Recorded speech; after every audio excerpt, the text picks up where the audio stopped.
In the world of Jujutsu Kaisen, the Zenin family is graced with a unique system that grants a template of Uchiha Sasuke, allowing for an unconventional exploration of this realm.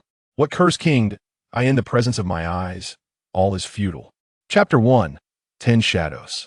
Neon, December 7th, 1989.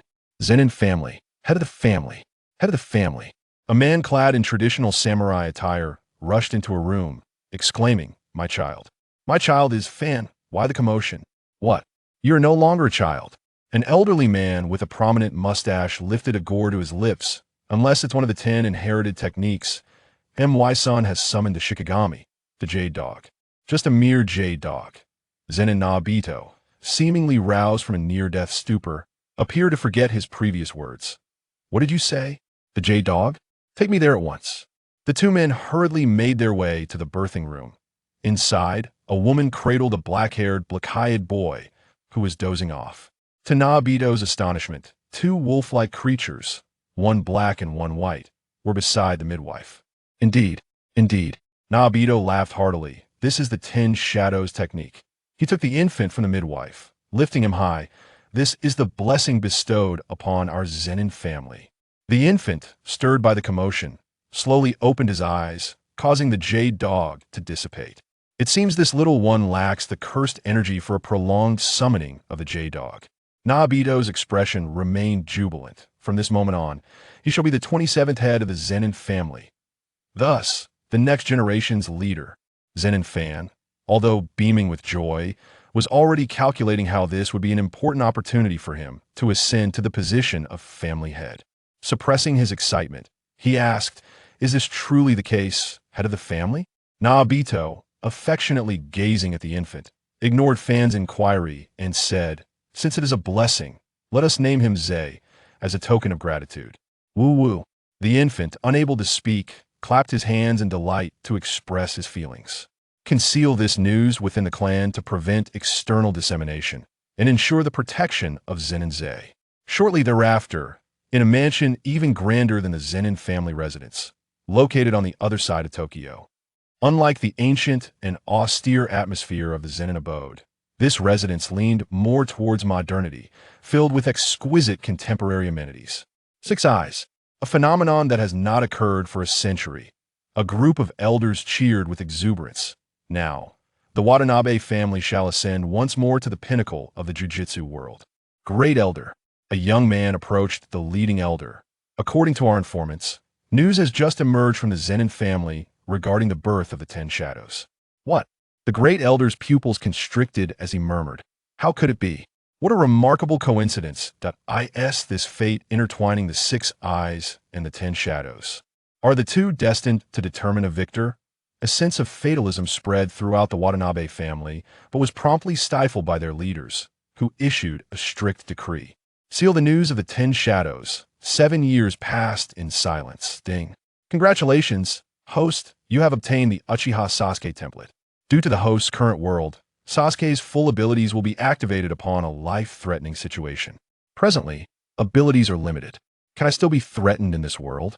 Zenin Zei scoffed with disdain. Currently available abilities: Thunder Cursed Energy, Fire Cursed Energy, Heavenly Hand Power. The host can utilize Uchiha Sasuke's various ninjutsu through Fire and Thunder Cursed Energy. Wow, the system is quite generous this time, granting me Heavenly Hand Power directly. A boy, lying beneath a large tree, smiled dreamily. I thought the immense cursed energy and early awakening of techniques I received at birth were already quite absurd. With his spiky black hair and fair complexion, he smirked, yet his eyes burned with a crimson hue, as if capable of ensnaring souls. It seems I can only achieve a 3-tomo for now. But the Renegade's abilities appear to be available for early use. The boy was none other than Zenin Zei, who had found himself inexplicably transported into this world due to a curse from his boss after a mere complaint about work. In hindsight, that boss was certainly no ordinary person. Why? The boy formed hand seals, subsequently creating a gesture resembling wings. A colossal owl with an orange face and a mask emerged from the shadows before Zenin Zei. Let's see if I can load the technique's abilities onto myself, like Sukuna. Chidori. A spark of lightning appeared in Zenin Zei's palm, swiftly expanding to envelop his hand. the sound crisp and reminiscent of 1,000 birds chirping. Ha ha ha ha ha. I finally made it. Zenin Zei rejoiced now. Guanyo, you old fool, when you collide with me, they'll simply send a Chidori your way. With hands on his hips, he laughed heartily, then willed the wings of his Shikigami. Why? To appear on a white jade dog. At this moment, his mastery of the 10 Shadows technique was well established. His jubilant laughter echoed through the mountains, causing Zenin Shiner, who had been napping atop the tree, to frown. Can you keep it down, you little rascal? Don't disturb my sleep. All right, all right. Zenin Zei squinted up at the muscular figure above. Teacher, you ought to teach me more. I still haven't learned anything. Be quiet. Shiner barked down. In just 2 short years, if I teach you any more, I might as well hand over all my skills. If you become my enemy later, how am I to fight you? You're simply a monster. Not at all. Zenin Zei averted his gaze, avoiding Shiner's eyes. My admiration for my teacher flows like the mighty Yellow River. Scram, scram, scram. This time, you go tame Guanyo yourself. I'm already exhausted from helping you tame Yinxiang. Please, teacher, at worst, I shall no longer covet your soul-releasing blade. Get lost. Sighing, Zenin Zei realized his hopes of having Shiner do the work for him were dashed. He then formed the hand seal for the ox, Guanyo. The taming ritual for Guanyo commenced. No sooner had he spoken than a massive bull charged towards Zenin Zei. The 10 Shadows techniques, Guanyo. The farther it runs, the greater its damage. It is truly a mechanism beast. Let's use this, frog. 2 frogs emerged from Zenin Zei's shadow, their long tongues ensnaring Guanyo's horns, momentarily halting its rapid charge. Chidori. Zenin Zei raised his Chidori, utilizing Sasuke's Sharingan insight to swiftly close the distance to Guan in As the lightning struck. Guanyo plunged into Zenin Zei's shadow. Feeling the presence of Guanyo within the shadow realm, he couldn't help but smile. He felt like a player battling a boss, having been stuck on Guanyo for several months. Shiner looked up, his eyes filled with unexpected astonishment. He actually succeeded, considering Zenin Zei was still under the age of 10. How about that? Zenin Zei grinned at Shiner in the tree. I'm quite strong, aren't I?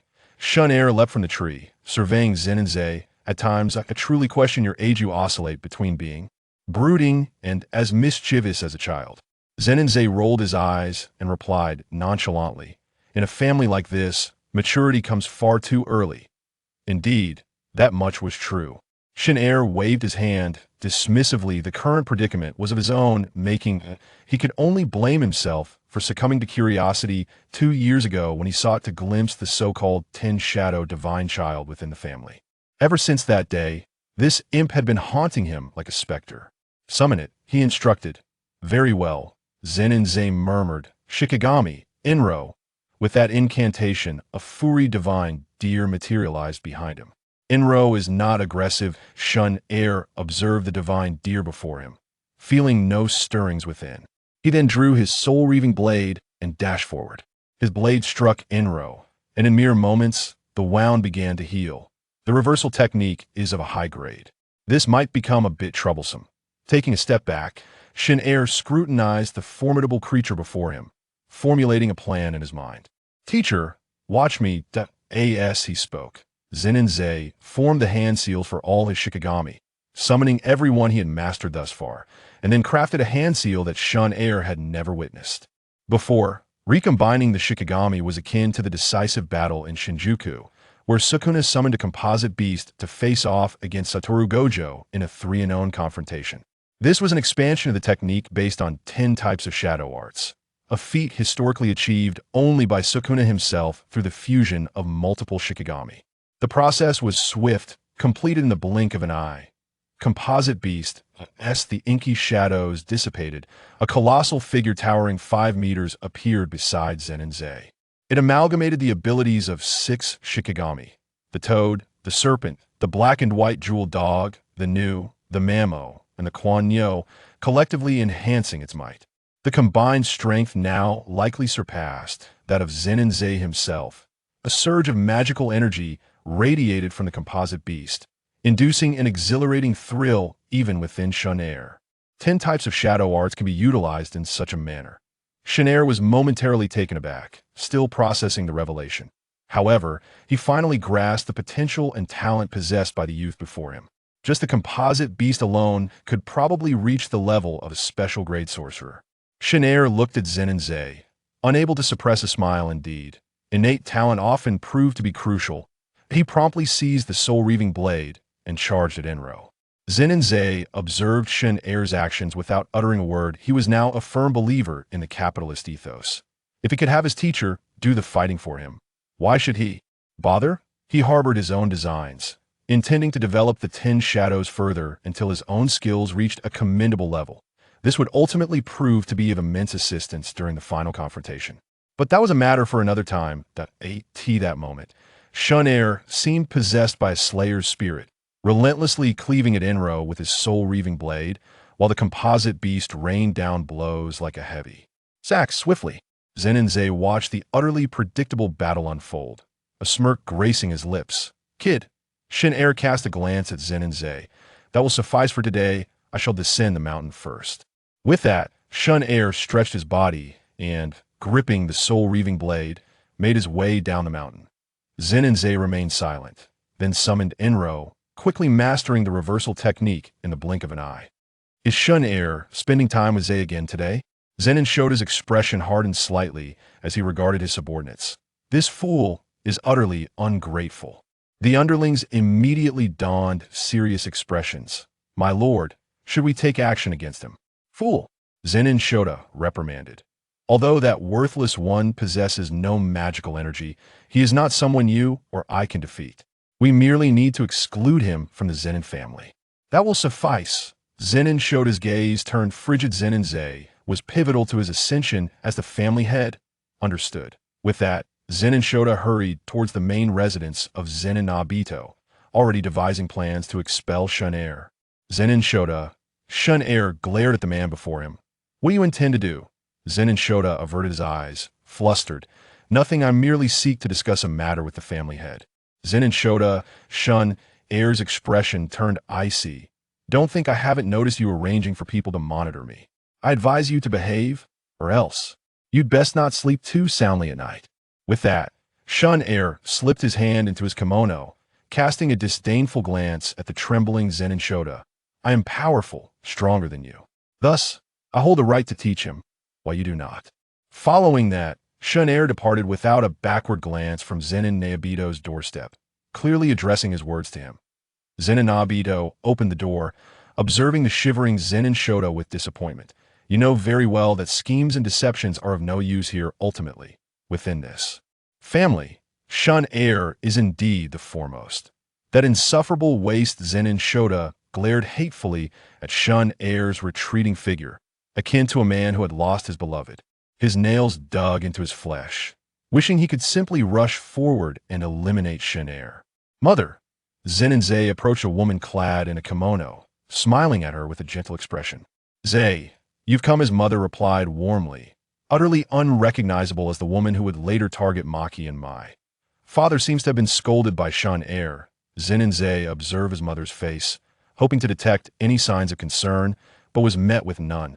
His mother maintained her gentle demeanor. Is that so? Perhaps he had it coming. Perhaps she truly had changed. At this moment, Zenin felt his guard begin to lower. I can still change her perspective. Mother, if you had given birth to a child without magical energy, would you still treat them with such kindness? His mother chuckled softly. What are you talking about, my child?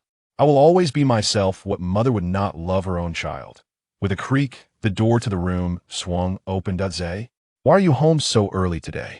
Zenin Shota, donned in the garb of a samurai, approached slowly, a katana at his waist. His expression was as placid as a still lake, as if the trembling man from earlier was not him at all. Father, I am here to advise you. Zenin regarded his father with a sense of revulsion. Advise me? Zenin Shota chuckled. What nonsense are you spouting? I have nothing to. Wait, Zenin Shota's expression shifted as he looked at Zenin. Are you monitoring me? Zenin remained silent, merely nodding. Ungrateful wretch. Zenin Shota erupted in fury, raising his hand to strike Zenin, but reconsidering due to his position as head of the family, he merely snorted in disdain. Father, speak earnestly. Zenin was unfazed, continuing to fixate on Zenin Shota. Shanair means no harm. Although he lacks magical energy, it does not impede his strength. I truly wish to see an end to your hostilities. Regrettably, you cannot persuade me. Zenin Shota replied coolly. Let today's matters rest here, Zei. I understand I cannot sway you, but I hope you will act wisely. What if Shun Air could assist me in subduing the Magus, thereby becoming the greatest in history? Zenin Zei suddenly interjected. What? Zenin Shota's pupils constricted in shock. You mean that Shikigami who has never been subdued, however? It matters not. Zenin Zei's countenance grew cold, his three Tomo eyes swirling incessantly, while the lightning crackled ominously in his grasp. I can employ my Chidori to reason with you. Are you challenging me? Or shall we face someone else? Observing the murderous intent radiating from Zenin Zei and the electric sorcery emanating from his hands, Zenin Fan felt a pang of trepidation. Has this rebellious son truly surpassed my strength?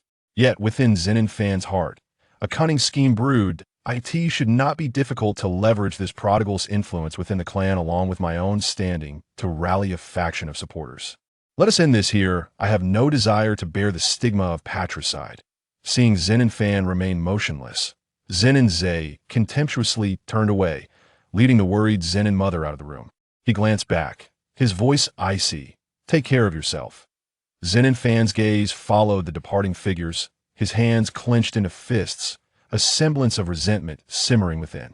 The familial bond could have elevated him, yet Zenin Fan was foolishly inclined to vie for the position of clan leader against his own son. Chapter 3. Outing in Tokyo, Zenin Family. The soft voice of Zenin Zawa drifted into Zenin Shiro's ears. Why not take me out to play? Fool. Do you really think those old stubborn ones would agree? Zenin Shiro felt a headache coming on. This little brat asks me for this, and that every day? Does he really think I'm his babysitter? Yet, he couldn't help but recall the hybrid beast from a few days prior, and the corners of his mouth twitched. Fine. The brat's talent is indeed worthy of my investment. All I wanted was to enjoy a peaceful nap under this tree. However, unlike his usual serious and aloof demeanor, today Shiro seemed to be in quite a good mood. Never mind, I'll go show the old man a trick.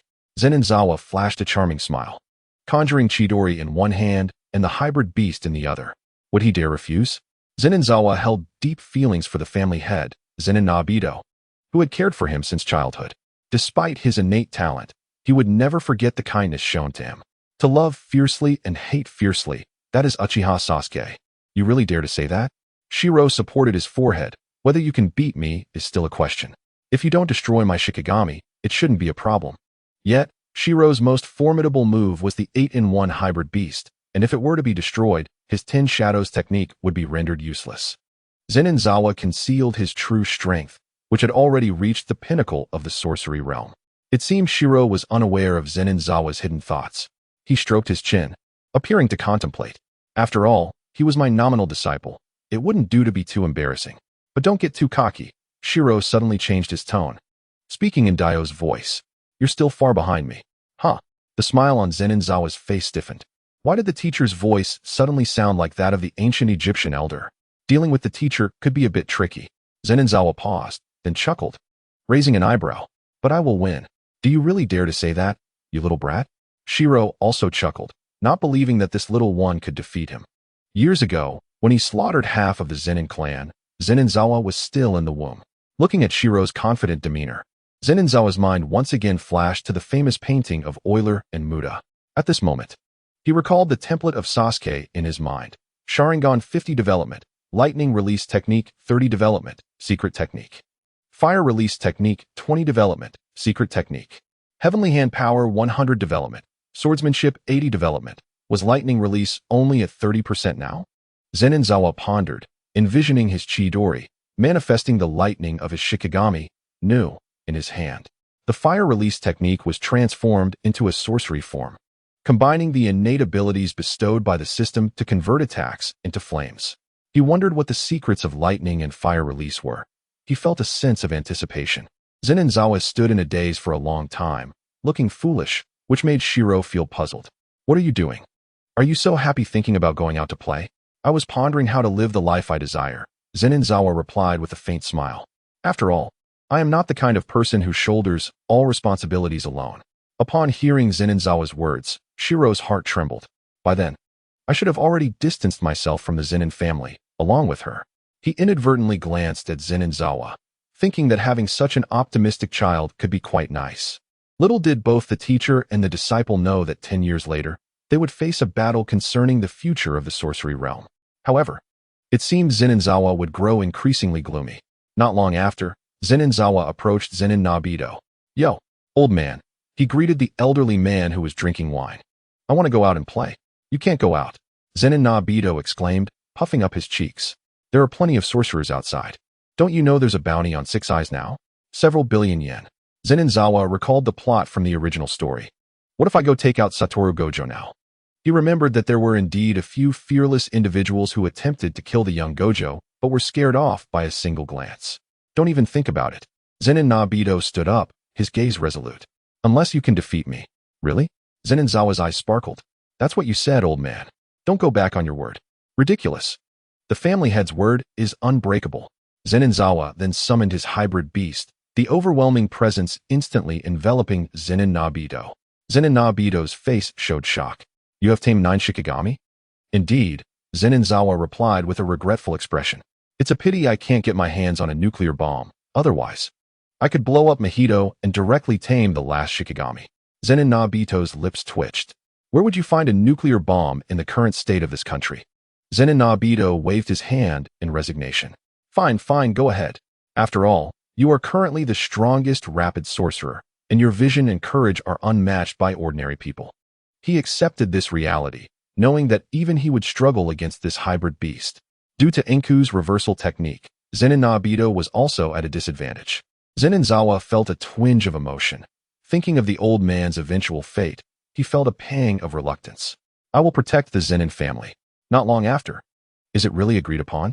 Shiro looked at Zenin in surprise, not expecting the old man to have become more open-minded in recent years. "In this archaic family, I thought you were the only one with a clear mind. Teacher, let's go. Let us explore the outside world." Zenin exclaimed excitedly. For this would be his first outing. "No, you go alone. I need to meet someone." "Who?" "Your master." Shiro's lips curled into a smile. "Showing off affection will lead to misfortune. If I don't beat you up, are you itching for a fight?" "Teacher, you can't defeat me now," Zenin chuckled lightly. In downtown Tokyo, Shinjuku, a boy with short white hair dressed in a blue hoodie walked down the street, hands in his pockets. His handsome, fair face and azure eyes made him appear only 7 or 8 years old. This world is truly boring, filled with a bunch of dullards. Whether it's family members or kids my age. The boy's eyes scrutinized everything around him like a deity. He moved through the crowd, observing the curses that lived monotonous lives of exorcism. "Is this what 6 eyes is?" On a distant rooftop, a man observed the boy, noting the immense bounty on such a young head. "I don't wish to kill too many children, but if there's blame, it lies in your birth. This world is inherently unfair." Meanwhile, in a CAF below, an elderly woman claiming to be Tail God Granny sipped her coffee and remarked, "Old man, don't let your guard down. Although he is just a child, you have killed far more than I have. As sorcerers, should we fear this?" "True," Granny Tail replied, rising and releasing her malice. Simultaneously, the man on the rooftop, Kusanagi Nariyuki, unleashed his own malice without reservation. The white-haired boy suddenly stopped, turning his head. Instantly, under the gaze of his pupils, Kusanagi Nariyuki hurriedly shrank back against the wall, cold sweat dripping onto the ground. In the CAF, a filled coffee cup trembled incessantly, while the elderly deity had distanced herself from the window. "What does that fishy creature see?" The silver-haired boy cast a cold glance before turning his head away, continuing his forward stride, yet his gaze abruptly fixated on a figure sporting a spiky black hairstyle. "That fellow possesses 10 shadow techniques? A member of the Zenin clan?" Only 2 cursed masters remained trembling behind. At this moment, their hearts echoed a singular thought. On that day, in our twilight years, we lost our freedom. Chapter 4, My Name Not Bad. Zenin observed the bustling, paper-like figures around him with an appreciation for beauty. It was his first venture outside, and he wondered what fortunate encounters lay ahead. Mid-conversation, Zenin approached a bookstore, feeling the coins in his pocket, and confidently stepped inside. Apparently, this world lacks the comics from the past. His crimson eyes swiftly scanned the comics on display, seeking potential opportunities to develop from the previous martial world. Yet to no avail. "What are you doing?" A sudden voice startled Zenin, causing him to jump. He whirled around, astonished. "Wakari." What are you doing here? Wakari regarded him with curiosity. That's a peculiar question. This is a bookstore. Why shouldn't I be here? Do you know me? Well, I suppose it's not strange that you recognize me. Zenin felt a twinge of embarrassment, recalling his earlier intention to eliminate the man. Did you happen to deal with those two cursed masters on your way here? I did not. I merely glanced back at them. And they were so frightened they couldn't move, Wakari remarked, devoid of joy. Truly, they are cowards. After a moment of silence, Zenin observed the arrogant Wakari and said, Have you not noticed that this bookstore is now shrouded in a barrier? You noticed too? Wakari's interest in Zenin piqued. Are you studying barrier techniques? I possess some understanding of such matters. Zenin glanced at Wakari, realizing it merely restricted ordinary individuals from entering. Not to worry, they cannot harm me, Wakari confidently asserted. I have yet to encounter a worthy opponent. Huh. 6 eyes, a bounty of 1 million. A gaunt man brandished a dagger, grinning at Wakari. You chose to venture out alone, so you must be prepared to be killed, yes? Fool. Wakari approached the man. Only after you can break through my limitless can you speak of killing me. Do you think I would come unprepared? The man laughed maniacally, then lunged with his knife, declaring, My technique is speed. Do not presume your limitless renders you invulnerable. So swift was his attack that Wakari could barely react in time. Cursed. Despite being in the body of a 6 or 7-year-old, his reflexes and coordination were not optimal. He hastily dodged, yet the blade left a shallow cut on his face. Pathetic. Feeling the sting, Wakari disdainfully remarked, Another day filled with these tiresome, repetitive assassination attempts. When will you grasp the disparity in power and surrender? Zenin watched Wakari with keen interest. At this moment, his demeanor seemed quite normal. Whatever. The man, exhilarated by injuring Wakari, exclaimed, As long as I can get paid. I bear no psychological burden for killing. Ha! Let me see your strength then, Wakari sneered, finally unleashing his cursed energy, which was considerable in volume. Coupled with the 6 eyes, his efficiency in utilizing cursed energy was extraordinarily high. Wakari slowly advanced, each step imposing pressure on the opposing cursed master. The man sweated profusely but held firm, clutching his cursed dagger and shouted, You're just a kid. Don't let it go to your head. Am I? Just a child? Wakari stroked his chin, his azure eyes narrowing slightly, as if amused. How long do you think it will take for this child to defeat you? As the words left his mouth, Wakari extended one hand, gathering cerulean cursed energy. Technique, turning azure. In an instant, the area surrounding Zenin Wakari, and the cursed master was obliterated, comic pages swirling through the air. The ordinary people nearby saw only the bookstore's destruction, oblivious to the immense azure energy unleashed. Did the earth shake? A man questioned uncertainly. Wakari gazed coldly at the cursed master, whose limbs lay shattered, and spat contemptuously, Pathetic. Have you now grasped the disparity in power? With that, he strode out of the comic store, his desire to toy with the spiky-haired man extinguished by the presence of the bothersome cursed master. Zenin, hands in pockets, approached the unfortunate figure, marveling at the man's plight. That technique possesses considerable power. He called out to Wakari's retreating form. Aren't you going to finish him off? Wakari waved dismissively, indicating indifference. Allow me, Zenin smiled faintly, his crimson eyes fixating on the cursed master. The terrifying Sharingan in his gaze was even more fearsome to the man than the 6 eyes. 1,000 birds. What followed was Zenin 1,000 birds, infused with violent lightning cursed energy. Please, no? I can pay you a lot. The man cried in anguish. In my next life, I shan't be a cursed master again. As his words faded, Zenin 1,000 birds pierced through his skull. Though it was Zenin first act of murder, he felt no guilt. Observing the man's lifeless body, he muttered to himself, I have no qualms about showing mercy. At that moment, the system's voice echoed in his mind once more, ding. Uchiha Sasuke template completion increased by 20%, as Sasuke's memories flooded into his consciousness. Zenin personality subtly shifted. You there, Wakari turned back, witnessing Zenin expressionless finish of the cursed master. It seemed this fellow harbored no aversion to killing. Moreover, what was with his lightning techniques? Why did his eyes convey information indicating 10 techniques? To validate his suspicions, Wakari approached Zenin. Are you of the Zenin clan? Zenin withdrew the lightning from his hand and closed his Sharingan, stating calmly, Allow me to introduce myself. My name is Zenin. Zenin. Understanding dawned on Wakari. It became clear why this individual was so formidable. 10 Shadow Techniques. An ancestral technique of the Zenin clan, powerful enough to rival the limitless of the Wakari clan. Indeed, 400 years prior, a clan head from the Wakari family had perished alongside the head of the Zenin clan in a duel before the emperor. The Wakari clan possessed the limitless and the 6 eyes, while the Zenin clan wielded the 10 shadow techniques. Just as I thought, Wakari regarded the black-haired boy before him. My name is Wakari. The two youths, of similar age, exchanged glances. Do you know Wakari? Zeninzawa contemplated. I have always admired your aspiration to reform the decaying realm of cursed techniques, rather than the martial fanatic who was bisected in Shinjuku. At that moment, Wakari seemed genuinely pleased. He had finally found a peer whose abilities and mindset matched his own. Previously, his limitless technique seemed to embody a barrier, an insurmountable divide that no one could breach. Throughout his life, solitude and arrogance had permeated his existence. However, today felt different. This individual appeared rather likable. Zenin Goju, an unremarkable man with a stitch running across his forehead, cast a cold gaze upon the two, harboring a flicker of wariness towards Zenin's eye, albeit merely a fleeting glance. 10 Shadows Techniques. The man mused, reflecting on the battles of 4 centuries past. Could they perhaps be the same two from 400 years ago? Zenin Yuki, however. My true target is you, 6 eyes. Chapter 5. The 3 prominent families. 3 months had elapsed since Zeninzai last encountered Goju. Now, it was December 7th, and the snow fell heavily upon the Zenin estate.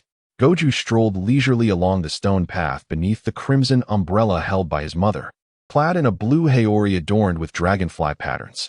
The outer courtyard of the Zenin residence was enveloped in a serene snowfall, as if the world had succumbed to silence. Goju's mind wandered back to the events of 3 months prior, a moment that had unexpectedly infused his life with joy and granted him the rare gift of companionship. Suddenly, Goju sensed someone watching him from behind. Turning to look, he found a robust man clad in black kimono. Oddly enough, Goju felt no curse energy emanating from him, as if he were merely an inconspicuous stone or shrub along the path. He dismissed the stranger with a casual glance and turned back. This man did not pique his interest. This man was Zenin Shinji. At the gathering of the 3 prominent families, he had come to observe Goju, the one referred to as the child of God. He understood why the birth of the 6 eyes was said to alter the balance of the world. Yet, in his view, it was not Goju who would bring about such a change. Shinji retreated to the inner courtyard, casting his gaze towards Zenin Nabito, who stood beside Zeninzai. A secretive smile crept onto his lips as he exited through the main gate, wishing to remain uninvolved in the matters of the 3 families. Zeninzai darted about, oblivious to the events that might unfold during this gathering, as the original text provided scant details regarding Goju's childhood. Suddenly, a chill ran down his spine, an instinctual sense that someone was watching him. Activating his Sharingan, he scanned the crowd for suspicious figures. Yet, amidst the constant flow of people, the strain of his 3-tomo Sharingan coupled with his youthful physique soon led him to abandon the search for the observer. After all, such shadowy figures lurking in the background posed little threat. What Zai did not anticipate was that the individual was not merely observing him, they were also watching Goju. Zai made his way back towards the center of the hall, curiosity piqued by the lively atmosphere surrounding the Zenin family.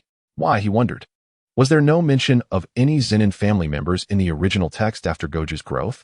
It seemed inconceivable. What are you doing? Zenin Nabito approached, inquiring if the gathering had concluded. What do you think? I find it rather modern, Zai replied, smirking. Our family is a relic, lacking even decent modern amenities. That's why we need you to become the head of the family, to breathe some life into our stagnant Zenin clan. Nabito chuckled heartily, realizing that since Zai's birth, the past few years had brought him more joy than the previous 50. The Zenin family would finally have a reliable pillar of support. What's on your mind? Zai quipped, casting a sidelong glance at the smiling Nabito. Perhaps one day, when I feel inclined to tame the cursed spirit, I'll consider the position of head. All right. Nabito muttered under his breath. You little rascal, if you don't want the role, just say so. Yet, thinking about taming a cursed spirit? That may not be entirely up to you. At that moment, Goju emerged from the crowd, greeting Zai. Hey, Porcupine Head, long time no see. To be honest, if it weren't for his lack of abilities in domains and cursed spirits, Zai would have relished the opportunity to deliver a punch to this guy. Gazing at Goju's face, he pondered a fitting nickname, but struggled to find one that matched his appearance. After all, His own hair did resemble a porcupine, akin to Sasuke's model. Call me whatever you wish, Zai replied nonchalantly. Just pray that your limitless technique doesn't fall to my unraveling. Goju shook his head. Limitless is invincible, unless you master domains. You pose no threat to me. And what if I possess cursed tools? Zai countered. Then you're just being sneaky. Weapons are part of one's strength. You're talking nonsense. As the two exchanged banter, a voice rang out. Welcome everyone to Inamaki's 7th birthday celebration. I apologize for any shortcomings in hospitality and hope for your understanding. A handsome middle-aged man stood at the center of the gathering, radiating success as he relished his role as head of the family, blessed with such a remarkable child. This must be Goju's father, Zai mused, intrigued, for he had never encountered him in the original text. Indeed, he bore a striking resemblance to the man Goju would become, albeit with age. The Goju family has arrived, and so has our Zenin family. But what of the Kamo family? Zai wondered, scanning the surroundings until he spotted a group of wine-bearing individuals. He surmised they were likely the Kamo family. The Kamo family, renowned as the weakest of the 3 prominent families in the original text, had made only a handful of appearances, ultimately being eradicated by Kenjaku. If one were to alter the landscape of the cursed world, it would necessitate addressing the upper echelons. Suddenly, a middle-aged man approached Zenin Zai with a smile. Old man, it has been nearly a decade since we last met. I never expected you to still possess such vigor. Huh, you were just a little brat back then. Zenin Nobito replied, his smile lacking warmth. Oh, but we are no longer the same. The future of the cursed world stands with us. I doubt that, Nobito retorted. How many years has it been since your clan's 10 shadows made an appearance? 10, 20, or perhaps for 100 years? Or is the individual before me the answer? Enough. Nobito glared at the man. What exactly are you trying to convey? The middle-aged man offered a faint smile. I simply wish to express that regardless of circumstances, our 3 families share a common enemy, understood? With that, he ruffled Goju's hair and departed. Looks like you didn't disclose my technique to your family, Zai remarked. Eyeing Goju curiously. You actually kept it a secret? Ridiculous, Goju scoffed. Do you think I would betray a friend for the sake of family? I must not have received any additional rewards. I look down upon you. Likewise. Zai, come here for a moment. I need to discuss something with you. Zenin Nobito suddenly interjected, his tone serious. This is something you both must know. Zai regarded the elderly man with unfamiliarity, sensing this was the first time he had seen him so earnest. Come here, 6 Eyes. Goju paused, feeling perplexed, but recalling Zai's attitude toward Nobito, which suggested no malice was intended. He followed suit. Chapter 6. The Genius of 4 Centuries Ago. What transpired 4 centuries ago? Satoru Gojo swiftly organized the information in his mind and speculated. Could it be that? Indeed, Nobito Zenin nodded gravely, aware that you must have heard a version from your elders in the Gojo family. However, the Zenin clan has passed down a distinctly different narrative. What? Zenin Maki was visibly unsettled, as though he were not a member of the Zenin family. Wasn't the version always that an ancestor of the Zenin clan, in a fit of rage, forcibly dragged the head of the Gojo family into the sealing ritual? You brat. Nobito Zenin's iron fist struck Maki. How dare you speak of your ancestors like that? Isn't it true? Maki mumbled. Nobito chose to ignore him and continued recounting the family's records. According to their documentation, the Zenin and Gojo families were quite close during that era. Maki's heart jolted. How could that be? They had been at odds for centuries. Was he trapped in a false world of sorcery? Was this an infinite Tsukuyomi? He fell into a deep self-doubt. Listen to me, Maki. Seemingly seeing through Maki's confusion, Nobito shot him a glare before continuing. The head of the family back then was also a prodigious talent, perhaps only a year younger than you. At that time, he had already subdued the 9 major Shikigami. He was hailed as the most likely to conquer the cursed spirit, Maare. What? Now it was Satoru Gojo's turn to be astonished, with the 3 of them exclaiming Nanny? In unison. Then how could he choose to go down together with that cursed spirit? That is precisely what I wish to convey, Nobito sighed. The 2 were once close friends. But during their duel, it seemed as if they suddenly became mortal enemies. The Zenin clan member took the risk of a mutual demise by dragging the head of the Gojo family into the sealing ritual of Maare. At that time, there were suspicions that someone was instigating discord from the shadows. However, as the Zenin family's investigation progressed, rumors emerged within the Gojo family claiming that the Zenin head was driven by jealousy. Over time, the relationship between the 2 families deteriorated to its current state. To think there was such a secret, Maki squinted, realizing they were once dear friends. Whether they were merely surface-level friends or not, risking their lives was certainly not a decision a family head could make on a whim. At that moment, he thought of one person, Kenjaku, the sorcerer who had lived for 1,000 years. Subtly manipulating events behind the scenes was not far-fetched. Perhaps he aimed to eliminate the top powers of both the Zenin and Gojo families through a cunning scheme, achieving some ulterior motive. Although he had his suspicions, Maki held his tongue, as the notion of a 1,000-year-old sorcerer was simply too implausible. This is what I want to warn both of you about. Naobito fixed a deep gaze on Maki and Satoru.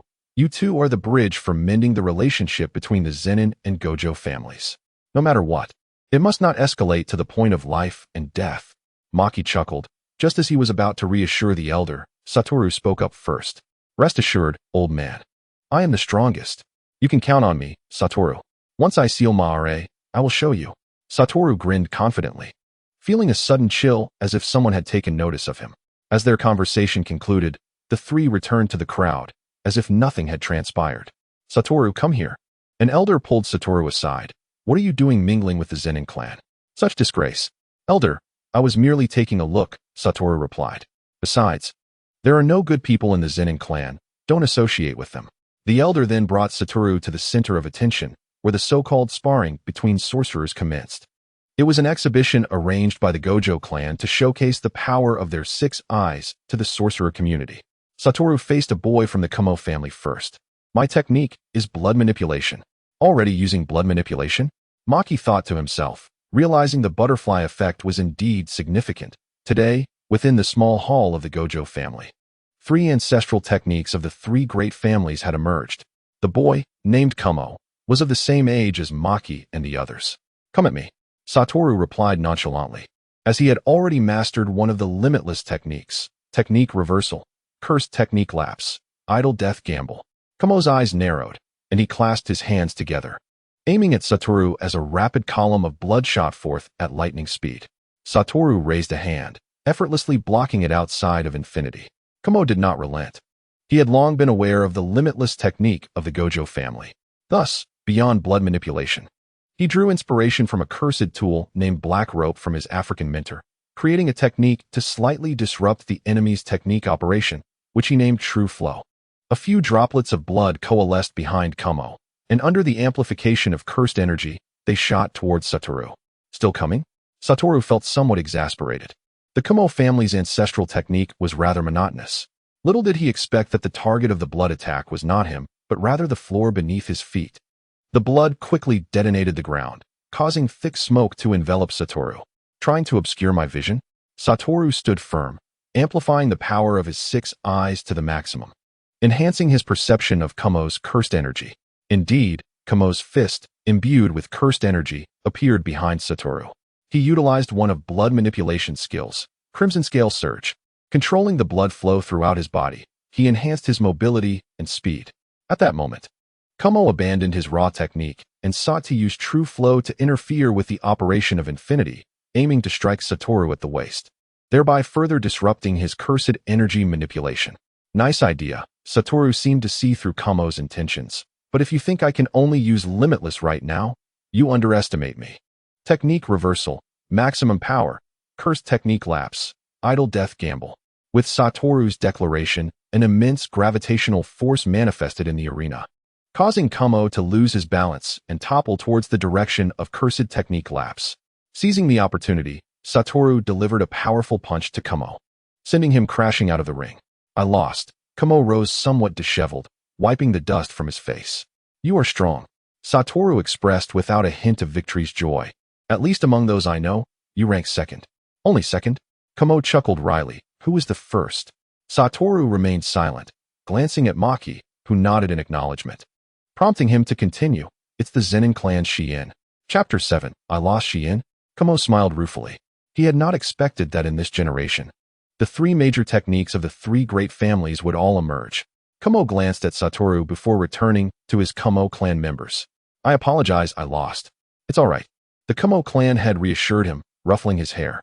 Losing to the 6 eyes is nothing to be ashamed of. Yet internally, he was engulfed in turmoil, astonished that the Zenin clan had also revealed their ancestral technique. So, Satoru continued scanning the crowd, Is there anyone else who wishes to challenge me? Zenin Mazamichi observed Zenin Sawa, clearly encouraging him to test his skills. With a smile, Sawa decided to see just how formidable Gojo Satoru truly was, while also warming up.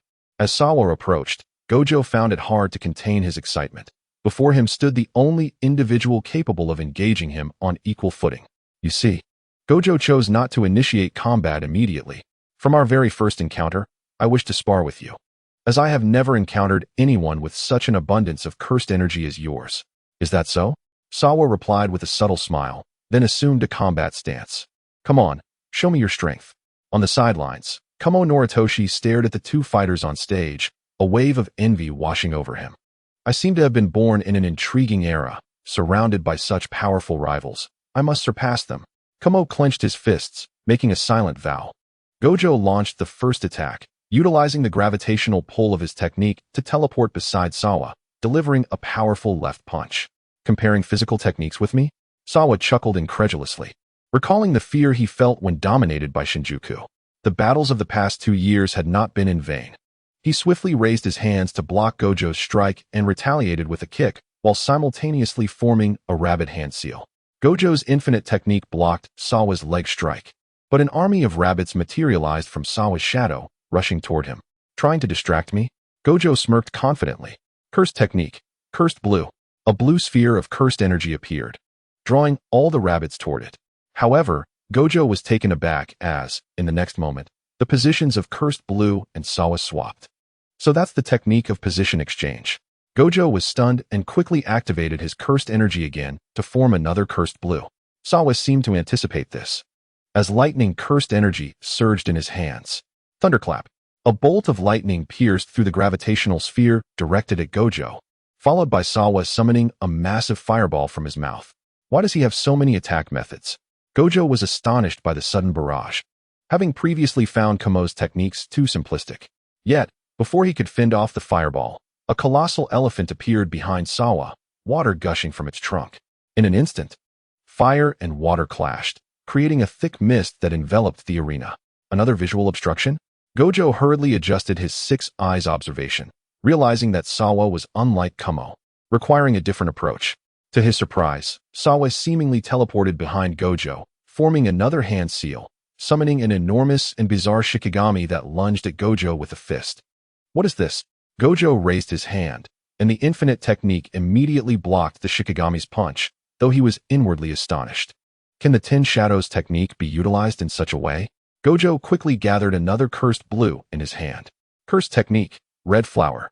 Taking advantage of the fog, Sawa swiftly retrieved shurikens from the 10 Shadows space, their fiery enchantment raining down upon Gojo. Gojo amplified the power of his 6 eyes, inundated with countless pieces of information. He quickly realized the fire-cursed energy approaching from above and raised his hand to block the fiery projectiles. But Sawa was not finished. With glowing red eyes, his Sharingan evolved into the 3-Tomo state, activating the heavenly hand power granted by the system. He teleported directly behind Gojo. Lion's Barrage. This technique, learned by copying Rock Lee's martial arts through the Sharingan before the Chunin exam, allowed Sawa to kick Gojo into the air. In an instant, he flashed behind him, spinning his body as he gathered strength to deliver a powerful kick that sent Gojo crashing to the ground. That spiky-haired kid is incredibly strong. Gojo stood up, touching his face in disbelief. It was the first time he had been injured by a peer. Gathering cursed blue once more, he resolved to disperse the surrounding smoke with gravitational force, feeling uncomfortable as if he were not on home turf. You're thinking too slowly, Gojo. Sawa rapidly formed hand seals again, unleashing another fireball. But this time, he formed multiple seals. As the fireball erupted, Sawa moved behind Gojo, gathering surging lightning cursed energy in his hands. Thunderclap. Gojo raised one hand to block, while the other defended against Sawa's electric attack. Yet, in the blind spot Gojo could not monitor, a massive bull charged toward him. 10 Shadows. Charging Bull. The charging bull had completed its dash, barreling toward Gojo's side. This is bad. Gojo found himself overwhelmed, with the Shikigami's iron fist and Sawa behind him, while the charging bull was almost upon him. In a moment of desperation, Gojo activated the gravitational pull of cursed blue, instantly extracting himself from the encircled situation. At that very moment, Sawa's left eye narrowed, and he teleported to Gojo's side, his hand reaching for Gojo's neck. "So how's it going, Satoru?" "I concede." Gojo sighed in resignation, raising both hands. "You, of all people, possess such mastery in physical techniques and can conjure monsters from 10 shadow techniques?" "Indeed," Sawa nodded calmly. "That is an expansion of my technique, merging Shikigami while retaining their original abilities. I devised this while using fire." Sawa explained. "First, I doused the fireball with water from the elephant before you could block it, creating a vast amount of steam to mislead you into thinking I was obstructing your vision. However, when you unleashed the fireball, you not only formed one seal, but also had the Charging Bull's seal, correct? You merely mimicked Kamo's teleportation to my rear, betting that my attention would remain solely on you. You believed your unique teleportation could match my speed, coupled with your eclectic moves, making you invincible?" Gojo seemed to grasp the situation, teasing Sawa. "I see now," I acquiesced. Sawa shook his head. "If you mastered an automatic limitless technique, then my move would be ineffective." "Automatic limitless?" Gojo murmured, then smiled wryly. "I haven't even learned the reverse technique yet." "Don't worry. You will." Sawa thought of his teacher, Shinjuku, smiling mysteriously. "There is someone who will teach you. However, while you may intuit the automatic aspect, the reverse technique will undoubtedly be taught by him." "Who? Who?" Gojo shouted inquisitively. "The secrets of heaven are not to be divulged," Sawa declared, descending from the platform with an air of mystery. "You will know in due time." "That spiky-haired kid is so stingy." Gojo pouted. As their playful banter concluded, the once silent crowd erupted into a cacophony. "The scion of the Zenin clan has defeated the Six Eyes?" Who would have thought that the 6 Eyes and 10 Shadows would emerge in the same era? With the conclusion of this battle, not only did the name of the 6 Eyes grow in fame, but the title of the 10 Shadows Prince began to circulate within the Jujutsu community. Even Zenin Sawa found himself on the bounty list, beginning to show signs of catching up to Gojo. "It seems my plans must commence," murmured a man with stitched seams on his head. The very sorcerer of 1,000 years, Kenjaku. He was currently mingling within the assembly of the 3 great families, having lived for a millennium, acutely aware of the potential of these 3 clans, particularly the Gojo family. At merely 7 years of age, the prodigious Gojo Satoru has already mastered limitless techniques and the art of reverse curse technique. Indeed, he is the one destined to disrupt the world's equilibrium. Speaking of which, Shikigami? Kenjaku scoffed, recalling how he had eliminated that individual 4 centuries ago. Even if one were to merge Shikigami, they would merely form a disorganized rabble. That fellow had attempted it long ago, even seeking to tame the cursed spirit Mahito. As Kenjaku reminisced about those days, there was no hint of pride on his face. Historically, no one among the 10 Shadows has ever successfully tamed Mahito, rendering it a negligible threat. Although your attacks are frequent, they amount to nothing more than mere showmanship. The thought of those seemingly harmless fireballs and lightning strikes almost made Kenjaku chuckle. With a chilling smile, he reflected on the last curse user as merely a test, watching the hands of his watch incessantly tick away. His wariness of Gojo Satoru gradually heightened, yet his caution towards Zenin Tsubaki diminished from its initial intensity. This would ultimately become his most regrettable decision.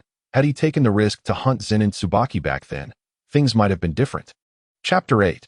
Departure today is a significant day, one that fills Zenin Tsubaki with a sense of regret, as an inevitable event has finally arrived. "Huh," Zenin Tsubaki exclaimed, eyes wide in disbelief. "Teacher, what did you say? Could you repeat that?" Shinjuku coldly fixed his gaze upon the young boy. "I said I am leaving. Did you comprehend?" "Why?" Zenin Tsubaki struggled to understand. If Shinjuku's departure from the Zenin family in the original narrative was due to his belief that the family was beyond salvation, why would he still harbor such thoughts now that Tsubaki had appeared? "I have found someone of great importance to me," Shinjuku said, a rare smile breaking through his frosty demeanor. "Someone for whom I would sacrifice everything." "Is it Fushigiro's mother?" Zenin Tsubaki had considered this from the outset. He had even contemplated bringing Fushigiro's mother to the Zenin household, thinking it might avert her demise. However, he was met with Shinjuku's stubborn rejection, as Zenin traditions placed men above women, with curse power dictating hierarchy, not to mention the unfair treatment he himself had endured. Bringing his beloved into such an environment would surely subject her to discrimination. Zenin Tsubaki silently regarded Shinjuku, feeling an undeniable sense of attachment to this teacher. Within the Zenin family, aside from the patriarch and his mother, Shinjuku had been the one with whom he had spent the most time. Is there truly no way to dissuade you? Ugh, Shinjuku squinted, expressing distaste. I have completely lost faith in this family's integrity. Zenin Tsubaki realized he could no longer persuade Shinjuku, so he simply said, Teacher, if possible, please take care of your wife and ensure she visits the hospital regularly. Also, be sure to choose a good name for your son. Why do you concern yourself with such matters? Shinjuku retorted, ruffling Zenin Tsubaki's hair. Despite the impending separation that might last for an eternity, he added, though I am not adept at remembering men's faces, perhaps in the future, I will still recognize you. You insufferable little brat. Really? Zenin Tsubaki asked suddenly. What if something happens, and we must face each other in battle? No worries, Shinjuku chuckled. I will simply defeat you, my disobedient disciple, and then mock you thoroughly. Is that so? Zenin Tsubaki smiled slightly at those words. Just promise you won't go to Hashikagami when I appear. What kind of riddle are you trying to pose, you little brat? Shinjuku scratched his head in exasperation, then produced a large knife from seemingly nowhere. Here, take this. Consider it my parting gift, he said, somewhat awkwardly. Zenin Tsubaki observed with interest, surprised to see this tyrannical figure reveal such a side. I shall accept it. Without hesitation, Zenin Tsubaki took the knife, recognizing it as Shinjuku's signature weapon, the special grade cursed tool, soul-cutting blade. This blade, resembling a massive cleaver, sported a handle adorned with a layer of white fluff. Though it appeared cute, this cursed tool could disregard the physical hardness of objects. Striking directly at the soul, those who beheld it would certainly recognize its prowess. Teacher, are you truly willing to part with this? Zenin Tsubaki asked, astonished by Shinjuku's generosity. Little brat, take it or leave it. Shinjuku jested, preparing to reclaim the soul-cutting blade from Zenin Tsubaki's grasp. Hey, I never said I didn't want it. The two bickered momentarily before falling into a comfortable silence. Shinjuku spoke first, I am leaving. Zenin Tsubaki replied softly. The bond between men often leaves them with little to say upon parting, as they reserve their unspoken words for the day of reunion. After Shinjuku had walked a short distance, Zenin Tsubaki suddenly called out, Teacher, I know you may not heed my words, but I must insist, do not attempt to forcibly confront Gojo Satoru. Gojo? Shinjuku chuckled lightly. Fool, how could I possibly cross paths with that fellow? I'm off. He waved dismissively, gradually fading from Zenin Tsubaki's sight. Until we meet again in 10 years, teacher. Within the Zenin household, Zenin Fan sat cross-legged on a mat. As if sensing something, he suddenly erupted into boisterous laughter. At last, Shinjuku has departed. The weight that had pressed upon his heart has finally lifted. He no longer needed to worry about threats to his status. As for the threat posed by Zenin Tsubaki, Zenin Fan had never considered it a serious concern. It was merely a relationship of mutual use. Zenin Fan was determined to become the head of the Zenin family. Rising, he made his way to the courtyard, where he addressed a young boy with black hair. Jizai, how is your projection curse technique progressing? The boy, referred to as Jizai, replied languidly, though I may not match my father, I believe I am doing rather well. Excellent, Zenin Fan responded, pleased. The family head, Zenin Nabido, had myriad responsibilities in managing the family and could scarcely devote time to instructing his son, Zenin Jizai, in his training. Thus, Zenin Jizai's education primarily fell under the guidance of Zenin Fan and Zenin Shinjuku. Both Zenin Jizai and Zenin Tsubaki represented political leverage for Zenin Fan's ambitions to seize the position of family head. Unfortunately, Zenin Jizai held his own aspirations, and Zenin Tsubaki felt no emotional connection to his father, an ignorance Zenin Fan remained unaware of. Uncle, Zenin Jizai addressed Zenin Fan, his cousin with Shinjuku, having encountered Shinjuku before. Jizai admired his strength, which surpassed mere curse power. Since that moment, Shinjuku had become his idol. Conversely, Zenin Tsubaki had been dubbed the Ten Shadows Prince from birth. Although Jizai had never met him, he had consistently regarded him with disdain. However, after news of Zenin Tsubaki's victory over the Six-Eye Spread, Jizai's perspective began to shift. Indeed, they are all in the back mountains. Upon hearing Shinjuku's name, Zenin Fan's ire flared once more, but Shinjuku had already departed. Jizai, uninterested in Zenin Fan's musings, headed directly to the back mountains. Today, he intended to discover what this so-called Ten Shadows Prince truly was. Moments later, in the back mountains of the Zenin estate, a boy with a black hedgehog hairstyle regarded the approaching Zenin Jizai with a bemused smile. What brings you here, cousin? A tremendous wave of cursed energy emanated from Zenin Tsubaki, its overwhelming power seeming to engulf Jizai. Even more terrifying was the sudden transformation of Tsubaki's eyes from black to red, as the three tomo spun relentlessly, leaving Jizai feeling as though his throat were being constricted. Suddenly, Zenin lifted the illusion and approached with a smile, gently helping Chizai to his feet. "Cousin," he said softly. Chizai knelt on the ground, gasping for breath, overwhelmed by a sensation that he could have been killed. As he gazed at Zenin's face, he suddenly understood why the next head of the family would be him.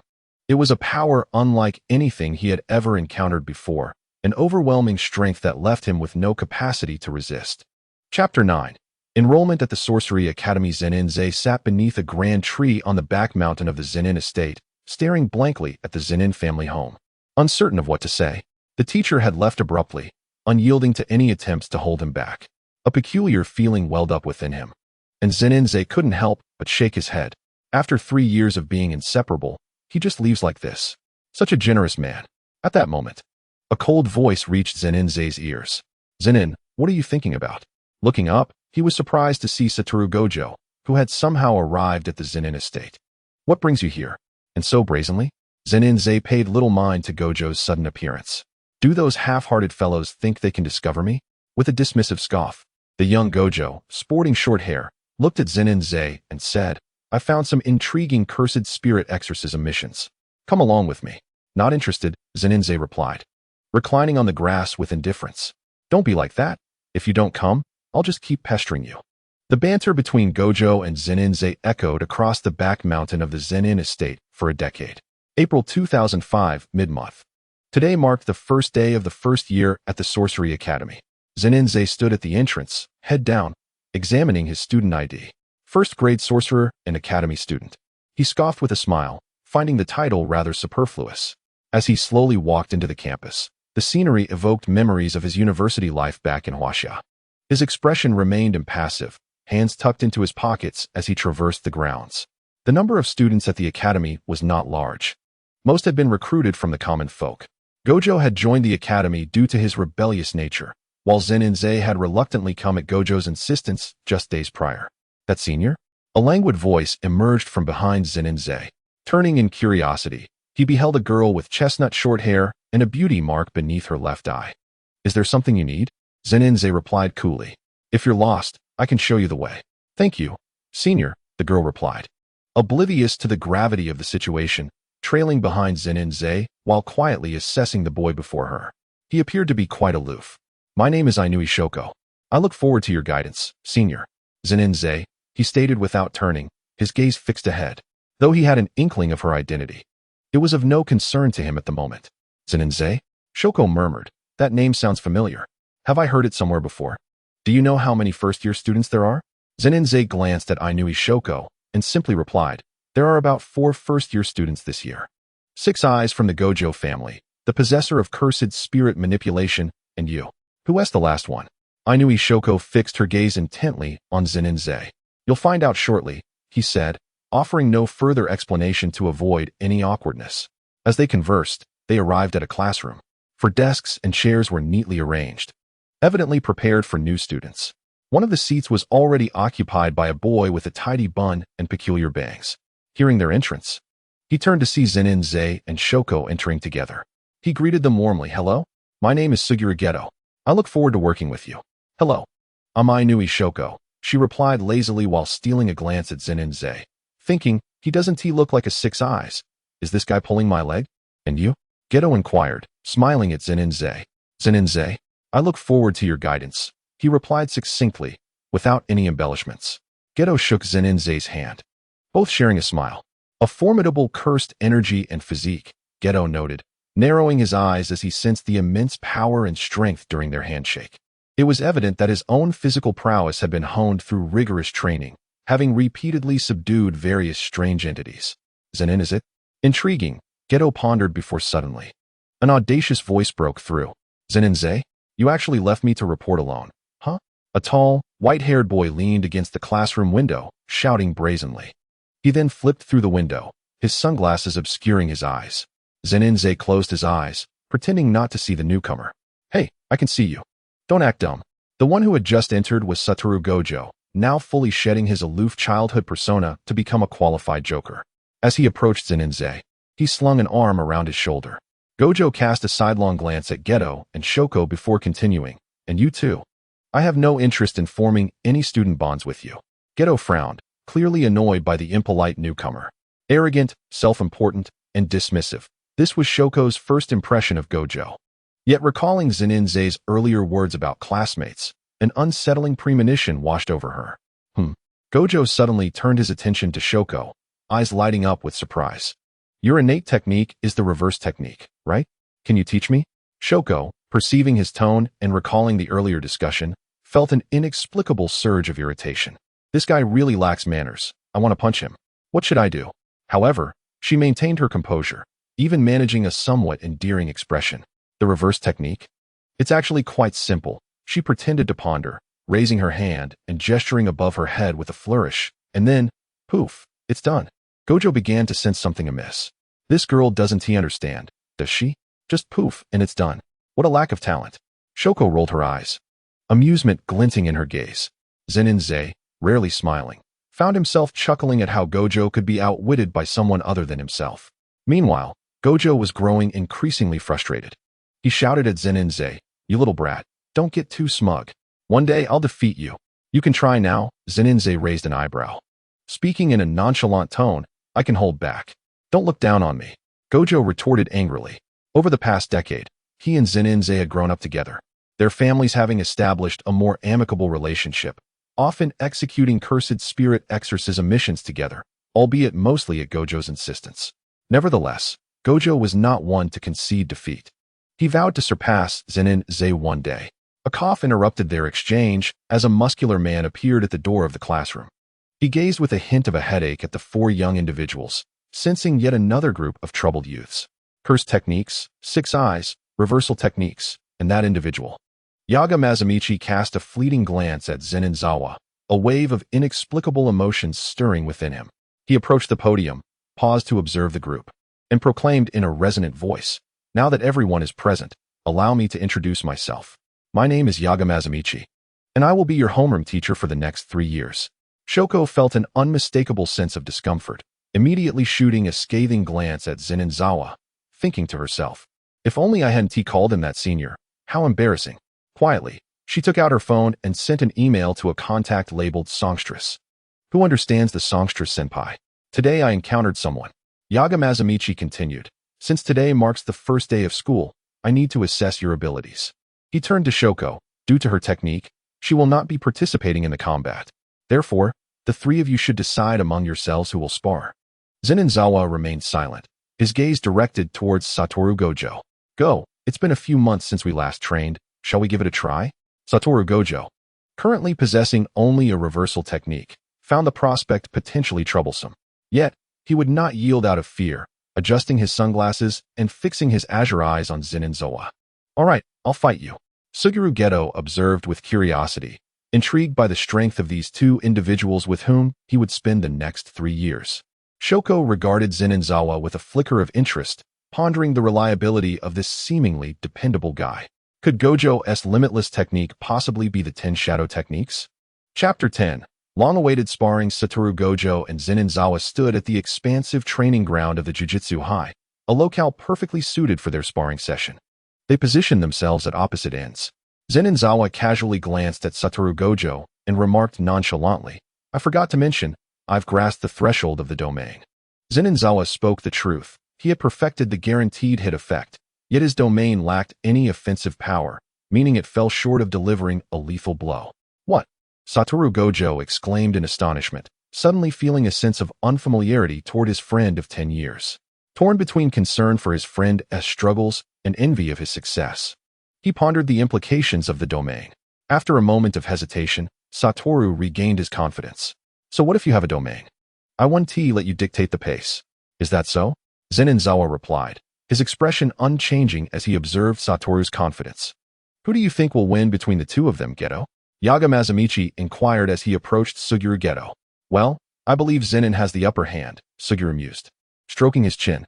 "Even with limitless techniques, as long as he can activate a domain with a guaranteed hit effect, he can overcome that immobilizing force." "Exactly my thoughts." Yaga Mazamichi agreed before turning to Shoko. "And what about you? Who do you think will prevail? Shoko rolled her eyes, dismissively stating, I just hope Gojo gives that hedgehog of his a good thrashing. Yaga Mazamichi's lips twitched, choosing not to pursue further questions. Meanwhile, Satoru Gojo initiated the first attack. This guy has a few tricks up his sleeve. First, there's the 10 Shadows ability, which I'm already quite familiar with. Secondly, his flames. Though I haven't seen much of them, warrant caution. Thirdly, those eyes of his that turn red, an incredibly troublesome illusion. And let us not forget his inexplicable sudden teleportation. In the blink of an eye, Satoru Gojo removed his sunglasses, his azure gaze fixating on the flow of cursed energy surrounding Zenin.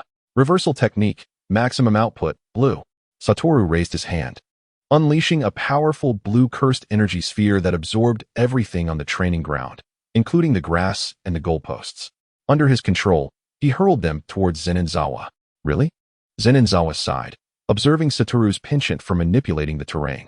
He formed a hand seal, and a pair of wings sprouted from his back. The most convenient means of transportation at his disposal. You want to stay in the air? Satoru chuckled and continued to concentrate the blue energy in his palm. This is what you taught me, Zawa. A formidable gravitational pull emanated from Satoru's hand, even the massive knew struggling to fly in the air. Did you truly bring the universal attraction here? Zenin was taken aback. The last time he merely suggested using gravity to draw in an enemy. He anticipated Satoru would actually master it. Just as you wished, Zenin said, willingly allowing himself to be drawn towards Satoru Gojo. Satoru's expression turned serious as he sensed Zenin approaching. He gathered blue energy and aimed it at Zenin face. 1,000 birds. Zenin evaded Satoru's fist imbued with blue energy, the 1,000 birds rushing towards his hair. I'll turn you bald, Gojo. At that moment, Satoru grinned triumphantly, reciting incantations. Position, dusk, eye of wisdom. Was that the maximum output of blue? Zenin found himself irresistibly drawn towards the black hole-like blue, unable to maintain his footing. Satoru quickly distanced himself from Zenin, aware of the distance limitation of his teleportation. How about it, Zawa? Satoru inquired, laughing at Zenin struggle to remain grounded against the gravitational pull. The maximum output of blue was initially prepared just to prevent you from getting too close. After all these years, I know you prefer to engage in close combat. Yaga Mazamichi observed, this 6 eyes indeed possesses remarkable potential. Sugurageto, meanwhile, watched the duel between Zenin and Satoru Gojo, surprised to find that he seemed to pale in comparison, feeling his own skills were insufficient. Zenin shook his head. Although he was still within the grasp of blue, he could still exchange positions with the surrounding space. Yet, this was not enough. With a fierce glare, Zenin broke free from blue's pull. Simultaneously, he pulled Satoru closer to him. With a swift kick to Satoru's face, he grinned. I'll borrow your hand for a moment. In Satoru's astonished gaze, Zenin struck him with a physical blow while simultaneously completing a hand seal. Great fireball technique. Satoru, startled by the sudden proximity of the great fireball, instinctively conjured a massive cursed energy shield for defense. Bang! Satoru was sent crashing into the ground by the great fireball. His normally pale face now flushed with anger. You little brat. Suddenly, black flames appeared before Satoru, the all-consuming Amaterasu. What is this? Before Satoru could react, Zenin launched his next attack. 1,000 birds, sharp spear. A thunderous spear materialized in Zenin left hand, thrusting forward towards Satoru. Sensing the imminent threat, Satoru swiftly turned his head to evade, the 1,000 birds sharp spear narrowly missing his face. Again, Satoru's expression turned grave as he raised his hands. Reversal technique, maximum output. Multiple blues. Satoru unleashed several blue energy spheres onto the training ground, each one exponentially more powerful than the last. He was determined that Zenin could not teleport out of this. However, just as he anticipated, Zenin, wielding the 1,000 birds, appeared before him. Uchiha was momentarily speechless before quickly regaining his composure, as the limitless barrier abruptly materialized between him and Zenin. With a swift motion, Uchiha hurled the Tsang towards his opponent, shouting, if you have the guts, use Chidori to break through the limitless. Zenin, accompanied by the Chidori powered by Amaterasu, found himself halted mere millimeters from Uchiha, unable to advance another step, while his body was being inexorably drawn towards the Tsang. He understood that should he fall victim to its allure, he would suffer grievous injuries and become the subject of Wu Tiaowu's ridicule for eternity. As anticipated, Wu Tiaowu chuckled at Zenin Zawa, declaring, "As long as you have yet to adapt to the cursed technique, I still have the upper hand." "Is that so?" Zenin Zawa replied with a perplexed smile. He extended his domain. Although incomplete, the domain's guaranteed hit effect allowed for its utilization. In an instant, Zenin Zawa's Chidori dissipated, and his empowered fist surged forth, breaking through the limitless barrier, landing before Wu Tiaowu amidst his astonished gaze. "Why is this happening? Don't slap my face." Wu Tiaowu cried out as he was sent flying by Zenin Zawa's strike. "This is what one refers to as a miniature domain," Zenin Zawa remarked coolly. Regarding the sprawled Wu Tiaowu, "Do not assume that your limitless makes you invincible." Yaga Zenin, suppressing a laugh, announced Zenin Zawa as the victor. Wu Tiaowu, clutching his face, approached angrily and said to Zenin Zawa, "Just you wait until I master the reversal technique." What did you say?" Zenin Zawa squinted his eyes. "Nothing," he replied, turning his attention to Suguru Geto.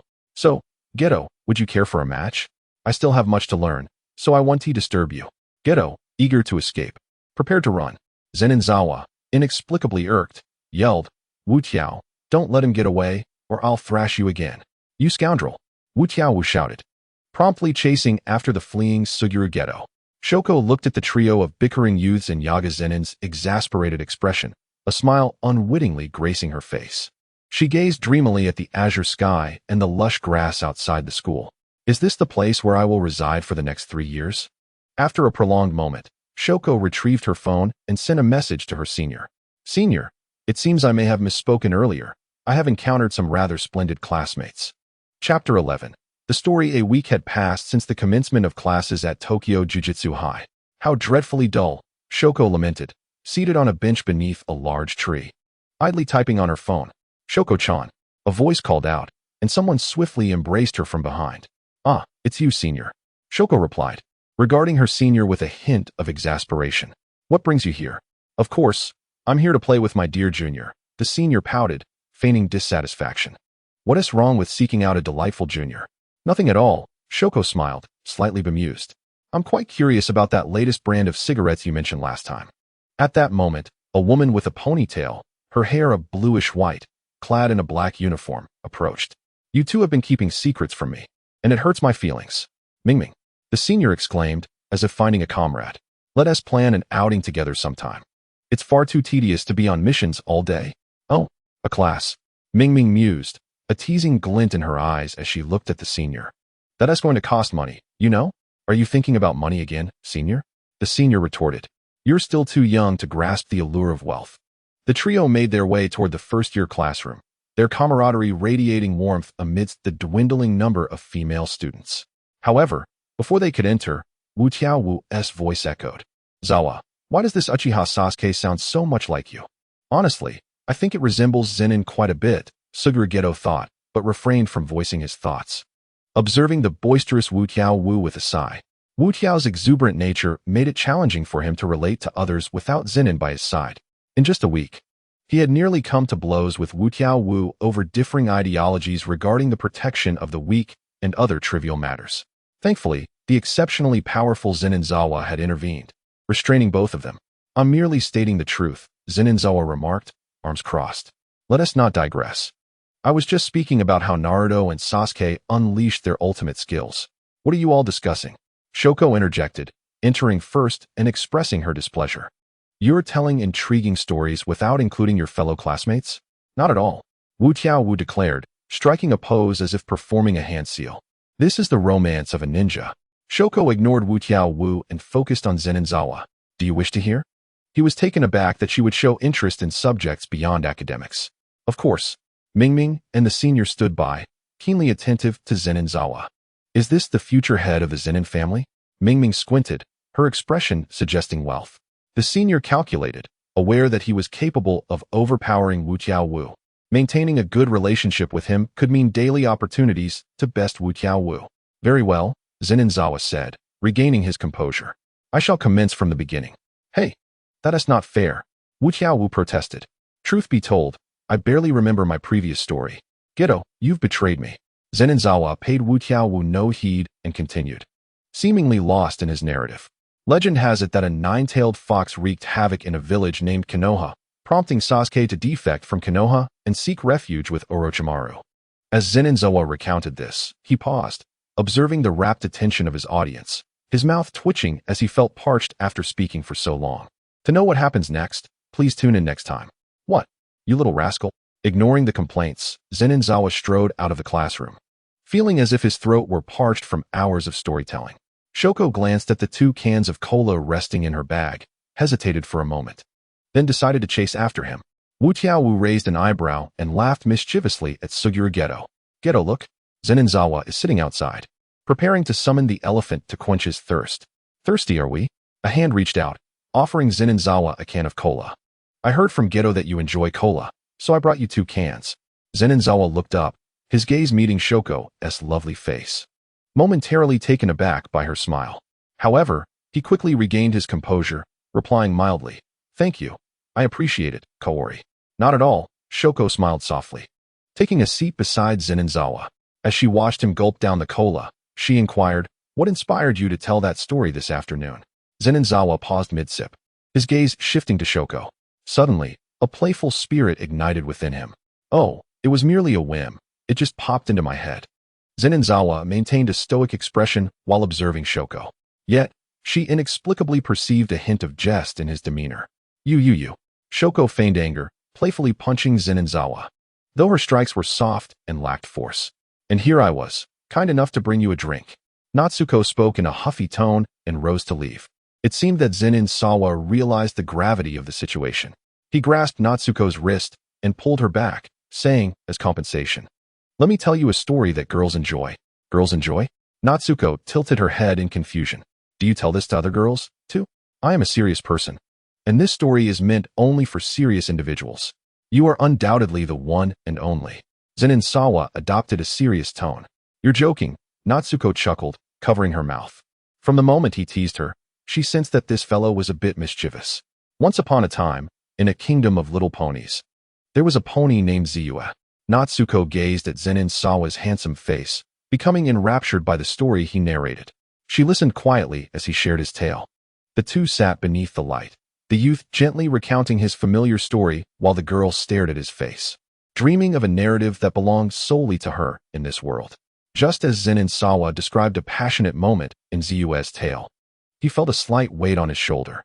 Turning to look, he found Natsuko had fallen asleep against him. This girl promised to listen to me, and she dozed off so quickly, he thought with a touch of exasperation, draping his coat over her and lifting her in a princess carry. At this hour, it was unlikely they could return to the dormitory, so he decided to book her a hotel for the night. Utilizing his family's wealth, Zenin reserved a 5-star hotel for Natsuko. He gently placed her on the bed and tucked her in, glancing back at her serene, fair face, which seemed to be lost in blissful dreams. He casually pulled out his phone and gazed up at the bright moon, murmuring, "It's been a while. Perhaps it's time to return home." Unbeknownst to him, as he prepared to leave, Natsuko abruptly opened her eyes, her face as flushed as a boiled egg. "This guy has quite a broad chest," she mused, recalling how he had held her hand throughout the story, prompting her to bury her face in the blanket. She picked up her phone and sent a message to her friend, the songstress. Tonight would surely be a night for Natsuko to stay up late. Chapter 12. The Verdant Years Zenin Residence. "Old man, how's your health?" Zenin approached the door of the family head, Zenin no Hito, greeting him calmly. "Ha, I feel fine."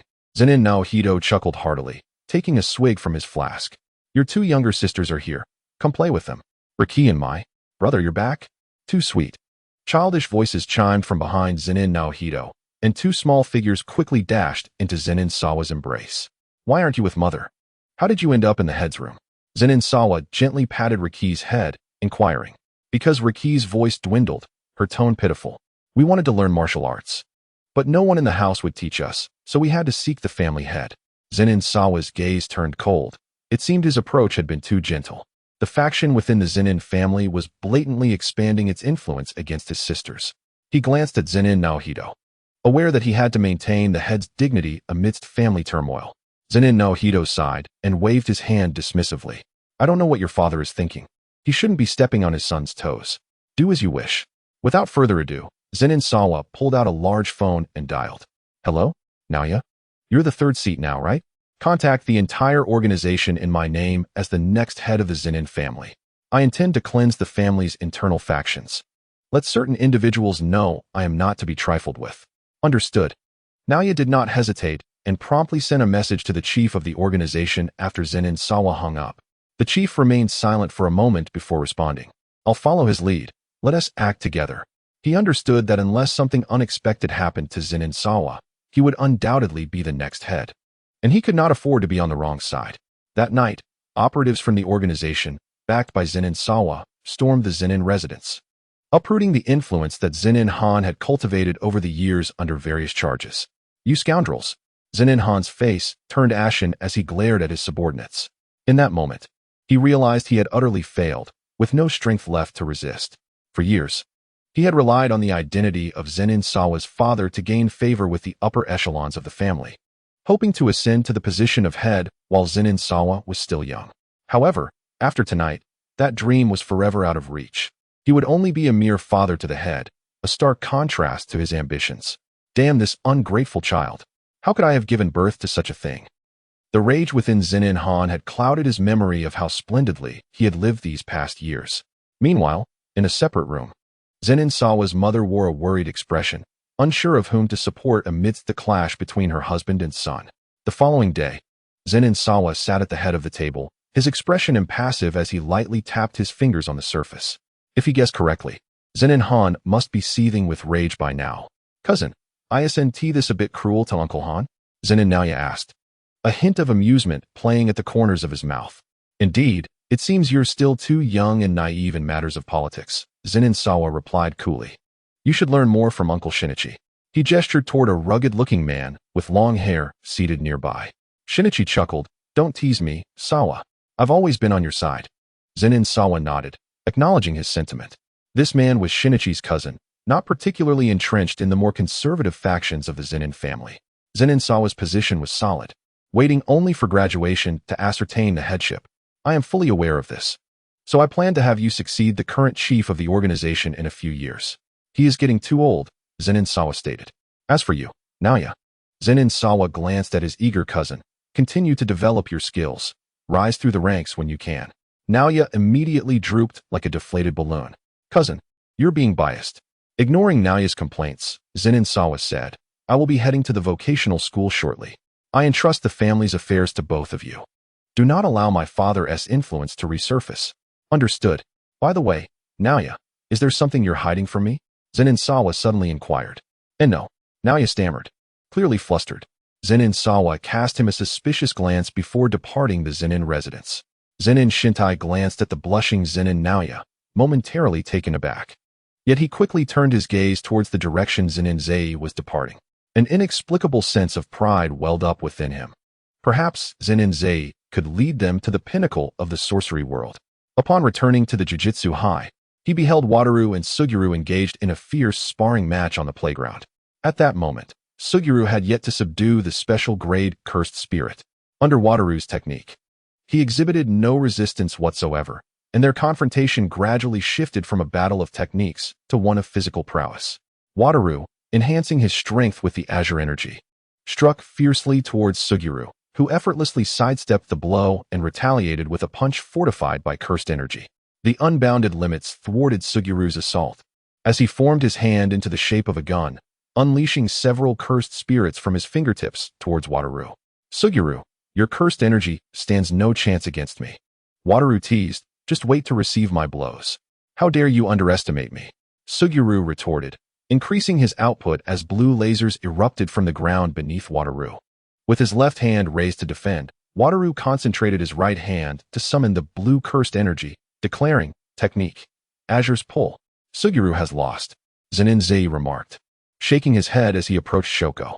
Upon seeing Zenin Zei, Shoko's cheeks flushed as she recalled the events of the previous night, casually stating, I bet on Wataru to win. Oh, is there still a chance to place bets? Zenin Zei inquired with feigned interest. Not anymore, Junior. Mei suddenly appeared beside Shoko, covering her mouth with a playful smile. The outcome is almost certain, and I too have placed my bet on Wataru. Wait, am I the only one who believes Suguru can defeat Wataru? Shoko exclaimed, trembling with disbelief. It was evident that she wished to witness Wataru being thoroughly beaten. Simultaneously, Suguru was drawn towards Wataru under a tremendous gravitational pull. Just as he prepared to summon more cursed spirits, Wataru struck a pistol pose. The white-haired youth wore a mischievous grin, inciting an impulse to strike him. Suguru, I have one. You shall henceforth accept the title of third. Wataru laughed heartily, hands on his hips. Wataru, to be frank, isn't it even stranger to be called second? Zenin Zei's serious, yet ambiguous words reached everyone's ears. As Shoko contemplated this, her face suddenly flushed with realization. It was unclear whether she was embarrassed or mocking Wataru, as she pointed at his awkward expression, clutching her stomach in laughter. Wataru managed a forced smile, eager to reconcile with Suguru, but upon turning, he found Suguru also stifling laughter. Wataru's smile froze, and he gritted his teeth, exclaiming, "Damn it! Zenin Zei, you scoundrel! My illustrious reputation is ruined." Laughter erupted among the crowd as they unabashedly mocked Wataru. Only Shoko, blushing, cast a furtive glance at the seemingly aloof Zenin Zei. I knew you were never serious. Chapter 13. Makuro. In 2006, a year had quietly passed. It was early summer, and Zenin Zei was now in his second year at Jujutsu High. On this clear day, the Zenin family was engulfed in anxiety. Master, Zenin Shintai spoke with deep concern to Zenin Nobito. Must we truly allow him to attempt to subdue Makuro? That is the most formidable Shikigami that no Ten Shadows sorcerer has ever tamed. What can we do? Zenin Nobito sighed, glancing at Zenin Fan. That boy is as stubborn as a bull. He insists on taming Makuro before this semester begins. Zenin Fan remained silent beside Zenin Nobito, secretly harboring a wish that Zenin Zei would perish at the hands of Makuro. Over the past decade, he had amassed strength, leveraging the reputation of the father of the Ten Shadows to rally a faction, confident in his ability to usurp Zenin Nobito's position as family head. Go ahead and attempt it, once you perish. Zenin Fan chuckled coldly within, akin to a demon from hell. I will eradicate those two stains on my life. May this boy succeed, Zenin Nobito murmured, gazing at the mountains behind the Zenin estate. Meanwhile, Zenin Zei was not in the mountains, but in a room. Mother, I am ready to go, he said softly to the woman clad in a kimono before him. After 10 years of preparation, today is the day. Must you truly go? The woman struggled to conceal her emotions, but Zenin Zei detected the tremor in her voice. He nodded solemnly. To confront Sukuna, taming Makuro was essential. Yet, merely relying on the power of Susanoo offered him no sense of accomplishment. What a bold claim. Zenin Zei chuckled. If only I could utilize Susanoo. Over the past decade, he had relentlessly pursued enhancing his ocular abilities, feeling that the manifestation of Susanoo was just within reach. Likely, the balance of this world disallowed such powers beyond the realm of sorcerers. He lamented internally, curious about how Wataru would react were he to appear in a giant mech. Have you considered? The woman suddenly interjected, if something were to happen to you, what would become of Maki and Miko? She held the two young girls, around 5 or 6 years old, close to her chest. They seemed to sense that their brother was about to undertake a life-and-death endeavor, gazing at Zenin Zei with reluctance. Do not worry, mother, Zenin Zei knelt, gently patting the heads of the two sisters. I will return alive, not just for you, but for Maki and Miko's future. With that, Zenin Zei vanished from the room, leaving the 3 women behind. Maki, Miko, pray for your brother. Zenin's mother clasped her hands together, eyes closed in murmurs. Though Maki and Miko did not comprehend, they mimicked their mother's gestures. In this atmosphere of somber anticipation, Zenin Zei commenced the ritual to subdue Makuro. At the rear mountain of the Zenin estate, Zenin Zei discovered a vast open space.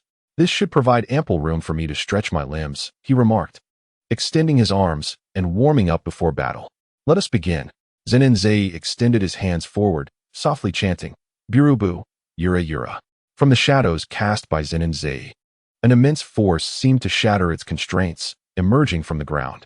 8 grasped sword Makuro. A cocoon-like entity gradually materialized before Zenin Zei's eyes.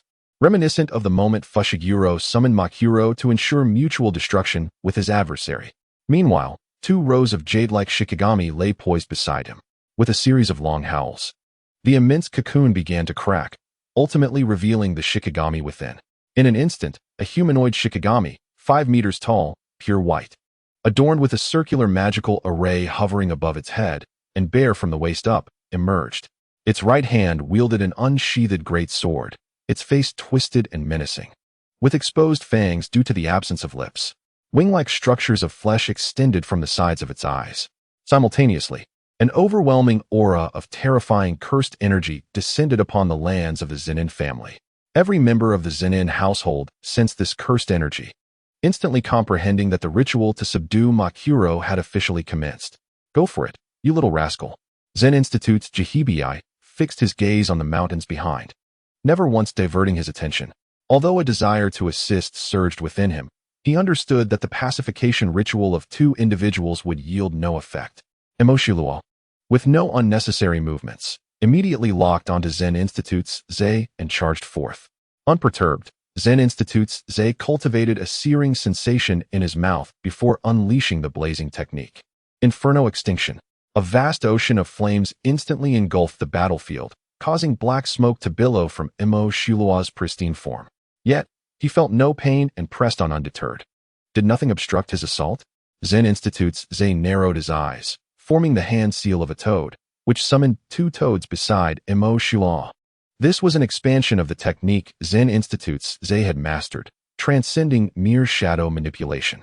Any entity in the vicinity could serve as a medium for summoning his Shikigami. In an instant, two elongated tongues ensnared Emoshilua's legs, and Zen Institute's Zei raised his hand, appearing before Emoshilua. Thousand Birds. The formidable penetrating force severed a significant portion of Emoshilua's head. Zen Institute's Zei followed up with a punch to Emoshilua's chest, driving him into the wall. The damage was considerable, though the foe's defenses were formidable. Zen Institute's Zei leaped high, observing Emoshilua with a sense of wonder. The only ability capable of enhancing the power ceiling of this world lay in the adaptability to all things. The most potent technique, Emerging Insect Fist, manifested at that moment. Emoshilua's wheel of law rotated above him, healing all wounds and restoring him to his initial state. There should still be 2 opportunities left. The original text indicated that it took 5 attempts to break through Wataru's realm of infinite void. The adaptation to the 10 shadows and my modified ninjutsu should require no more than it already had. Zen Institute's Zei's expression grew grave as he formed hand seals to summon the fiery magic within him. Dragon Fire Technique. A colossal fire dragon surged forth, aimed at Emoshilua, but this was merely a feint. He immediately formed the Bull Charge hand seal, directing it to collide from a distance, with himself as the target. Emoshilua advanced once more, launching an assault against Zen Institute's Zei, drawing the soul-devouring blade from the 10 shadows space. Zen Institute's Zei horizontally blocked Emoshilua's purging sword, executing a flawless counter. At that moment, he stood before Emoshilua, while behind him, the Bull Charge approached. However, Emoshilua, in his singular focus, did not contemplate this. As the Bull Charge was about to collide with Zen Institute's Zei, their positions abruptly switched. In a flash, the Bull Charge careened into Emoshilua, along with Zen Institute's Zei, crashing into the mountain. With a resounding boom, Zen Institute's Zei rose, gazing at Emoshilua, who now bore a gaping hole in his chest, his left hand reduced to a mere remnant. The circle replenished Zen Institute's Zei's own state. While Emoshilua's battered form had yet to recover, it was likely that he needed more time to fully adapt and break the 10 shadows technique. Zen Institute's Zei smiled lightly, raising his hands to prepare a new summoning of Shikigami, only to notice the wheel's rotation. As anticipated, it posed no significant issue. The wheel behind Emoshilua, symbolizing perfect cycles and harmony, began to turn once more. The charred skin, once seared by the dragon fire, regained its pristine whiteness. This also signified that Emoshilua's adaptability to the 10 shadow techniques and flames had once again increased. A second time, indeed. Thus, I must employ Qilin in advance. Zen Institute's Zei shook his head. He merely wished to experiment with his skills. If he missed this opportunity, finding another like Emoshilua, a robust adversary, would prove challenging. Comparing skills with himself, the 10 shadows would adapt at will. He had an abundance of techniques. With Qilin as a safety net, even against Emoshilua's prowess, he remained a carbon-based entity. Perhaps he could compel him to unleash my Susanoo. Meanwhile, at the Tokyo Metropolitan Jujutsu Technical School, really, where is Zei? We've been waiting for ages. On the basketball court, a handsome boy with white hair dribbled the ball before shooting towards the hoop. Don't be so impatient, Wataru. A boy with peculiar bangs and a bun smiled gently. Zei doesn't usually leave us hanging like this. Why don't we go one-on-one for now? Today marks the start of the school season. Wataru Fushiguro exclaimed loudly, entirely devoid of his usual aloof demeanor from childhood. I even skipped my afternoon nap just to come here. And you're the only one who showed up. Not even the gorilla is here. What can I say? Suguru Geto sighed, resting his chin on his hand while watching his friend. It was just 3 days ago. Why are you so impatient? You wouldn't understand, Wataru chuckled. Something significant is brewing with Zei. Significant? Suguru inquired, puzzled. Yes, Zei is about to stir things up. What are you two whispering about? A lazy voice interrupted them.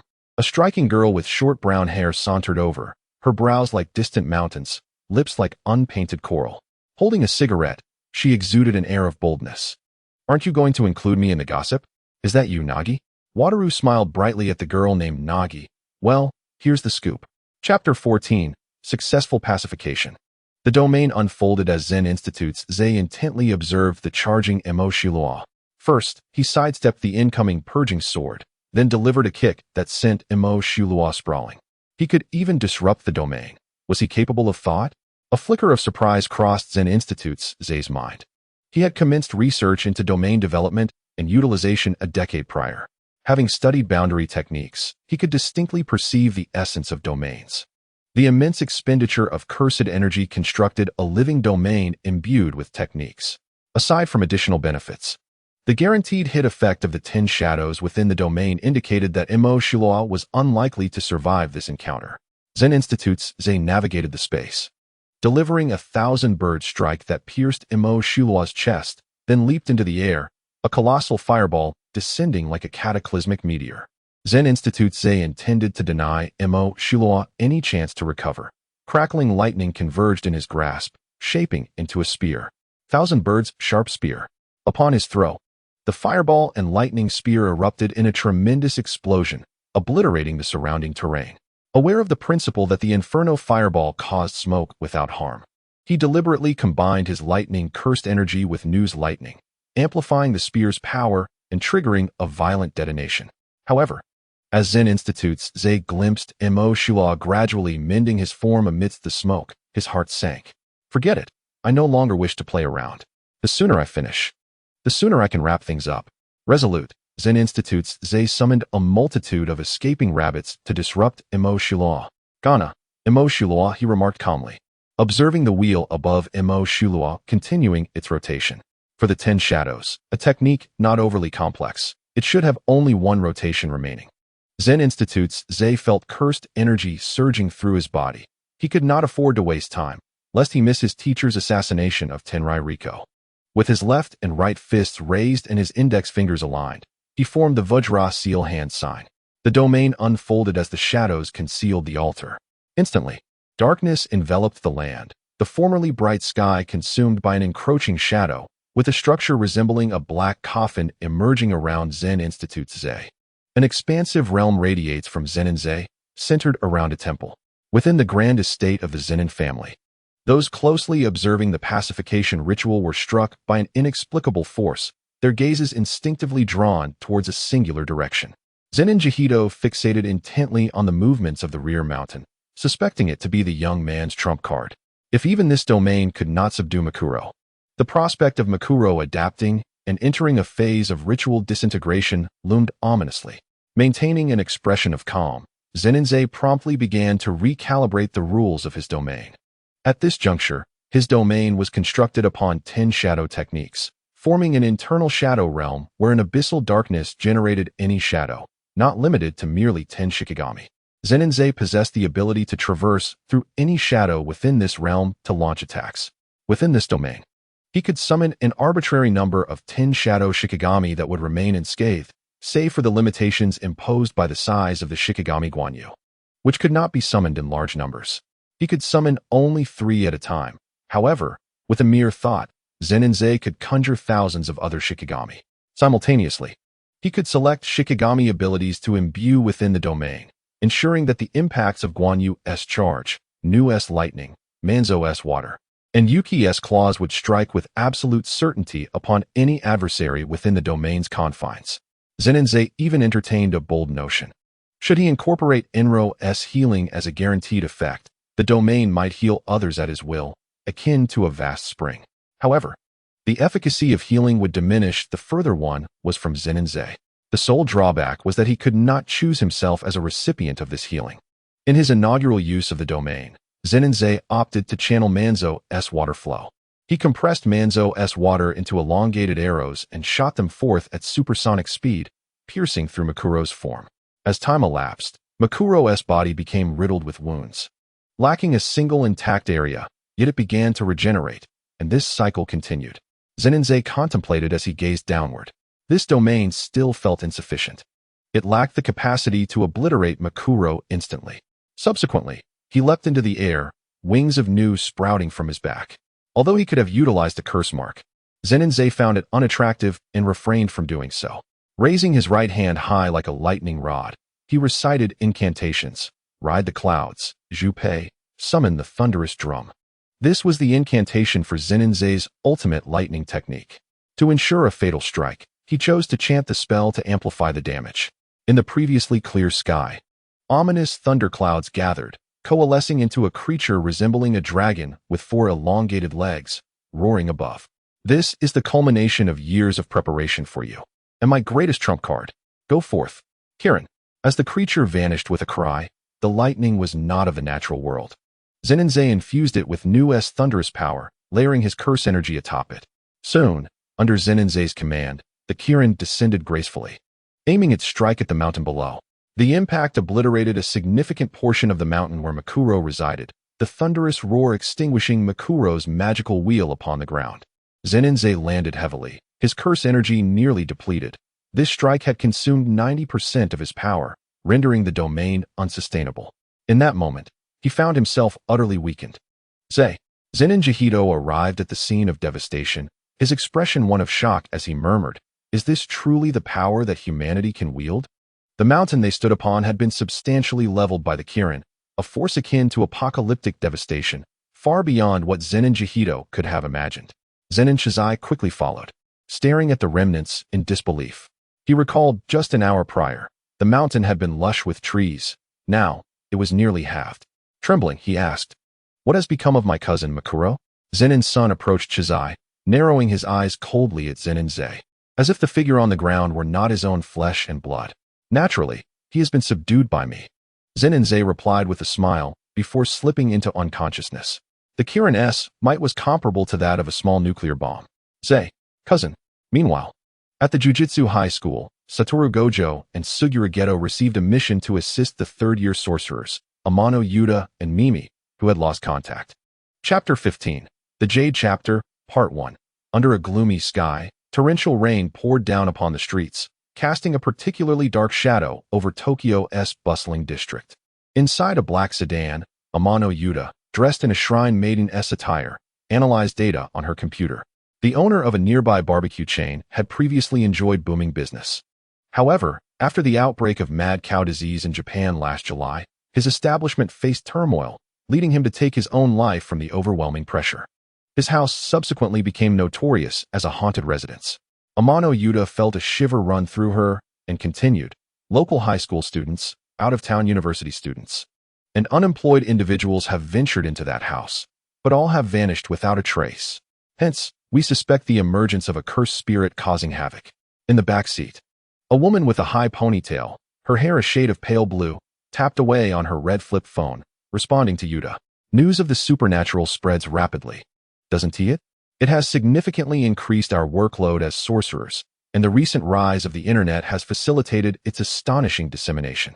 Quite fascinating indeed. 3 elementary school students have also disappeared on their way home from school." Amano Yuta's expression grew serious.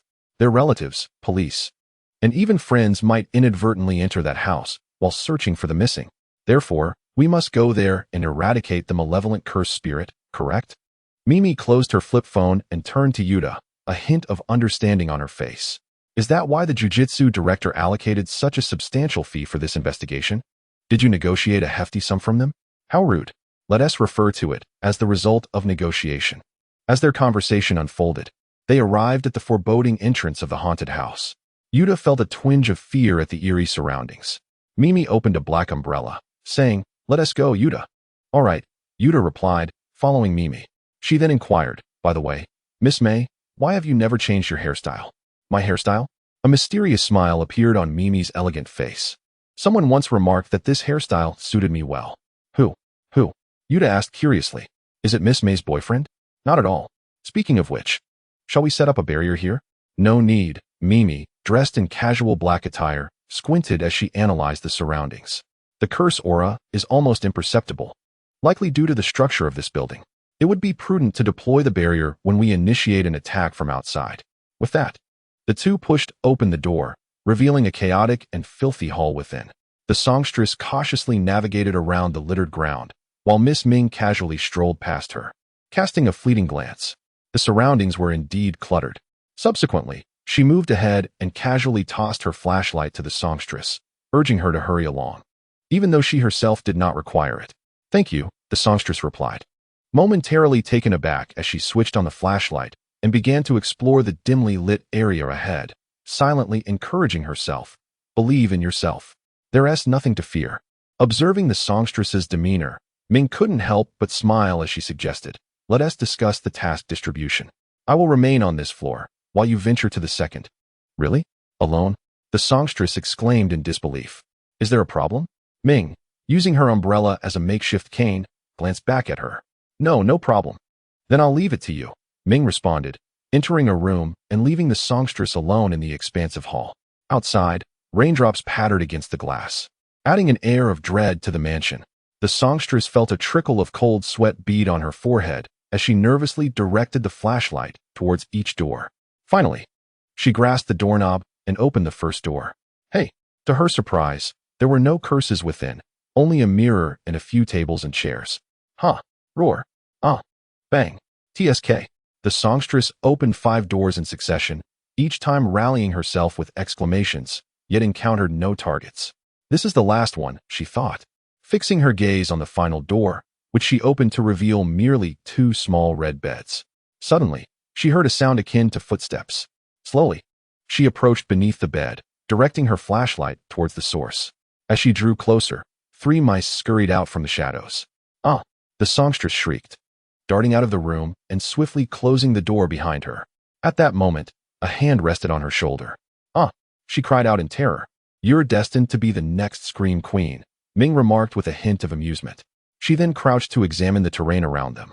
Please, don't scare me again. Wasn't it me who startled myself? The songstress awkwardly scratched her head, somewhat miffed. Is the exploration of the first floor over? Ming turned to her. This is still the first floor. Huh. I came from the corridor on the first floor. The songstress turned around, but I reached the end room. As she spoke, her voice grew quieter. Ming pointed at the debris scattered on the floor, snack boxes, chip bags, soda cans, backpacks, and training uniforms. I've already checked this 3 times. Ming smiled, adding, by the way, this mark was intentionally made by me on the way here. It seems we are inside its belly. So, this corridor is a loop. And those ordinary people who wandered in were also killed by this technique? The songstress crouched down. We've been walking for about 30 minutes, roughly 4 kilometers. Therefore, if 2 people sprint through the corridor, it should collapse somewhere. At that moment, the refuse boxes on the floor arranged themselves in her hands, resembling the internal structure of the curse's belly. What a pity. Ming approached, resting her chin in her hand. Only a 90 out of 100. How infuriating. What about the remaining 10 points? If 2 people run, Ming pointed to the other side of the corridor, both sides need to operate simultaneously. I see. The songstress stood up, excitement radiating from her. If it's indeed a puzzle-like structure, then if we head in different directions, the curse's barrier might reveal a flaw. If a gap occurs, perhaps we can escape. 100 points, Ming acknowledged with a glance of approval. If we succeed, the songstress declared with determination. Remember to recommend my sorcerer rank. How much do you have saved? Ming suddenly inquired. Forget it, I'll consider it. With that, the 2 dashed in opposite directions. And as they ran, the surrounding rooms began to warp and twist before ultimately collapsing, causing the songstress to plummet from a height. Amidst the ruins, she struggled to crawl out from the rubble, and before she could lift her head, she heard that infuriating voice. Are you crying, songstress? Chapter 16. The Jade Tale, Part 2, Wakaba. The songstress glared at the tall, white-haired boy before her. I am not crying. I came here to save you all. Wakaba continued to tease the self-proclaimed senior songstress. The boy, Wakaba, exuded a carefree demeanor, his eyes and brows brimming with confidence and pride in being one of the strongest. You look so disheveled. If you were crying, would you comfort us? At that moment, Ming stood to the side, maintaining her elegance, unlike the flustered songstress. I must ask you, Miss Ming won't he cry, will she? Wakaba seemed to imply. After all, you're so strong, unlike someone. Indeed, Ming chuckled lightly. However, the songstress, hearing this, grew increasingly irate and rose with flushed cheeks. I don't need your help. Before she could finish, a massive curse appeared behind her, and she turned in terror. Yet, almost immediately, a sandworm emerged from the ground and swallowed the curse whole. Summeryu lifted his hand from the shadows, cautioning, "Don't swallow it yet. We still need to capture it." Summeryu then turned to Wakaba, his gaze playful. "It's not nice to bully the weak. Who would be foolish enough to bully the strong? You're just instigating her." Summeryu replied. The songstress listened to their conversation, her expression darkening. However, she soon heard a languid voice. "Songstress, are you safe?" "Natsuko, I was worried about you. You haven't contacted me for 2 days."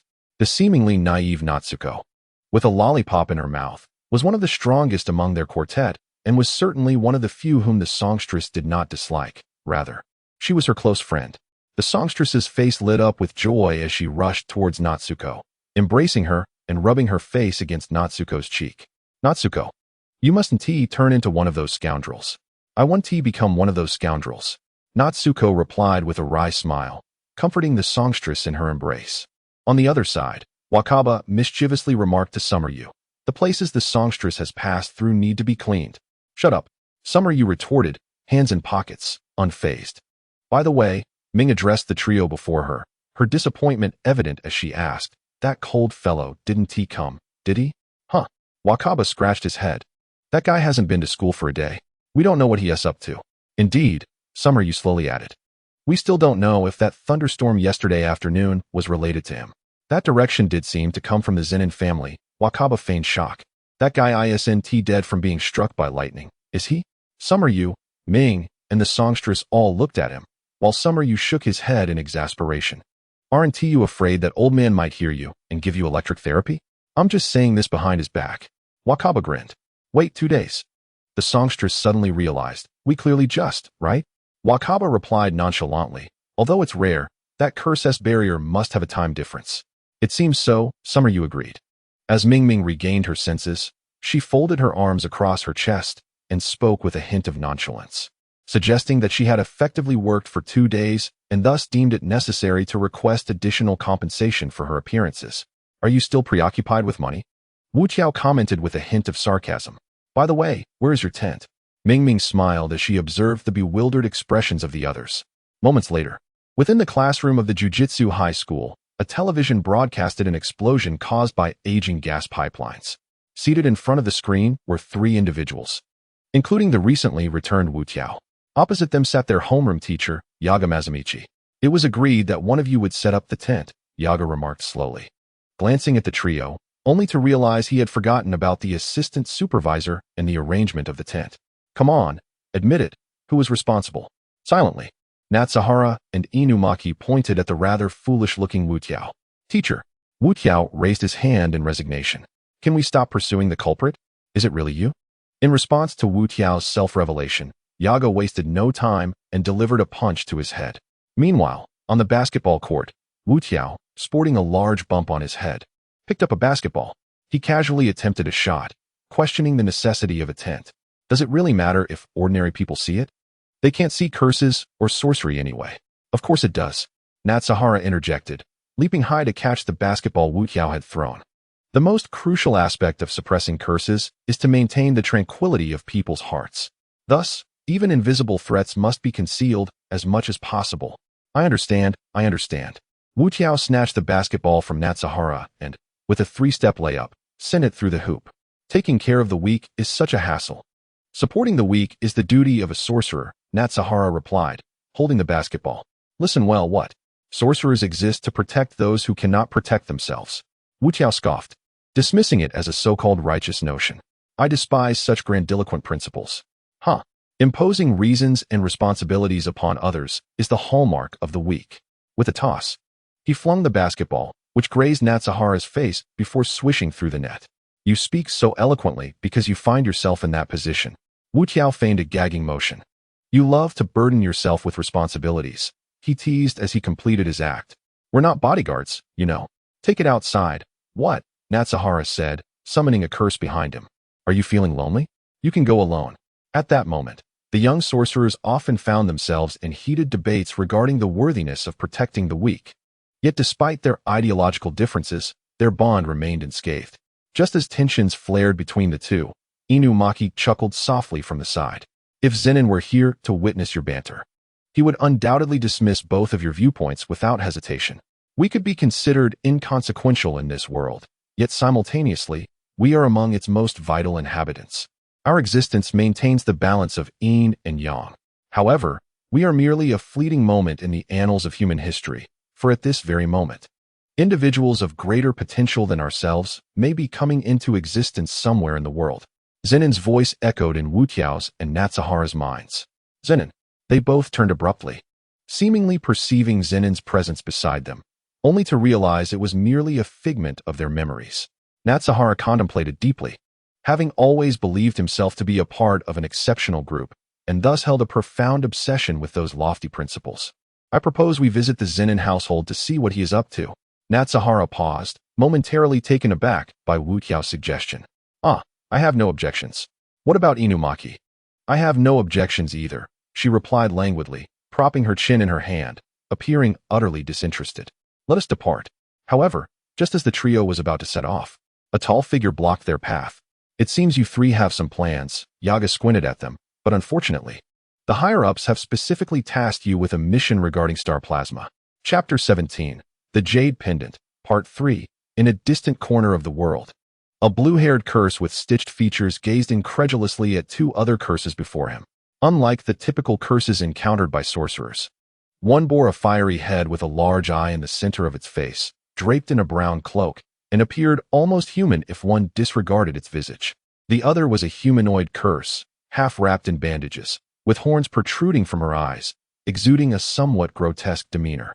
The fiery-headed curse addressed the blue-haired being. My name is Arke, and she is Hanami, while you are one of our kin. Indeed, Hanami responded, her eyes glimmering. We are of the same lineage. Do you wish to seize this world? Seize the world? The blue-haired curse mused, a mischievous grin creeping across its face. I accept. We shall escort you to our base. Arke declared, it is where we curses are safest, for our king is soon to be born. At the Zenin household, Zenin suddenly awoke from his stupor, glancing around to find himself in his own room. Beside his bed lay two young girls, Maki and Mai. With a heart full of tenderness, Zenin gently lifted them and tucked them under the covers before stepping out of the room. Zen, a startled voice called out. It was his mother, who enveloped him in her embrace. Do you have any idea how worried we were? You have been unconscious for an entire day. A day? Zenin smiled lightly, seeking to reassure her. Do not fret, mother. I am fine now.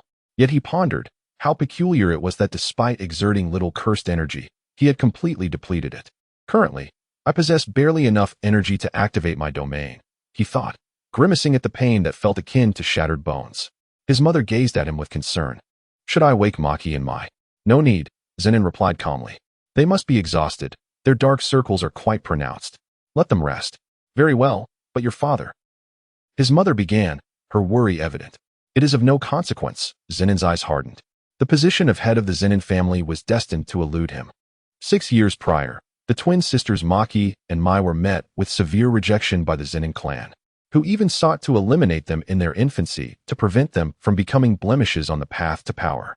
Thanks to Zenin's fervent efforts, persuading the likes of Zenin Mazamichi with incentives, he garnered substantial support within the family, his prestige soaring. As the saying goes, if one were to determine which of the three great families is the easiest to control, it would be the Zenin family, provided one awakens 10 types of shadow techniques.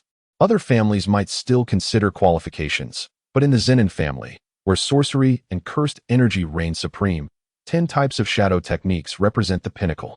In the absurd Zen temple, Zen Institute Ze had formed an alliance with Zen Institute Naoya, aiming to usurp the position of family head from his own son. Little did he know that his ally had already betrayed him. Zen Institute Ze pondered as he entered the room of Zen Institute Gibberin, observing the old man, who was drunkenly dozing off. He shouted, Old man, who is it? Zen Institute Jibirin jolted awake, staring at the smiling Zen Institute Zei, unconcerned about the boy's well-being. For he trusted the reversal technique of Enro. You little rascal, who are you trying to scare? Why the anger? Zen Institute Zei chuckled, taking a seat beside Jibirin and pouring himself some wine from the old man's gourd. Naoya, come out, stop hiding. At his words, a bashful blonde youth stepped forward. His cheeks flushed, having been quickly discovered by his cousin. Are you blushing for no reason? With those meager concealment skills? Zen Institute Zei scoffed, dismissing the matter. Let us drink today? What? You just woke up and you're drinking my wine? And you're not even of drinking age. Zen Institute Jibirin exclaimed, furrowing his brows. You're such a miser, Zen Institute Zei muttered, then recalled something. After all, I am the first shadower to tame the cursed spirit Imo Shulaw in a millennium. Shouldn't we celebrate? Looking at the shameless Zen Institute Zei, Jibirin smiled helplessly, then relaxed. Indeed, the first shadower to tame Imo Shulaw has finally emerged under the witness of the 26th family head. He reminisced about naming Zen Institute Zei 16 years ago. Was this a blessing from heaven upon the Zen family? Now, even if he were to die, he would have no regrets. The Zen family had regained a stronghold. Apart from him, the old man. Zen Institute Jibirin muttered to himself, tomorrow I will submit an application to the higher-ups to officially assess you as a special grade. Do I even need their consent? I want to wipe them out. It's just that those old codgers are lucky to be alive. Zen Institute Zei took a swig of wine, glancing at Naoya. Naoya, how many sips have you had to be blushing like that? This Naoya really is a lightweight. Not at all, don't say that. Naoya mumbled, somewhat dazed. Ha. Zen Institute Jibirin laughed heartily, noting that Naoya was now a second-level sorcerer and would soon join the organization. From now on, he will be your right-hand man in the Zen family. Who cares? Zen Institute Zei replied. I just said I want to return until I'm drunk. All right, let us drink until we drop. Moments later, Zen Institute Zei looked at the two, Jibirin and Naoya, who had both fallen into a deep slumber, shaking his head. These two had even worse drinking capacity than himself. Especially Naoya. Stretching his long-neglected body, Zen Institute Zei thought, it's time for me to do what I must. The powerful cursed spirit aura emanating from Southeast Asia appeared to be something never encountered in the original narrative. Could this dream be prophetic? Zen Institute Zei contemplated, feeling a sense of peculiarity. Was there another purpose? Calculating the time, it should be time to meet Huayu, perhaps to lure the tiger away from its mountain. Lastly, he glanced back at Maki and Mayo in their room, gently pinching their faces. Good night. Teacher, please don't die before I return. Chapter 18. A new enemy on a desolate island in Malaysia. A tall figure clad in white appeared amidst the mountainous region of a remote city. Such a dense cursed spirit aura, it must be here.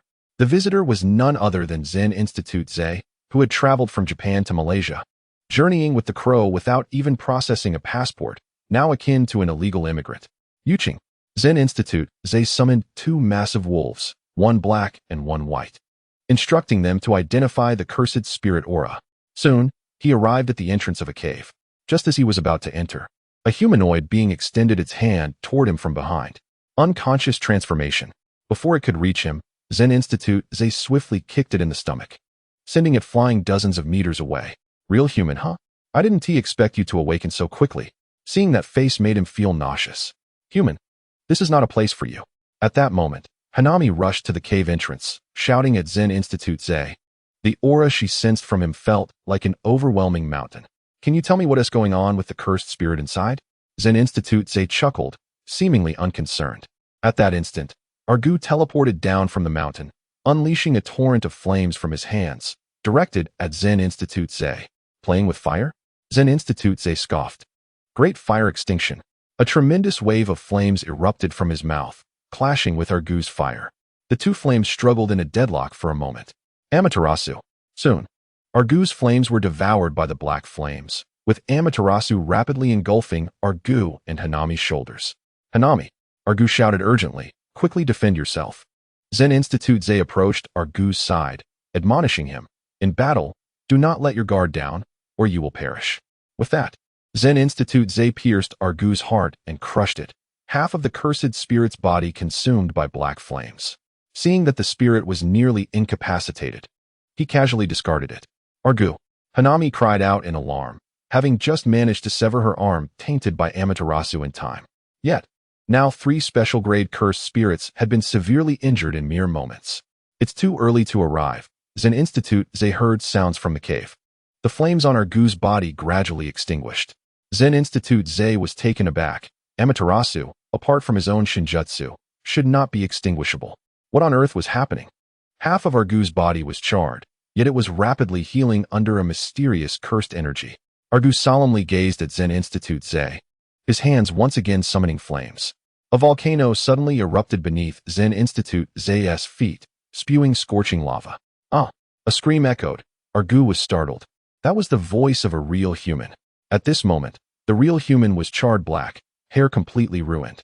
And his belly was beyond recovery due to Zen Institute Ze's reverse technique. Who are you? Why have you come here? You think you can escape?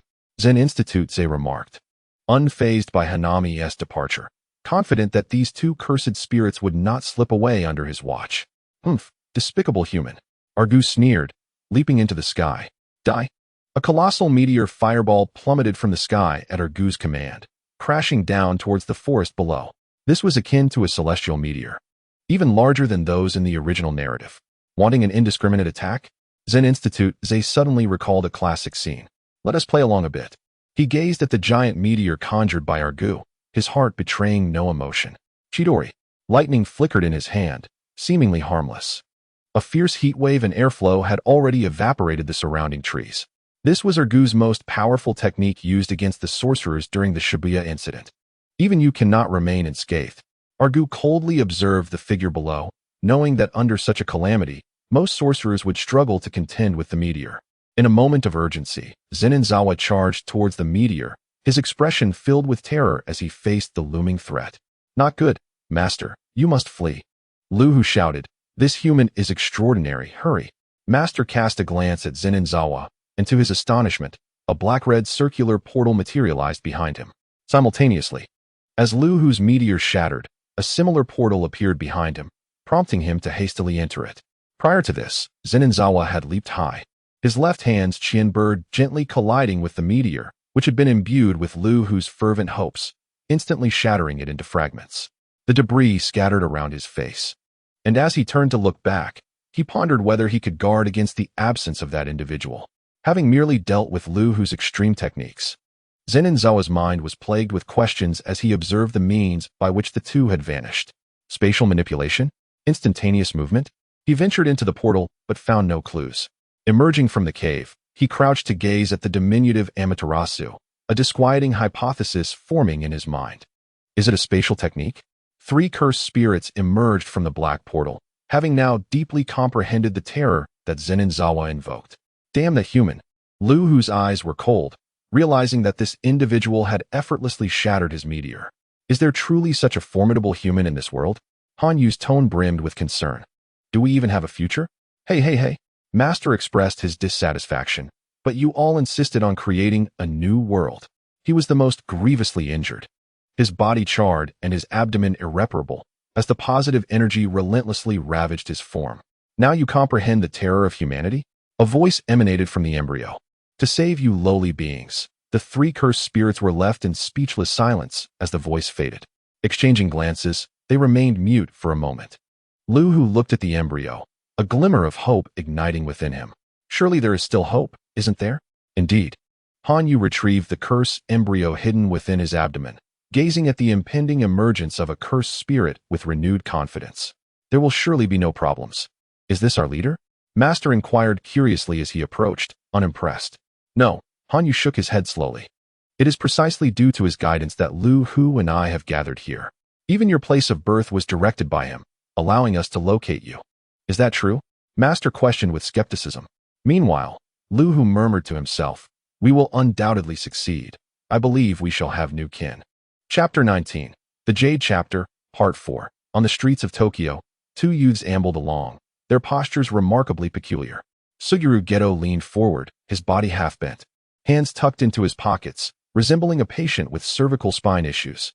Satoru Gojo reclined completely, drinking from a beverage without a care for the gazes of others.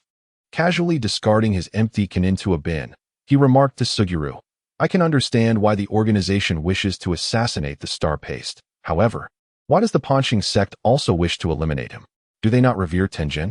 They worship the unassimilated Lord Tenjin, Suguru explained patiently. They hold an extreme belief that if the star paste is assimilated, then Lord Tenjin would become impure. How troublesome, Satoru complained. We could have already arrived at the Zenin estate by now, yet we must protect a little girl. Come on, Satoru, don't say that. This is a significant matter concerning the future of the sorcery world, Suguru replied helplessly, pondering what Zenin-zawa was currently engaged in. Having not heard from him in 2 days. I'll call Shoko and check. She should be arriving soon. Beep, beep. Satoru answered the phone. Hello, Shoko. What did you say? Zawa has been unconscious for 2 days. And he still hasn't awakened? All right, I understand. What is the situation? Suguru observed Satoru's grave expression and asked, could it be? Indeed. Satoru's demeanor remained calm, but he soon smiled. In my view, there's no need for concern. Zawa has the ability to reverse techniques. Suguru paused, then felt reassured, exclaiming, Zawa's 10 shadow techniques are indeed quite convenient. It's a comprehensive technique, Satoru remarked dismissively, though he suspected Zenin-zawa was likely subduing the cursed spirit, Mahito. Satoru was intrigued to see what the legendary strongest Shikigami, capable of contending with the 6 eyes, would look like once subdued. As their conversation unfolded, they arrived at the base of a tall building. Rock, paper, scissors. They both extended their hands simultaneously. I win, Geto. You go up, Satoru said with a grin. Seriously? Suguru looked exasperatedly at his paper against Satoru's scissors, then took out his phone, saying, then I'll call. Satoru retrieved his phone, while Suguru calmly entered the elevator. Speaking into the phone, by the way, Satoru, I've been meaning to mention this. Huh. Suguru continued, when we eventually meet Lord Tenjin, it would be wise to use honorifics. Don't you think? Like Bokurwadashi for self-reference. It sounds more endearing to the juniors.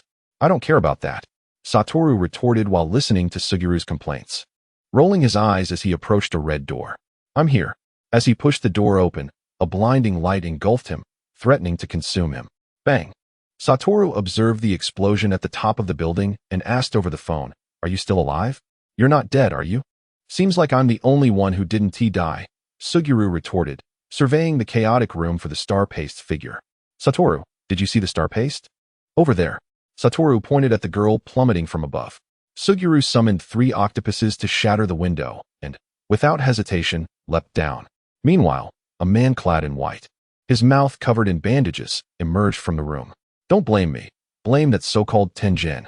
Satoru, observing the flying knives in front of him, couldn't help but ask. Who are you? Humph. Another man in white, also with his mouth covered, stepped forward, standing before Satoru. Oh. Satoru was slightly surprised. You're coming towards me rather than fleeing? Don't come any closer, or I'll have to beat you. The man smiled.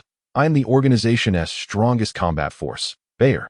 Satoru chuckled, finding this the most confident cursed master he had encountered in years. He couldn't resist asking, do you truly believe you can defeat me? Bayer replied with unwavering confidence. You will lose. Shortly thereafter, Suguru, holding a cup of red tea in one hand and covering his ear with the other, crossed his legs as he watched the cursed master, Kukun, tormented by the cursed spirit fungi. You cursed masters can even farm? Suguru quipped. Kukun exploded with rage, shouting, you insufferable brat. I advise you to be cautious. Mr. Bayer has arrived, and he is the organization's strongest combat force. Suguru then held up a photo sent by Satoru, placing it before Kukun's face. Is this Bayer you speak of? Indeed. The man stared blankly at the image of Satoru Gojo on his phone, recalling a saying that circulated within the world of sorcerers. On that day, at the turn of the year, we lost our freedom. It was rather anticlimactic. He had expected something far more sinister. Suguru Geto observed the ashen face of Kento Nanami and felt compelled to advise him once again. Young man, I suggest you reconsider your path. There is no future in being a sorcerer. Shut up, you little brat. Geto retorted. Fungus, reward him properly. With a dark scowl, Geto commanded the pink cursed spirit. Get away. Hurry up. In the room where Geto resided, Kento Nanami was engulfed by the psychological shadows of his life. Not far away, on a neighboring building, 2 figures stood. One was a man clad in a white suit, and the other appeared to be a muscular individual in a black bodysuit. Gazing at the smoke rising from the floor where the star core was located, Kong Shiyu remarked, those fellows have already begun. He then turned to the robust man beside him. Although the Ponching sect lacks the power to contend with sorcerers, They are not devoid of wealthy patrons. And their generosity is quite notable, I assure you. So, are you prepared to partake in the assassination of the Star Corps? Zenin Naoya's eyes glimmered with nostalgia. Then, he broke into a grin that bore a hint of menace and stated, "But I no longer bear the Zenin name. I've married into another family. Call me Fushiguro." He continued nonchalantly. Let those miscreants expend some of their energy. After all, with 6 eyes protecting them, they stand no chance of succeeding. They are merely the classmates of my inept disciple, so we cannot underestimate them. Do you have confidence in defeating them? Kong Shiyu asked, observing Fushiguro. After all, it's been a while since you've been active. Since leaving the Zenin clan, Naoya had taken on the role of a bounty hunter and earned the title of sorcerer killer. After experiencing the joys of love, he had temporarily retired. Well, I can't say for certain. Naoya stretched and spoke with a hint of uncertainty. However, I am confident that if my disciple does not intervene, success is highly probable. That implies you? Naoya recalled the image of his little companion from over a decade ago, a smile breaking across his face. I'll take on this task. Chapter 20, The Jade Pendant, Part 5. Zenin Zeo fixed his gaze on Amaterasu, activating his technique, causing the feeble flames to extinguish. What is it? He pondered. Has most of Amaterasu's flames been redirected? Recalling the movements of the cursed spirits, he concluded that such feats were beyond their capabilities. Zeo's mind raced with thoughts. Although he understood it was the entity within the embryo responsible, he could not deduce the technique from the scant information he possessed. Meanwhile, in Japan, Goju stood solemnly, watching the footage in his hands, murmuring to himself. This could severely injure those 3 cursed spirits. It seems he will soon return to Japan. I misjudged. Regret washed over Goju's face as he realized that the power of the 10 shadows had far surpassed that of the current 6 eyes. Had fate shifted? In Goju's memory, 10 shadows had always been suppressed by 6 eyes. The best performance had been during a standoff 400 years ago, where he had utilized subterfuge to ensure mutual destruction in a duel. This is troublesome, Goju contemplated, pondering methods to break the deadlock. Should he awaken the twin-sided Sukuna? If Yuji Itadori had not matured, the unrestrained king of curses would thwart my grand design. Should I employ subterfuge again? Goju narrowed his eyes, recalling Zenin Zeo's cold demeanor. This 10 shadows was entirely different from the one 4 centuries ago. Damn it, Goju murmured, stroking his chin. It seemed he must initiate further cooperation with those 3 cursed spirits ahead of time. They must possess a trump card that allows them to escape and continue resisting the Zenin clan. Fushiguro, I hope your actions are swift, and that you sever the chains of fate soon, Goju thought, unfazed. After all, it was merely a matter of an era, the 2 strongest, no less. Nevertheless, even amidst this realization, I must acquire his cursed spirit manipulation. It is essential for my plans. With that, he tossed a piece of parchment into the fire, watching as the flames slowly consumed it. At the Tokyo Metropolitan Jujutsu Technical School, at the foot of a red, antiquated structure, a group stood together, seemingly bidding a final farewell. It was already the 3rd day of guarding the Star Corps, as Satoru Gojo and Suguru Geto escorted Riko Amanai into the inner sanctum of the school. Thank you for your hard work. This is the interior of the Jujutsu Technical School. Rest assured, Geto reassured Riko and her maid, Kurwa. Inside, there exists the barrier technique of Lord Tenjin. Ordinary individuals cannot enter. Upon hearing this, a petite girl in a uniform skirt exhaled in relief, resting her hands on her knees. Finally, I don't have to be on edge anymore. Indeed, Kurwa agreed. Her expression relaxed as she glanced at Riko, then turned to Geto, adding, You both have worked hard. It's nothing, Miss Kurwa, Geto replied gently. He then looked at Satoru Gojo, who appeared fatigued, yet was still holding up. Gojo, you've really endured a lot these past few days. You haven't had a proper sleep, have you? You should rest for a while. TCH. Who wants to be a babysitter for a brat? Satoru yawned, dismissively curling his lip before lifting the limitless technique he had maintained for the past 2 days. However, he was always one to speak contrary to his feelings, feigning nonchalance as he said, This is the last time. I want to accompany you again. What? Who needs an unreliable babysitter like you? Riko, the brat in question, retorted, clearly displeased. I want to see you again, humph. Geto and Kurwa exchanged amused glances at the bickering pair. However, just as everyone's nerves relaxed, an unexpected incident occurred. Before anyone could react, a short blade had already plunged into Satoru's chest. Satoru stared in disbelief at the blade protruding from his chest. Meanwhile, Fushiguro, clad in black, wore a smile, having anticipated this very moment. Impossible. This is within the barrier of the school. Geto exclaimed, shocked. Who are you? The four of them could scarcely believe that Satoru Gojo, the strongest among them, had sustained an injury. Slowly, Satoru turned his head, meeting Fushiguro's gaze, managing to muster a faint smile. Haven't we met somewhere before? Fushiguro replied coolly, no need to dwell on it. After all, I wouldn't specifically remember a man's face. Seizing the moment, Satoru urgently pushed the blade from his chest, kicking Fushiguro away to create distance. Geto seamlessly followed up on Satoru's attack, summoning a sandworm to swallow Fushiguro and hurl him against a massive boulder. Then, he anxiously turned to the half-crouched Satoru. Gojo, are you alright? Satoru managed a strained smile. I'm fine. Although I haven't had the chance to activate my technique, this blade hasn't pierced my organs. With my cursed energy, I restrained the blade's motion, preventing it from cutting deeper. This wound feels akin to a pin pricking through fabric. Don't worry about me. Focus on getting Riko inside. This guy is my responsibility. Satoru gestured to Geto. That is the true endpoint of our mission. Understood. Trusting in Satoru, Geto ultimately decided to escort Riko Amanai into the sanctuary. With the sound of slicing blades, Jean-Air completely dismembered the sandworm, its violet blood splattering across his lips. At this moment, the man leaned on a large knife, a smile playing at the corners of his mouth as he regarded Satoru Gojo. You're still alive?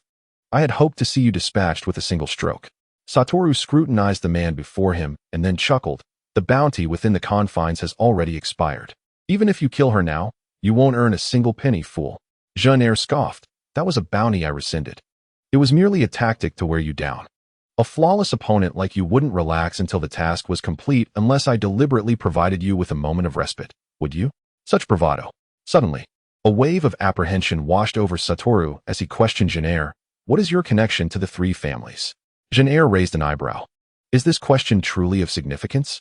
Absolutely, Satoru retorted coldly, swiftly raising his hand to unleash his technique, gravity reversal. A massive gravitational force surged towards Jean-Air, who nimbly evaded, darting swiftly through the forest. So fast, Satoru thought, astonished that he felt no trace of cursed energy emanating from Jean-Air. Was this the physical prowess of heaven and cursed binding? Jean-Air charged from Satoru's left side, and Satoru raised his hand. The gravity manifested from his palm erupted, sending Jean-Air crashing into a nearby building. Unfazed, Jean-Air stood up and brushed off the dust, continuing his assault amidst the numerous structures.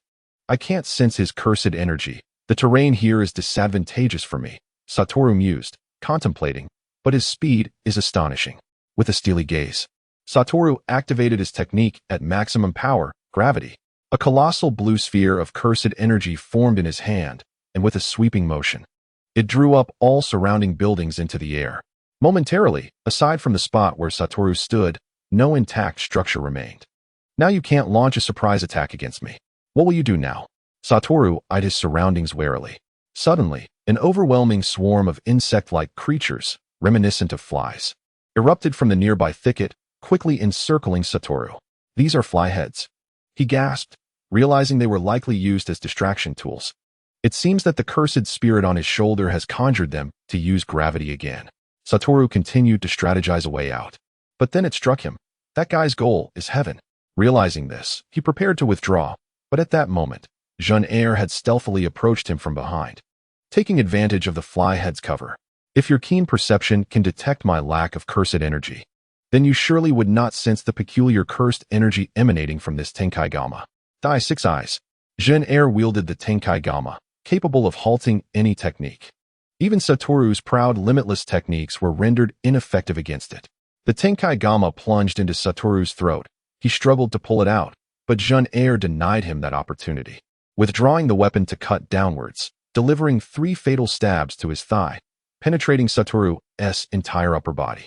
With a sweeping kick, Jean-Air disrupted Satoru's balance, sending him slowly toppling backward.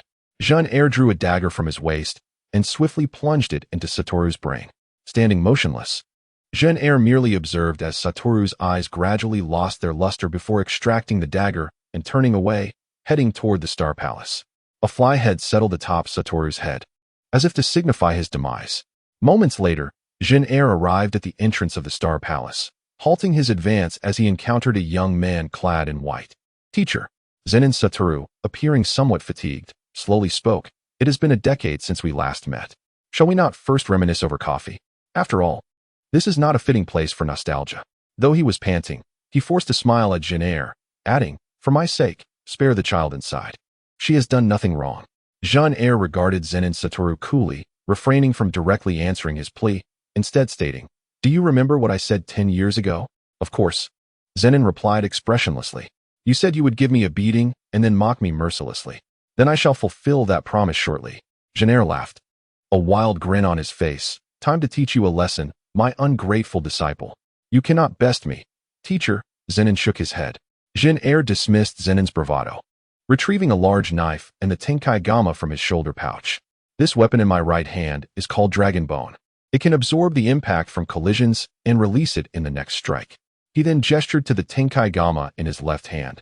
This is the Tenkai Gamma, which can nullify any technique. I just used it to kill 6 eyes.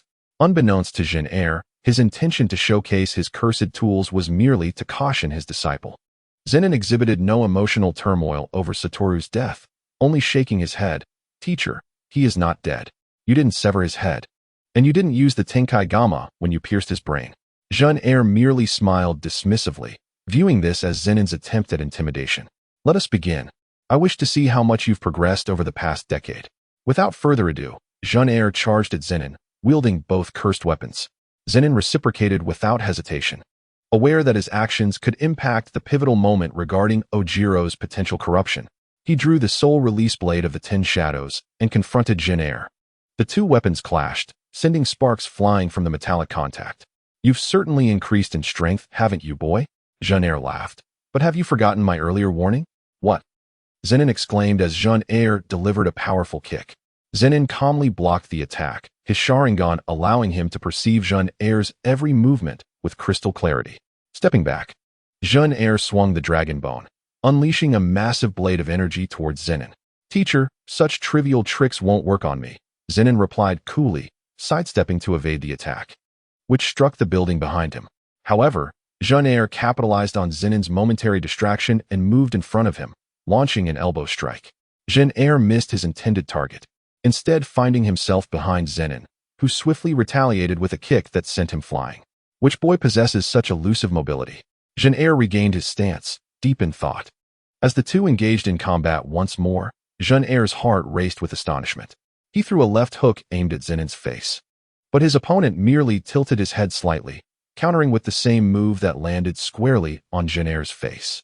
Despite having sensed Zenin's prowess, witnessing it firsthand brought a sense of satisfaction. Jin Air realized that the young man before him had surpassed him in physical skill, eclipsing his own abilities as a teacher. Jin Air once more retrieved a chain-like cursed tool from his pouch. He attached one end of the 10 reverse halberd to one end of the long lock, then swung the lengthy chain with a motion reminiscent of a windmill. This contraption is called the endless lock. As long as you cannot see the other segment, it is infinitely extended. Be cautious. As he spoke, the 10 reverse halberd tied to the endless lock was already hurled by him. Zenin Sua gathered 1,000 birds in his hand and swiftly charged towards him. The crisp chirping of the birds alerted him that this was the technique Zenin Sua had employed to tame the bull demon years ago. You wish to approach me? He discerned Zenin Sua's intentions instantly and retracted the endless lock. He also unleashed a multitude of tiny flies to obscure Zenin Sua's vision. As Zenin Sua lunged forward, countless droplets of cursed spirit blood splattered outside the Starfall Palace. In but a moment, the 10 reverse halberd collided with the 1,000 birds. It was not halted. Rather, the halberd was even scorched. A jolt of surprise coursed through him.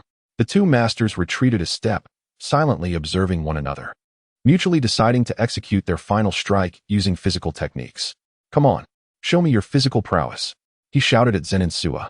Zenin Sua charged fiercely towards him, delivering a left hook aimed at his face. However, with lightning reflexes, he blocked it with his right hand. After all, with the powers of heaven and the tyrant, he could even grasp the air. In the realm of sorcery, he was perhaps the only one capable of barely keeping pace with Zenin Sua's speed. Even Satoru Gojo could not match him. Immediately, he embraced Zenin Sua tightly and executed a knee strike with his right leg. Teacher, you underestimate me too much. Zenin Suwa remarked nonchalantly before using his head to strike at his own. You rascal. His pupils contracted as he let out a wild laugh, then slammed his head against Zenin Suwa's. The collision of their heads caused him to release Zenin Suwa in pain, and they both took a step back. For a moment, both Zenin Suwa and he were left speechless until he broke into laughter again. Pointing at Zenin Suwa, he complained, When did you learn such underhanded tactics? Did I ever teach you that? Zenin Suwa shrugged indifferently. I found myself unable to break free, so I had no choice but to resort to this. All right, so this is how we're playing it? He replied, resignedly observing Zenin Suwa. I knew that if you were around, I definitely couldn't kill the Starstream body. However, I still want to say, the six eyes are not all that impressive. Zenin Suwa calmly pointed behind him. Teacher, I have already mentioned, he is not dead yet. Gojo has arrived. Shock flashed across his face, and he muttered to himself, is that true?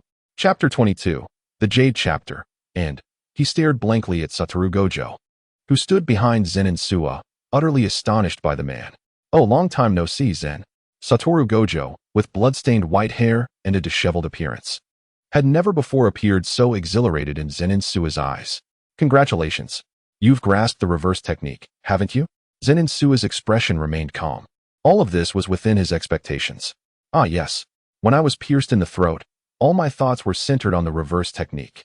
I reversed the energy of my cursed power, and the result is that I succeeded. I have never felt such elation as I do now. I'm absolutely euphoric.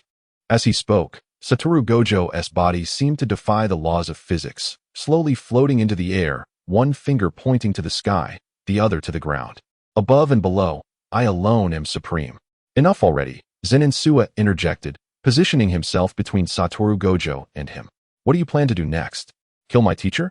Zenin Suwa pointed at the still-dazed figure. Huh? Satoru Gojo exclaimed in surprise. This guy is your teacher. Who else do you think I learned my initial physical techniques from? He retorted. Now, who am I supposed to practice my new skills with? Satoru Gojo squatted down. Scratching his head, I've been holding this in for so long. I almost died at his hands. I really want to give him a beating. Then you two can have at it. Either way, I can heal whoever gets hurt with the reverse technique. Forget it, I might as well just. Zenin Suwa suddenly looked at Satoru Gojo with curiosity. You're not planning to unleash a technique into the sky, are you? You know about that? Satoru Gojo cast a suspicious glance at Zenin Suwa, wondering how he knew about his ultimate move. After all, this technique was rarely known even within the Gojo clan. Without further thought, Satoru Gojo began to chant, technique, rotation of the azure. Technique, reversal of the scarlet. Two spheres of cursed energy, red and blue, appeared behind him. And he shouted at him, you belong to the Zenin clan, right? This move was originally meant for you, but out of respect for Zen, I'll let you off the hook.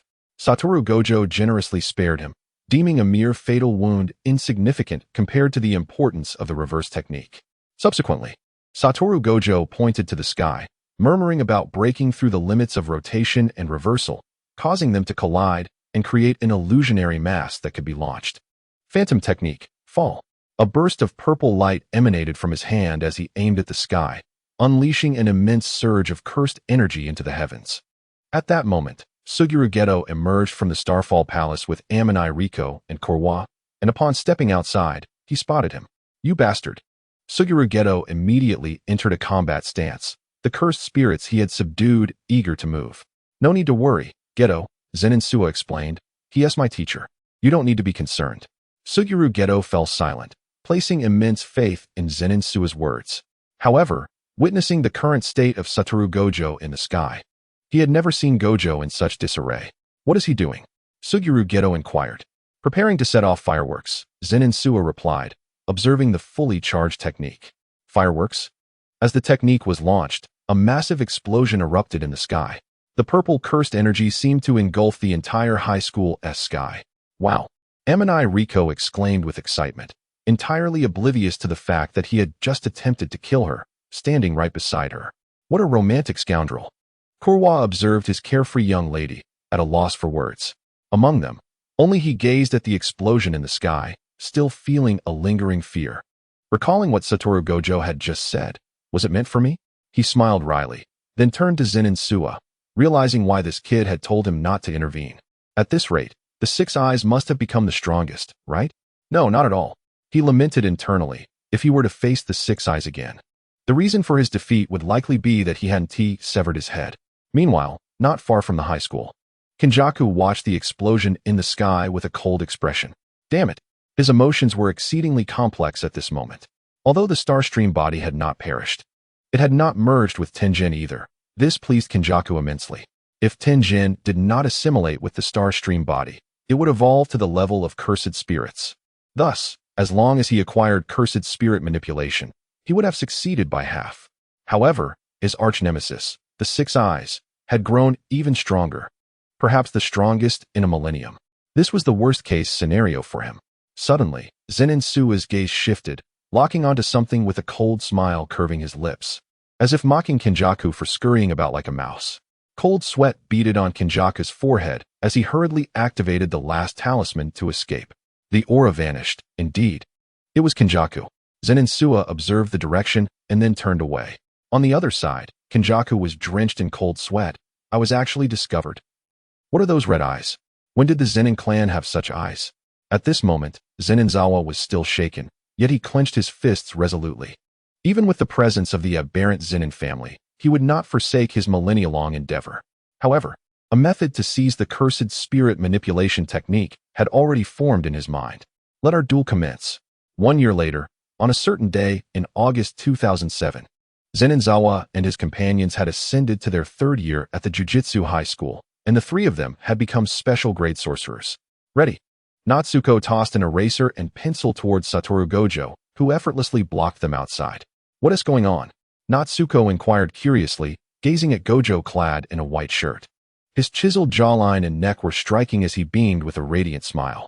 It seemed he had recognized his own limitless potential, which came with a buffer period. Leaning against a tree, Zenin yawned and continued, after a year of practice. I have successfully enabled my body to filter objects suitable for close combat based on quantity and quality. This reduces the consumption of cursed energy and opens the door to an uninterrupted limitless state. In other words, the automatic transmission I informed Gojo about a decade ago has finally been learned by him. Will he not burn out his brain? Natsuko asked, intrigued. He will use a reversal technique to heal his brain. Gojo coughed lightly, instantly abandoning his intention to explain further. He then said, Zawa, summon your Shikigami. Let us have another match. Are you certain? Zenin formed hand seals, chanting incantations, and immediately, his Shikigami appeared behind him. An overwhelming surge of cursed energy manifested on the playground, leaving Suguru Geto and Natsuko in awe as they beheld the Shikigami. This was their first time witnessing Zenin perform the most complete summoning ritual and observing the Shikigami so closely. The strongest of the 10 Shadows sorcerers, murmured Suguru Geto. I wouldn't want to engage in combat with you so soon. Zenin smiled faintly. Perhaps we should wait until everything settles. Settles? Satoru Gojo asked, puzzled. What do you mean? Nothing. Zenin thought of the future. While he had no concerns about Sukuna, an ominous premonition lingered in his mind. Gojo looked at Zenin perplexed by his cryptic words. You've always been mysterious, he complained. Ignoring Gojo's grievance, Zenin turned to the quietly observing Natsuko and said, Come on, Natsuko. Haven't you always wanted to touch the Shikigami? Is it really okay? She hesitantly asked, eyeing the imposing 5-meter-tall Shikigami with trepidation. Of course. I'm here. This fellow is quite obedient. Despite her inner turmoil, Natsuko steeled herself, finally overcoming her fear and placing her hand on the waist of the Shikigami.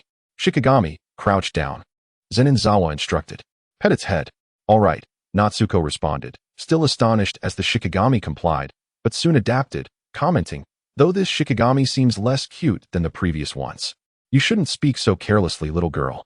To her surprise, the Shikigami spoke, startling Natsuko. You scared her, Shikigami.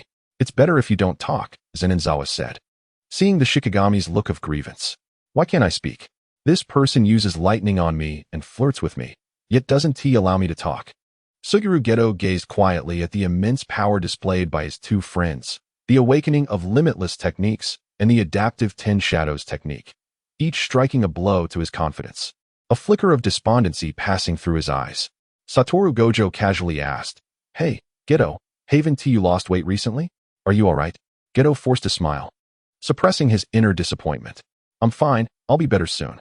Although the fleeting look of sorrow in his eyes vanished quickly, Zenin Zawa keenly caught it. In Geto's mind echoed a thought. During that summer, Zawa and Gojo became the strongest. Chapter 23, Sister School Exchange Conference. A month after the Star Plasma Vessel incident. Are you saying the high school from Kyoto will come here for an exchange conference today? Satoru Gojo languidly questioned, reclining on the classroom desk. Inside the classroom, with 4 desks arranged, the boy who had awakened limitless potential was spirited, while Suguru Geto stared blankly at him, feeling a sense of abandonment.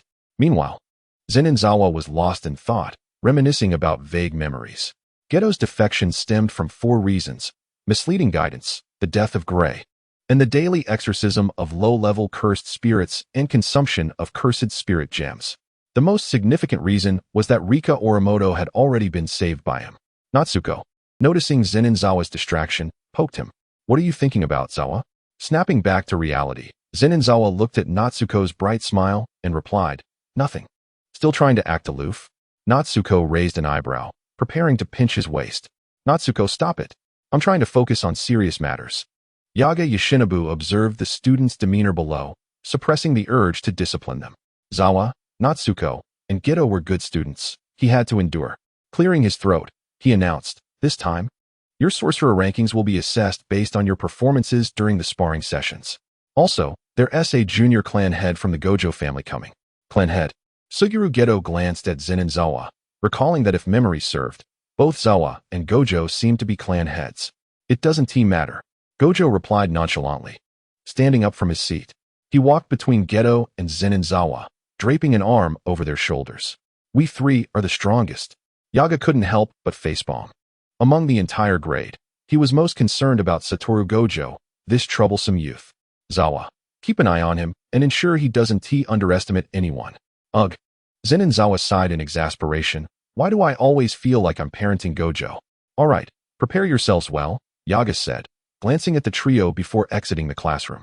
"Hey, Zawa, I saw how you were just now." Satoru Gojo complained loudly in Zenin Zawa's ear. "Why do I always feel like you want to distance yourself from me?"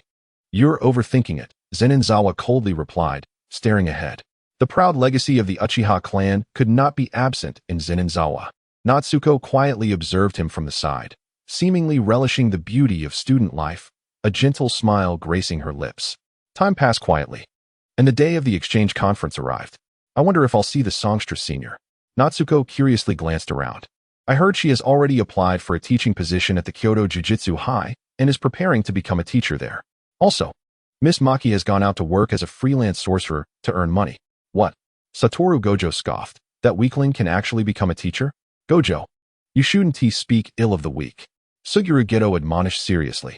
"Gojo, Geto." The songstress, donned in a red and white Miko outfit, appeared, glaring angrily at Satoru Gojo and Suguru Geto. "You two haven't changed at all. You're nothing but scum. Isn't it because you're too weak, songstress?" Gojo smirked teasingly. "Being too weak will lead to elimination." "Gojo, you jerk," the songstress shouted in exasperation, turning to Zenin Zawa. "What will it take for you to help me teach Gojo a lesson? As long as he provokes me, that is sufficient." Zenin Zawa stretched lazily and then walked into the shadows. It was midsummer, and the incessant chirping of cicadas on the high school playground was overwhelming, making it difficult to keep one's eyes closed. Wataru quickly chuckled and casually remarked, "Is it just the second years today? What about the first years?" "Here." The enthusiastic Grayfield rushed out, but did not engage Wataru in conversation. "Are you the senior, Suguru? You're my idol." "Haha, it's all good." Wataru suddenly noticed that Grayfield was not speaking to him, causing him to twitch his mouth in disappointment, feeling as if his sincerity had been betrayed. "Scoundrel," laughed the songstress mercilessly at Wataru. "I have my glorious moments. Unlike the little songstress," Wataru retorted. Suguru stood vacantly beside his close friend, silent and lost in thought. "Who is coming from your side this time, songstress?" Natsuko leaned closer to the songstress, her adorable demeanor making the songstress forget about scolding Wataru. "Let me think. I remember there's someone from the Zenin clan and another from the Kamo clan. The rest seem to lack notable figures," the songstress replied. Upon hearing this, Natsuko turned to Zenin Zawa and winked as if to say, "I've gathered some intelligence. What do you think?" Zenin Zawa couldn't help but smile at Natsuko's little gesture and winked back. "Who is that guy from the Zenin family? How come I didn't know we had another person sneaking into the high school?" While pondering this, a group of people approached from a distance. At the forefront was a hunched old man carrying a peculiar black box on his back. Beside him was someone with a braid at the temple, dressed in traditional attire. And another was Zenin old acquaintance, Zenin Naoya. Naoya, why are you here? Zenin queried, casting a puzzled glance at Zenin Naoya. What brings you to Kyoto High School? Naoya smiled gently. I found the training at home too monotonous. Remembering my cousin is also at high school, I decided to come to Kyoto for my studies. Then pray that you don't encounter me in the competition later, Zenin remarked casually, closing his eyes.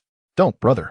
Yayanshi Jashin approached, first glaring at the songstress and admonishing, next time, don't walk so fast and break away from the group. It's quite improper. The songstress awkwardly smiled without answering Jashin's inquiry. Jashin then turned to Zenin, asking, isn't Yuruya here? Is he too afraid to meet me? That's not the case, Zenin began to explain, but Wataru interjected, he's on a business trip, and after today's match, who knows who's afraid of whom? Jashin's heart seemed to be provoked as he told himself not to argue with the youth. He huffed and walked away. Zenin observed that Wataru's tongue seemed to best only him, leaving others speechless when they retorted. Wait, Wataru called out to Jashin. What? Do you want to annoy me further? Jashin trembled. Not at all, Wataru said with a wry smile. I just want to clarify the rules for this round. The matchups will be determined by drawing lots, with a one-on-one scoring system, the final round being best out of 3. How does that sound? Let us proceed with that.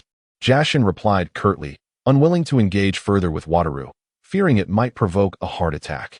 This little old man has quite a narrow mind, Wataru scoffed. Hearing this, Zenin looked at Wataru with a serious expression, offering the elder's concern, you should be grateful that the world isn't filled with Zenin. Otherwise, your tongue would surely be torn to shreds. Ha ha ha, what are you saying, Zawa? Wataru laughed heartily. Such a scenario is impossible. Subsequently, the two groups drew lots, and Zenin found himself in the first match against Kamo Sagan. Chapter 24. 10 Shadows and Crimson Blood. Zenin stepped onto the stage, gazing at his opponent. Kamo Sagan. Kamo Sagan was also observing Zenin. Recalling the tale of the Zenin clan's 10 shadows who had defeated the contemporary 6 Eyes, a memory etched vividly in his mind from a decade ago. Using the lessons from his previous failures as a guise, he had caught Wataru off guard. Kamo Sagan glanced at Wataru in the distance, clenching his fists. For the past 10 years, he had tirelessly trained, striving for a confrontation like today. Hello, it's our first meeting. My name is Kamo Sagan, he said warmly with an aristocratic demeanor. I look forward to your guidance. Zenin stood with his legs apart, fists raised, his expression unyielding. Though he was curious about Kamo Sagan's background, he dismissed it as irrelevant to himself. Kamo Sagan placed his hands together, and Zenin understood he was about to unleash an attack. As Kamo Sagan's hands touched the ground, a massive electric current surged across the surface toward him. Simultaneously, a giant serpent-like manifestation emerged from the shadow beneath Zenin's feet, racing toward Kamo Sagan. The colossal serpent aimed to engulf Kamo Sagan, who dodged to the side, his cursed energy surging. Blood arrow. Kamo Sagan conjured a blood arrow, akin to a projectile. The compressed blood was propelled forth, enhanced by Kamo Sagan's cursed energy, reaching speeds rivaling that of sound. The colossal serpent was swiftly obliterated, and at that moment, Zenin, propelled by the force of 10 hands, instantaneously appeared before Kamo Sagan. To evade the thousand birds technique, Kamo Sagan leaped high into the air of the stage, only to be met with an onslaught of blood. Zenin narrowed his eyes, quickly devising a countermeasure. His lightning release was nearing perfection, yet he hadn't utilized fire release in a long while. His hands swiftly formed seals, expelling a massive fireball from his mouth. Uchiha's signature ninjutsu, the Great Fireball Technique. Kamo Sagan's pupils dilated in surprise as streaks appeared in his eyes. In a flash, he accelerated, narrowly evading the meteor-like fireball.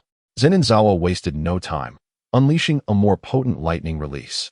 He summoned a katana from the shadow realm, forming seals with one hand, a blue electric current crackling along the blade. With ghostly speed, he teleported behind Kamo Sagan, bringing down the thousand birds blade. The electrified Kusanagi sword descended, and Zenin was momentarily taken aback, then smiled. Kamo Sagan had formed a mass of blood to shield himself against the thousand birds blade. Yet, that alone was insufficient. Zenin clenched his left fist, activating the thousand birds technique. Kamo Sagan quickly retreated, but was pulled back by Zenin Zawa using 10 hands. The 1,000 birds pierced through the blood mass before him, scattering crimson fragments across the stage. Zenin Zawa regarded his former acquaintance with indifference, his heart devoid of emotion. It was this very expression of apathy that chilled Kamo Sagan's heart. Zawa is still so arrogant, Wataru mused beneath his sunglasses, revealing his azure eyes as he shook his head helplessly. He doesn't fear upsetting others, does he? Zawa rarely holds back in battle, Suguru observed thoughtfully. I wonder if we can push him to use the Meiki Shinjutsu. Huh, Meiki Shinjutsu? Wataru exclaimed, astounded. That sounds a bit far-fetched, doesn't it? Shall we make a wager? Suguru inquired. What shall we wager? Food expenses for this month. All right, it's a deal, Wataru declared resolutely. As now gazed at the two individuals engaged in their wager, a flicker of amusement crossed her lips. Yet, she felt no concern, having spent a year as partners. Her trust in Zenin Zawa was unwavering. On the stage, Zenin Zawa noticed the expression of Kamo Sarayu, but simply sheathed his katana behind him with a nonchalant demeanor. Kamo Sarayu furrowed his brow and coldly inquired, What do you mean? Zenin Zawa remained silent, observing Kamo Sarayu intently. He was not one to waste words with those unfamiliar to him. Suddenly, numerous droplets of blood emerged behind Kamo Sarayu, transforming into fine needles and shooting towards Zenin Zawa. Simultaneously, Kamo Sarayu's hands came together once more, launching his blood technique again. The piercing blood and needles viciously sliced through the arena's terrain. Kamo Sarayu closed the distance, intent on engaging in hand-to-hand combat. Want a brawl? Zenin Zawa discerned Kamo Sarayu's ploy but chose to remain calm, continuing to weave hand seals. Myriad phenomena. Empowered by his cursed energy, the technique rapidly descended from the heavens. Even if Kamo Sarayu did not look up, he understood the magnitude of the looming force. However, he lacked the time to redirect his blood technique to cut through the myriad phenomena. Taking a deep breath, Kamo Sarayu intensified the circulation of his blood, amplifying the motion of his crimson scales and elevating his speed to a terrifying level. Before long, he appeared before Zenin Zawa, his bloodied right hand colliding with Zenin Zawa's.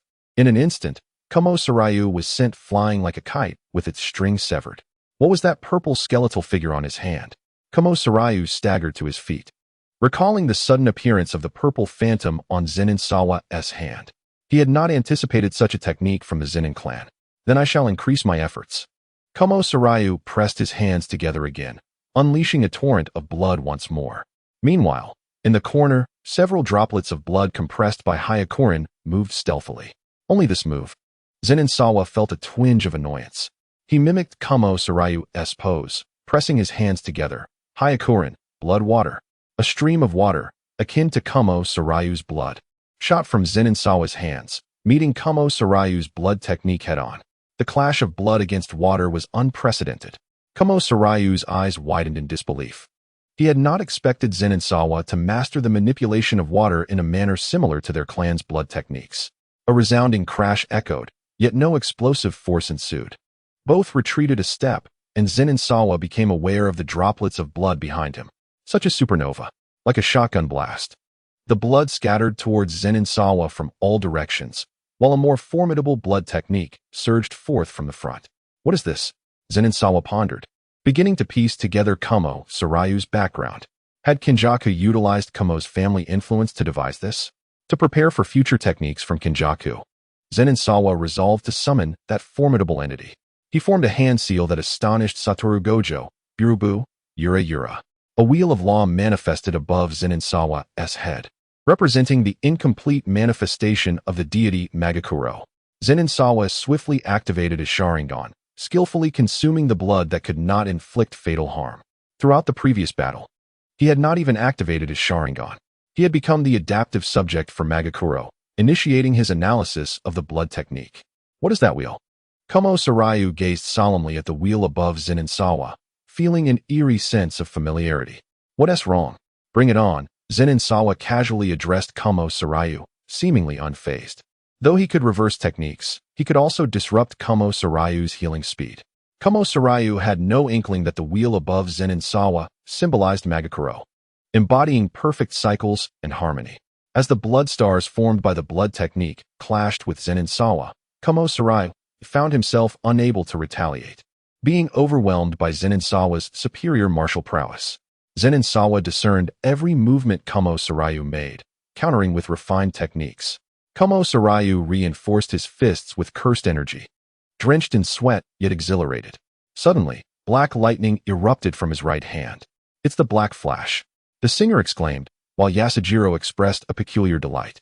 The moment when the discrepancy between cursed energy and impact is less than 0.000001 creates a spatial distortion. Below, Satoru Gojo wore a glum expression, lamenting.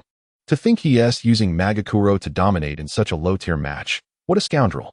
Give it a rest. Suguru Geto rolled his eyes. If it were you, you would have already unleashed that purple firework. I can't remember. Suguru Geto glanced at Zenin Sawa's wheel. Void and Magakuro. Zenin, Gojo. You two are truly formidable. As Kumo Sarayu's black flash approached Zenin Sawa, everyone below heard a voice, witnessing the peculiar wheel above Zenin Sawa spinning. Ding. Magakuro had now fully adapted to the blood technique. The game is over, Zenin Sawa stated calmly, using cursed energy to enhance his physique, effortlessly grasping Kumo Sarayu's black flash. Satoru Gojo's lips twitched. Kumo Sarayu was so earnest, even producing a black flash, while Zenin Sawa appeared solely focused on experiencing Magakuro's adaptation and concluding this game. In the astonished gaze of Kumo Sarayu, Zenin Sawa melded into the shadows, replaced by a towering white Shikigami. Chapter 25, Chaos. Kumo Sarayu stared in bewilderment at the white monstrosity before him, the terrifying cursed energy howling against his face, shaking him to his core. Magakuro? The elder Yasujiro, having witnessed much, finally recognized it. The wheel above Zenin Sawa was no mere ornament. It was the ultimate Shikigami from the Zenin family's legacy of 10 shadows. The otherworldly deity, Magakuro. Hyakuren, blood technique. Kumo Sarayu, still oblivious to the nature of the Shikigami Zenin Sawa had summoned, launched his blood technique against Magakuro. How about it? Magakuro inquired through the shadows. Shall I finish him or toy with him a bit longer? Do as you wish, just don't kill him, otherwise. One strike from you might end his life, Zenin Sawa advised Magakuro nonchalantly. Though Magakuro lacked lips, he couldn't suppress a twitch at the corners of his form. Your standards are rather high, aren't they? Don't call me that. Amid their conversation, Kumo Sarayu's blood technique struck Magakuro. To Kumo Sarayu's astonishment, his attack left no mark on Magakuro. How could this be? He muttered, raising his hands once more. Supernova? Blood binding. Blood stars. Kumo Sarayu's blood technique continually morphed, countless droplets surging toward the white deity. Yet, Magakuro remained unscathed, advancing steadily. Why? Kumo Sarayu's resolve crumbled until Magakuro lifted him off the ground, suddenly awakening him to the truth. It's Magakuro. The ancestral techniques among the 3 great families are essentially public knowledge. For instance, all the skills of the Gojo family's limitless technique have been thoroughly understood by the other 2 families. Kumo Mori initially failed to consider the situation because he was aware that Makarosu was a Shikigami that could never be subdued. Realizing this, a bitter smile crossed Kumo Mori's face as he comprehended his predicament. He recognized that his technique had already been countered, and it was unlikely he would ever triumph over Zenin Sawa. To his astonishment, he discovered that there existed someone capable of subduing Makarosu. With a deep gaze at the Makarosu in the arena, Kumo Mori raised his hand in surrender and silently returned to the Kyoto High School team. Zenin Sawa emerged from the shadows, casting a glance over the audience before making his way to the Tokyo High School team. Noticing the dejected Wataru, he couldn't help but inquire, "What's the matter with you? You look as if you've lost your fortune." Indeed, he had lost money. Suguru Geto resumed his usual demeanor, playfully mocking Wataru. "You owe me a month's worth of meals." "Serves you right." Seriously, using Makarosu in such a trivial match is utterly unsportsmanlike. "Should I give you a beating too?" "Who's afraid of whom?" Wataru retorted defiantly, still riding the high of having just learned a new technique. "Forget it," Zenin Sawa said, glancing at Wataru before moving to join Shoko. "So what do you think?" Shoko replied with a playful grin. "Not much, really. After all, you brought out a weapon like Makarosu. How excessive. I won't tell you a free story next time." Zenin Sawa's gaze shifted elsewhere, seemingly indifferent. "I hope someone can maintain such bravado when the time comes." Shoko winked, well aware of Zenin Sawa's pride. Meanwhile, within the Kyoto team, Yayanshi observed Zenin Sawa with a serious expression. He had not anticipated that the Zenin clan would produce such a remarkable individual. Naoya. Yayanshi then turned to the proud Naoya. Is he your cousin? Yes, principal, Naoya replied calmly, devoid of the warmth he displayed towards Zenin Sawa. Zenin Naoya, he proclaimed proudly, not only is he my cousin, but he is also the next head of the Zenin family. Yayanshi remained silent for a moment before stating, Naoya, it's your turn to draw lots next. Understood. Zenin Naoya stretched his limbs and casually picked up a token, only for his expression to darken. Wataru. Naoya grimaced as he glanced at Wataru, who stood beside Suguru Geto. He had anticipated facing someone else entirely. Looks like it's my turn to step in. Wataru flashed a playful smile, simultaneously eyeing Naoya. I heard you're Sawa's cousin. Too bad you don't resemble him much. Otherwise, I'd relish the opportunity to beat you. Wataru mused internally, maintaining an impassive exterior. As Wataru took his position in the arena, he exchanged a curious glance with Naoya. Oh, is that the projection technique? Just like the old man Zeninjibu's style? Indeed. Naoya replied, demonstrating composure befitting someone accustomed to grand spectacles. I divide 1 second into 24 parts based on my visual field, and then proceed to mimic. Once I touch you. All right. Wataru interrupted nonchalantly, cutting short Naoya's explanation of his technique. With a light chuckle, he remarked, but it all boils down to whose speed is superior, doesn't it?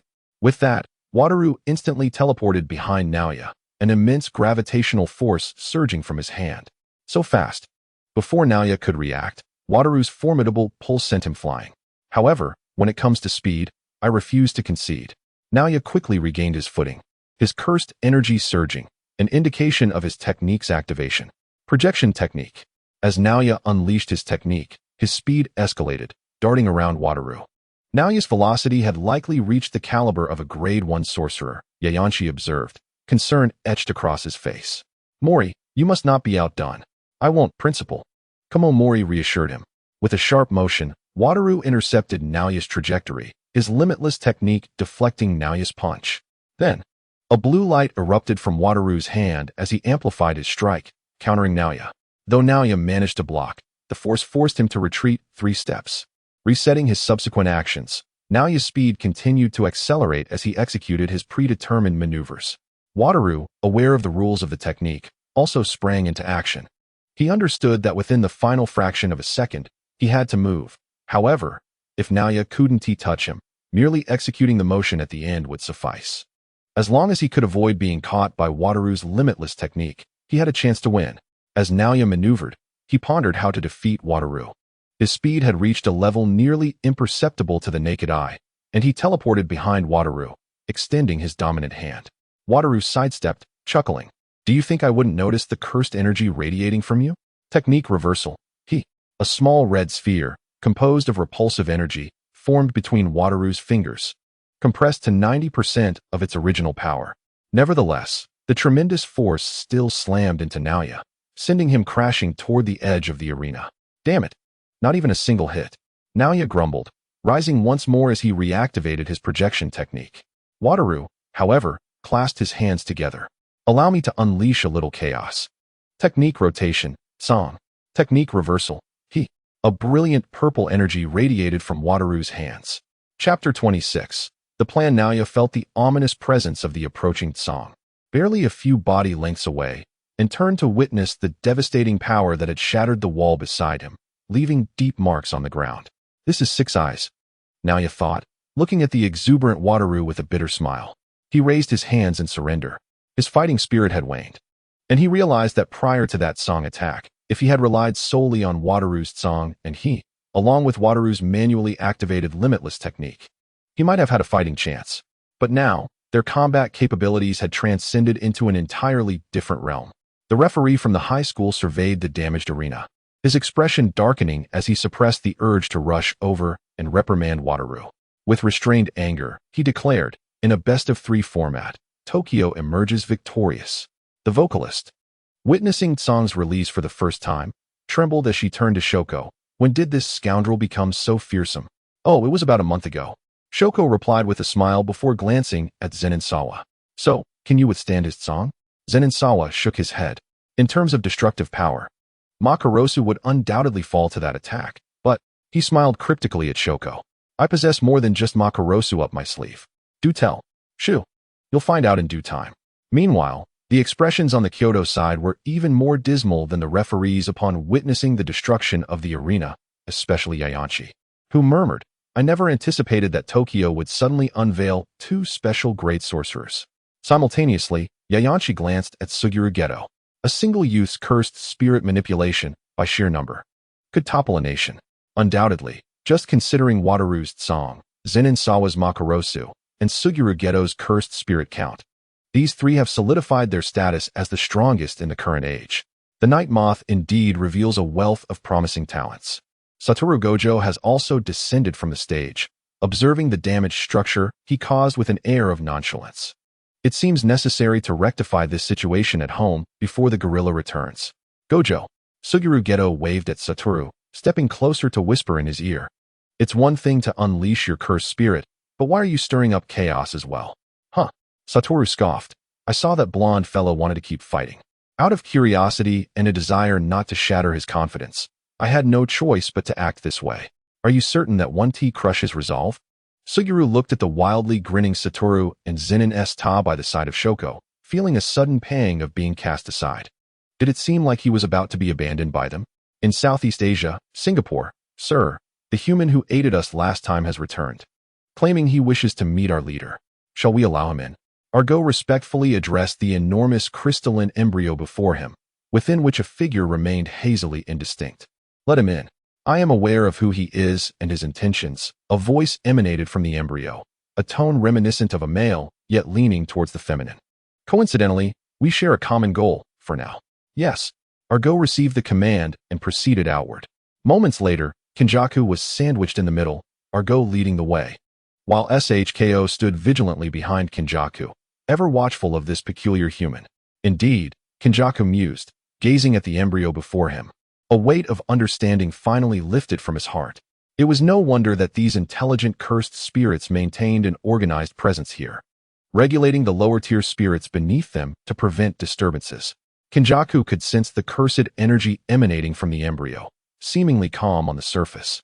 Yet the latent power concealed behind it was akin to that of the individual he recognized. I know you, human.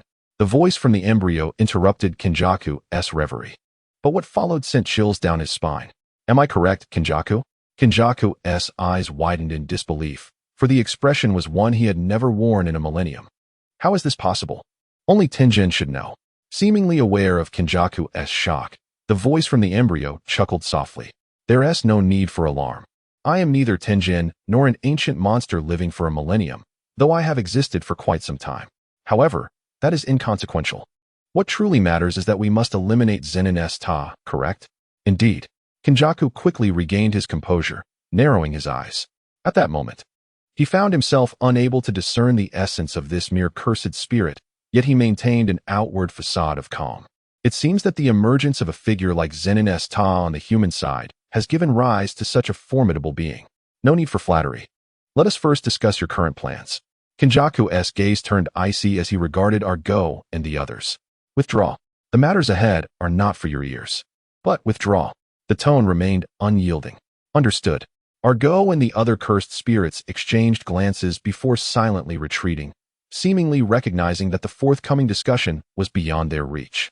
Once the spirits departed, Kenjaku turned to the embryo and spoke slowly. I understand your objective is to seize the right to exist in this world.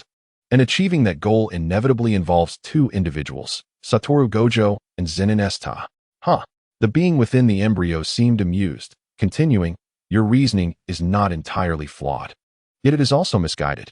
Their purpose is, Kenjaku cast a perplexed glance, dismissing the spirit's ramblings, and continued in a low, steady tone. Both individuals have matured. Given my previous experiences dealing with the six-eye sorcerer, I have resolved against lethal measures and opted for sealing. As for Satoru Gojo, he is arrogant and places great importance on emotions, making him vulnerable. Thus, I intend to use the prison realm, though I am still in search of it. As for Zenin Ta, I remain at a loss. His character and disposition are impeccably sound.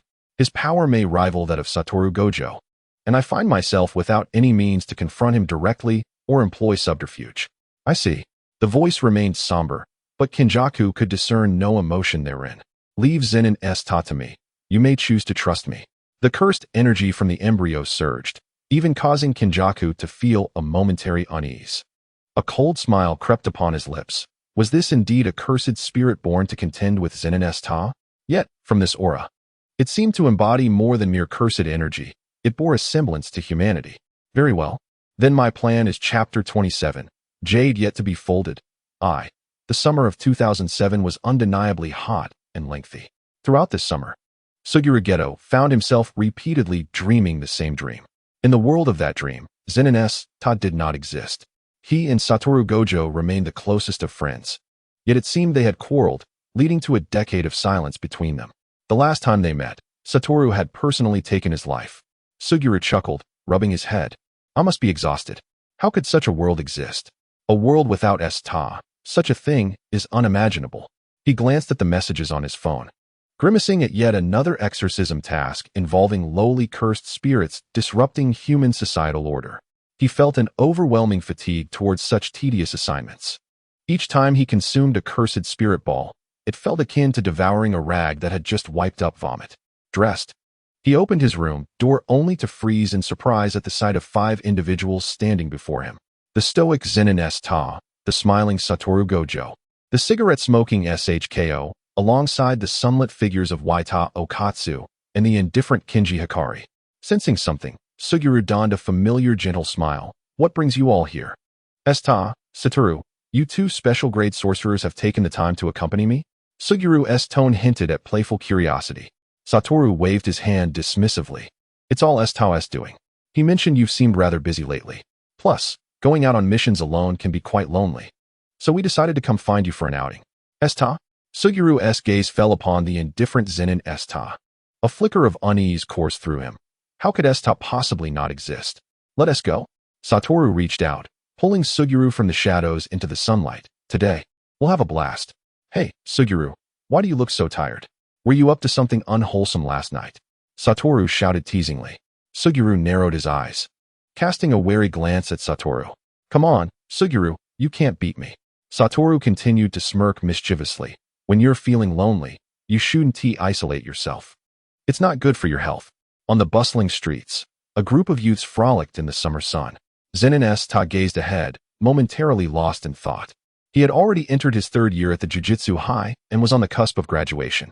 Yet, considering it, he had spent 17 years in this world, slowly forgetting the memories of his past life, seemingly fully integrated into this world. He endeavored to do what he could, having come to this world. Zenin's Ta could not remain indifferent to the tragedies surrounding him. Are you feeling particularly happy today? Natsuko suddenly approached Zenin Satoru and quietly inquired. Indeed, Zenin Satoru replied, momentarily captivated by Natsuko's exquisite visage. He couldn't help but blurt out, Natsuko, I truly wish you would quit smoking. This sentiment had lingered in his heart for quite some time, as he was reluctant to witness Natsuko's gradual decline in health. Natsuko gazed at him with curiosity, then displayed a smile that hinted at deeper meanings. Why is that, Zenin-san?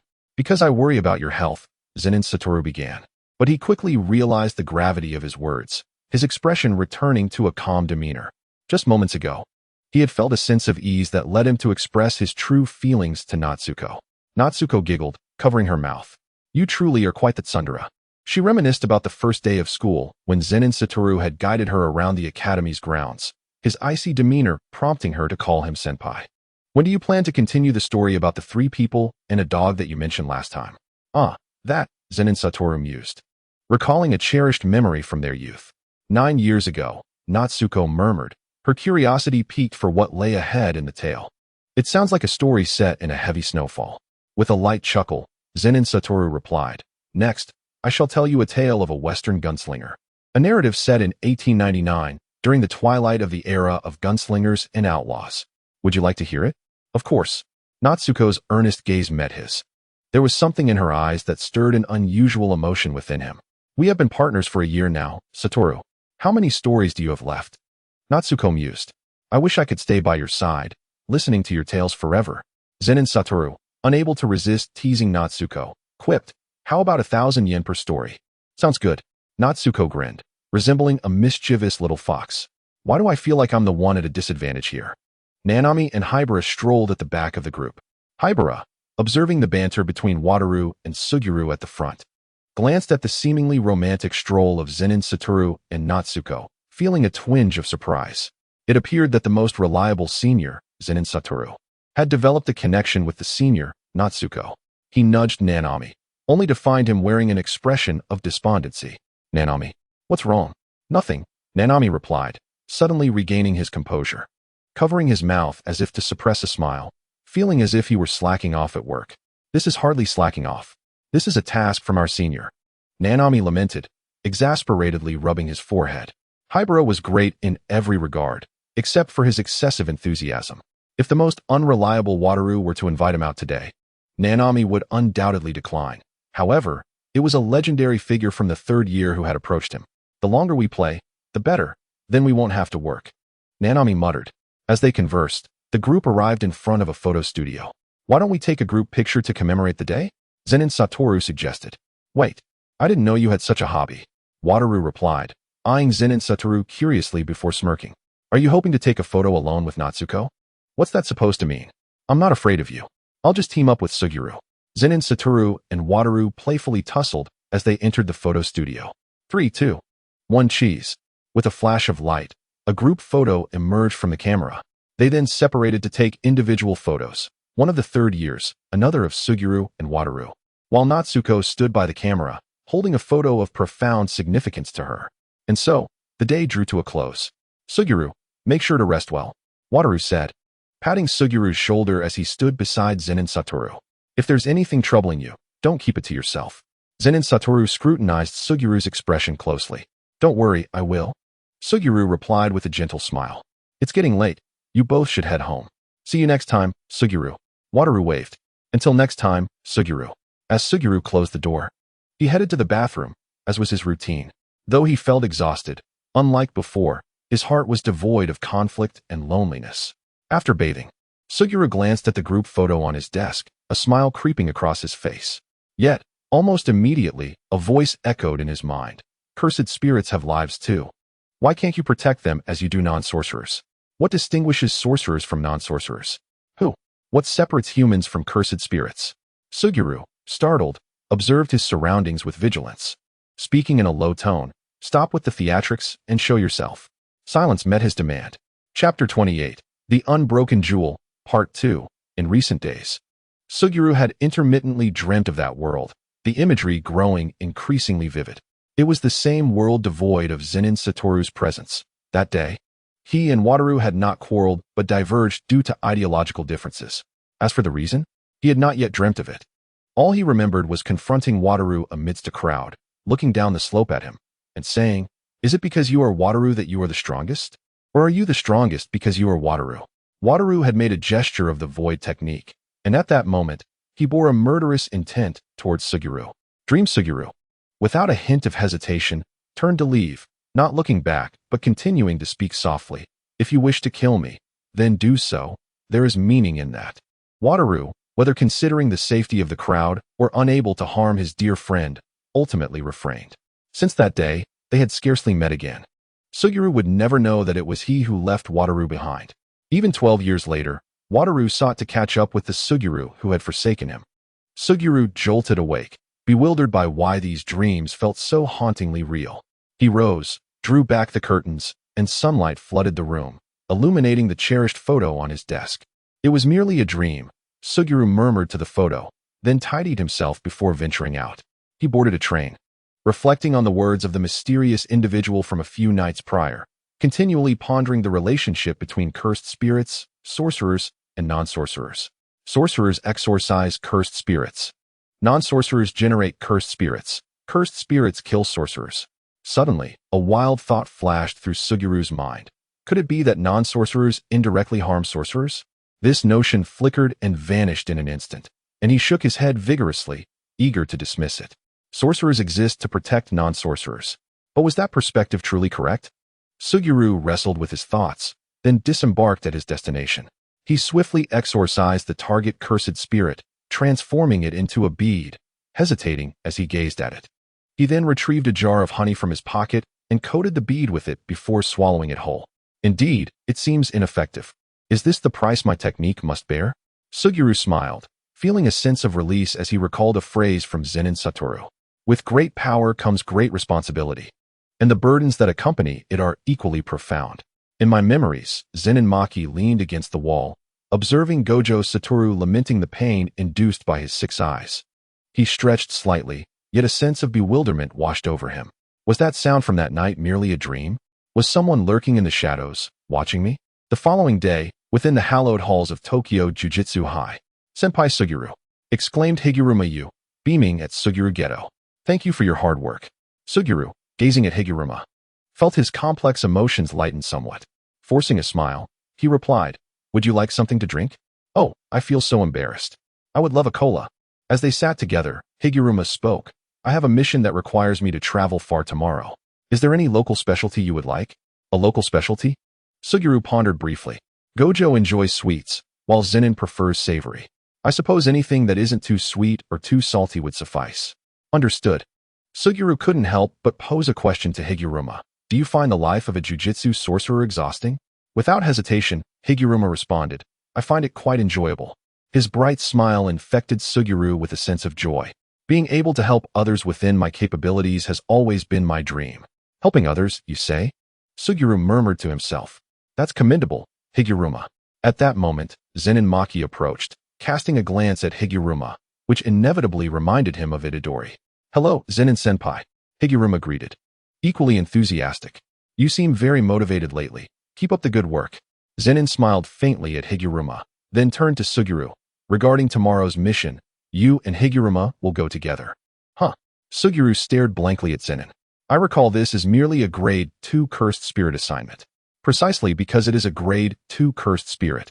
Your presence is required to absorb it," Zenin stated unequivocally. "So how about it? After applying honey, does the cursed spirit's flavor improve?" Suguru's face flushed. "Maki, please don't jest with me." At that moment, the sound reminiscent of high heels clicking against the floor echoed through the air. A tall woman with flowing golden hair suddenly appeared behind the three. She glanced at Zenin. "You are the heir of the Zenin clan, correct? What type of woman do you fancy?" The alluring jujutsu sorceress, Tsukumo Yuki, smiled seductively, then turned her attention to Suguru. "And you, Geto? What is your preference?" Before Zenin or Suguru could respond, Higuruma interjected, "I prefer girls with a hearty appetite." "Who are you?" Suguru inquired, his tone devoid of warmth. "The first special grade sorcerer."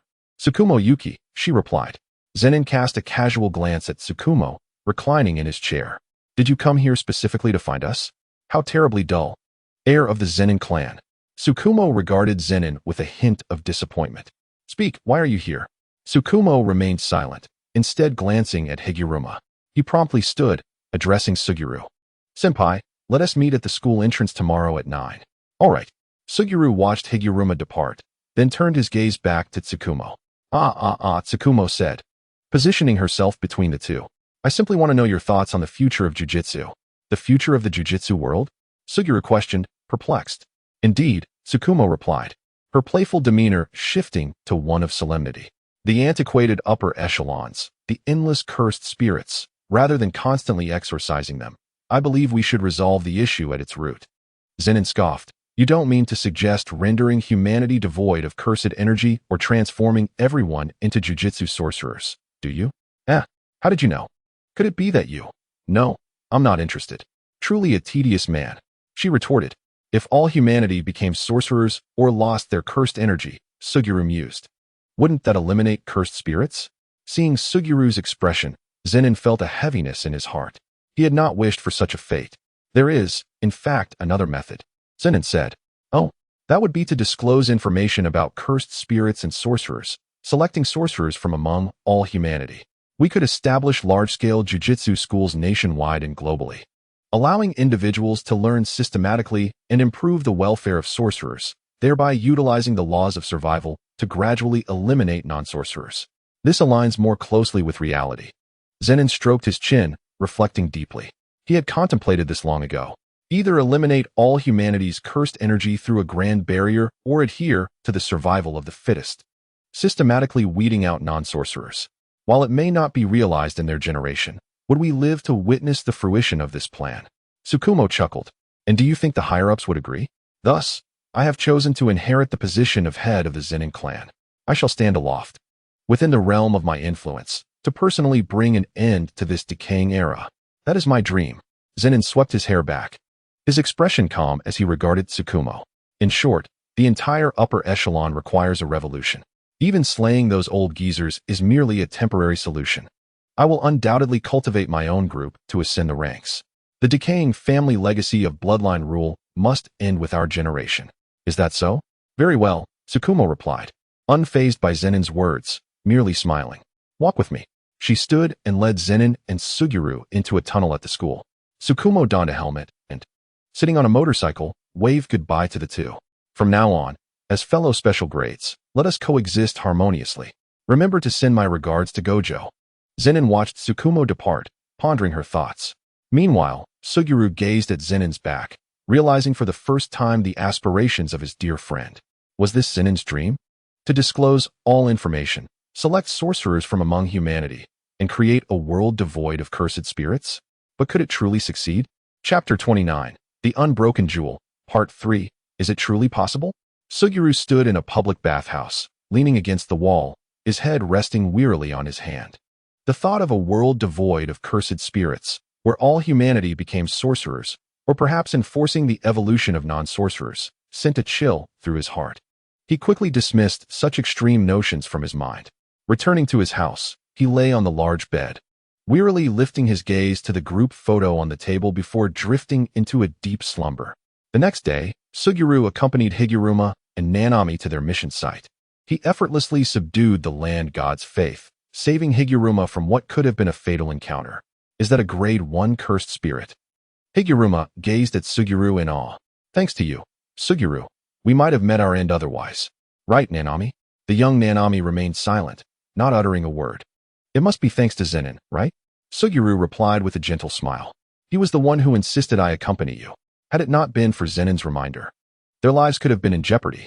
Suguru gazed at the cursed jewel in his hand. This time, he acted without hesitation and consumed it. As the long-forgotten unpleasant flavor washed over him, Suguru felt a profound sense of conflict. With the occasional companionship of friends, he had not yet reached the point of no return. In this lengthy marathon of sorcery, what should I do if the path's end is a mountain of corpses and a sea of blood from my companions? What is happening to me? A month later, on September 23, 2007, what does this signify? At this moment, Suguru Geto furrowed his brow as he stood before a makeshift cell.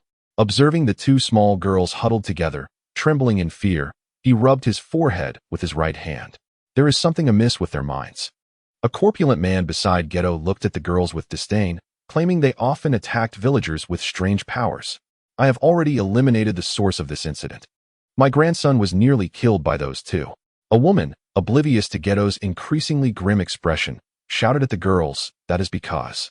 Nanako bravely shouted back. Shut up, monsters. The woman retorted. Your parents were the same. I should have killed you when you were born. Geto felt an immense conflict within. Is this the ugliness of those he has protected all along? In order to assassinate Rika, I sent her abroad to avoid the non-sorcerers. Yet it is also the non-sorcerers who abuse these ignorant children, branding them as demons. This is the very society I sought to protect. Sorcerers exorcise curses, sorcerers protect non-sorcerers. Non-sorcerers generate curses, and curses kill sorcerers. In that moment, Geto seemed to grasp something profound, remaining silent for a brief moment. I cannot stand idly by while these children suffer due to the ignorance of these individuals. Geto turned to the villagers, smiling gently. Shall we step outside for a moment? Where do you intend to take them, Geto? Or do you plan to eliminate them? A cold voice interjected. Geto's eyes widened in disbelief as he regarded the figure before him. Then he forced a bitter smile. Say, who are you? The corpulent man shouted at Zenin Oka. Without a word, Zenin Oka teleported before the man, unleashing a bolt of lightning that pierced his heart.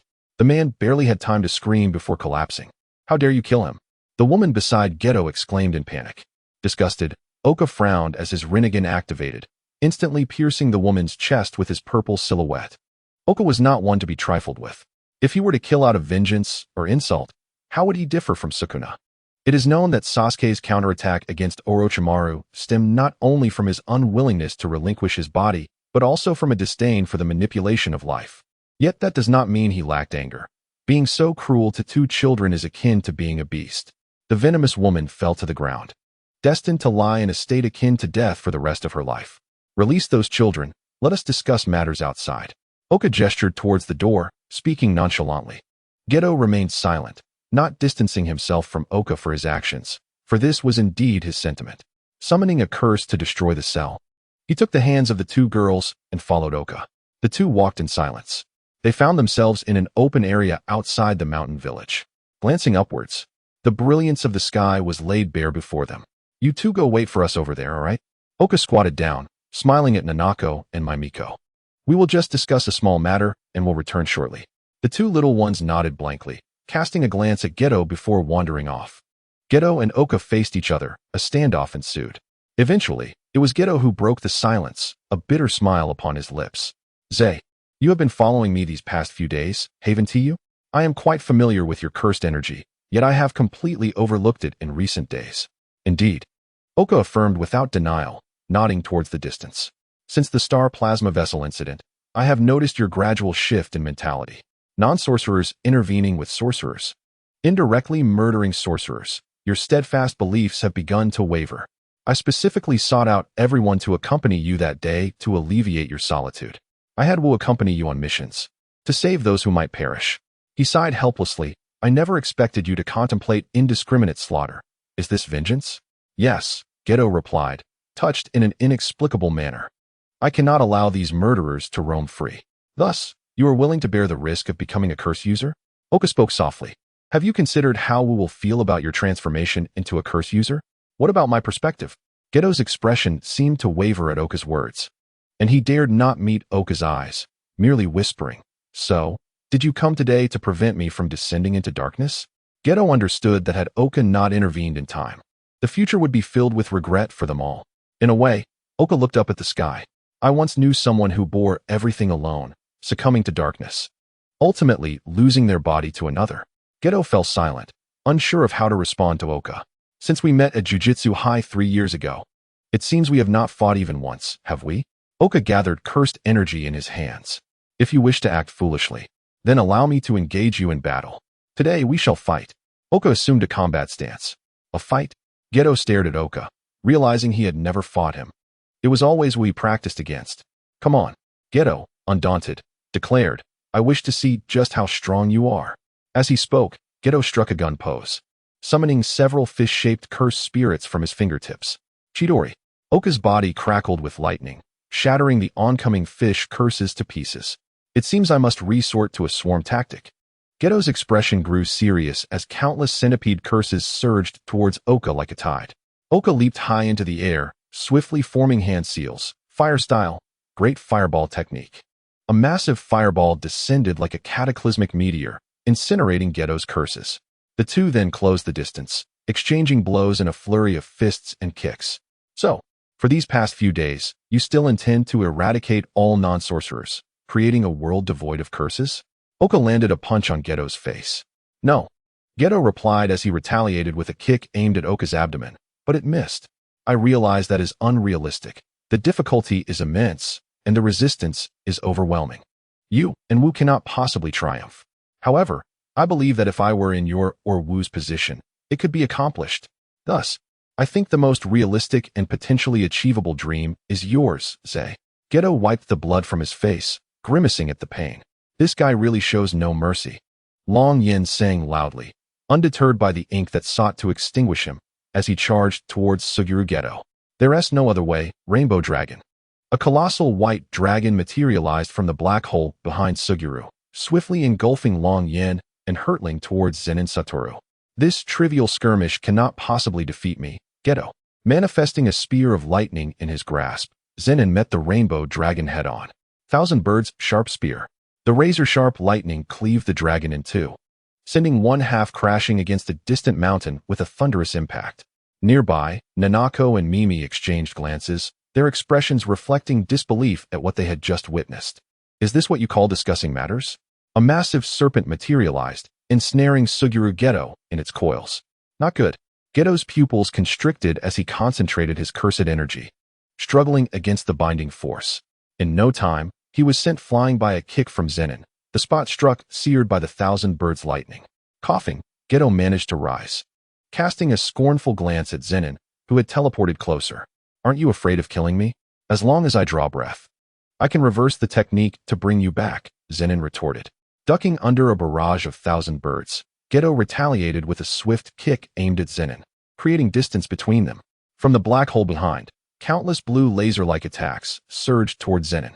He leaped high, his eyes darting, evading each assault with the insight granted by his Sharingan. Suddenly, a gigantic one-eyed cursed spirit erupted from the ground, its fist propelling Zenin through the air like a cannonball. Cursed spirit manipulation is no trifling matter, Zenin remarked, regaining his footing as lightning crackled in his hand. 1,000 birds, 1,000 blades. Needles of lightning shot forth from Zenin's hand, hurtling towards Geto. In response, Geto summoned a plump cursed spirit to serve as a shield. Bull charge. For the first time, Zenin unleashed 10 shadow techniques, surging directly towards Geto without obstruction. Unable to withstand the onslaught, Geto reinforced his hands with cursed energy, bracing himself against the bull charge. Not bad, Geto. Fire release combined with earth manipulation, Zenin noted, his left eye focusing as black flames annihilated the horde of minor cursed spirits. Geto grimaced, "You're really pushing me." He then summoned his most formidable cursed spirit, the imagined special grade spirit, Kira. A woman with a scissor-like visage appeared beside him, rapidly advancing towards Zenin. "Ah, this is the one," Zenin mused, recognizing Kira's potential as she approached the threshold of the domain. Narrowing his eyes, he formed hand seals, conjuring a spell above his head, intentionally allowing Kira to stab him. The wheel of Makuro began to spin. "What is that? The wheel of Makuro?" Geto exclaimed, alarmed at the sight above Zenin. "Quick, use the simple domain, Kira." In an instant, Zenin seemed to exist in an alternate space, as Kira revealed her fearsome visage, questioning him. "Am I beautiful?" Though Zenin remained silent. The simple domain had already subjected him to Kira's scissor-like attacks, carving a crimson line across his ear. He refrained from answering Kira, as Makuro adapted to the cursed spirit rapidly. "Destroy this domain, Makuro." "Understood." Makuro materialized beside Zenin, wielding the sword of exorcism, obliterating the simple domain. Gazing at Zenin, Makuro asked, "What now? Should we eliminate this human and cursed spirit?" Zenin shook his head, retorting, "You do realize he is my classmate, right?" Makuro, devoid of emotion, replied, "I only remember your face and that girl named Natsuko. I'll call you Saikuro." "How rude." Geto observed the banter between Zenin and Makuro, bemused. Once Makuro fell silent, Zenin turned back to Geto, still fighting. "Geto? I'm done." Geto sighed, a bitter smile on his lips. He recognized that the sword of exorcism held tremendous positive energy, a natural nemesis to cursed spirits, making Makuro an insurmountable challenge. He positioned himself at the edge of a cliff. Hey, don't tell me you're about to jump just because you think you can't win. Impossible." Geto rolled his eyes, exasperated. "I'm just feeling a bit weary of this sorcerer life. Sacrificing myself to protect the vile non-sorcerers, who in their ignorance, imprison sorcerers as if they were monsters." "What should I do, Zenin?" "I don't know," Zenin replied, suddenly smiling. "If you wish to punish those fools, just come to me. I'm a high-ranking member of the Zenin family." "That's true," Geto mused, a sense of relief washing over him. Zenin and Satoru could easily condemn those individuals with but a few words. Zenin continued, "However, I have my own ambitions. To change this world, I will need your assistance." "My assistance?" Geto was taken aback. "Can I truly aid you?" "Absolutely," Zenin exclaimed, sitting beneath the starry sky. "You, Satoru, and everyone at Jujutsu High. I believe we can transform this decaying world together." "Is that so?" Geto chuckled. "Then I shall stay for now to assist you. For you seem rather unapproachable with that emotionless face of yours." "What is that supposed to mean?" "Nothing." The tension that once enveloped them dissipated as they sat together, discussing the future. "So how are things with Natsuko?" Geto inquired, keeping the conversation light. "It's too soon," Zenin replied, shaking his head. "I'm not yet ready to engage in romantic games with her." Geto's brow furrowed, ready to chastise his friend for such behavior, but was interrupted by a soft voice that reached their ears. Turning, they spotted two mistreated little girls who had approached them. They had not strayed far, instead having secretly observed the battle. A girl with brown hair, mustering her courage, tiptoed and gently touched Geto's face. Simultaneously, Zenin felt a small hand touch his cheek as well. The two exchanged glances, seemingly understanding each other's unspoken thoughts. Zenin knelt, gently patting Mimi's head, and softly asked, "What are your plans for the future?" Mimi was taken aback, while Nanako timidly replied, "Can we leave this place with you?" Her words trailed off, tears welling in her eyes. Seeing Nanako cry, Mimi couldn't hold back her own tears. "Please don't cry," Zenin said, wiping Mimi's tears away. "Of course, you can leave this place and come with us to a school called Jujutsu High, where this big brother who saved you will teach you. Do you want that?" "Yes, we definitely want to." Mimi and Nanako nodded vigorously. Watching the two forlorn girls, Zenin was reminded of his younger sisters, Maki and Mai. If only he had been there for them suddenly. Mimi and Nanako gathered around Geto, introducing themselves. "I'm Mimi." "I'm Nanako." Jesho, lost in thought, gazed at the two joyful little girls before him, and in that fleeting moment, he seemed to rediscover his own dream. "I want to remain at the Jujutsu High and become a teacher." "Is that so?" Zeninzawa smiled gently. "Then you should work hard alongside Gojo." "Huh, Gojo too? Who knows?" A month later, the villagers found themselves arrested by the police for various charges, including child abuse and illegal detention. Chapter 31. The ambush. 3 months had swiftly passed since that day, September 23rd. The Jujutsu High was a 4-year program. Yet all 4 chose to graduate a year early at the conclusion of their 3rd year. Although they had graduated, their youth did not end with it. That summer remained an indelible memory. Gojo Satoru and Suguru Geto opted to stay at the Jujutsu High to guide the next generation, while Shoko Yeri became a doctor, putting her medical knowledge into practice.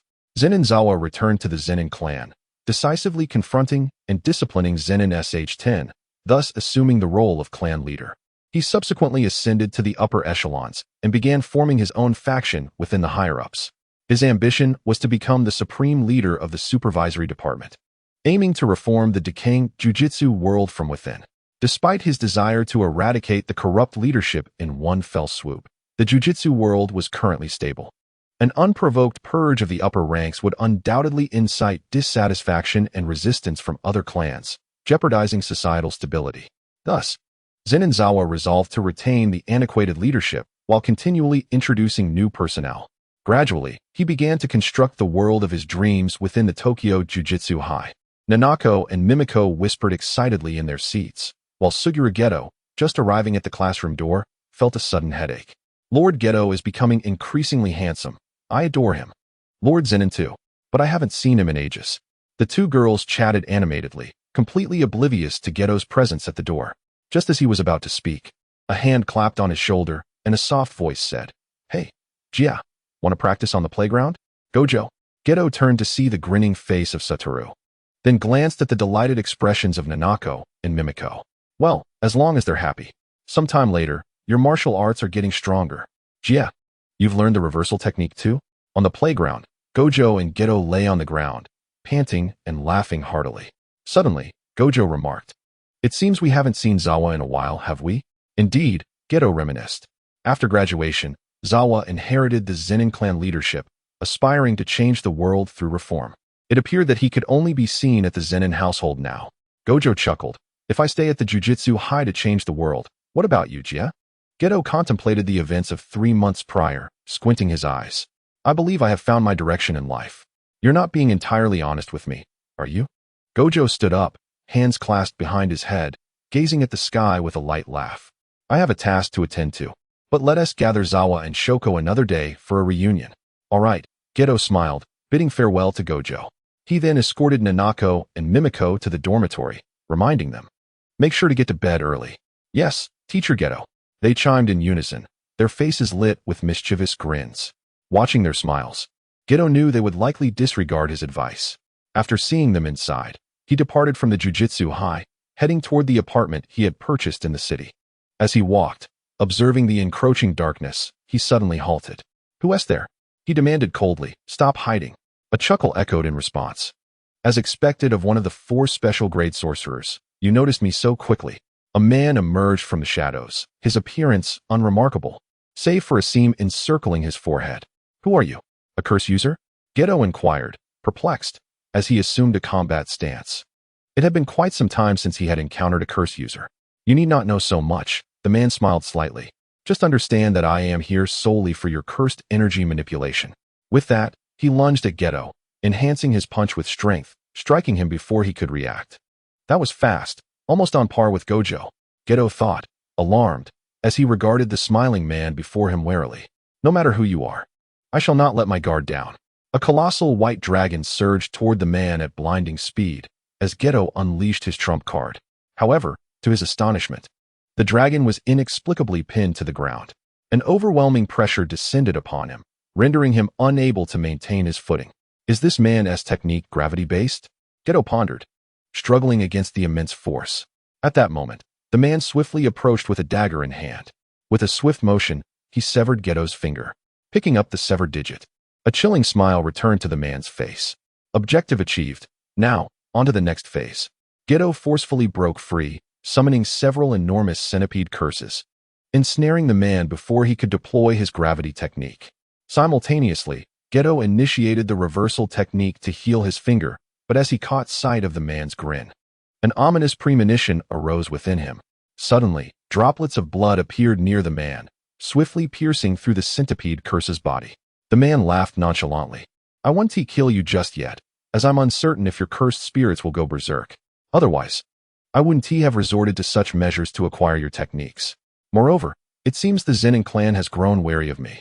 Is the blood manipulation from the Kamo clan? Gedo squinted, analyzing the situation. It seemed he could only neutralize his technique using a simplified domain. He summoned the slit-mouthed woman and activated the simplified domain, causing the gravitational pressure weighing upon him to vanish. Ah, a simplified domain. How unfortunate, the man proclaimed, unleashing his own domain, the everlasting weight. This domain, derived from the gravity technique he had appropriated, imposed differing levels of cursed energy upon his opponent. The slit-mouthed woman's simplified domain was swiftly overlaid by the man's domain, and Gedo once again felt as though he were being crushed by an immense mountain. Concentrating cursed energy in his hand, the man instantly appeared before Gedo, delivering a punch to his abdomen. Blocked. The man stared in surprise as Gedo managed to fend off his strike, his martial prowess indeed exceptional. I want to kill you now. So how many times must I say it? He locked eyes with Gedo, then tightened his grip around his neck. Let us commence. Utilize your technique, and I shall offer you my anti-gravity technique. Is that agreeable, King of Curses? King of Curses? Gedo gasped for breath, yet he remained vigilant, analyzing the man's words while striving to escape his grasp.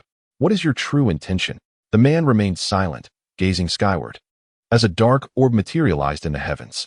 Falling into the hands of Kenjaku, he grinned menacingly at Suguru Gedo, subsequently merging the black orb into Gedo's body through flesh and blood. Kenjaku released Gedo, observing him as he gasped for breath, and smiled faintly. The subsequent events are unnecessary for you to know, as I must prevent the Zenin clan and Satoru Gojo from discovering my whereabouts too soon. After all, I have no desire to confront those two so early. This is one of the reasons for my appearance, and now one of my objectives has been accomplished. We shall meet again. From this moment, the gears of Kenjaku's plan began to turn. Suguru Gedo looked up at Kenjaku's face, attempting to imprint it in his memory while his mind raced with thoughts. This individual harbors a profound fear of Satoru and Zenin. Who is he truly? Infuriatingly, his eyelids grew heavier. After speaking, Kenjaku cast a deep glance at Gedo. Should he fear the potential rampage of the thousands, perhaps tens of thousands of cursed spirits absorbed upon Gedo's death, he would certainly seize control of his body through his own techniques. Without further contemplation, he swiftly departed, fearing the sudden arrival of Zenin or Satoru Gojo. Meanwhile, Suguru Gedo felt darkness envelop him before collapsing to the ground, as if succumbing to slumber. Kenjaku proceeded towards the airport with a cold smirk, declaring, "Let us prepare to commence our actions." Chapter 32. Students at the Tokyo Jujutsu High. Over a year had passed since the Shinjuku incident. Satoru Gojo had recently comprehended the automatic limitless technique. In the corridor of the teaching building at dusk, sunlight cast a melancholic glow, accentuating the sorrow of farewell. A tall, white-haired youth stared incredulously at the muscular man in sunglasses across from him. Satoru Gojo, astonished, exclaimed, "Sensei, could you repeat that?" "I'll say it again," sighed Masamichi Yaga. "Gedo was attacked last night and has yet to awaken." "Not awake yet?" Satoru hurriedly approached Yaga. "Did Shoko not use the reverse technique to treat him?" "We tried. For some reason, despite his external injuries, he remains in a coma. Take me to see him." Moments later, they arrived at the infirmary of Jujutsu High. As Satoru pushed the door open, he spotted Shoko sitting beside Gedo, along with Zenin. "How is he?" Satoru quickly inquired of Zenin. Zenin shook his head, responding gravely, I'm unsure. Geto's ECG is stable, and all vital signs are normal. However, I sensed residual cursed energy from a reverse technique on his hands, as well as the residue of another sorcerer's cursed energy. Who is that person, Zenin? Satoru shouted. Gojo. Shoko interjected, a hint of dissatisfaction in her voice. Zenin, equally concerned, added, You can't possibly misunderstand his feelings, can you? Apologies. Satoru lowered his gaze, fists clenched, his nails digging into his palms, drawing droplets of blood. Zenin observed Satoru in silence. Satoru appeared carefree, yet he held deep regard for his emotions. After all, he had previously set aside his feelings for Geto and had been sealed away merely due to a single utterance. It's all right, Shoko, Zenin smiled at her, preventing her from continuing. I understand Satoru's feelings. If it were me lying there, he would undoubtedly question Geto just as fervently. Satoru seemed to regain his composure, rolling his eyes and retorting, I'm not worried about you. Hard-headed, aren't you? Mind your own business. Geto's hand twitched slightly. Shoo, Shoko whispered, pointing at Geto's hand. In the midst of their banter, both turned their attention to Geto, who, despite remaining unconscious, furrowed his brow, indicating a flicker of awareness. It seems he is not afflicted by any peculiar technique, Zenin mused, retracting his hand, a sense of unease creeping into his heart. But who could it be? Kenjaku? Suddenly, a wave of apprehension washed over Zenin, reminiscent of the time he had ventured to exorcise that unknown cursed spirit in Southeast Asia. He had entirely lost control of the unfolding narrative, although he could still vaguely surmise Kenjaku's intentions and methods. However, following the cunning strategy of that ancient schemer, he likely wasn't even in this country. Truly a troublesome adversary, this Kenjaku, a millennia-old mastermind orchestrating schemes from the shadows, necessitating constant vigilance. Yet, this ancient demon could only hide in the dark, plotting, Zenin murmured, feeling compelled to share certain matters with Satoru. Though he understood that, given Satoru's personality flaws, forewarning him might not significantly lessen the risk of being ensnared, it was worth a try. He then turned to Shoko. Would you like to hear the story again? Huh. Shoko looked puzzled for a moment before breaking into a radiant smile. Sure. Satoru, there is something I must discuss with you. 3 days later, Sensei. Are you living here now? Zenin looked at Shinjiro with a hint of disdain, observing that the house appeared quite spacious. How is it working out for your family of 4? But I must ask, what have you done with all your earnings over the years? Why not buy a villa? Shut up, you little brat, Shinjiro replied nonchalantly. Back then, I was clueless about competition while at the racetrack, and things went awry. But you went bankrupt, didn't you?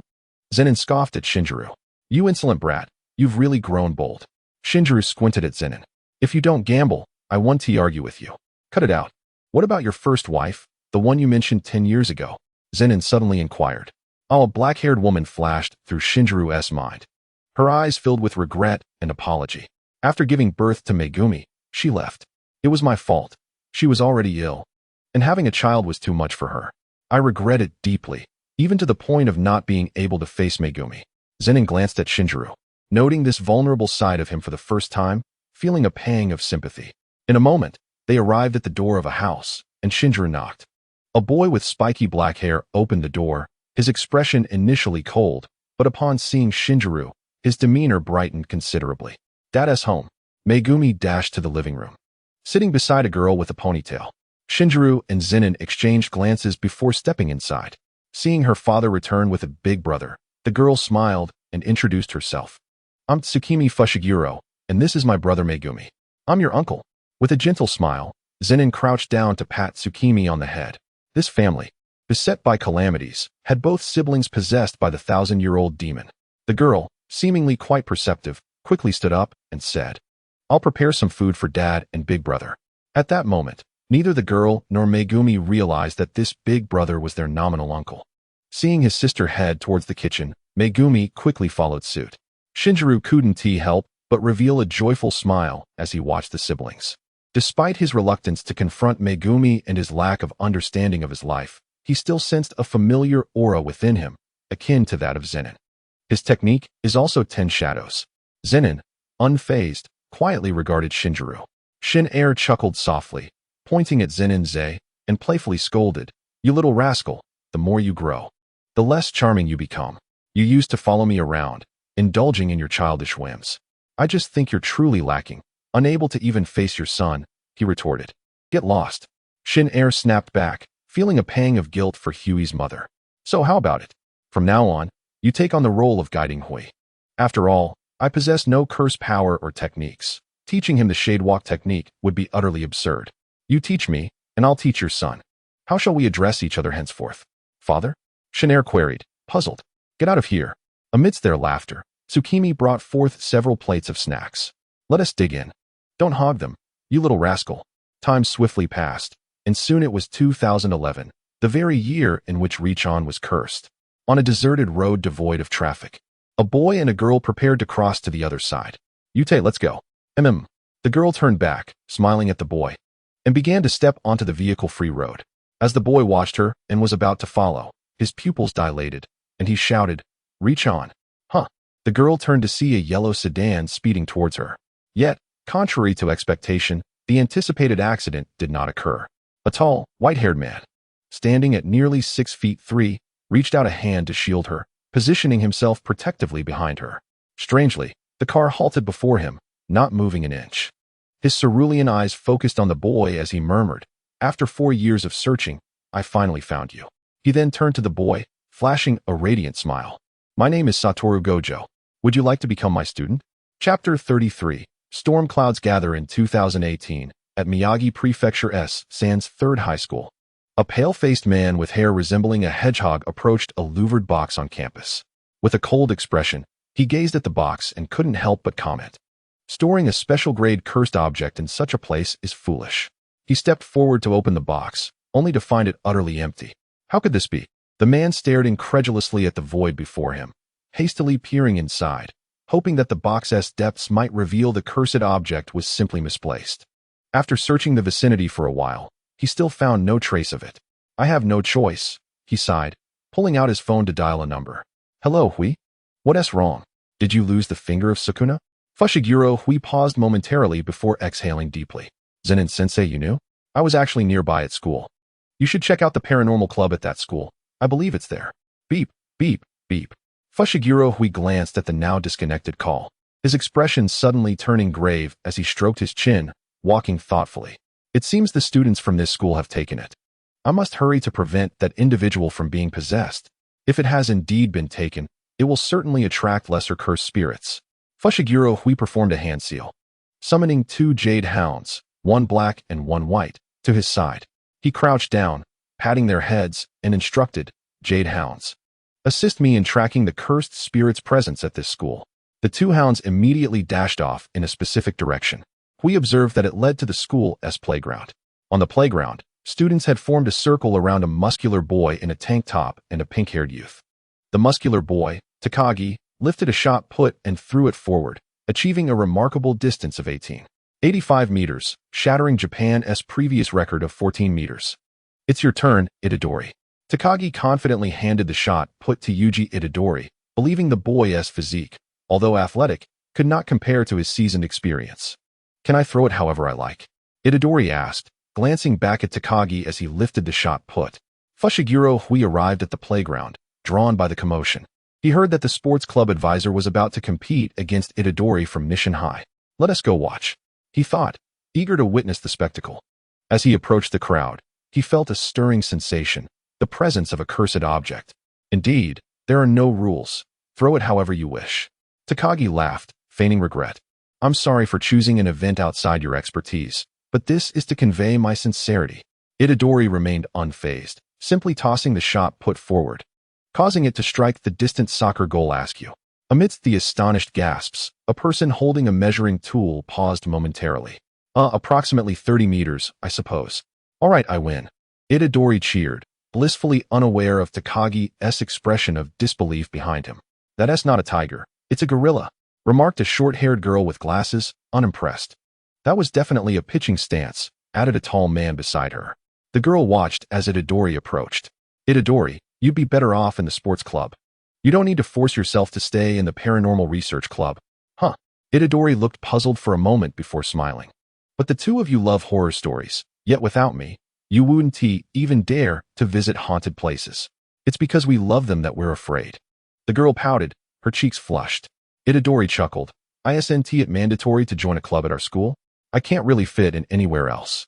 I actually enjoy the atmosphere of the Paranormal Research Club, so if you don't mind, I'd like to stay. We certainly don't mind, the short-haired girl. Sasaki Setsuko replied softly.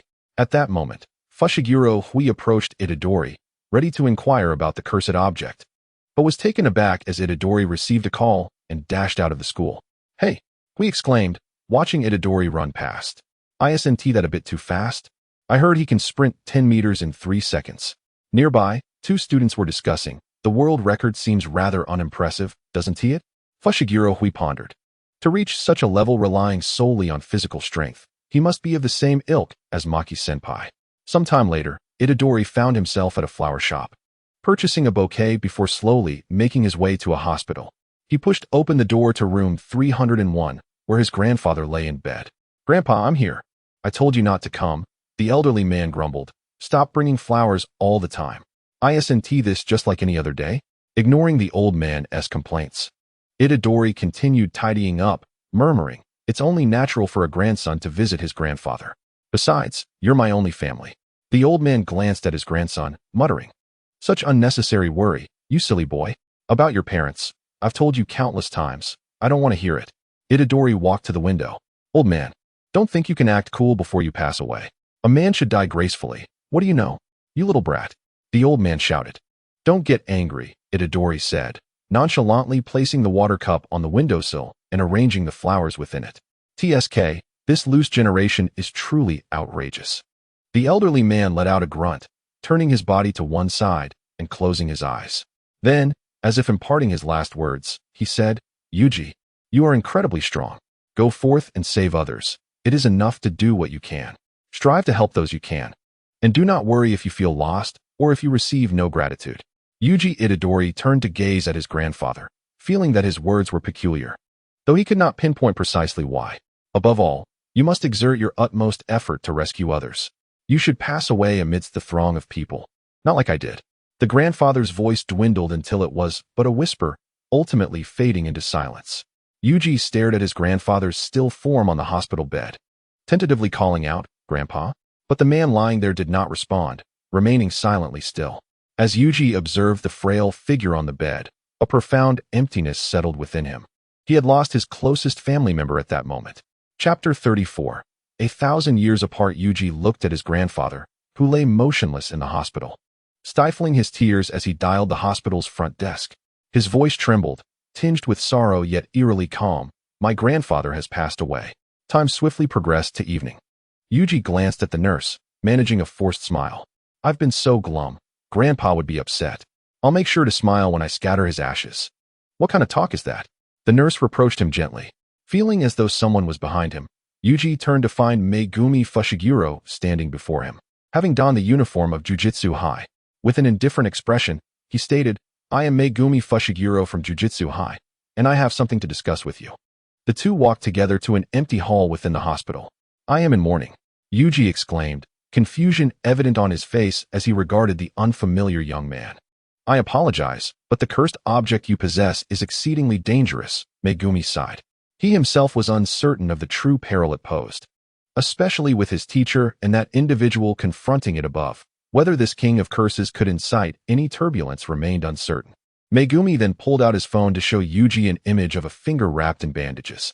Yuji's eyes widened in recognition. Yes, that's the object I found. Leaning back against the sofa, he queried Megumi, how can such a thing be dangerous? Megumi, maintaining his composure, answered, in this nation, the annual count of unexplained deaths and disappearances exceeds 10,000, the majority of which are caused by curses.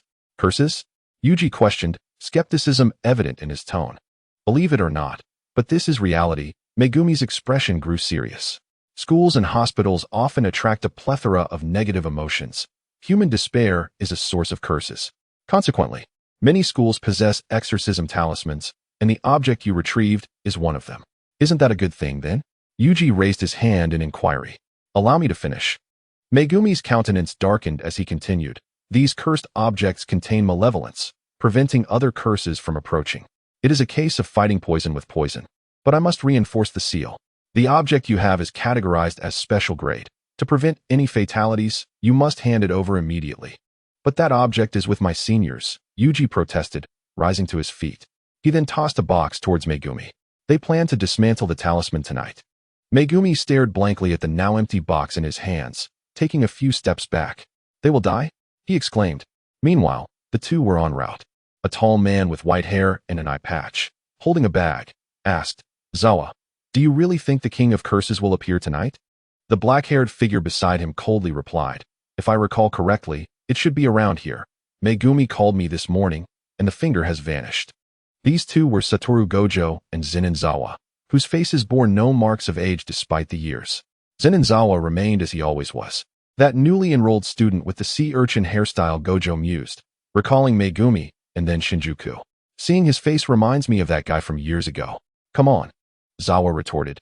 Could you have learned the reversal technique without him? Zawa-chan, you've lost your charm. Wah. Gojo pretended to cry. You were so adorable back then. Keep acting like that, and I'll invite GA to beat you up. Do you believe it? Zenin Zawa shot Gojo a glare. Reflecting on the last time he had hit him, which seemed like eons ago. Discussing this is a bit sentimental, isn't it? Gojo quickly chuckled, recalling the fear he felt during their student days. Let my adorable Yuta handle your Megumi. We're nearly 30, so let us avoid brawling. Zenin Zawa noticed Gojo's increasing shamelessness. He had once been so aloof, yet now he had transformed into a jester. Let us go, we're almost there. Zawa directed his gaze towards a building rooftop in the distance, forming a hand seal. No, come up, Gojo, stop with your instant teleportation. Are you trying to fly with me alone? How romantic. Zenin Zawa thought to himself, wishing he could eliminate Gojo at that moment. Perceiving the murderous intent in the air, Gojo hastily hopped onto Nu's back, and soon they soared through the sky. Zawa surveyed the bustling night market below, narrowing his eyes. The King of Curses is finally coming. At that moment, Megumi felt immensely frustrated. What began as a search for a cursed object and a reinforcement of a seal had gradually evolved into an exorcism of curses. He beheld a mass of curses before him, causing a wave of revulsion to wash over him. He formed a hand seal. Shikigami merge. Instantly, his cursed energy surged, marking the onset of a sorcerer's technique.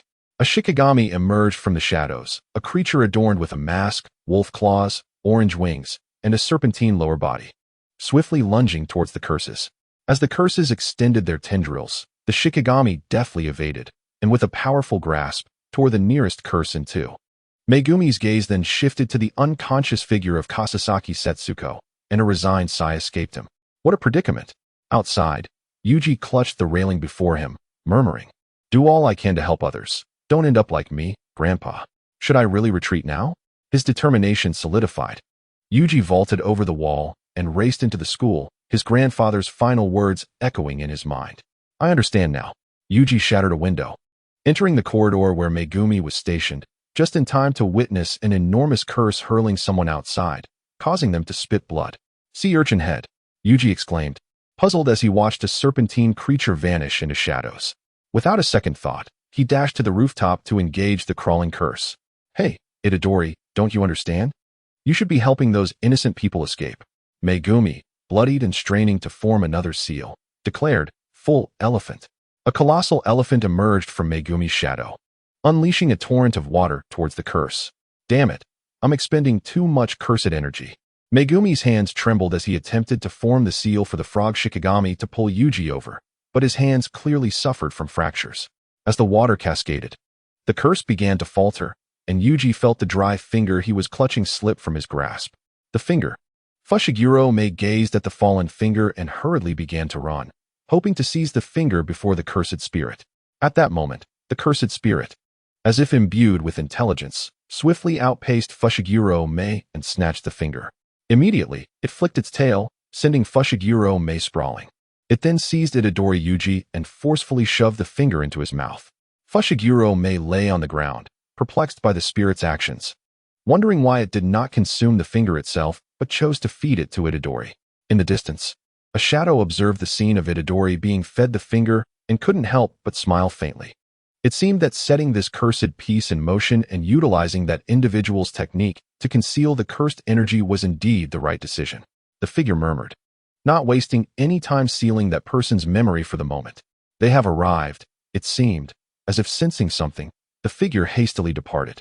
A surge of malevolent cursed energy erupted from Itadori's body, instantly shredding the cursed spirit into numerous pieces. After a millennium, Chapter 35, the first to kill you. Has it been resurrected? Fushiguro Mei murmured, gazing at Itadori, now adorned with black, cursed tattoos. The king of curses, Sukuna. Sukuna paid no heed to Fushiguro Mei. Instead, he laughed maniacally, exclaiming that the flesh of cursed spirits was tasteless. Where are the humans? Where are the women? Sukuna stood at the edge of the rooftop, arms outstretched, an evil aura emanating from him. This era is truly delightful. Women and children crawling like maggots. Splendid, it is time to unleash a massacre. Is that so? A cold voice reached Sukuna's ears, accompanied by an immense release of cursed energy that enveloped the entire rooftop. A human? Sukuna quickly discerned the newcomer, laughing heartily. A sorcerer, come forth. Teacher.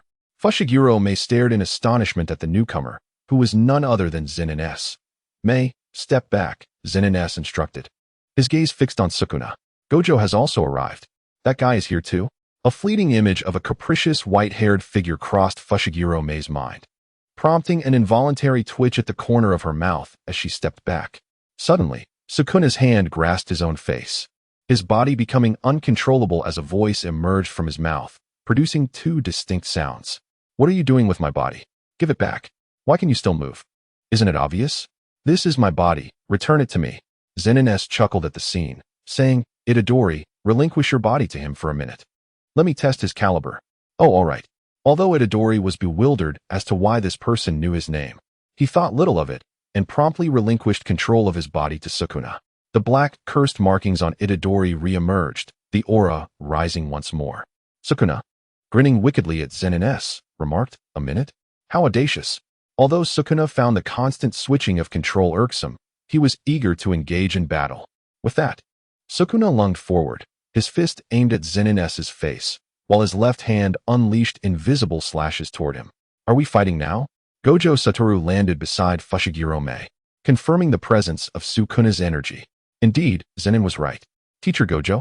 Fushiguro Mei looked at the bag in Gojo's hand. Is that the famous Kiku Mizuen's Kiku Fuku? A specialty of Sendai? I particularly recommend the edamame cream flavor.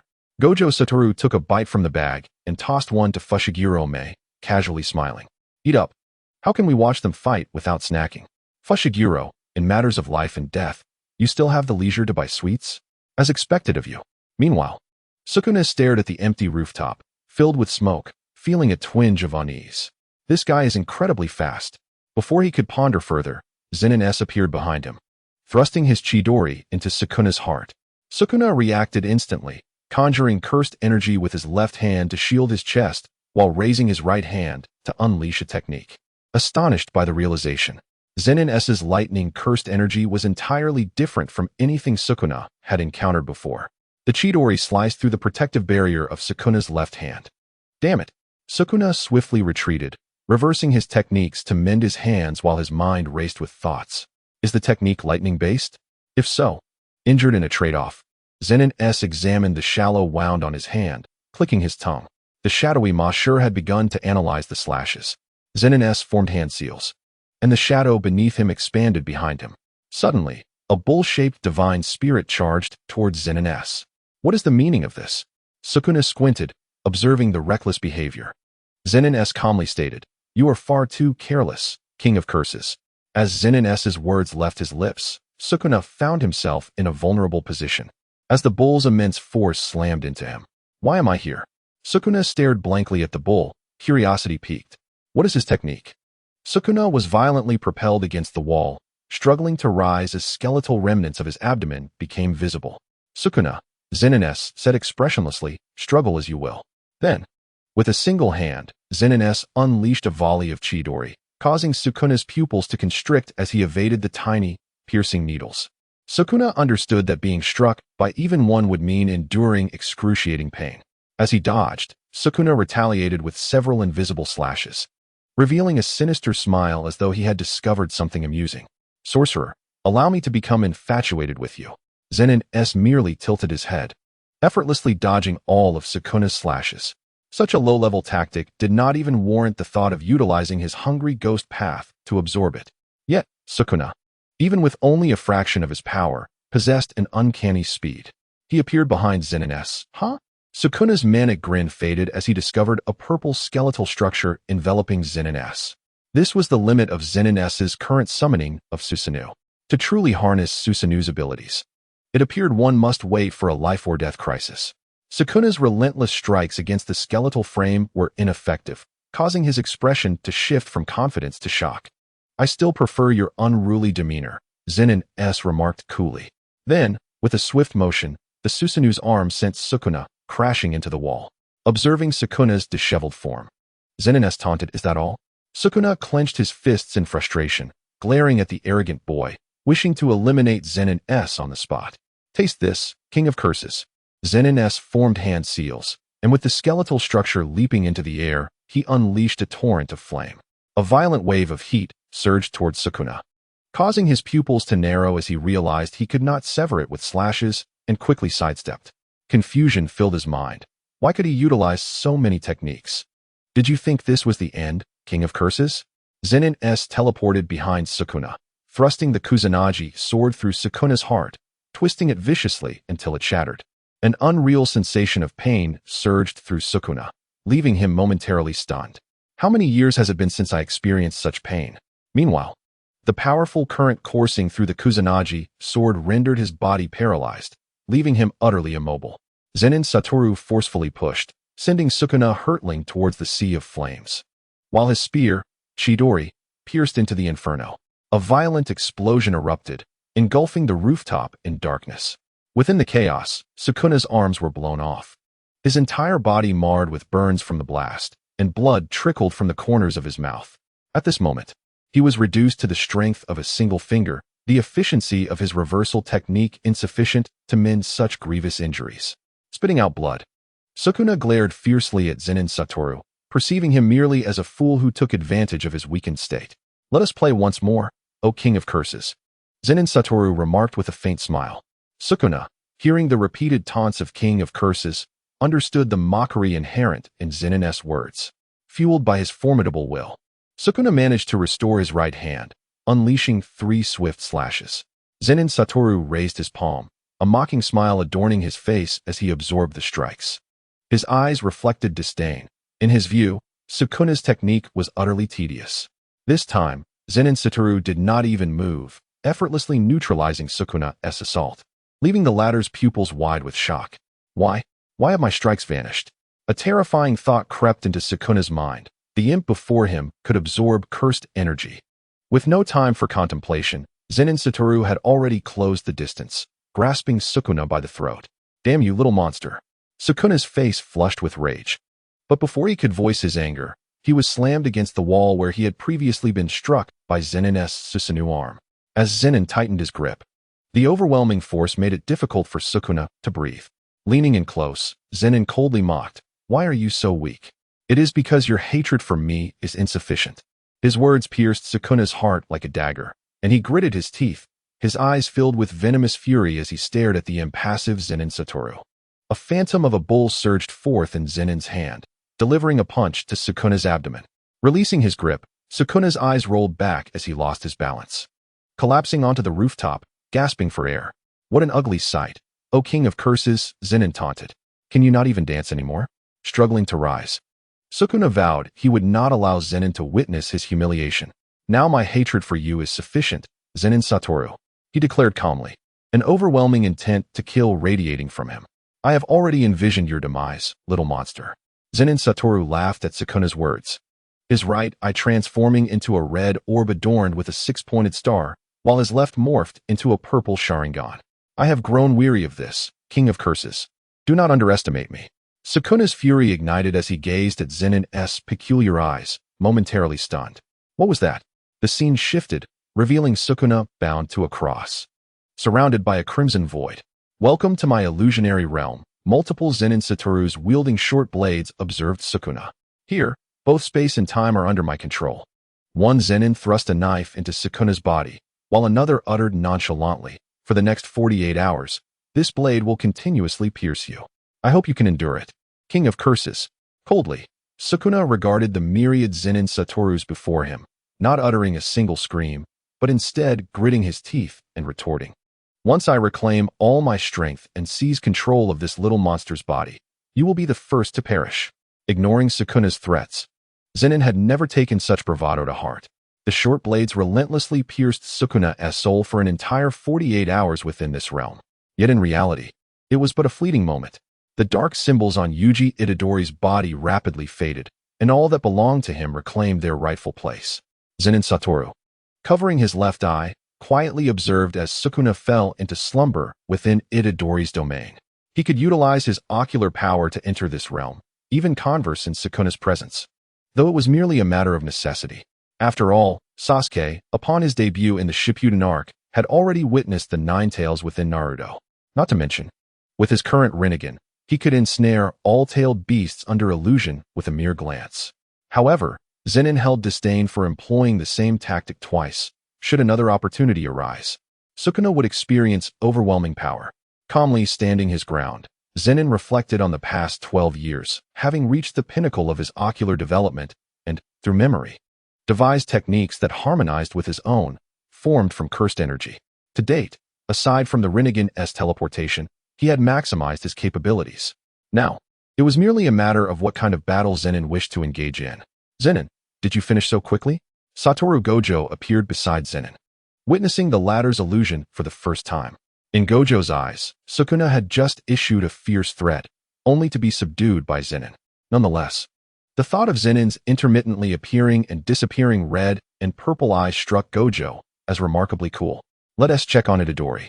The two faces of Sukuna should be asleep within him now. Zenin stood and moved forward. Placing his hands on Itadori's abdomen, he reversed the technique, swiftly restoring the injuries to their former state. He then continued, Itadori is a natural vessel to contain Sukuna. Gojo, you should take him to Jujutsu High from now on. He'll be classmates with Nobara. Gojo regarded Zenin with a mischievous grin. Is this kid a relative of yours? You want to open a door? Enough, Zenin retorted, finding Gojo's demeanor insufferably petty. Later, show this fierce side of mine to Megumi and Nobara. Gojo boasted, brandishing his phone. I captured a photo. I'll create a separate album titled Zenin's Illusory Collection. As Zenin's piercing gaze fell upon him, Gojo hastily pulled Itadori and the nearby Megumi Fushiguro along. Utilizing the allure of his technique, he teleported them away from the scene. Just you wait, you scoundrel, Zenin muttered through gritted teeth. Chapter 36. Enrollment in a dimly lit chamber within Tokyo Jujutsu High. Gojo observed the sleeping Itadori. What kind of physique does this kid possess that allows him to suppress Sukuna's soul? Zenin replied nonchalantly. This is the vessel crafted by that millennia-old schemer, specifically designed to contain Sukuna. Is that the one who is supposed to be strong? I don't think he is all that impressive, Gojo dismissed, waving his hand nonchalantly. Regardless, with the two of us around, nothing is insurmountable. Zenin sighed, choosing not to elaborate further. This braggart, apart from his arrogance, was otherwise nearly flawless. He had conveyed all necessary information. Whether it would avert such a fate remained uncertain. Just as Zenin contemplated offering a warning, Itadori's eyes fluttered open, meeting the sight of two peculiar men, one with an eye patch and hair standing upright, the other with a spiky hairstyle. Seeing these odd figures caused a flutter of alarm within him. Who are you two? Satoru Gojo settled into a chair, chuckling as he addressed Yuji Itadori, declaring, You are to be sentenced to death. Although it was a death sentence, Gojo paused, then turned to Zenin Sawa behind him and said, This fellow has gone against the tide, arguing with the elders above to have your punishment changed to a walking prison for Sukuna. Am I correct? Sawa, recalling the scene of himself holding a shikigami while reasoning with the elders, felt a rare flush of embarrassment and cleared his throat, stating, In any case, the current situation is that Yuji, your soul is potent enough to suppress Sukuna, preventing him from escaping your body. Therefore, we need you to consume all the fingers to ultimately seal Sukuna completely within you. What do you think? Are you willing? Yuji Itadori pondered for a moment before voicing his concerns. Who is this guy inside me? Is he strong? Gojo couldn't help but smile at Yuji's naive expression, then explained. Sukuna was a sorcerer from 1,000 years ago, who annihilated the most elite sorcerer extermination squad of his time. He is indeed a formidable being. At this point, Gojo's expression turned serious.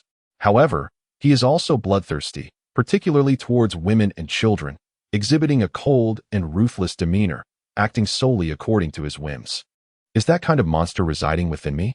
Yuji was taken aback, realizing that in just one night, a remarkable entity seemed to have taken residence within him. Indeed, Gojo continued, striking an exaggerated pose while standing before Zenin Sawa. You need not worry about Sukuna taking over your body, for we have the strongest sorcerer of modern times. My dear friend, the head of the Zenin clan, and also the high-ranking director of sorcery, Zenin Sawa. Sawa, visibly annoyed, pushed Gojo aside and approached Yuji. So, have you made up your mind? Will you swallow a finger as if nothing has happened, or will you continue to be Sukuna's prison, keeping him confined within you until you grow old and die? His cursed object will not be destroyed, it will not disintegrate with time, allowing him to accompany you until your last breath. By utilizing your unique constitution, you could help this world imprison a demon king. What do you say? Sawa regarded Yuji calmly. To be honest, he did not truly believe that Sukuna could cause any trouble under his watch. It would likely be the same as before, merely playing with schemes. However, considering the defenses in place, even if Gojo were sealed, he would still have his own support. Yuji recalled his grandfather's words about helping others whenever possible and reiterated his concern. What if Sukuna escapes and uses my body to kill? Sawa smiled gently. Do not fret. As long as I am here, he won't be able to stir up any trouble. After a moment of silence, Yuji beamed at Sawa and Gojo, exclaiming, All right, I accept. Are you saying there are only 3 of us in the entire first year?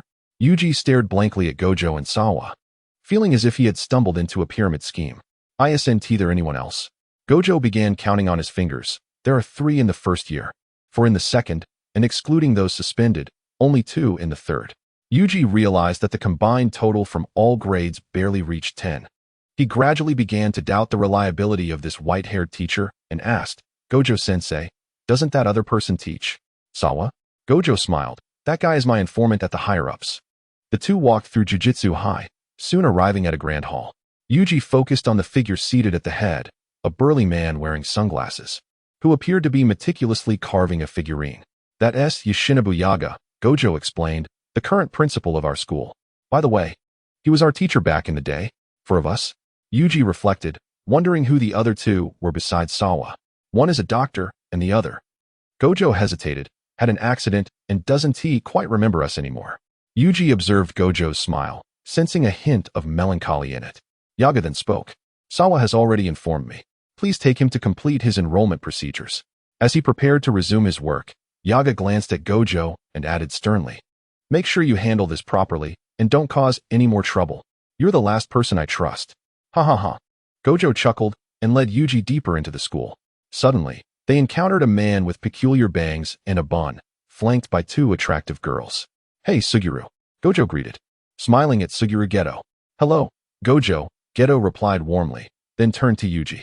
Is this the new first-year Zenin mentioned? Indeed, Gojo responded, his heart fluttering at Geto's greeting.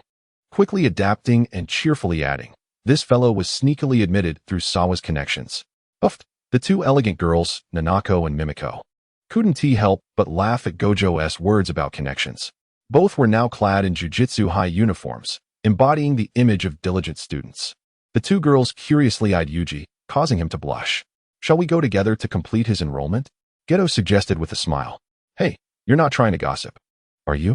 Don't ruin my image in front of my students. Gojo. Chapter 37. Advisor Zenin Sawa did not accompany Gojo, but instead went to visit Maki in the second year of Jujutsu High. At that moment, a panda was staring blankly at a girl with long green ponytails and glasses. Are you saying Zenin is your brother? Standing beside the bewildered panda was a boy with white hair, dressed in a high-collared outfit that concealed his mouth, who muttered, wooden fish. Really? Maki blushed slightly, gazing at Sawa standing at the classroom door, feeling a bit shy. Although our hair colors are different, he is indeed my brother. The panda looked from Maki to Sawa. Surprised. I thought you 2 were merely from the same clan. I didn't expect this. Ignoring the panda's astonishment, Maki approached Sawa, whispering, Nisan, why are you suddenly here? I didn't want to expose our relationship. What does it matter? Are you worried about tarnishing my reputation as a relative with 0 cursed energy? Sawa chuckled, ruffling Maki's hair, his voice exuding authority. I'd like to see who in the current Zenin clan or the entire Jujutsu world would dare to. Maki nodded. Her cheeks flushed, though she appeared strong in front of others, facing her brother, who had raised her and her sister. She found it challenging not to adopt a more feminine demeanor. But just so you know, Sawa leaned in closer, whispering, perhaps in a while, Mai will come over too. You two sisters should have a good sparring session. Suddenly, a pair of hands reached around Sawa's waist and gave him a fierce twist. Whoa! At this moment, Zenin Zawa could no longer maintain his usual aloof demeanor, letting out a pained shout. Just as he recognized the familiar force, he abruptly turned around to find himself face to face with a woman sporting chestnut hair, their faces mere inches apart. The woman, far from angry, merely raised the corners of her mouth in a smile. What's this? Are you trying to steal a kiss, you busybody? She teased, addressing Shoko. Zenin Zawa stared blankly at Shoko, his face suddenly flushing red. For reasons he couldn't fathom, he struggled to maintain his composure in her presence. Perhaps it was due to that summer, when the parched boy first encountered the girl with the radiant smile, who offered him a drink from her hand. At that moment, Gojo Satoru, accompanied by Itadori and Suguru Geto with Nabirius and Mei Mei, arrived nearby. Observing the intimate scene, they quickly concealed themselves, stealthily monitoring the unfolding situation. Zenin Zawa hastily stepped back, creating a respectful distance from Shoko, clearing his throat awkwardly as he said, Shoko, your grip hasn't changed at all.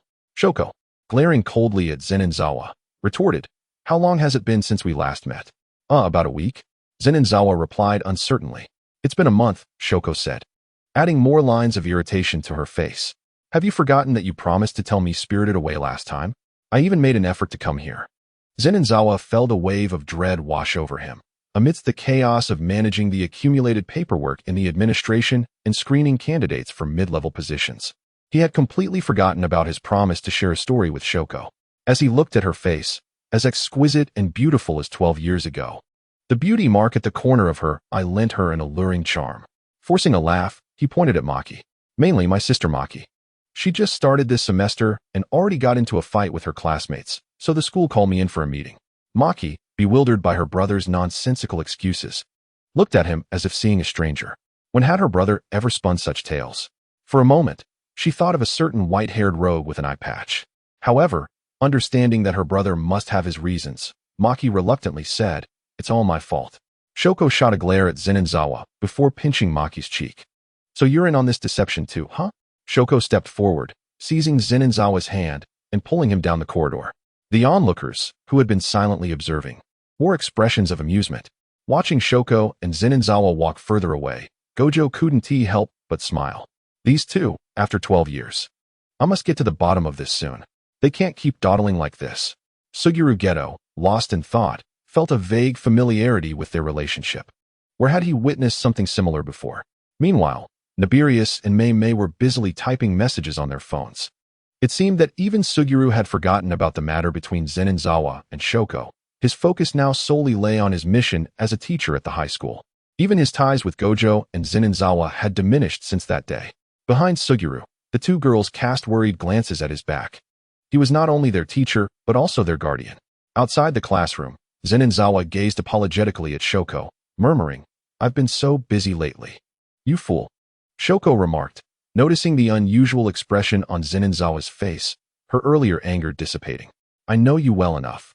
You wouldn't miss an appointment unless it was significant. But it's all right. As they approached a bench, both seemed to drift back to that summer long ago. Do you have someone you like now? Zenin Zawa inquired, gazing at Shoko's profile. Guess, she replied playfully, not providing a direct answer. Or do you like someone? Have you discovered my secret? Zenin Zawa teased mischievously, reverting to his childhood antics. Gojo, hidden nearby, felt a surge of joy. Finally, he's getting it. This pair has real potential. A flicker of joy crossed Shoko's eyes, and she remarked, actually, there's something else I need to tell you. Zenin Zawa shifted the topic, his tone serious. Due to personnel decisions at the higher-ups, I've been temporarily assigned to Kyoto Jujutsu High as an advisor. What? Why? Shoko exclaimed, her expression turning tense. Can't Geto or Gojo handle it? Gojo, equally shocked, exclaimed, You're going to be an advisor? Realizing he had revealed too much, he quickly covered his mouth, glancing at Shoko and Zenin Zawa, who regarded him with disdain. He forced out a smile. I'm just passing through. You two carry on. With that, Gojo hurriedly used his teleportation to escape the awkward situation. The only sentiment echoing in Zenin Zawa and Shoko's minds was one of frustration towards Gojo. Returning to the matter at hand, Zenin Zawa looked earnestly at Shoko. Because Gojo and Geto are not in the administration, and the higher-ups believe there are too many special-grade sorcerers in Tokyo, resources are disproportionately allocated. With the sister schools exchange meeting in 3 months, I've been sent there to provide specialized training for the students. It won't be for long, you needn't worry. Zenin smiled gently at Shoko. I suspect those old geezers think I'm too much of a burden and want to send me away for a while. But I have my own plans. Shoko gazed at Zenin, her hand playfully twisting the flesh at his waist. Hey, no. Chapter 38. Father and son in a modestly sized house in Tokyo. Zenin was in a terrible mood, holding a kitchen knife as he glared at the fish flopping on the cutting board. A cruel smile crept onto his face. You're quite lively, aren't you? Let us see if I don't chop you into pieces.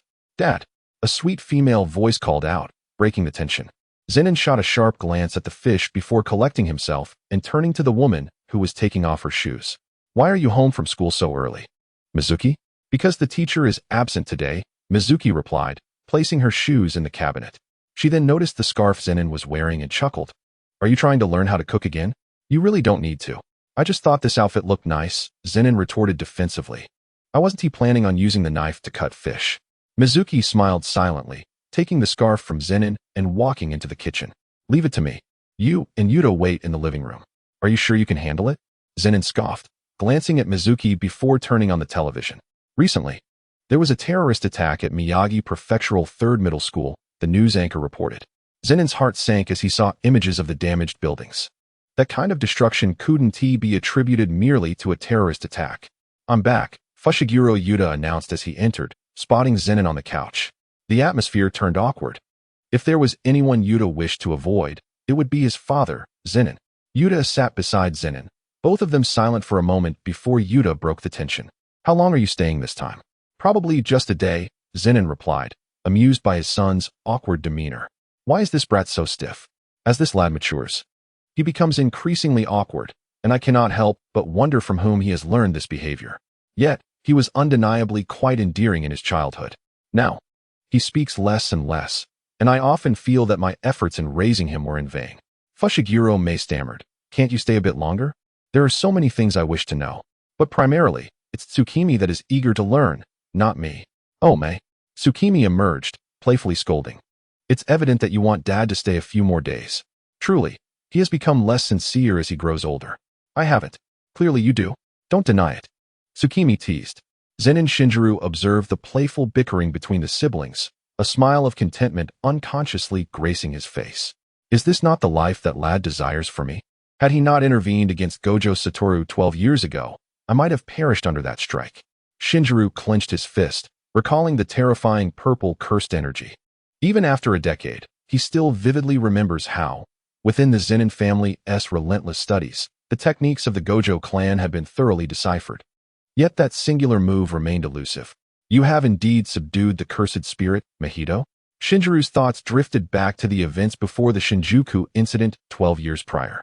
Rather than continuing to observe Gojo Satoru's excitement, he turned to his disciple, Zenin Sawa. Indeed, Sawa replied with a faint smile, it took considerable effort, including a trip to Southeast Asia, which nearly exhausted me on the return. It's hard to believe, Shinjiro sighed, gazing at the now nearly equal-height boy before him, that the little brat who used to chase after me calling me teacher has grown so tall. Sensei, don't forget to treat me to dinner. I want to go to a 5-star hotel. You little rascal, are you planning to rob me? How did you figure that out? Shinjiro chuckled, pulling Zenin Sawa into an affectionate embrace. Lost in reminiscence, Shinjiro was only pulled back to reality when Tsukimi called out several times. Dad, what are you thinking about? Oh, nothing. Nothing, he waved his hand dismissively, then suggested, it's still early. Why don't the 3 of us head to the amusement park? Sounds great, Tsukimi exclaimed. Her excitement palpable. A family outing to the amusement park was her greatest desire. I have no objections. Fushiguro Mei maintained his usual nonchalant demeanor. Shinjiro placed his hand on Mei's head, playfully ruffling his hair. Have you only been learning from Sawa for a few years? I intended for you to master his techniques, not to adopt his infuriating demeanor. I know. Fushiguro Mei shielded his head. Please stop messing with my hair. You little rascal. Shinjiro shot a stern look at Mei, determined to prevent his son from becoming like Zenin Sawa. The family ventured out, arriving at the amusement park. Upon entering, Tsukimi shed her mature facade, bubbling with joy like a child. Look, look. The carousel. Bumper cars. The Ferris wheel. I want to play. Shinjiro affectionately patted Tsukimi's head, smiling. Today, you two enjoy yourselves. I'll take care of the expenses. Hooray for Dad. Tsukimi beamed at Fushiguro-me. What about you, Mei? Want to join me? You go ahead. I'll catch up later. Fushiguro-me replied, stealing a glance at Shinjiro and smiling at Tsukimi. As the father and son settled onto a bench beneath the Ferris wheel, Fushiguro-me turned to his father. Is there something you wish to discuss with me? Indeed. Shinjiro reclined in his seat, initially reaching into his pocket for a cigarette, but reconsidering with Fushiguro-me beside him, instead stretching his arms wide. It concerns your mother. My mother? Fushiguro-me stared blankly at the father he deemed far from competent. Yes. Shinjiro's mind flashed back to a figure with the same spiky hair, holding a child, unlike your sister's mother. She passed away shortly after your birth due to a concealed ailment. I felt responsible, which led me back to my former life as an assassin. For I was at a loss about how to face you. Even my subsequent relationship with your sister's mother was merely a means to cope. Shinjiro turned to look at Fushiguro-me, who displayed no anger or reproach, only a calm tone imbued with an inexplicable emotion. Regardless of your mother's circumstances, my family in this world consists of you, your sister, and even that fellow can be considered part of it. Once a teacher, always a father. No matter your past actions or experiences, you will always be my father. And we will eternally remain father and son, will we not? After a brief silence, Shinjiro threw his head back and laughed heartily, shielding his eyes with his hand and turning away to conceal the moisture at the corners. Indeed, we will always be family. Chapter 39. Yoshino Junpei Tokyo, Zenin Clan. Zenin Sawa knelt in his room, poring over notes with a go board scattered with white pieces before him. It was now June 2018. He closed the notebook filled with densely written records of various years, contemplating. If memory serves, there are about 4 months until the Shibuya incident, right? However, the timeline seems to have become chaotic. If I head to Kyoto, the juvenile detention incident might become tricky to handle. Perhaps. Suddenly, Zenin Sawa came to a realization, shaking his head with a wry smile. He had been too deeply influenced by the original plot. The current world was not the anime realm of his previous life. Under his manipulations over the years, Suguru Geto had not been possessed. Yuta Okatsu had become a sorcerer 6 years earlier, and Gojo Satoru's powers had increased. Yet, the thought of Suguru Geto filled him with regret and helplessness. For he never anticipated that Kenjaku would take the initiative to attack, rashly choosing to assault Geto. It seemed that Kenjaku had not opted to seize Geto's body directly, perhaps believing there was a more effective method to acquire the cursed spirit techniques. Although there was no definitive proof of his involvement, it was likely that the sorcerer who harmed Geto was none other than him. That fellow must have already devised a scheme targeting both himself and Gojo Satoru. Even in his amnesia, Suguru Geto still harbored a sense of justice and remained one of the 5 special-grade sorcerers in contemporary society. Despite lacking some emotional connection to the two, it did not diminish the bond of friendship Zenin Sawa and Gojo Satoru held for him. With these thoughts, Zenin Sawa placed a piece on the board, where the black and white stones were evenly matched. Letting Itadori consume the cursed finger marks the beginning of your plan. Zenin Sawa continued placing pieces, testing Itadori as a vessel in the juvenile facility, enlisting and utilizing the cursed spirit's power. Then stealing the Shikigami and fingers at the exchange meeting, subsequently sealing Gojo Satoru during the Shibuya incident. And finally initiating the idle death gamble to facilitate the integration of humanity and the heavens. Reflecting on Kenjaku's past actions, Zenin Sawa found himself increasingly perplexed about how he would contend with his current self. Sealing Gojo Satoru seemed to be the limit of Kenjaku's capabilities. Adding a challenge from his own self might be too much.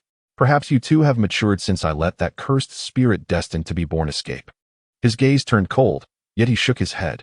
It is merely a cursed spirit stronger than the likes of Mahito. No matter its strength, it remains a cursed spirit. Kenjaku, how do you plan to break this current stalemate? Your domain has been thoroughly consumed by our celestial adversary, leaving you at a loss for means to seal away what? Zenin Zhao made another move on the board, executing a black piece that effectively checkmated the white. However, should misfortune befall me, Zenin Zhao glanced toward his wardrobe, from which a familiar aura of cursed energy subtly emanated. Before departing for Kyoto, there was one more matter I must attend to. It has indeed been quite some time since I last saw him. It is time to set forth. An hour later, In Kawasaki City, Kanagawa Prefecture, Zenin Zhao dismounted from the back of the new, gazing at the entrance of the high school adorned with the words unity and friendship. He scoffed, for the scum within the school would hardly heed such sentiments. This individual had crossed his mind unexpectedly 3 years prior while on a mission through Kanagawa. In the original narrative, he was a character whose fate evoked profound regret in Zenin Zhao, prompting him to intervene and alter his destiny. Fortunately, he was still a middle school student at that time, and scathed by the scourge of bullying. Otherwise, Zenin Zhao might have truly succumbed to the urge to commit murder. As for bullies, they ought to be prepared for repercussions, even if not judicial in nature. Utilizing the shadow of Shikigami, Zenin Zhao silently infiltrated the school, undetected amidst the bustling corridors during class change. Soon, he arrived at a classroom window, observing a young boy. The boy, as if sensing an unseen force, turned and fortuitously met Zenin Zhao's gaze. Despite his long bangs obscuring his eyes, Zenin Zhao perceived the joy concealed beneath. The boy, swiftly abandoning his seat, approached Zenin Zhao. "Teacher Zenin, what brings you here all of a sudden?" The boy's voice brimmed with excitement. "Follow me. There are too many people here," Zenin Zhao replied, not pausing to explain, and turned to leave. The boy, curious but compliant, followed closely behind. They ascended to the rooftop, where a gentle breeze greeted them. The boy's heart swelled with happiness. "Teacher, the last time you were here was a year ago. It feels like an eternity." "Indeed. Due to my prolonged stay in Tokyo, our communication has relied on phone calls," Zenin Zhao remarked, leaning against the rooftop railing with a faint smile. "Teacher, this railing is deteriorating and quite unstable. Just a few days ago, someone fell and died," the boy cautioned. Zenin Zhao, momentarily stepping away from the railing, cleared his throat and addressed the boy solemnly. "Junpei, do you wish to become a sorcerer?" "Huh." The boy, Yoshino Junpei, was momentarily taken aback, then elated. "Can I really?" 3 years prior, Junpei had learned of sorcery from Zenin Zhao and discovered the cursed technique inscribed within him. However, due to the structure of his brain, he could only utilize the physical techniques Zenin Zhao had taught him for self-defense, which he employed to fiercely retaliate against those who sought to bully him. Yet, as his cursed energy remained unawakened, he could not officially enroll in a sorcery academy. "Of course," Zenin Zhao replied with a gentle smile. "I wouldn't deceive you. In a few days, I suspect I will be occupied elsewhere, so I wanted to inform you of this." "Why?" Junpei's heart raced. His teacher was the person closest to him aside from his mother, having long been regarded as family. "It's nothing serious," Zenin Zhao said, chuckling at Junpei's expression. "I will likely be in Kyoto for a few months, returning in about 3. "Kyoto?" Junpei was momentarily stunned, realizing it wasn't too far and that he might be able to visit. "Hold on," Zenin Zhao interrupted, somewhat exasperated. "I'm going there on business. Albeit somewhat against my will, as some believe the pressure on me is too great." "Too great?" Junpei questioned skeptically, studying Zenin Zhao's calm demeanor with doubt. "Do you dare to question me, you little rascal?" Zenin Zhao shot a glare at Junpei, playfully poking his forehead. "Not at all," Junpei exclaimed, stepping back slightly, nursing his forehead. "Since we're on the subject, I shall not keep you in suspense." Zenin Zhao's expression turned serious as he began to speak. "Soon, you will encounter a cursed spirit named Mahito. All you need to do is pretend." Chapter 40. The Mission. "Hey, Jie." Satoru Gojo cheerfully slung an arm around Suguru Geto's shoulder, grinning mischievously. "Have you reminisced about our youthful days together?" "What are you talking about, Gojo?" Geto replied with a slight smile, then continued, "I was born into an ordinary family. My parents are devoid of cursed energy. You all were awakening your techniques while I was just beginning to grasp sorcery. Still can't recall anything?" Gojo observed Geto's face, feeling a twinge of annoyance.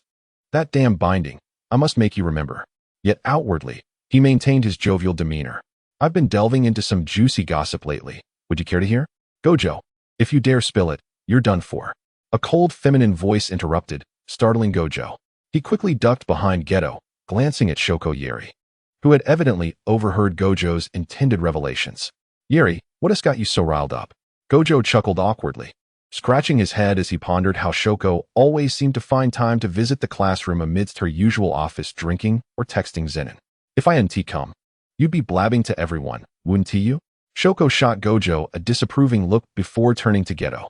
"Suguru, Zenin sent me a message, specifying that he requires your assistance." "Huh?" Gojo interjected, displeased. "Why didn't that guy inform me?" "Because you never check your phone." Gojo realized that since he failed to reply to Zenin's last message, Zenin had taken to discussing matters directly at the academy. Zenin? Geto pondered, recalling his perception of Zenin as a rather aloof individual. Why would he suddenly reach out to me? Geto glanced at the message on Shoko's phone, then smiled gently. I understand now. What is going on? I want to see too. Gojo leaned in, catching sight of the message, and promptly lost interest. Oh, it's just that? Better left to you, Geto. Your task is to remain at the academy and protect Tokyo, you arrogant fool. Ha ha ha. Gojo waved dismissively. In a village nestled within the forests of Osaka Prefecture, what is happening? Geto stared in shock at the gruesome scene before him, clenching his fists. A man lay decapitated, limbs severed, with blood staining the entire house. Mr. Geto, a calm, bespectacled man beside him, remarked, this cursed spirit has likely reached an upper-grade level. Indeed, Geto replied, squinting as he crouched to sense the lingering cursed energy, assessing the potency of the technique at play, though its full capabilities remained uncertain. The man beside him was Kiyotaka Ajichi, an assistant supervisor at the Tokyo Jujutsu High. Set up a barrier and then depart, Geto instructed nonchalantly. As a two-headed crawling cursed spirit emerged from the black void behind him. This cursed spirit appeared to possess a degree of intelligence. It is uncertain whether it is a matter of dietary preference, but that fellow has a penchant for devouring women. Although your presence here may not pose a threat. You jest.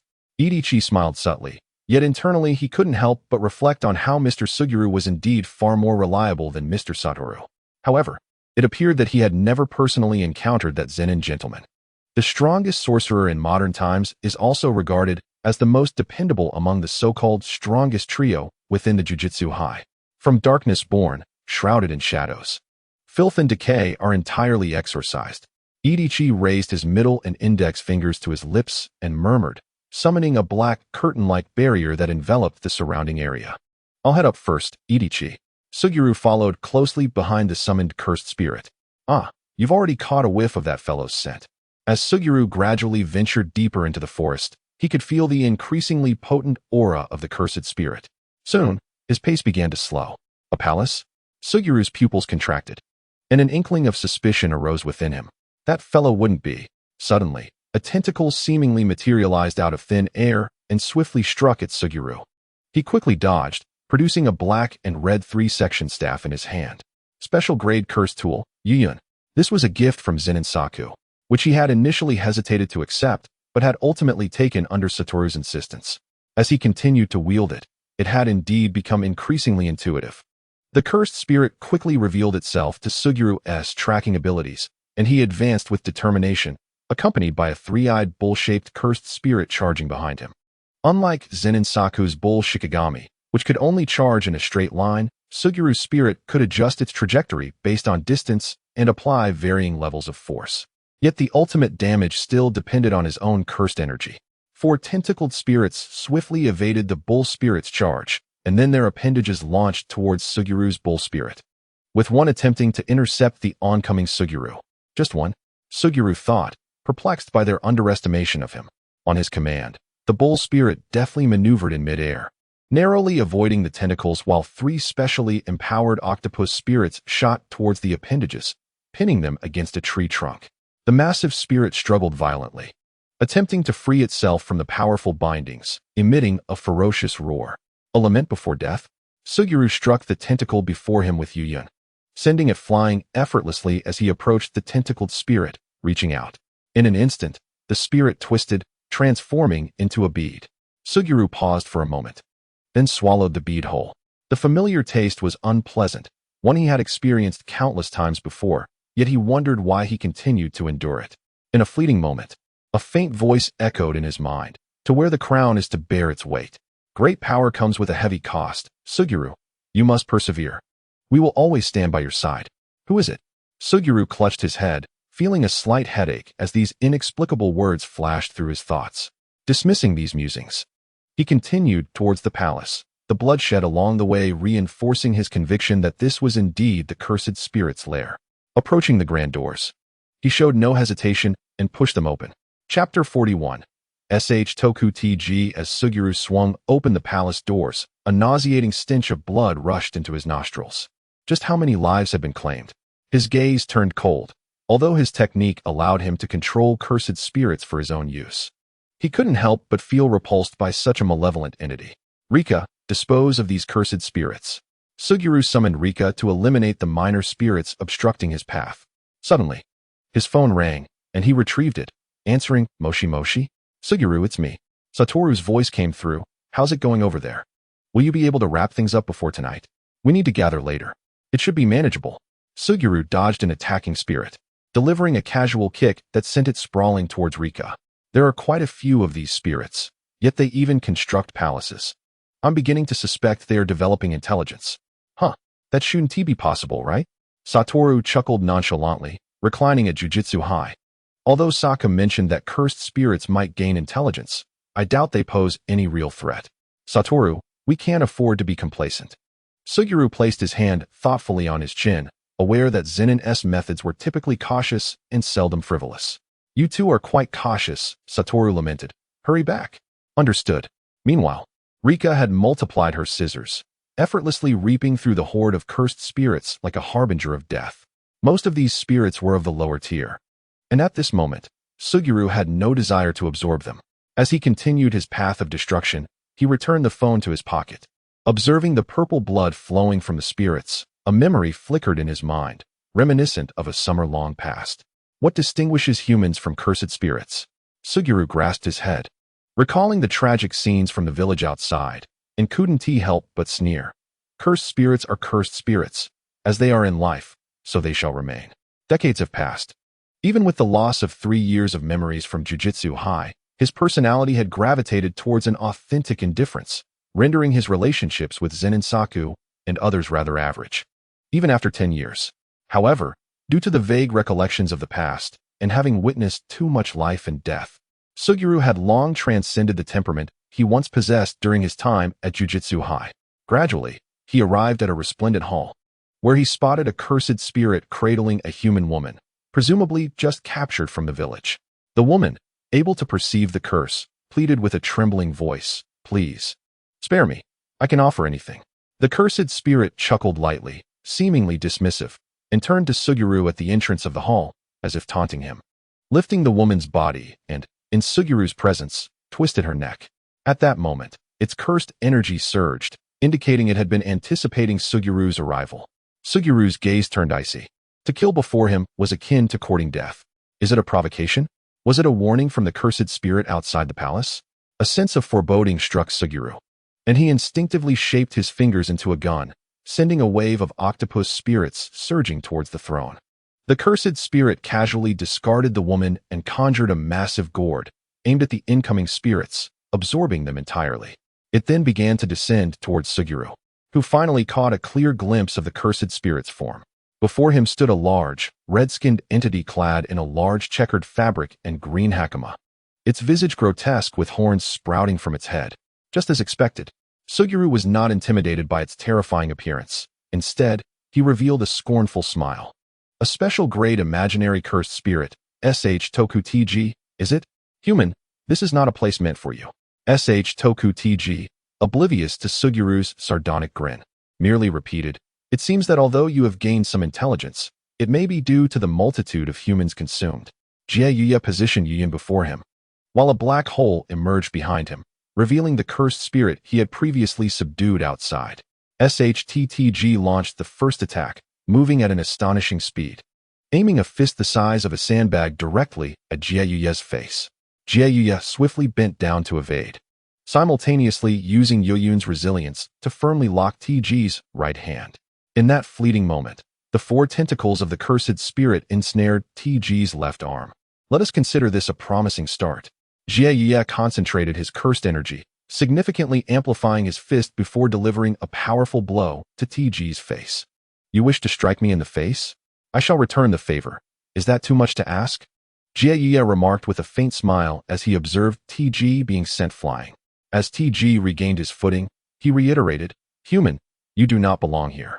It seems he can only repeat that line, Jiayuya thought, narrowing his eyes. Suddenly, a massive one-eyed cursed spirit emerged from the ground, raising its fist. TG sidestepped and conjured a katana, furiously charging at the one-eyed spirit, slashing it mercilessly, blood spraying in all directions. "I will not allow you to destroy him." Jiayuya waved his hand, summoning a white dragon that crashed into TG. Instantly, TG braced himself against the oncoming dragon's collision and bites, shifting his weight downward with brute strength, managing to drag the dragon from the air to the ground. The ability to suppress the dragon with sheer force is impressive, Jie noted, recognizing TG as the legendary king of demons in Japanese lore. Tentacled cursed spirits shot up from the ground like blue lasers, and TG kicked away the dragon before wielding his katana to slice through them as if chopping vegetables. At that moment, Jie closed in on TG, and Yuyun clashed with his katana, producing a cacophony of metallic sounds. TG executed a downward slash with the katana, followed by a heavy punch. Jie calmly evaded TG's attacks while the ends of Yuyun struck TG's face, ultimately enhancing his legs for a powerful kick that sent TG crashing into the wall.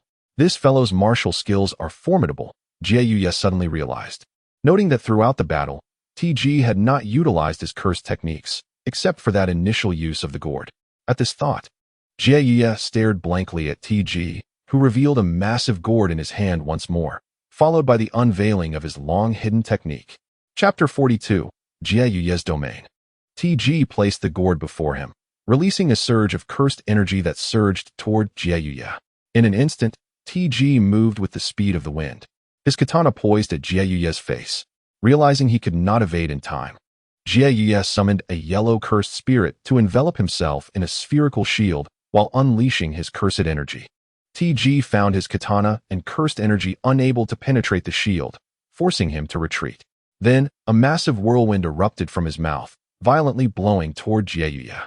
The yellow sphere was lifted by the tornado, rolling violently against the wall. Jieyuye emerged slightly disheveled, his expression serious as he regarded TG. Truly, the king of ancient legends. Is the effect of his technique wind-based? Observing that TG ceased to unleash further tornadoes, he closed the distance, placing his hands on his chest, unleashing 2 more gales against Jieyuye. Let it be a battle of kings. Behind Jieyuye, a cursed spirit with long hair, clad in a kimono and partially obscuring its face, emerged. One of the 16 special-grade cursed spirits recorded by the high authorities, it was the imagined embodiment of Tamamonome. It augmented my cursed energy and output, alongside another special-grade spirit I recently subdued, the earthquake catfish. The colossal white catfish-like spirit melded into the ground, moving imperceptibly. With Tamamonome's presence, Jieyuye's cursed energy surged. 2 expendable cursed spirits stood before the tempest, shredded by the ferocious winds. TG did not pursue Jieyuye any further. His technique's effect had now concluded, named the wind-chasing technique. After sustaining a cursed energy attack, he could convert his opponent's cursed energy within a minute, enhancing his attack and speed while reinforcing his core offensive technique, the whirlwind.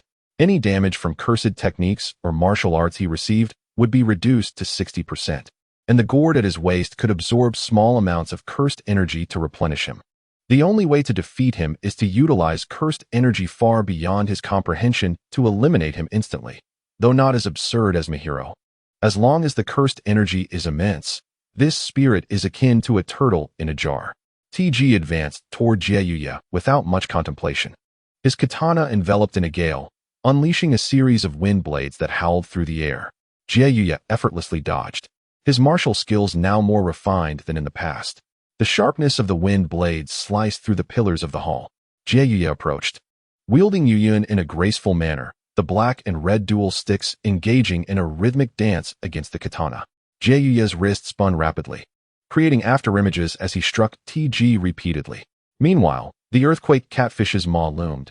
TG appeared to plummet into an abyss, falling rapidly. Yet in reality, he merely stumbled. My opportunity has arrived. Jieyuye raised his hand, a swirling black vortex expanding between his fingers.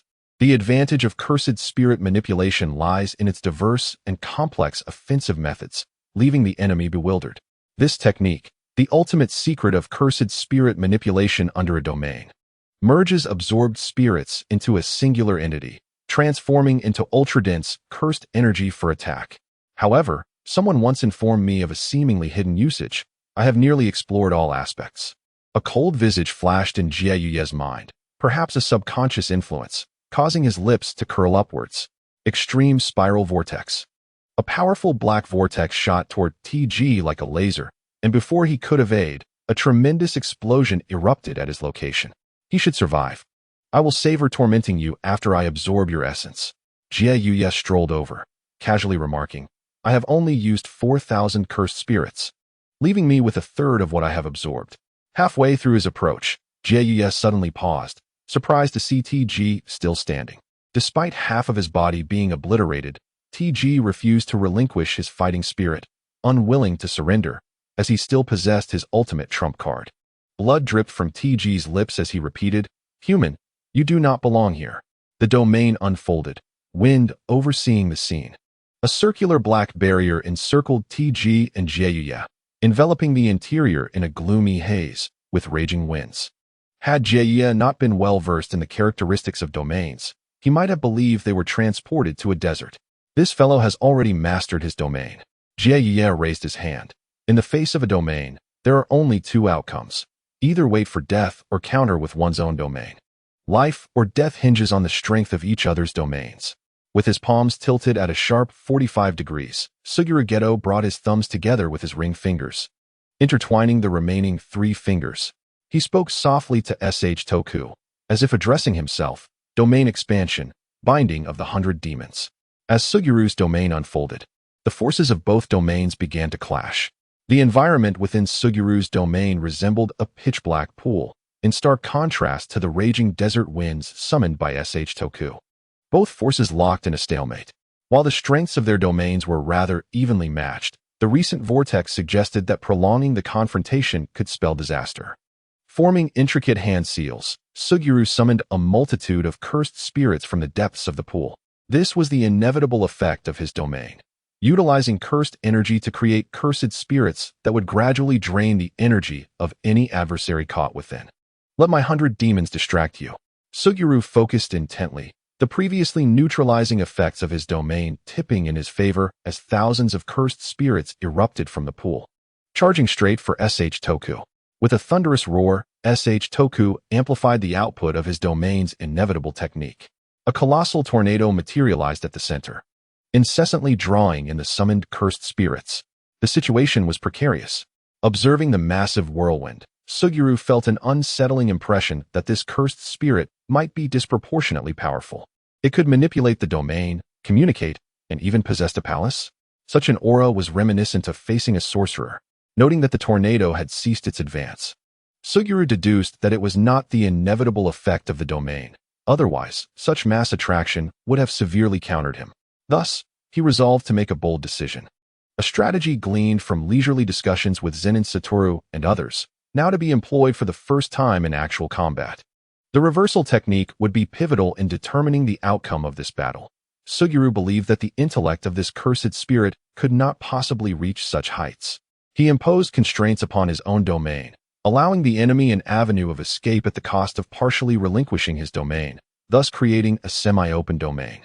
SH Toku glanced at the sizable breach in the domain barrier without concern and once more enhanced his inevitable technique.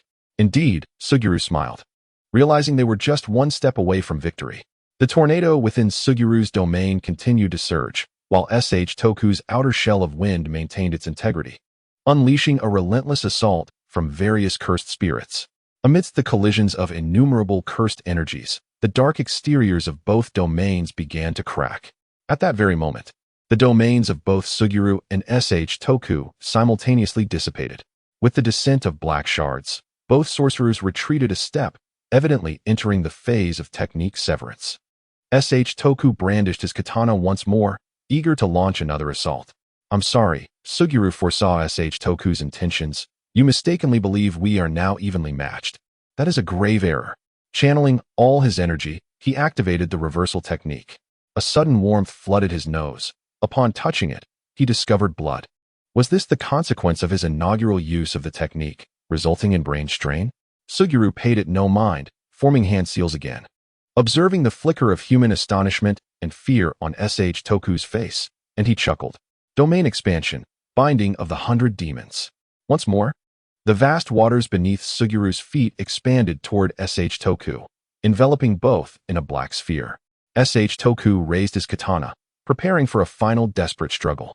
A horde of cursed spirits surged forward like ravenous phantoms, and SH Toku swung his sword, severing the nearest entities one by one. 1, 2, 3.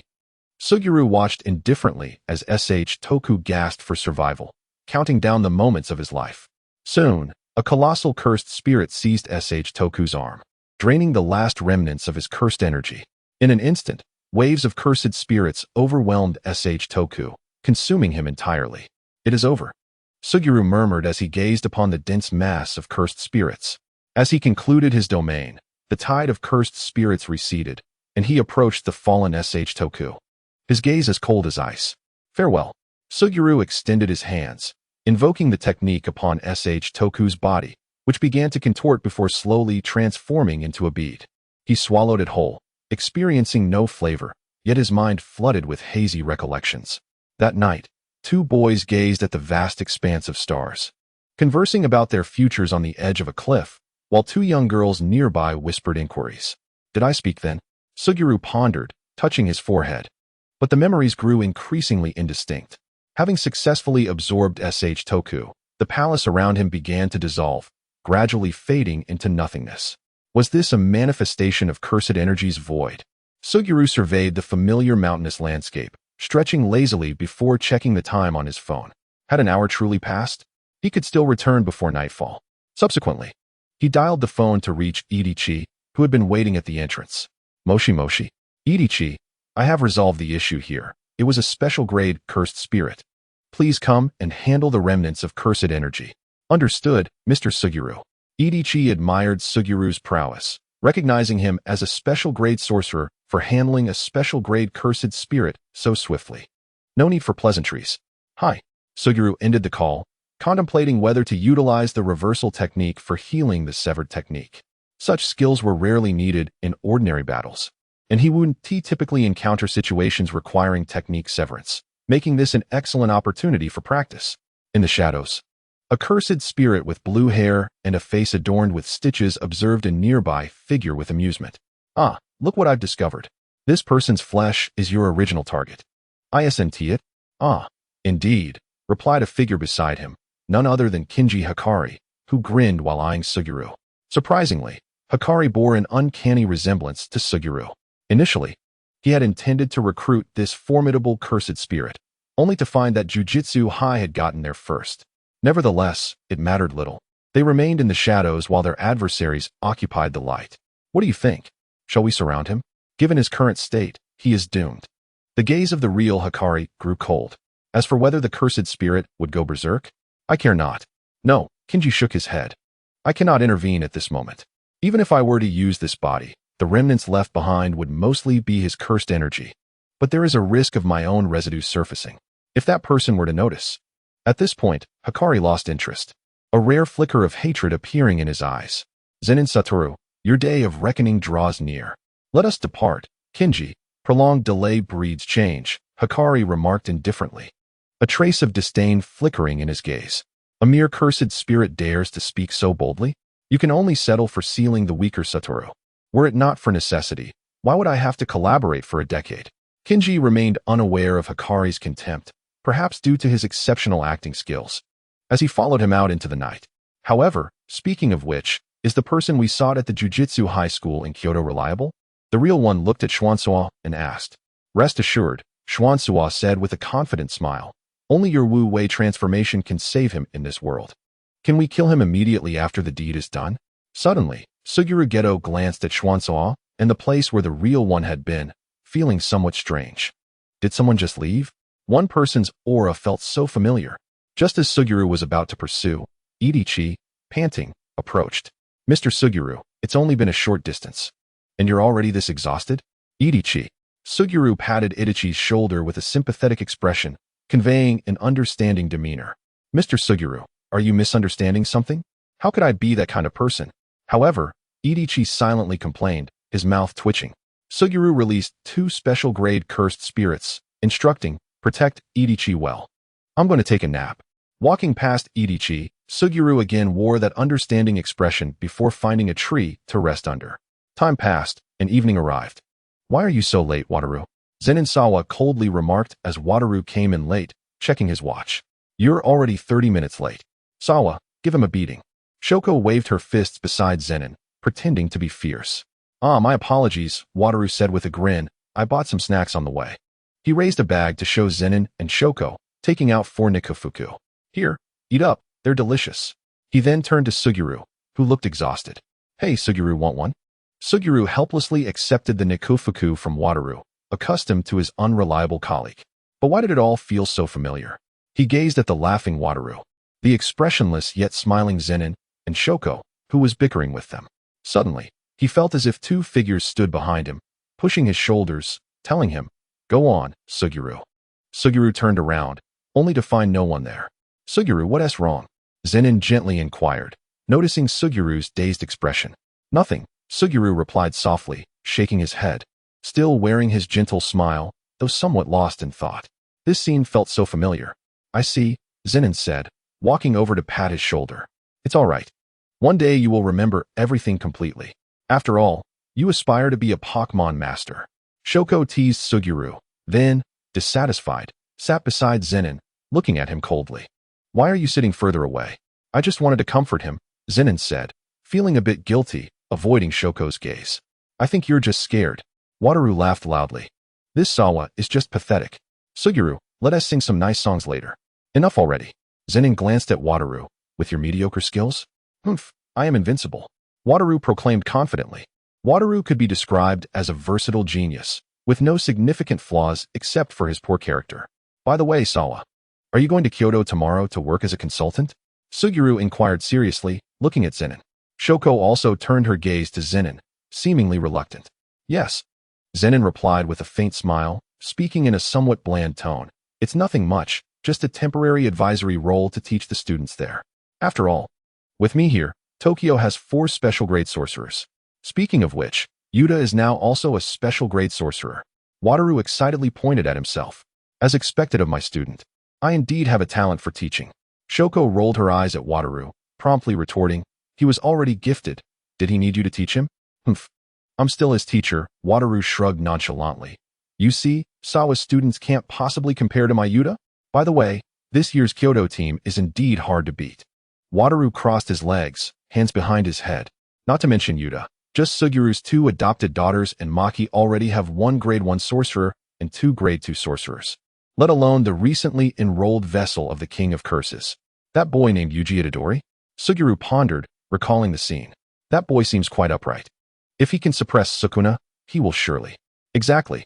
Wataru smiled confidently. "One day, Sukuna's curse will be inscribed within Yuji. In that case, my 1st and 2nd years could completely defeat your 3rd years, Suguru." "Not necessarily," Suguru countered. "If luck is on his side, Wataru, you might not be able to easily take him down." Wataru thought of the mature-looking, blonde boy and couldn't help but twitch his mouth. What kind of gambler loses every day? "Stop, stop, stop!" Zenin interrupted their discussion.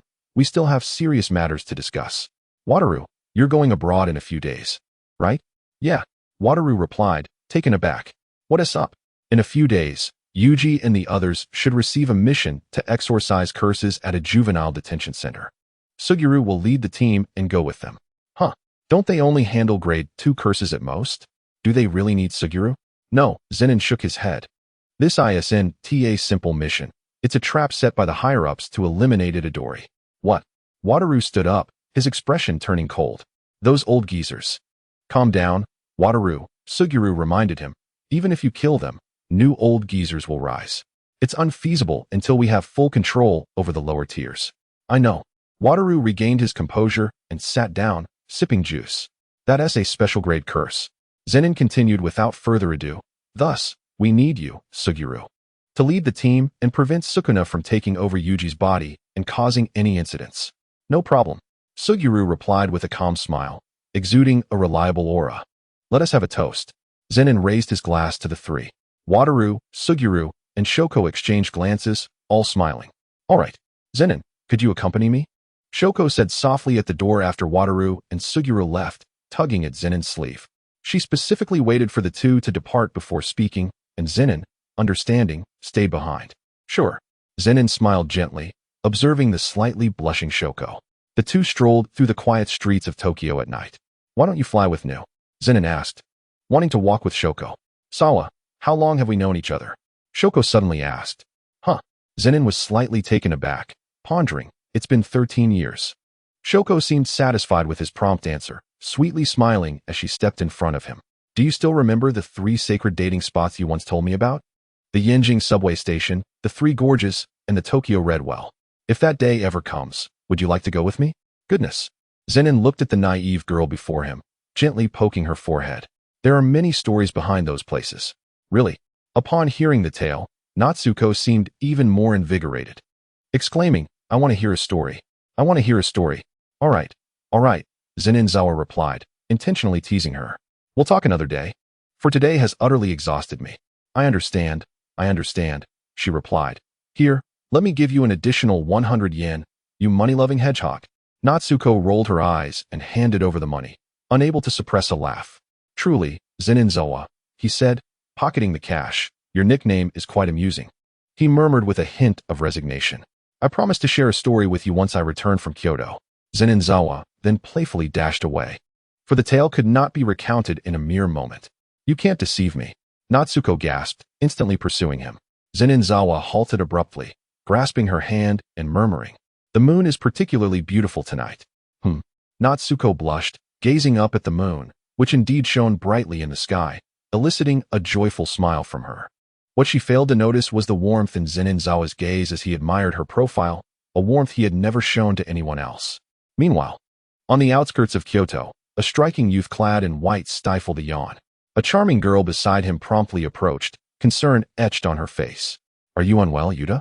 I doubt it, Rika replied, offering a gentle smile, before casting her eyes toward Tokyo. I have a premonition that an old acquaintance is about to arrive in Kyoto. Chapter 45, Gossip and Old Acquaintance? Rika observed Yuta with growing concern. It wouldn't happen to be the unreliable Gojo-sensei, would it? Noticing Rika's worried expression, Yuta chuckled and pinched her cheek. After all, he is my teacher and a distant relative, Rika-chan. Humph. Rika turned her head away. That fellow is utterly unreliable, leaving you to carry out tasks alone on the very first day. But, as a special grade sorcerer, he surely has little time to teach us, Yuta sighed, pondering why Rika always seemed at odds with Gojo-sensei. Enough about that guy, Rika suddenly inquired with a hint of curiosity. Do you know about the relationship between Zenin-senpai and Natsuko-sensei? Of course, it's somewhat of a secret within the school, Yuta replied. It's a pity, though. I wonder when Natsuko-sensei and Zenin-senpai will finally come together. Rika cupped Yuta's face in her hands. Yuta, once we come of age, we should get married immediately. Otherwise, I fear we might end up dragging it out like those two. Silly, Yuta chuckled. We will never part ways, not ever. His expression suddenly hardened as he glanced in the direction behind Rika, speaking in a low voice. Rika, step behind me. A cursed spirit has arrived. Without hesitation, Rika complied, positioning herself behind Yuta, feeling like the happiest person in the world at that moment. Yuta drew a katana from his waist, a weapon chosen for him by Gojo Satoru upon his entrance to the school. He then removed a ring from his finger, a token of affection from Rika. A towering Shikigami materialized beside Yuta, coldly observing the cursed spirit before them. Thank you, Zenin-senpai, Yuta thought warmly. Recalling how Zenin-senpai had guided him in the external method of copying techniques and the creation of Shikigami, knowledge even Gojo-sensei could not provide. Yuta gripped the sword tightly, its blade brimming with potent cursed energy. Coldly, he declared, I never anticipated you would reveal yourself so willingly. Come. After escorting Natsuko home, Zenin Zawa gazed at the nightfall in Tokyo, his gentle demeanor vanishing as he formed a hand sign, taking flight toward Kyoto atop a massive Shikigami. Meanwhile, within the Jujutsu High, Itadori Yuji lay soundly asleep in bed. However, Sukuna within him remained ever vigilant, incessantly analyzing the recent battle.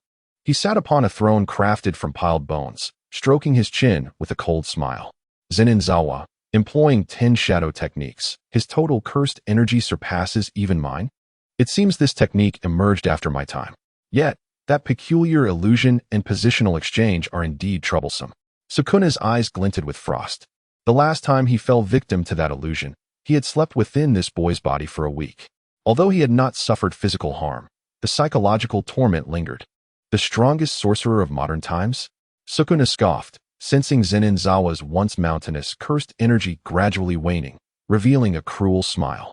I shall ensure that both of you young fools experience the most excruciating pain this world has to offer. Just wait. As night transitioned to day, Itadori Yuji lazily awoke, shaking off sleep before promptly freshening up and heading outside the dorm. "Ohio, Fushiguro," he called, spotting Fushiguro Megumi practicing on the field. "You finally awake, huh?" Fushiguro replied with a deadpan expression.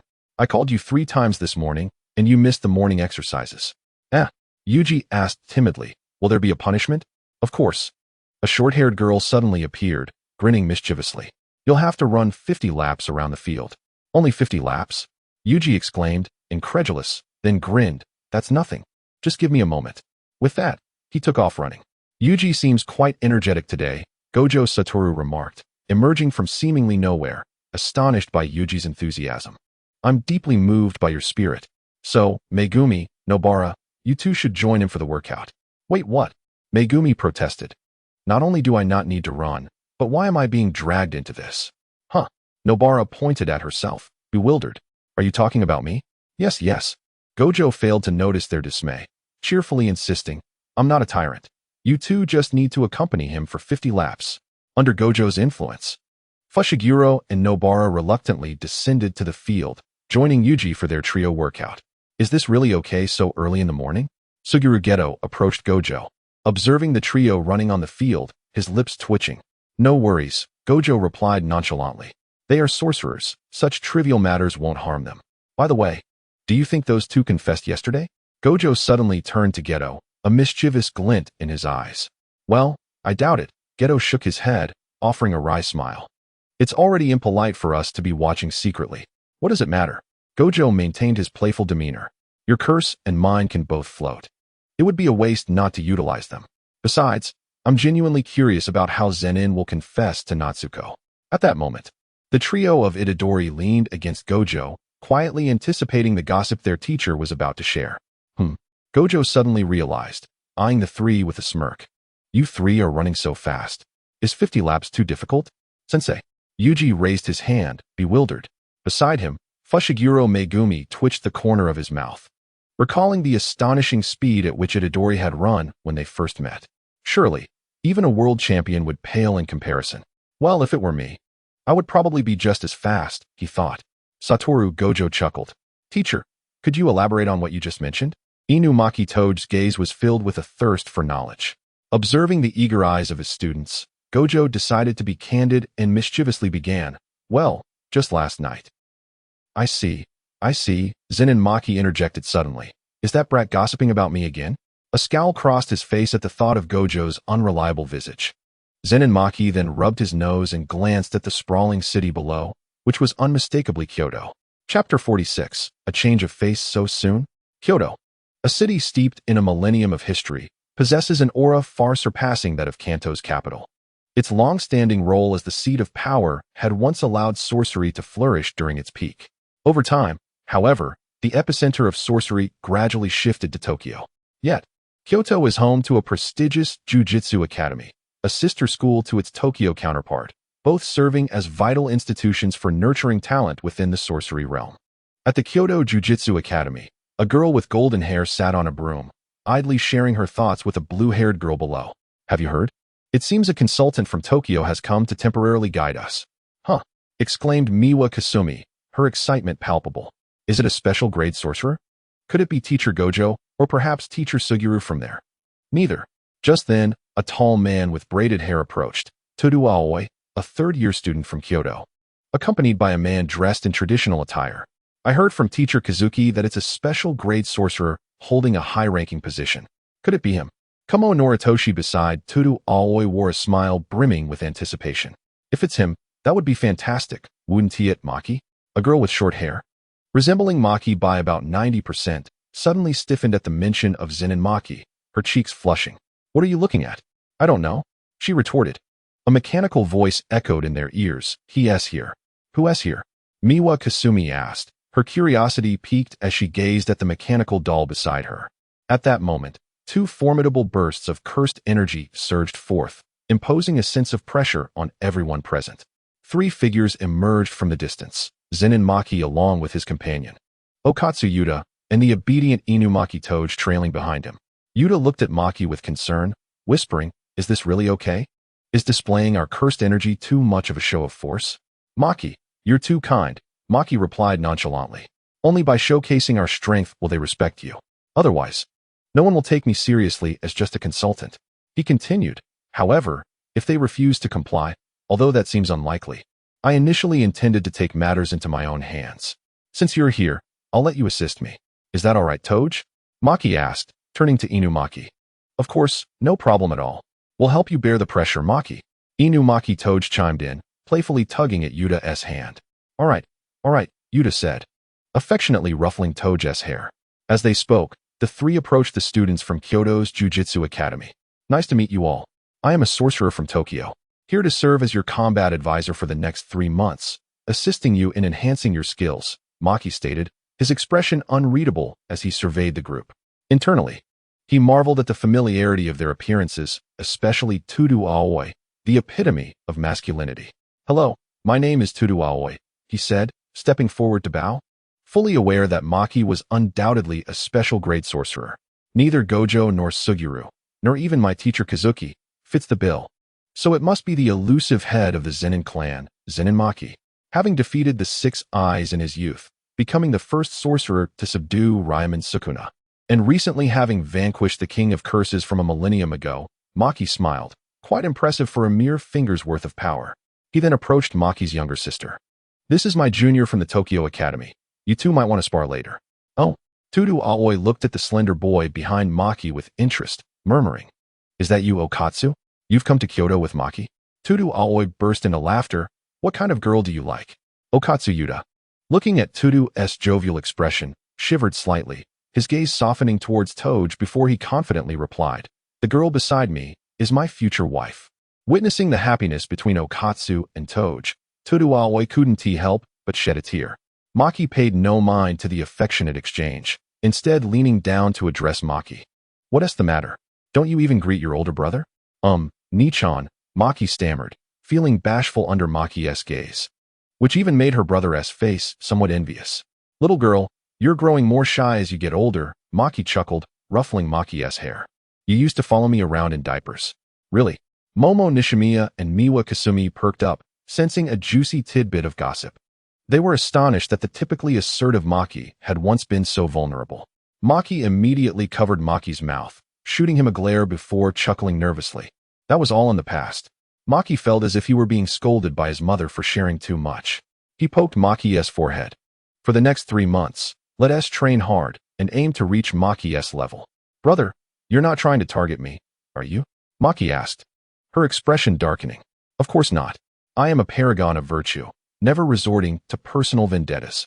Seizing an opportunity, Maki swiftly distanced himself from Maki, heading toward the faculty gathering at Kyoto Academy, eager to reconnect with old acquaintances. Long time no see, Songbird-senpai. Maki greeted a woman clad in a red and white kimono with a gentle smile. Huh. The songbird turned, her heart leaping at the sight of Maki. You're here to be a consultant, huh? I thought it might be Gojo or Suguru, and I've been worried for ages. Observing the flawless features of Songbird, Maki couldn't help but smirk. After all these years, she still hadn't moved on from Gojo and Suguru?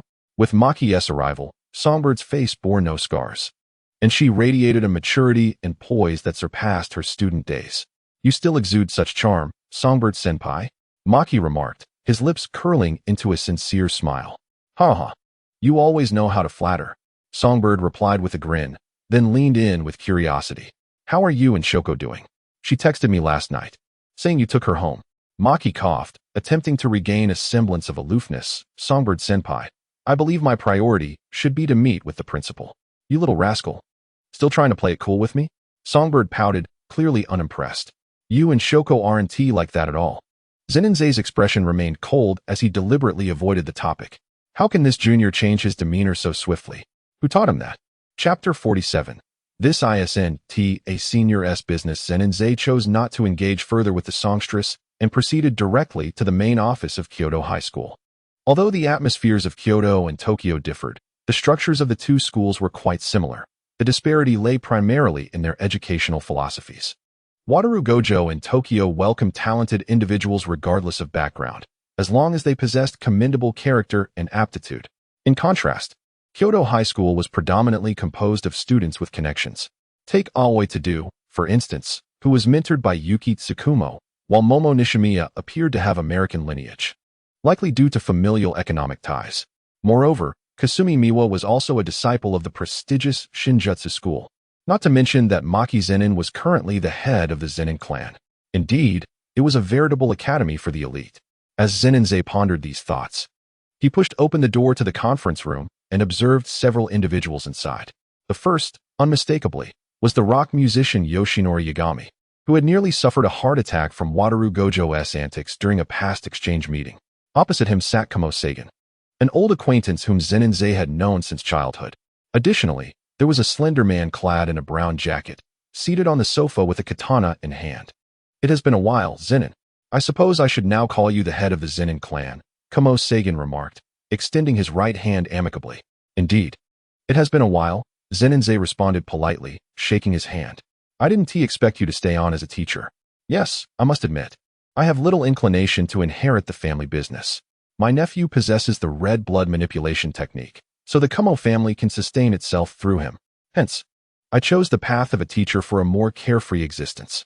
Part of my reason for remaining at Kyoto High is due to him." "Is that so?" Zenin expressed mild surprise, considering that the position of clan head was not one easily declined. His own family member certainly wasn't resting. "I look forward to your guidance over the next 3 months. "Of course," Kamo Sagan replied. "And what about you, old man?" Zenin smiled at Yoshinori Yagami. "Don't you wish to inquire about my role as a special advisor at Kyoto High?" "Humph," Yoshinori Yagami scoffed. "Let us skip the pleasantries. Our relationship need not adhere to such facades." Still as unyielding as ever, Zenin quipped with a smile. Yoshinori Yagami remained a staunch conservative while he himself was a radical reformist in the directorate, the two factions being irreconcilably opposed. "Are you Nishikabe Takuya?" Zenin inquired, turning to the slender man. "Ah yes, I am Nishikabe Takuya." Nishikabe Takuya quickly rose and bowed. "Zenin advisor, I have long admired your reputation." "Too kind," Zenin chuckled, not entirely unfamiliar with this individual. After all, he still vividly recalled the phrase, "Is that true about the Shinjuku battlefield?" from their encounter. Nishikabe Takuya often spoke of troubles, but was genuinely reliable when it mattered. As Zenin surveyed the room, he sensed a surge of cursed energy emanating from the lower hall, piquing his interest. "Shall we observe a sparring session below?" he proposed. Nishikabe Takuya and Kamo Sagan exchanged glances with Yoshinori Yagami, and upon receiving a nod, they followed Zenin. Yoshinori Yagami gradually stood and moved to the window, gazing down at the two young boys, one robust and one slender, facing each other. "I wonder if Tadu feels a sense of familiarity?" Zenin mused, recalling Tadu Alway's technique, unjust game. Below, Tadu Alway looked sorrowfully at Yuta Okatsu. "Okatsu, you don't like tall girls with big backsides?" "I'm heartbroken." Yuta Okatsu's expression darkened. Was he implying that Rika's figure was lacking? He could criticize him, but Rika was off limits. At that moment, Yuta Okatsu's eyes brimmed with combativeness. Initially intending to spar with Kyoto's younger generation under Zenin's guidance, he now sought to defend Rika's honor. "Come on, Okatsu." Tadu Alway charged swiftly toward Yuta Okatsu, attempting to wrap his powerful arms around Yuta's neck. However, Yuta Okatsu remained unfazed, merely pushing Tadu Alway away with his left hand, effortlessly dissipating Tadu's immense force, and countered with a punch aimed at his opponent's abdomen. Tadu Alway was momentarily taken aback. This marked the first formal exchange between him and Yuta Okatsu.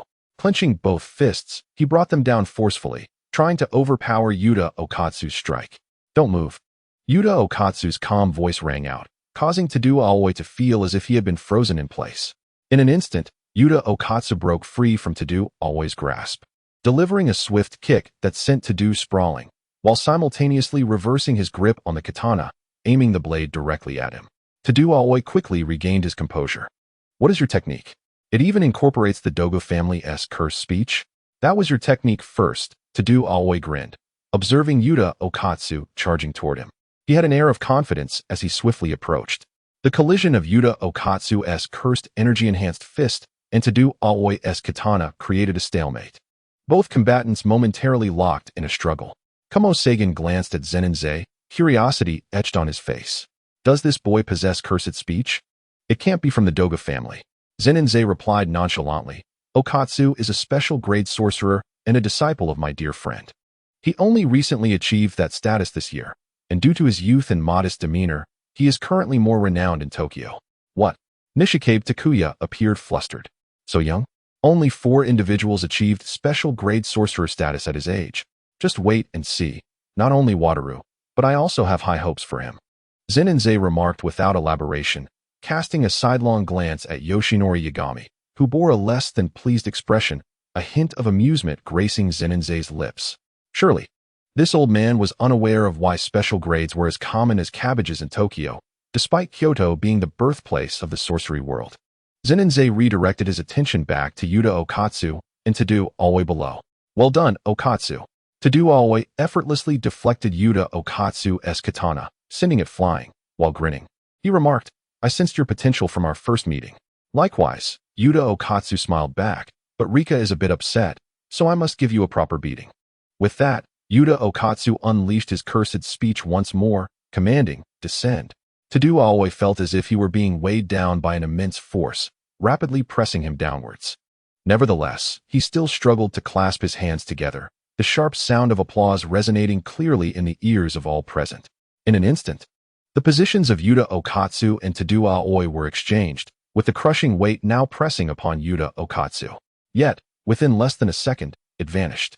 Realization dawned upon him as he looked up at Zenin, who wore an enigmatic smile. Yuta Okatsu was slightly taken aback. This technique of position swapping didn't seem like a senior's technique. Chapter 48. The versatile Okatsu Yuta Okatsu appeared to comprehend Zenin's intentions, likely eager to witness his reaction upon observing Tadu Aoi's technique. With that thought, a black hole materialized behind Yuta Okatsu, and to Tadu Aoi's astonishment, countless centipede-cursed spirits emerged, surging toward him. Cursed spirit manipulation? To Dongtang Kuei's astonishment, was this not the extraordinary curse technique? How could this young man before him? Suddenly, Dongtang Kuei came to a realization. Could it be that this fellow? Without time to ponder further, Dongtang Kuei clapped his hands once more, switching positions with Itadori Yuta. However, the anticipated scene of centipedes surrounding Itadori did not materialize. Instead, they redirected towards Dongtang Kuei. Was this an automatic targeting mechanism? Dongtang Kuei felt a sense of foreboding, realizing that merely swapping positions would not suffice to evade this threat. He concentrated his cursed energy, shattering the approaching cursed spirits one by one. Yet, Itadori Yuta seized this opportune moment, forming a wolf gesture with his hands. 2 wolves, one black and one white, howled forth and immediately raced toward Dongtang Kuei. Were these also cursed spirits? As Dongtang Kuei dodged the wolves' vicious bites, he kept a vigilant eye on Itadori Yuta. Indeed, Zenin observed the 2 summoned wolves without surprise. Apart from their size, their appearance bore no distinction. They were precisely the black and white jade hounds of the 10 types of shadow techniques. However, due to the constraints of family lineage, it seemed he could not summon other Shikigami. Curiosity swelled within Zenin. He wondered if Itadori's unconditioned mimicry of myriad techniques could also be adapted by the cursed spirit. Would it adapt to each technique individually, or to the very essence of the mimic technique? Regrettably, Itadori lacked the Zenin bloodline. Zenin shook his head, quickly dismissing a daring thought. Perhaps he could clone and exchange the blood of the clone with Yuta's. No, that would be far too perilous. Zenin shook his head again, realizing that if he pursued such an endeavor, he would inevitably become the villainous scientist. Returning his gaze to the battlefield, Dongtang Kuei continued to clap his hands. In the continuous exchanges of positions during this unjust game, the 2 jade hounds were utterly unable to reach him. Itadori Yuta, with his katana once more charged with cursed energy, shouted at Dongtang Kuei, "Do not move." Alas, this control technique rendered Dongtang Kuei's body rigid, immobilizing him completely as he could only watch helplessly as the 2 jade hounds and Itadori Yuta closed in. Dongtang Kuei, however, did not relinquish his struggle. His muscles tensed, and his cursed energy surged once more, forcefully shattering the constraints of the command. This guy. Itadori Yuta's pupils constricted. He was equally astonished that this individual could break free from the grip of the command. One must understand that the release of such commands consumes an immense amount of cursed energy, and for someone like Itadori, who was not bound by the limitations of cursed energy like Satoru Gojo, it was a formidable feat. Yet, in the disparity of strength, the commands of a special grade sorcerer were akin to an imperial decree for a grade 1 sorcerer. As Dongtang Kuei's palm struck down, He and Itadori Yuta exchanged positions once more, causing the black and white jade hounds to halt just as they were about to bite their master. Without granting Itadori a moment's respite, Dantang Kuei clapped his hands again, switching places with the white jade hound. Two fists, brimming with cursed energy, crashed toward Itadori Yuta. At that moment, dark lightning surged around Dantang Kuei's right hand. His spirit soared, allowing him to unleash the exceedingly challenging Black Flash. The Black Flash struck directly against the katana crossing Itadori's chest, sending even him reeling from the force of this powerful blow. Zenin squinted, feeling a twinge of envy. He and Satoru Gojo, along with Suguru Geto, had yet to land a single Black Flash. Itadori Yuta's expression grew grave. Although the Black Flash had indeed struck him squarely in the chest, he had managed to reinforce his body with cursed energy just a second before the impact. Could he truly fortify his body in such a short span? Dantang Kuei was slightly taken aback, compelled to regard this seemingly frail youth with newfound respect. It's merely basic technique, Itadori Yuta chuckled, reminiscing about the painful memories of being tormented by Satoru Gojo's instantaneous movements during their training years. At the same time, he held a strand of hair, recently plucked from Dantang Kuei. Itadori removed a ring, and a white spirit resembling a cursed spirit appeared beside him. Consume this, Mokagetsu. Itadori fed the hair to the Shikigami. This Shikigami must also be of special grade. Dantang Kuei's face tightened as he focused on the summoned white spirit, teasingly asking, "What does it mean to consume my hair?" It appeared that Itadori's mimicry technique had its own analytical components.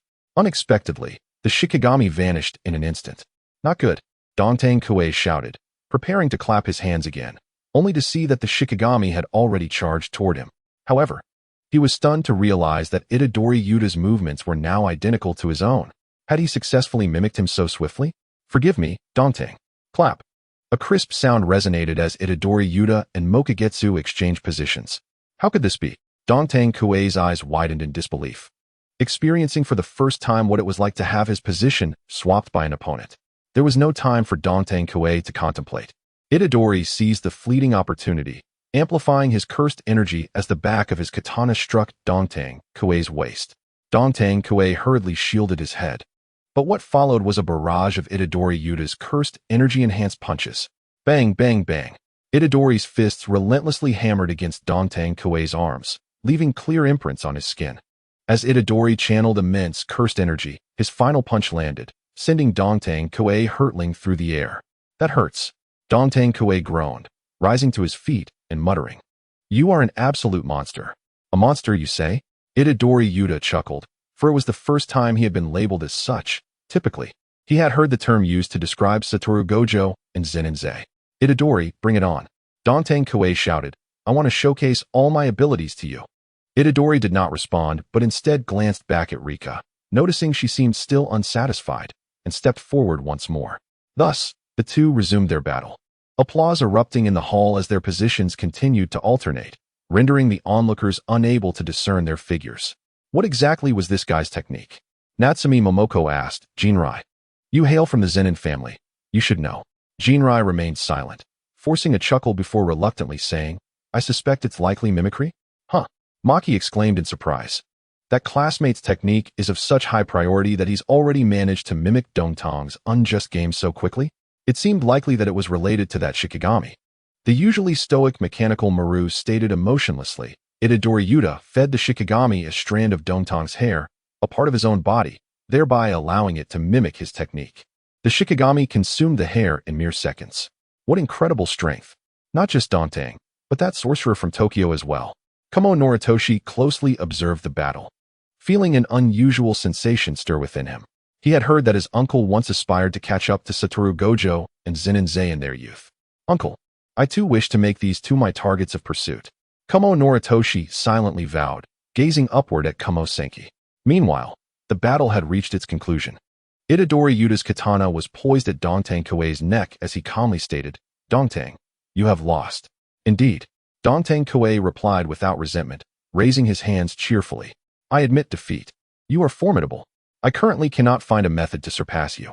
However, I shall not give up. One day, I will surely triumph over you. I await that day." Itadori Yuta said, sheathing his katana and approaching Rika, smiling as he asked, "So, are you still unsatisfied?" Rika, in a cheerful mood, hummed a little tune while linking arms with Yuta Itadori, thinking to herself how incredibly handsome he looked when standing up for her. Feeling flustered, Yuta blushed and scratched the back of his head. "You silly," Rika chuckled at Yuta's adorable expression. Chapter 49, Individual Strategies. Yuta, well done. Zenin Sawamura clapped his hands as he approached. "However, I didn't expect you to have already learned my technique." "Senior, you're joking. It was merely a coincidence," Yuta replied bashfully. Scratching his head, Zenin did not press further. He had known for quite some time that Yuta's technique was one of unconditional imitation, though he couldn't recall where he had learned that fact. Zenin's advisor, Kunisaki Atsushi, approached as well. "Regarding our special training, when shall we commence?" "Let me take a look first," Zenin replied, shifting his gaze toward Nishimiya Momo. "According to the information I gathered before my arrival, your technique involves manipulation of cursed tools. Correct?" He analyzed carefully. Having spent 28 years in this world, he remembered several significant events, but the finer details had faded from his memory. "Yes, Advisor Zenin," Nishimiya said, her cheeks flushing slightly. "You are quite handsome, but why do you bear no resemblance to Maki?" In the original narrative, Nishimiya held immense admiration for Maki, who had endured countless trials to become a sorcerer. Even though the relationship with Zenin had alleviated many obstacles and difficulties, she still felt a pang of sympathy for Maki, who had been born as a twin. In the sorcery world, the birth of twins was considered an ill omen, unlike Sukuna, who rejected his twin fate. And the fraternal twins, Nanako and Mimiko, who were deemed separate entities, Maki and Mai were regarded as a singular entity in the realm of sorcery. Their techniques and cursed energy, their innate gifts, were either evenly divided or one would entirely absorb the other's talents. Thus, Nishimiya felt an inexplicable sense of sorrow for Maki during their time at school. "Stop daydreaming, did you hear me?"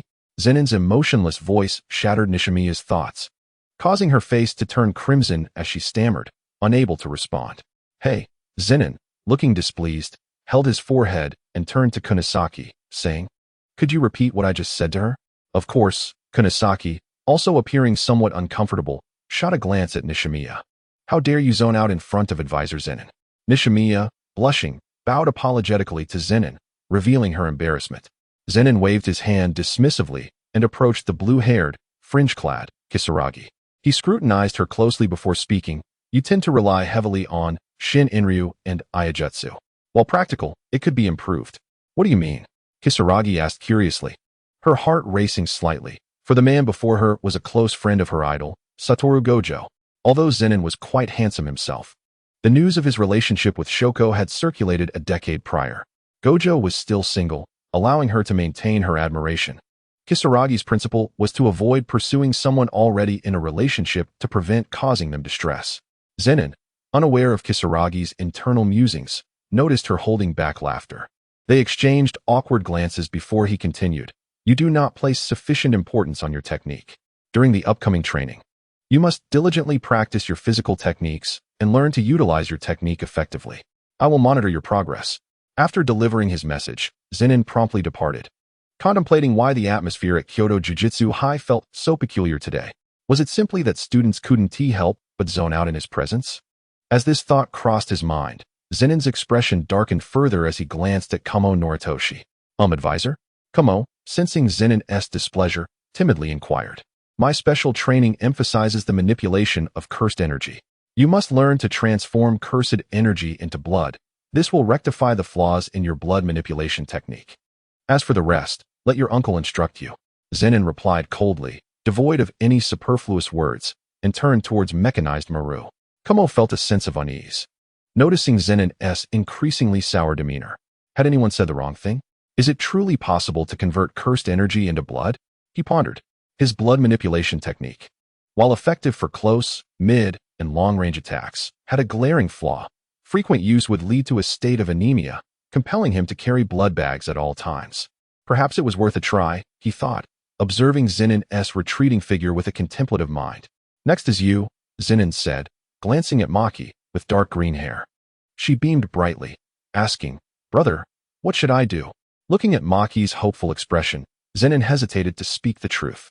After a brief pause, he said, "Your physical techniques and cursed energy are quite balanced, indicating you possess significant potential for development." Maki frowned, interpreting his words as implying she was merely average in all areas, thus requiring practice. I refuse to think that way about my brother, who has always protected me since childhood. She then straightened her posture and declared, I understand your meaning, and I will strive to improve. Zenin affectionately ruffled her hair before moving on to the next student. Do not worry, Maki. Even if you do not excel, as long as I am here in this world, nothing will ever harm you or my. Finally, he faced two exceptional students, Todo Aoi, who had just engaged in a duel with Yuta and was already a grade 1 sorcerer, and the quiet mechanized Maru. Zenin spoke casually, patting Todo on the shoulder. I have nothing to teach you. Your current level is already at the top among your peers, aside from Yuta, of course. That gambler is a different story.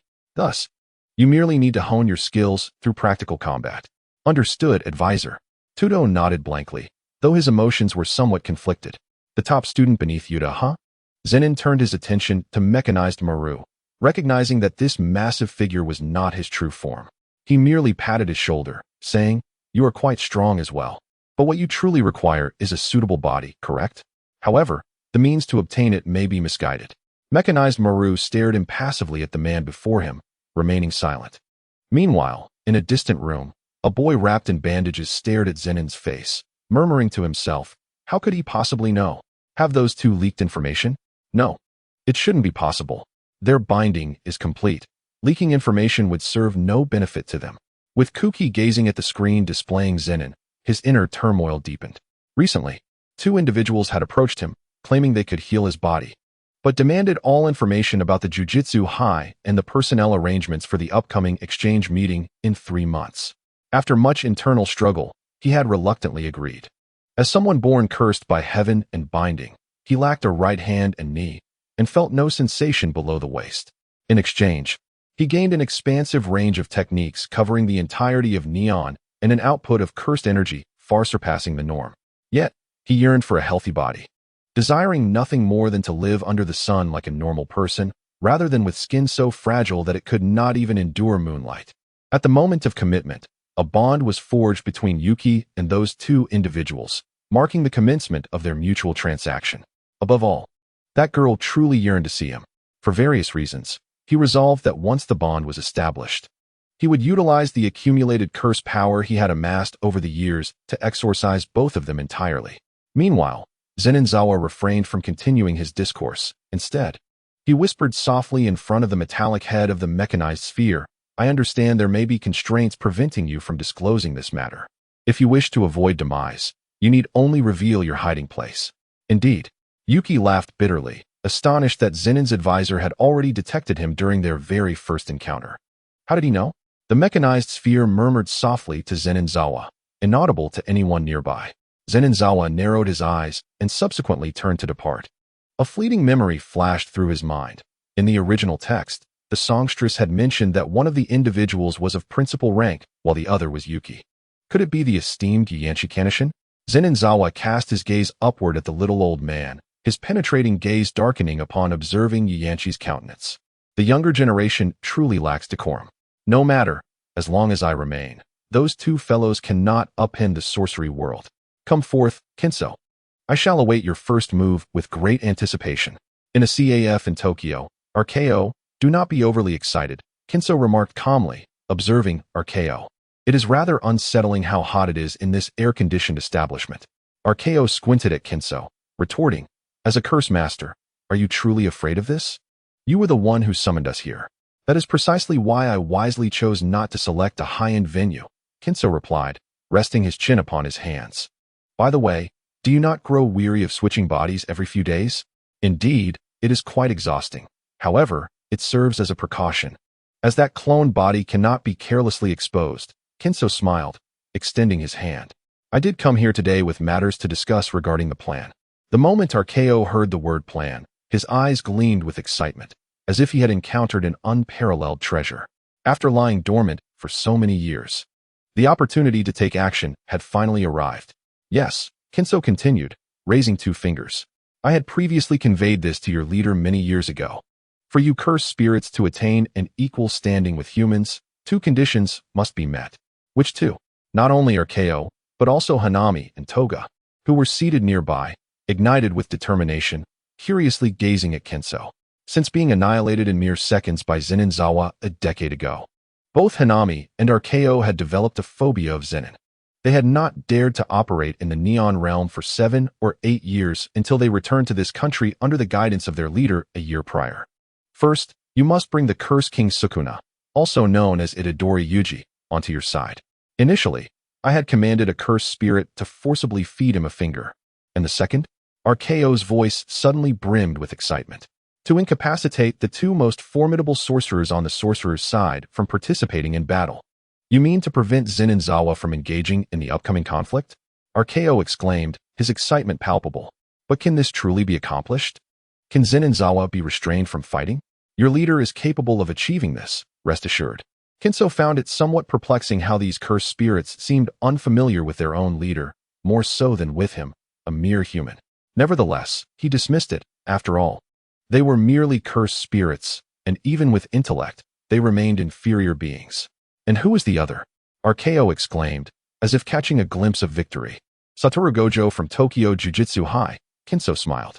This individual appears slightly weaker than Zenin Zawa, yet he is exceedingly troublesome. Thus, I have opted to seal him using the prison realm I acquired in previous years. Prison realm. RKO's face displayed the kind of greed only humans possess. As he coldly remarked, weaker than Zenin Zawa? Frankly speaking, aside from that Zenin, I fear no one among sorcerers. I shall personally eliminate Satoru Gojo. As compensation, you can gift me the prison realm. I desire it as a collectible. Kinso? Kinso was utterly astonished. What audacity for a cursed spirit to claim they could slay Satoru Gojo. Was this not akin to the difficulty of attempting to kill Zenin Zawa? Yet, observing the confidence radiating from this cursed spirit, he chose not to intervene. After all, allowing him to challenge Satoru Gojo was not entirely unwise, as it would teach this fellow what true strength entailed. Very well, that is acceptable. Kinso smiled at RKO, while also reminding Hanami, be sure to accompany RKO. Do not let him perish at the hands of Satoru Gojo. You scoundrel, who do you look down upon? RKO retorted angrily, glaring at Kinso. Kinso remained unfazed, calmly replying, it is merely a precaution. Moreover, Hanami, you do not wish for RKO to lose his life, do you? Hanami glanced at RKO and nodded in agreement. Unlike RKO, she was not so presumptuous. Rather, she was somewhat cautious. Table 5 has yet to place an order. A man with a handlebar mustache dressed in a server's uniform grumbled, occupying such a large table all by himself. He then approached table 5 and began to address the yawning Kinso. Excuse me, sir, may I ask if you are, before he could finish his sentence. Flames engulfed his entire being, reducing him to a charred husk. Kinso stretched lazily, having successfully arranged for Zenin Zawa to be officially reassigned from Tokyo through a personnel adjustment. For the next few months, you all may enjoy your time in Tokyo, for Zenin Zawa does not often find himself absent from the city. RKO and Hanami exchanged glances, sharing a smile. In an instant, all the humans within the CAF were consumed by flames, transforming the establishment into a hellish scene. Outside, on a raised platform, stood an ordinary-looking human, his black hair fluttering in the wind. He had overheard the conversation between Kinso and the cursed spirits. A cold smile curling at the corners of his mouth as he murmured to himself, to devour all this. All that remains is to eliminate you, Zenin Zawa. Chapter 51. The Game of Love. The day after arriving in Kyoto, following a day of rigorous training, Zenin Zawa received a text message. Is it from her? Zenin Zawa recalled the girl fond of money and smiled. Then let us meet at the CAF. It has been a decade since we last crossed paths. Zenin Zawa composed a text and sent it off, then strolled through the streets of Kyoto. This marked his first visit to Kyoto in this life. As he observed his surroundings, memories of two other cities came to mind, Chang'an and Luoyang. Zenin Zawa felt a sense of peculiarity, as if he had once lived in the land of Huaxia. I do not consider myself a neon person, he mused. Oh well, once all of this is resolved, I shall return to Huaxia to take a look.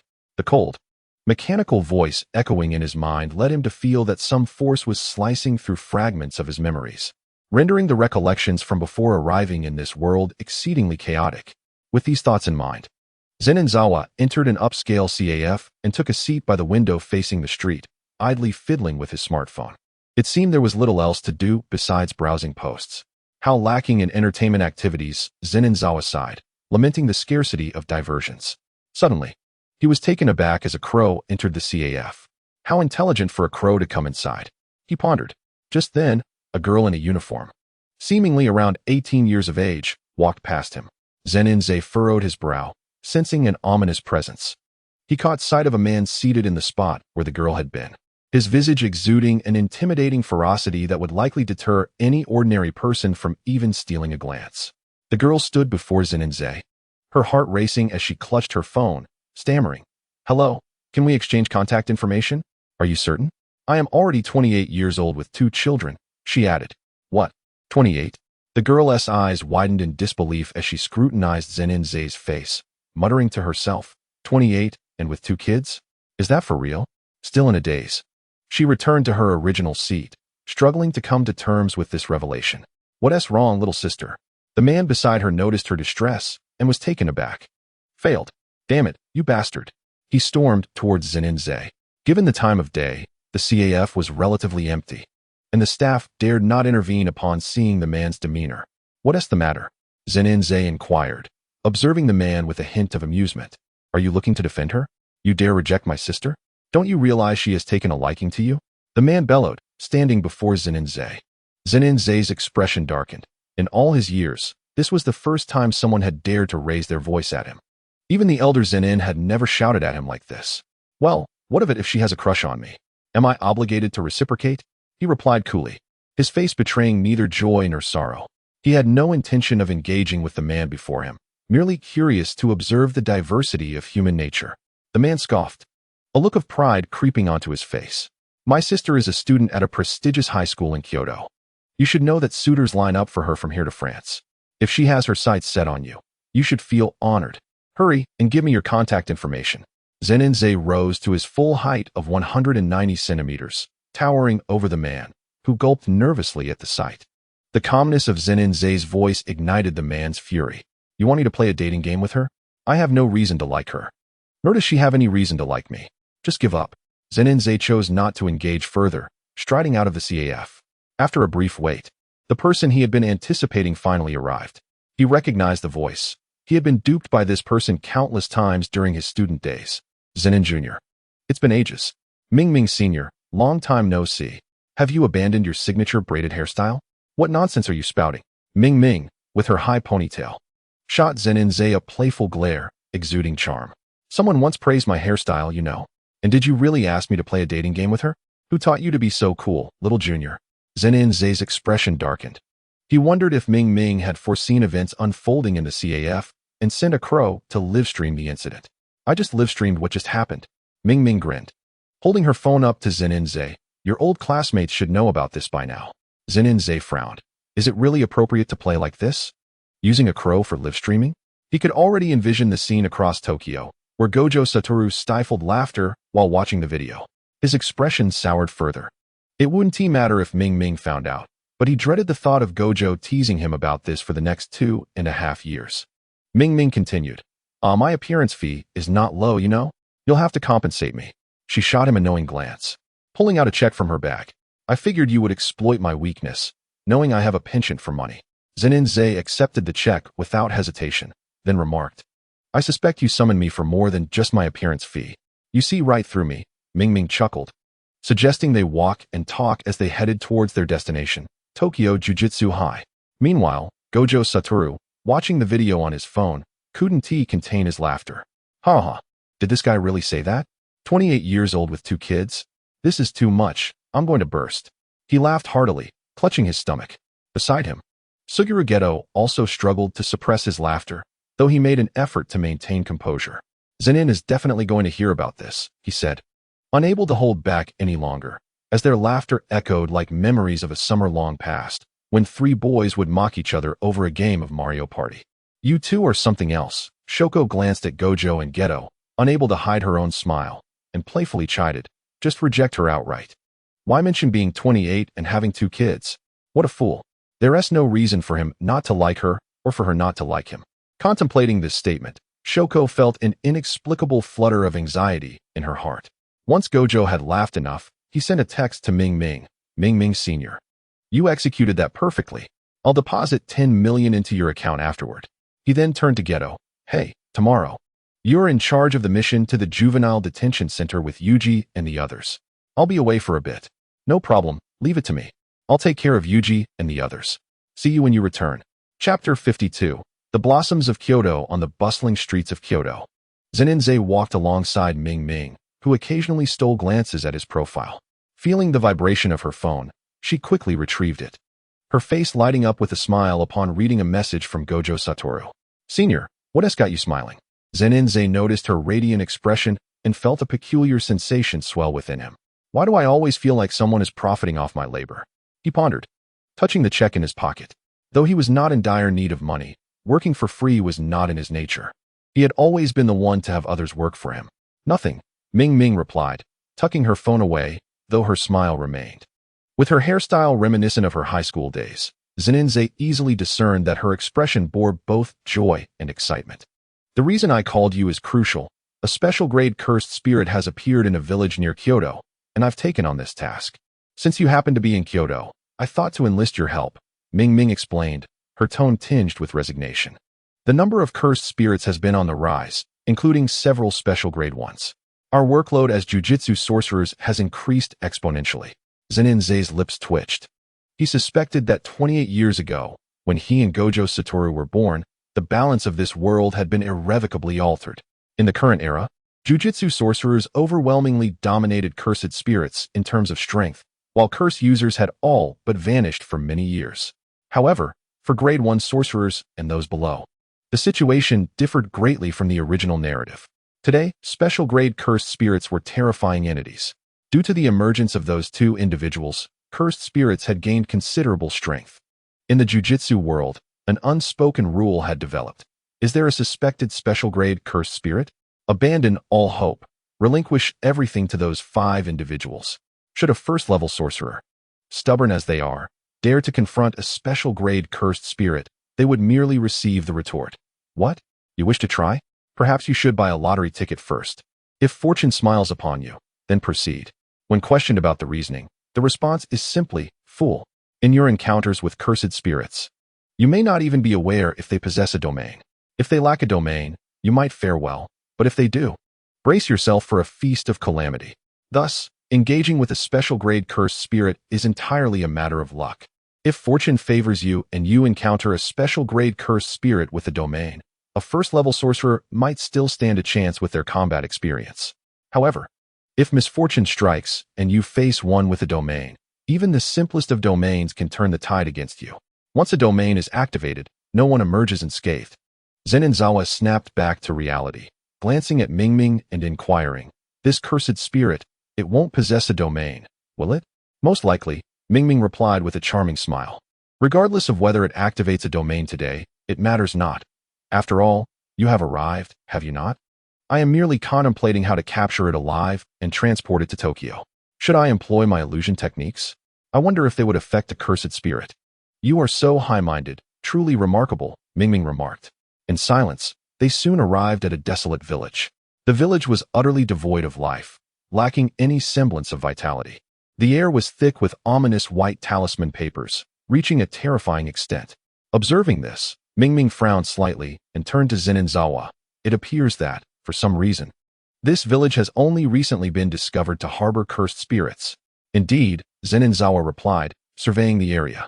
Those old fools are swifter in their pursuit of power than anyone else. When faced with a significant incident requiring sorcerers, they each delay more than the last. Ming Ming remained silent, seemingly acquiescing to Zenin's assertion, sighing, You have not changed at all. You remain as you were. Zenin stepped ahead and turned to Ming Ming, asking, Do you wish for me to change? Of course not, Ming Ming replied with a smile. The current you is both the head of your family and a high-ranking official. The future of the sorcery world depends on you. You better give me a raise. Ming Ming was just as she had always been. Wait, do not be so hasty. You wouldn't want to end up like Gojo being reprimanded by Principal Yaga, Ming Ming suddenly interjected. Zenin nearly forgot, momentarily stunned, recalling Yaga's visage. Reminiscent of a gang leader. You wouldn't want to spend every day in Gojo's company, would you? For some inexplicable reason. The mere thought of Gojo sent a shiver down Zenin spine. That guy had become increasingly ridiculous, often spewing nonsensical remarks that were utterly distasteful. Noticing Zenin sudden halt, Ming Ming chuckled softly, channeling her cursed energy and forming hand signs, drawing forth shadows from the darkness, purging all filth and corruption. In an instant, a shroud of darkness enveloped the dim presence, and Zenin and Mingming walked calmly into it. The village bore an eerie resemblance to a horror film. As Mingming traversed the hospital corridor, observing the surrounding weeds, she remarked to Zenin, an old corpse from the mountain village. Zenin surveyed the dilapidated buildings, surprised that in such a developed nation as Japan, such primitive structures could exist. These houses will likely be torn down soon, Mingming sighed. Soon. Those individuals will forget these people. Perhaps, Zenin replied expressionlessly. Before long, they reached the village's end, where countless graves lay scattered.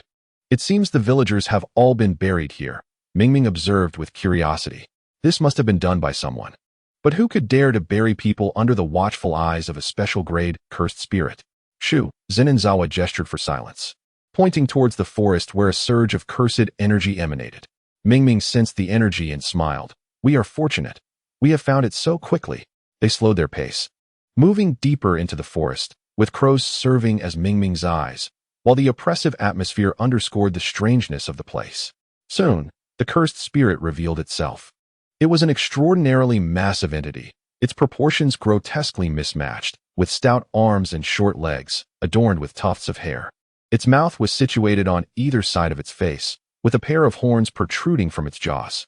Indeed, it is the pockmarked woman. Zenin discerned through his Sharingan. I never expected to encounter it here. Be cautious, Mingming. This creature's domain is formidable. The pockmarked woman abruptly turned, noticing Zenin and Mingming, and charged at them, its colossal fist descending upon them. Zenin stepped forward, bracing himself to catch the massive blow while simultaneously activating his illusion techniques. The two horns did not count as eyes, rendering his illusions ineffective. Zenin was momentarily surprised, but quickly propelled the creature away, sending it crashing into several large trees. Is it relying solely on cursed energy to sense its opponent's position? How shall I capture it alive? Zenin mused, contemplating whether to send it to Tokyo for Jujutsu sorcerers to absorb. Should he summon Gojo from Tokyo? After receiving the previous blow, the pockmarked woman sensed danger. This man was far beyond any human it had previously encountered. Thus, it resolved to eliminate the woman accompanying Zenin first. With a deafening roar, the environment shifted, dragging Zenin and Mingming into a darker forest. Suddenly, a coffin materialized out of thin air, aimed at Mingming. This was the pockmarked woman's domain's guaranteed effect, although it typically targeted those with higher cursed energy within the domain. It prioritized eliminating Mingming before confronting Zenin in a true duel. Zenin gaze shifted to Mingming, activating his heavenly hand power to swap their positions. The pockmarked woman's heart raced. It had intended to eliminate the woman the moment the domain activated, only to be caught off guard by this man's peculiar ability. There's no other choice. The grave. The pockmarked woman thought frantically, yet no substantial plan emerged. The pockmarked woman formed hand signs, summoning a massive stone from above to crush the standing coffin into the ground. Junior. Mingming shouted anxiously as realization struck her that Zenin had taken the brunt of the domain's guaranteed effect meant for her. Without even counting to a second, the boulder shattered, and Zenin brushed off the dust from his white attire. Do not soil my white clothes. They cost 20,000 yen each. Zenin glared at the pockmarked woman. If your domain merely serves to dirty my clothes, then you are in for a rude awakening today. At that moment, Zenin held a black-handled, white-bladed katana, with dark flames flickering along its blade, captivating Mingming's gaze. The black flames, she murmured, realizing from years of experience that this fire was perilous. I know you can understand human speech. I offer you two choices, Zenin declared coldly. First, accompany my friend back to Tokyo to be absorbed. Second, perish here and now. The pockmarked woman did not respond. Instead, it unleashed another attack using the guaranteed effect of its domain, swiftly engulfing Zenin in the coffin once more. No effect, Zenin frowned, rising annoyance evident as he raised his katana once again. Suddenly, a voice emerged from the shadows. Shall I make my entrance? I have already acclimated to this domain. Let me attach myself to Mingming's shadow and transport this creature to Tokyo. Now there is no need. Just let what teleport over. I believe he has the time. Zenin spoke softly. To be honest, you just want to come out and have some fun, right? As is well known, time pauses when one speaks. Does Emo Shilua know this? Is his master truly that clever? Ignoring Imo Shulua's increasingly bizarre thoughts, Zenin wielded his katana, shattering the coffin once more, this time without the slightest delay as the boulder fell. The junior, Mingming, looked at Zenin with concern. Do we not need to activate our domain to contend with this fellow? Zenin glanced at Mingming, who had already drawn a long axe, exuding the aura of a strong woman. There is no need to bother with such trivial creatures. Zenin chuckled, then with a sweep of his katana, two blades of sword energy imbued with black flames sliced toward the blistering god. The fire release combined with the earth-enhancing technique transformed the ordinary Amaterasu, allowing it to adhere to the void katana, which had been honed to perfection. With the earth-enhancing technique, Zenin could now achieve what Sasuke did in the original work. This was the final manifestation of his ocular power, which he had long sought an opportunity to test. However, since ascending to the high ranks of the management, he had encountered few chances to engage in battles against cursed spirits. The blistering woman let out a pained scream as the sword energy severed her legs, while Amaterasu burned her body with flames that could never be extinguished unless Imo Shulua were to disrupt this domain. Zenin had no desire to relive the sensation of being trapped within a coffin. Imo Shulua emerged silently from Zenin's shadow, swinging the demon-slaying sword to instantly shatter the domain, causing Zenin and Mingming to return to reality. You old rascal. You used me as a tool to break the domain, did you? Imo Shulua quipped, then greeted Mingming before retreating back into Zenin's shadow. Was that just Imo Shulua? Mingming looked at Zenin in surprise, astonished that he had evolved to the point of speaking. Indeed, Zenin replied with a light chuckle. After all, he adapts to everything and finds ways to break through. After a few words from me, he even developed vocal cords. However, he lacks the imposing presence he had when silent. How remarkable, a talking Shikigami. Mingming smiled, suppressing further inquiries. Let us go check on that fellow. I fear he may turn to ashes.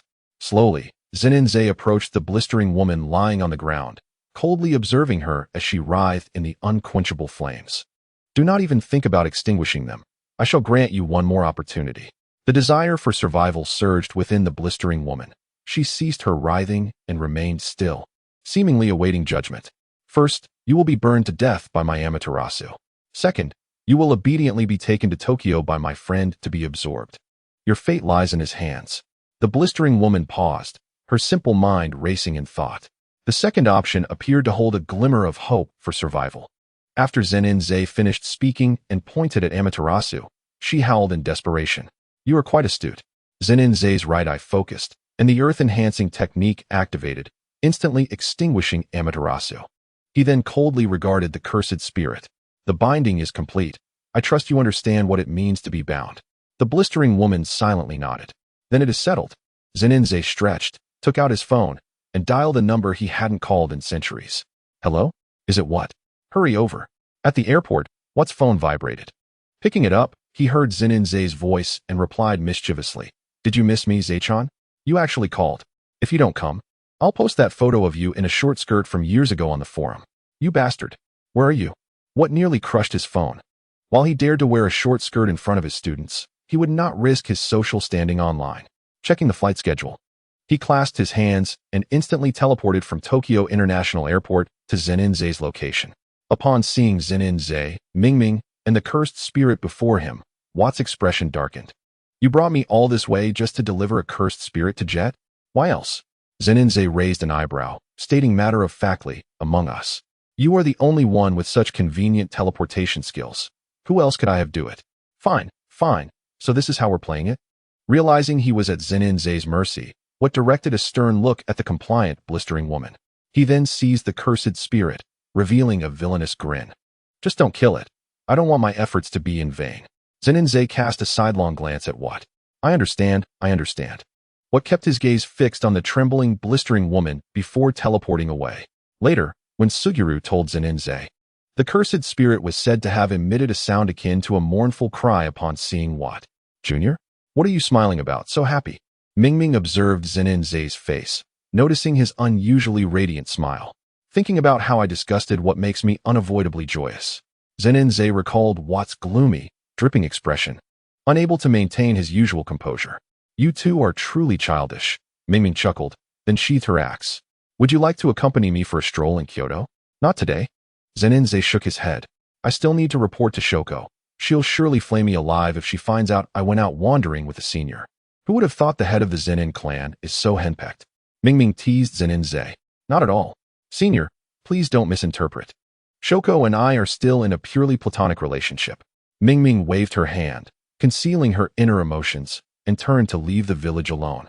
Zenin watched her retreating figure without pursuing her, casting a shadow that formed a pair of wings. A massive orange owl emerged from his shadow, and Zenin mounted its back as it soared into the distance. Chapter 54. The Direction of Tudu's Progress. Kyoto Jujutsu High, within the girls' dormitory. Hey Maki, does Zenin-sensei have anything he particularly likes? I want to send him a gift as compensation, now asked as she leaned closer to Mai pondered. Zenin has always lived a life where everything is handed to him. If I had to guess, he probably lacks a girlfriend. Mai teased now with a smile. Why don't you just offer yourself? What nonsense are you saying? Now exclaimed, her cheeks flushing. Zenin-sensei is already 28 years old, and I'm not even 20. So what? Isn't a mature man better? Mai continued to tease now. My brother has been single all his life. How can such a handsome Zenin-sensei still be single? Now questioned, but then realized, turning to the silent Sanemi. After all, even the adorable Sanemi is still single. Stop teasing me. Sanemi stammered shyly, recalling the seemingly foolish robot. I should have someone I like, right? Mai and now exchanged curious glances. Quick, tell us who it is. Don't gossip. Sanemi regained her composure, looking at Mai. Unless you tell me first. Well, I probably only have my first love. Mai suddenly smiled sweetly, thinking of the girl she had been with since childhood. Sanemi exclaimed in surprise. Isn't it Zenin-sensei? A little bit when I was young, Mai whispered. Indeed. Zen Institute advisor, I still hope you can guide me. Tudo Akira exclaimed loudly, bowing towards Zenin. Zenin, feeling somewhat helpless, thought to himself that this man was already formidable. After all, how weak could he be if he could hold his own against Okatsu Yuta for several rounds? However, upon witnessing the fervent desire to grow stronger in Tudo Akira's eyes, he sighed and then addressed Mechanism Maru and Kumo Norisuke, saying, You three should join forces. True understanding comes through practical experience. Tudo, watch how I utilize my unjust game. Alright. Tudo Akira's fighting spirit ignited as he took his position opposite Zenin. Mechanism Maru and Kumo Norisuke exchanged glances, then spread out to surround Zenin in a triangular formation. Come on, if you can touch me, you win. Otherwise, you won't be having dinner today. Zenin remarked nonchalantly, casting a brief glance without any action. Tudo Akira and his companions nodded in unison, launching their attack. Mechanism Maru, leveraging his rapid speed, reached Zenin's side in an instant, transforming his arm into a cannon and unleashing a beam of laser fire.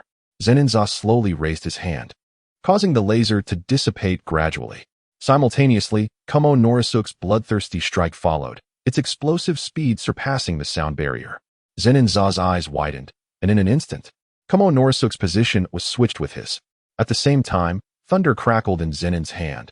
He had unleashed Chidori, charging at Mechanism Maru with astonishing speed.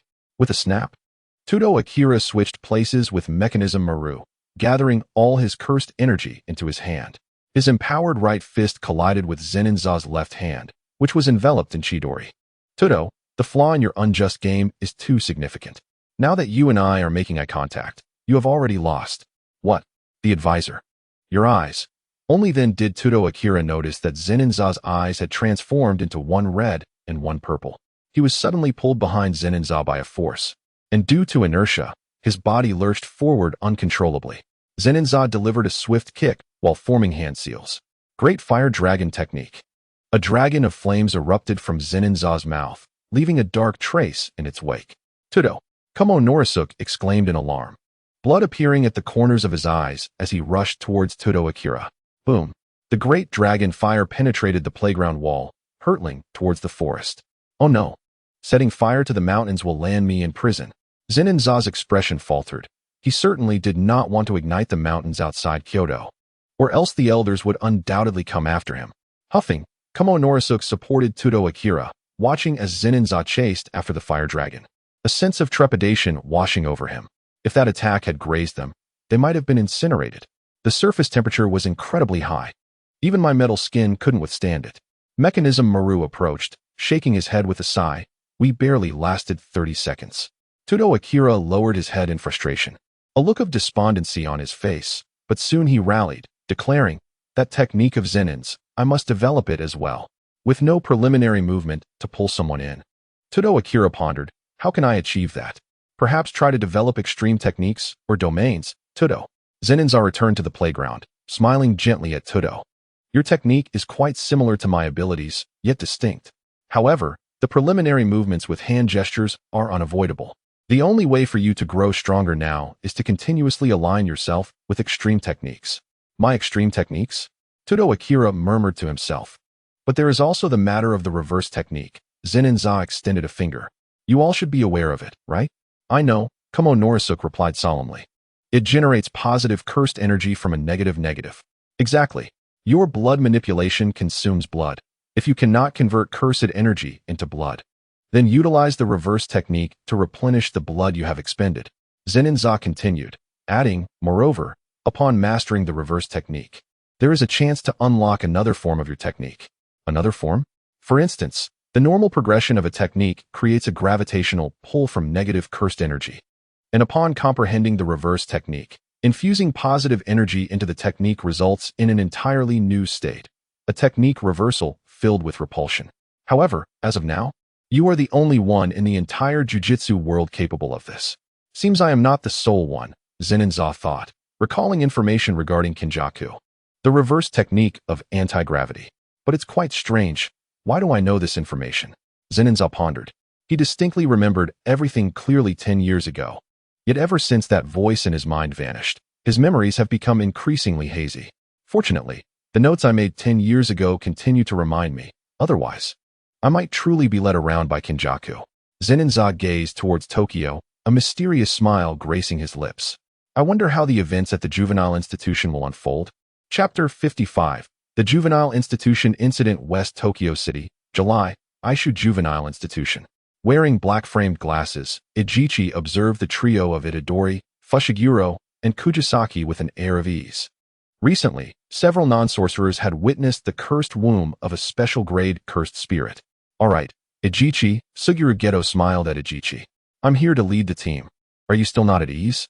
"Of course I trust you, Geto-sensei," Ijichi exclaimed excitedly, pointing at Itadori and the others. "I don't know what the higher-ups were thinking. They actually only wanted these 3 children to handle such a situation." Geto chuckled, shaking his head. "Who knows what those old geezers are up to?" At that moment, he recalled Zeninza's earlier words, realizing they were indeed true. Those elders were intentionally targeting Fushiguro and Zenin. Geto's gaze turned cold, for some reason. Even though he had never encountered those pampered so-called jujutsu directors, he couldn't help but feel disdain. Initially, he had been assigned a task to embark on a journey yesterday, but fortunately, Nanami and Haibara had willingly taken on his task. Otherwise, something would have surely gone awry today. "Geto-sensei, what kind of rank is a special grade?" The inquisitive Itadori Yuji raised his hand to ask. "Well," Ijichi interjected before Geto could respond, "let me explain it in a way even a fool can understand. Cursed spirits are ranked from level 4 to special grade. If ordinary weapons can harm cursed spirits, then level 4 can be dealt with using a wooden bat. Level 3 can be managed with a handgun, level 2 with a shotgun. And level 1 or quasi-level 1 cannot even be handled by a tank, while special grades can withstand carpet bombing by cluster bombs." Ijichi, akin to a high school teacher, imparted the knowledge of cursed spirit rankings in an easily comprehensible manner to Itadori Yuji. "So that's how it is," Itadori Yuji exclaimed, realizing that this peculiar teacher with the strange hairstyle was also a special grade. Geto-sensei, a familiar title, bringing back memories of someone who had called him that long ago. "Who is it, though?" Ijichi shot a glare at Itadori Yuji, saying, "A special grade is not something common. This is Geto-sensei, one of the 5 special grade sorcerers in the jujutsu world. I'm teaching 3rd years. It's normal for you not to recognize me." Geto smiled gently, not overly concerned with Itadori Yuji's address. "And what about 2nd years?" Itadori Yuji asked blankly, as apart from Fushiguro, Kujisaki, and those 2 third-year seniors, he had yet to meet anyone else. As for the 2nd years, Geto's mind conjured an image of a watermelon-headed boy who always wore a smile, an energetic, yet troublesome youth. "Let's head out." Satoru Gojo smiled at the 3 youngsters, and then led the way into the juvenile facility. At that moment, a middle-aged woman rushed over, shouting, "Ajin! Is my son Ajing okay? A few tall officials blocked her path, sternly admonishing her to leave quickly, declaring, "This place is very dangerous. Please do not approach." She was the guardian who had come to visit. Seeing Yuji Itadori's pained expression, Ijichi advised the woman gently, "You should leave now. We suspect that the facilities here have been poisoned, and it's not convenient to disclose much at this time." The woman appeared dazed, murmuring to herself. Thus, the group entered the depths of the juvenile facility, while Ijichi set up camp outside once more. From darkness to darkness, the filth and corruption were to be eradicated. "Listen well, Itadori," Gojo remarked nonchalantly while leading the way. "Those who can enter here are not virtuous." "What do you mean?" Itadori asked. "I understand this better than you do. Sorcerers gather intelligence about the locations before missions." Megumi Fushiguro stepped beside Itadori and patted his shoulder, saying, "The woman called Ajing is probably referring to Masaki Okazaki, who was involved in a hit-and-run that killed a girl on her way home from school. And it's not his first offense. But we can't just turn a blind eye to a life in danger." Itadori protested. "Some lives deserve saving, while others do not." Gojo turned back, his earlier gentleness replaced with a serious demeanor. "Honestly, Itadori, I do not wish for you to harbor an overly compassionate heart. Most of us sorcerers are not quite normal. You may choose to save someone, but if that person endangers other innocents, what is the meaning of such a rescue?" Itadori fell into contemplation, the image of the girl who had been struck crossing his mind, as if he had resolved something within himself. "I understand now. Huh, little brat. You were so easily brainwashed." Sukuna's voice suddenly emerged from Itadori's mouth. Itadori quickly covered Sukuna's mouth, smiling awkwardly. "Sorry, he still pops out to speak sometimes. No harm done." Gojo replied with a chuckle, then mockingly added, "He can only rely on someone else's body to speak." Sukuna sneered from within Itadori, realizing that modern sorcerers, while lacking in other areas, excelled in verbal sparring. "Let you enjoy your moment of pride. Kenjaku must already be preparing for my revival." As they conversed, Gojo and his companions arrived at a body. It was Masaki Okazaki. Fushiguro glanced at the corpse disdainfully, commenting, "The photo looked too fake. The real person is even more despicable. I find he resembles a monkey." Gojo chuckled, "Ugly, just like one." Suddenly, Nibirius was startled as a black hole appeared beneath her feet, pulling her down. "Here it comes." Gojo gathered cursed energy in his hands, forming a small tornado that swiftly struck a strange cursed spirit that had quietly appeared between Itadori and Fushiguro. With a crash, the cursed spirit was hurled against the wall, its eyes wide with terror as it gazed at Gojo. "That was fast," Fushiguro exclaimed, astonished that the cursed spirit had barely reacted. "If it weren't for Teacher Gojo leading us, my top-tier combination beast would have been inadequate. You two hurry to find Nibirius." "I'll handle this one," Gojo said, casually summoning a gust of wind. Technique expansion, black and white Shikigami. Fushiguro formed hand seals, and a two-headed wolf of black and white appeared beside him.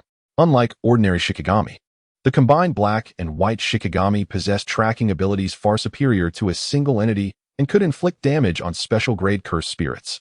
The only drawback was its high attack and defense. Should the black and white Shikigami perish, both would be lost. "Itadori, let's go?" Fushiguro shouted to Itadori. "All right." Itadori glanced back at Okazaki's corpse before swiftly departing.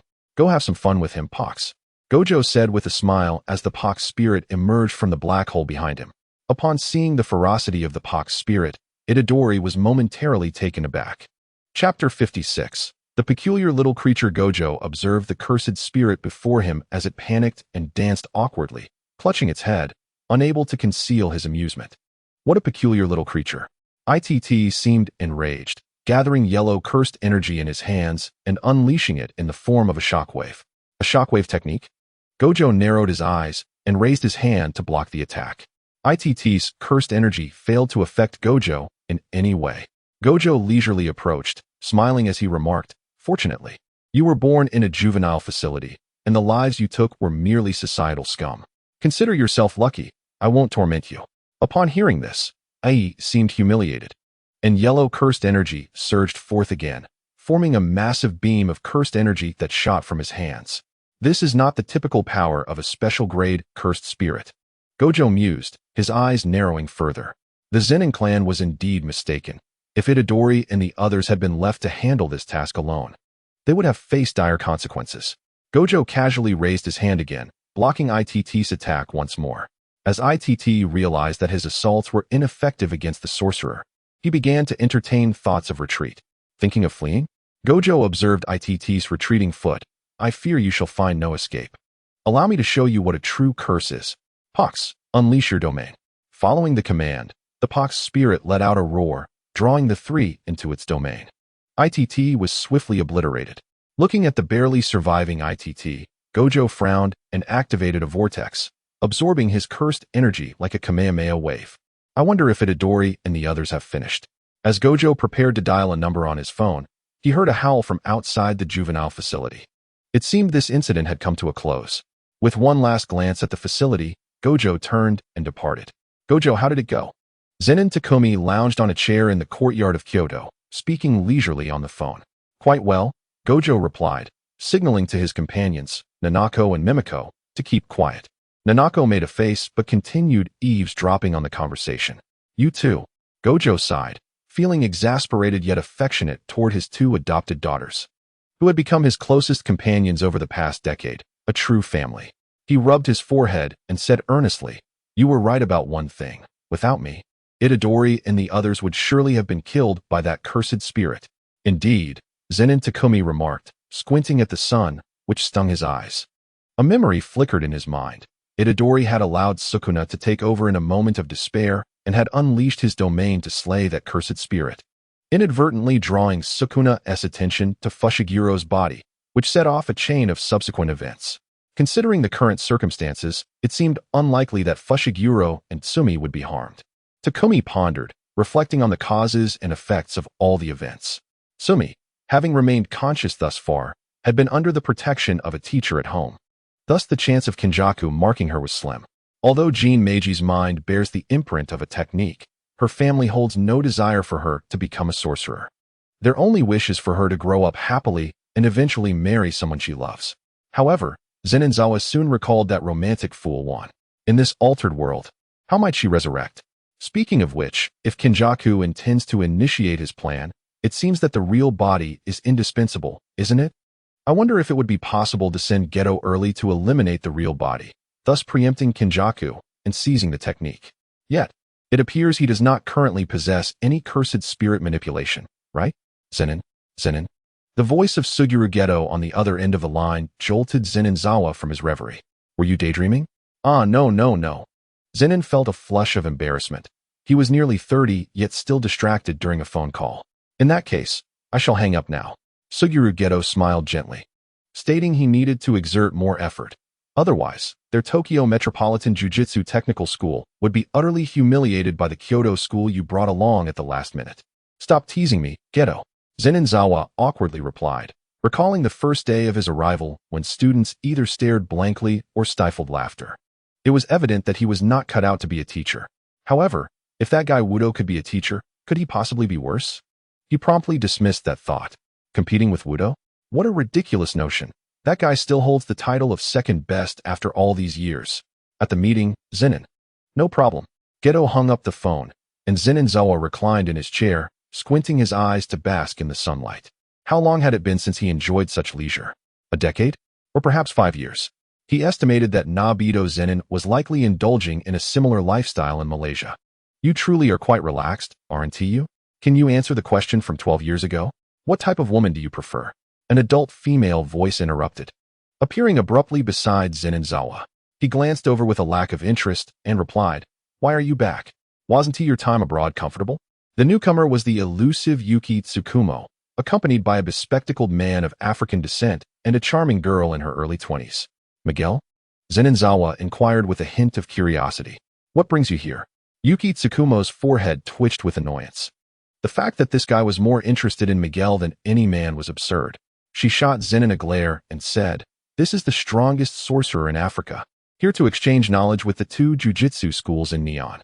Zeninzawa struggled to suppress laughter.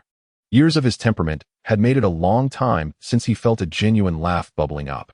Every time he locked eyes with Miguel, an array of amusing images flooded his mind, and he couldn't help but chuckle.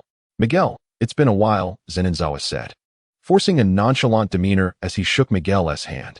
After the handshake, Miguel looked puzzled and whispered to Yuki, Is this strongest sorcerer unwell? Is he trying to stifle a laugh? Yuki Tsukumo's lips twitched. You know how it is. Sorcerers are generally a bit eccentric. By the way, who are you? Zenin finally noticed the adorable girl in uniform trailing behind Yuki Tsukumo. Humph. The girl chuckled lightly, striking a confident pose. My name is Riko Amanai, and I am known by all. Zenin thought to himself that he hadn't encountered Riko since arriving in this world, though he vaguely recalled hearing her voice outside the Hongxing Palace.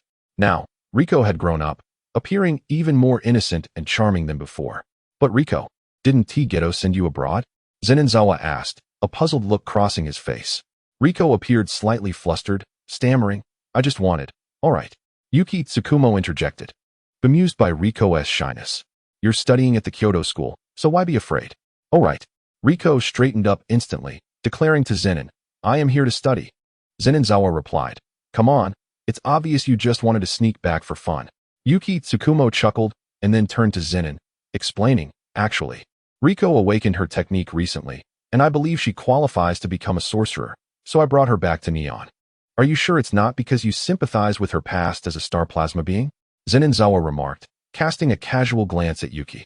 Feeling a hint of embarrassment under Zenin's handsome gaze, Yuki Tsukumo replied, I genuinely think Riko's technique is formidable, which sparked my desire to take her on as a disciple. Even you think it's strong? Zenin expressed surprise. It was known that Yuki's technique, Star's Fury, granted her illusory mass, which even Kenjaku had to approach with caution. In the original story, had it not been for Yuki's fleeting thoughts of Tenjin and Shinjuku, Kenjaku might have perished in a final showdown with her. Indeed, Yuki Tsukumo said, playfully winking at Zenin. You're currently the advisor at the Kyoto school, right? You must teach Riko well. All right, I'll consider it. Yuki smiled at Riko. This is the advisor at Kyoto. You can show him your technique. Okay.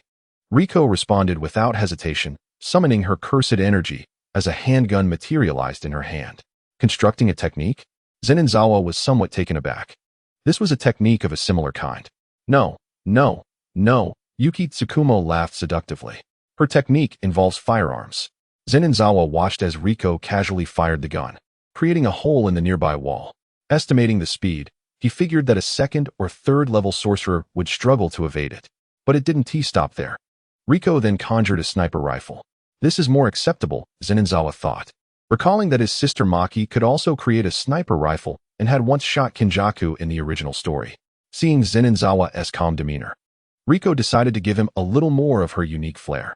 With her cursed energy surging again, a rocket launcher appeared in her hands.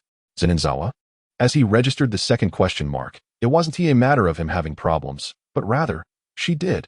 Riko flashed a bright smile at Zenin, declaring, Miguel wouldn't dare take on my rocket.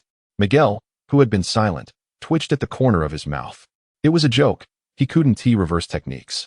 And the cursed energy attached to that rocket could bypass most cursed defenses. If he were to be hit, he might just lose a limb. Noticing the group's silence, Riko made a face and aimed the rocket launcher at the sky. Zenin was taken aback, realizing it was too late. At that moment, Riko had already pulled the trigger. Just kidding, it's a blank. Riko Tenai couldn't help but burst into laughter at Zenin expression. She never expected him to display such a look. Zenin pondered, should I have saved this brat 10 years ago? As he continued to watch Riko's mad laughter, his face darkened. Kujukawa Yuki shot a glance at Riko, sensing Zenin displeasure, and stepped in to mediate, saying, that's just her personality, don't mind it. Zenin maintained a stoic facade, but had already devised a rigorous training regimen for Riko. Daily, she would run 100 laps around the field to build her stamina, and she would also engage in sparring sessions with Tadu to accumulate practical combat experience. Noticing the ominous look in Zenin eyes, Riko shivered. Is he planning to target me?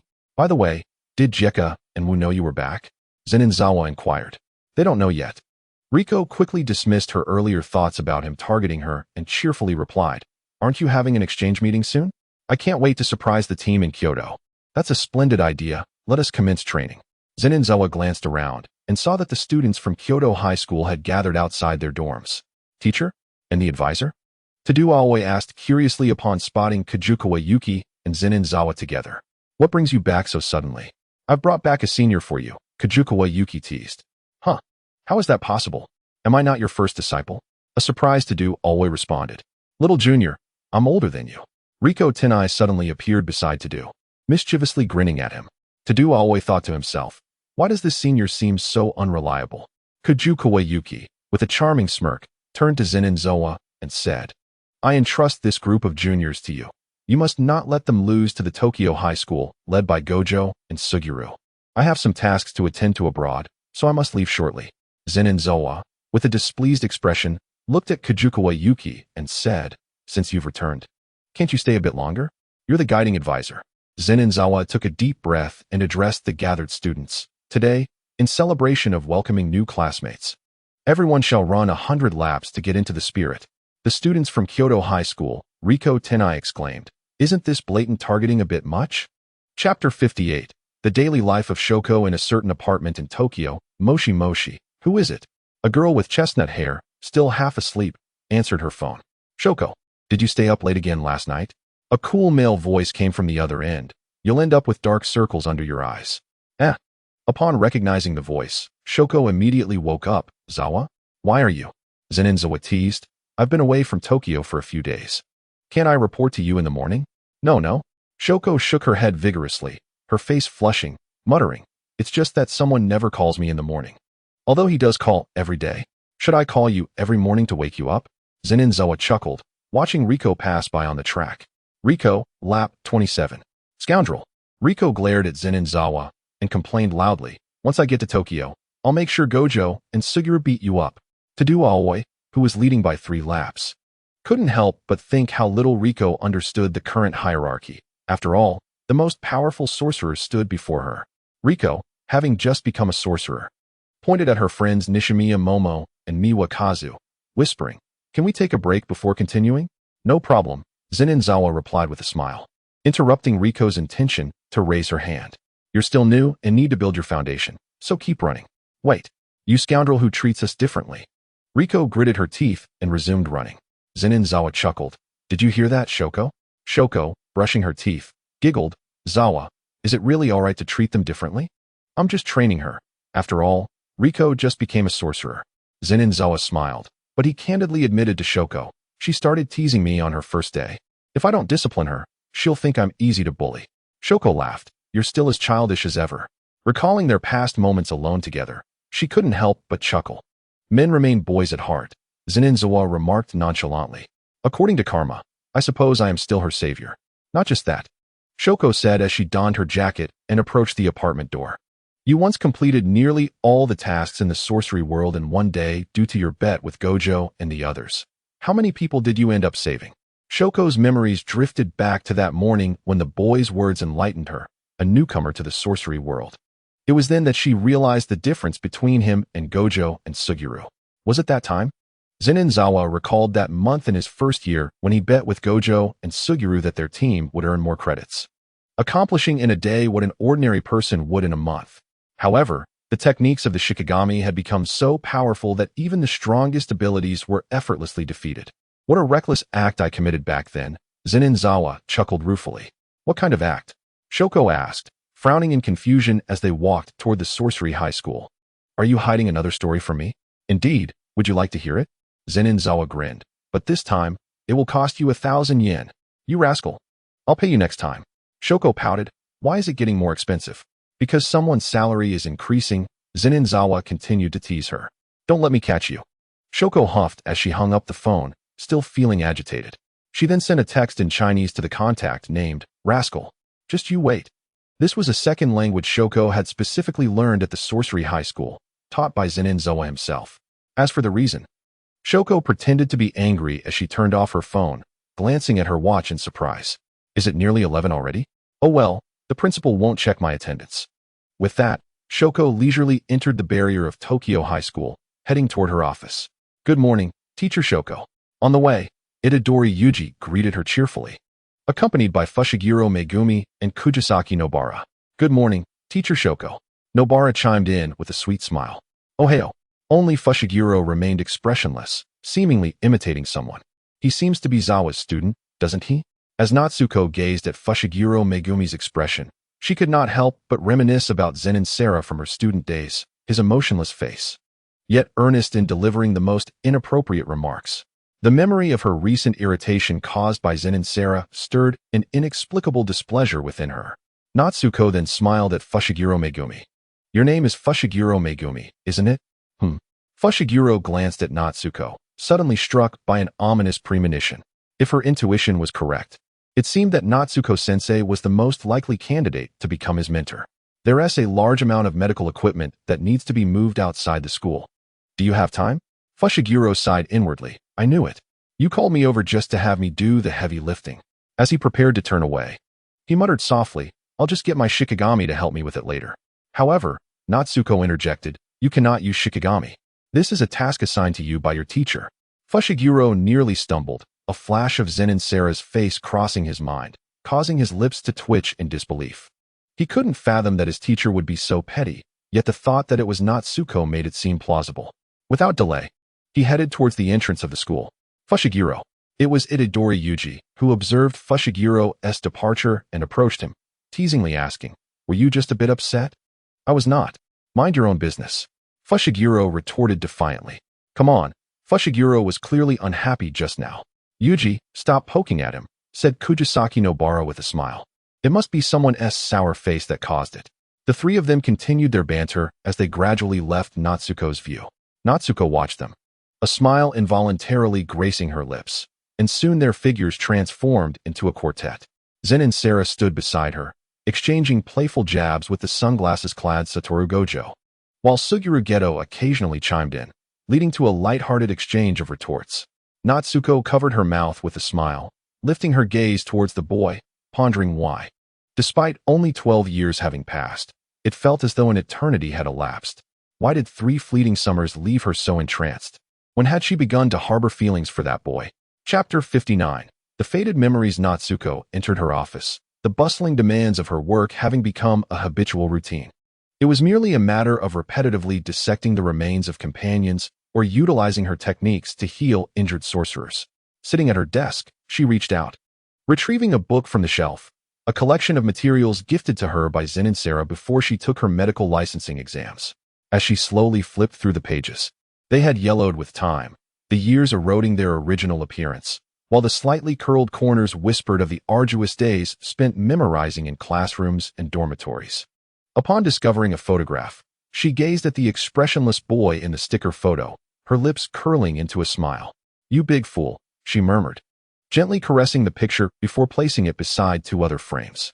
One showcased a group photo of her fellow sorcerers, with Natsuko at the center, flanked by Gojo and Geto, and Zen and Sarah standing behind her, with Hajime and Nanami at either end.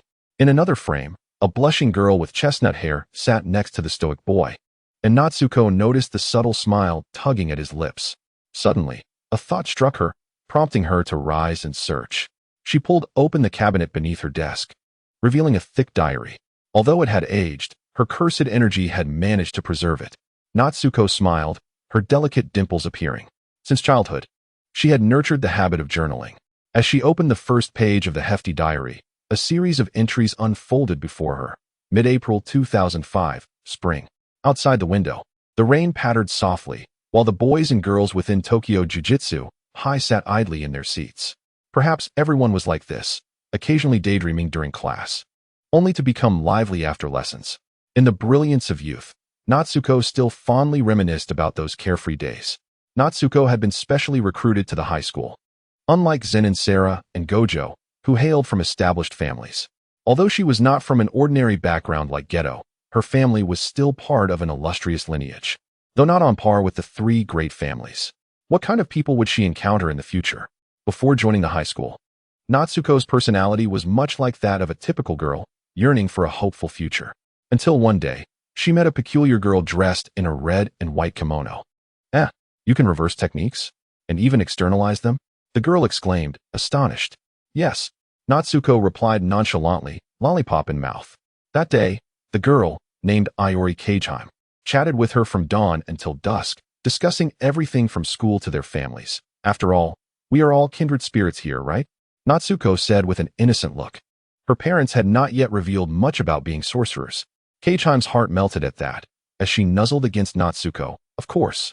Those who study here are the newly discovered talents of the sorcery world. What do you say? Why not transfer immediately? With your skills, you will surely become a treasure in the future. Natsuko tilted her head, pondering for a moment before nodding. It's not very exciting at this ordinary school anyway. Then I'll be Natsuko-chan Senior from now on.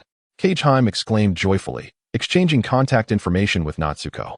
Goodbye, Natsuko waved to the departing Kageheim. Tokyo Jujutsu High. Natsuko thought that night as she approached her parents' room to share her future plans. By the next day, she provided Kageheim with a definite answer. Natsuko, you can enroll so soon?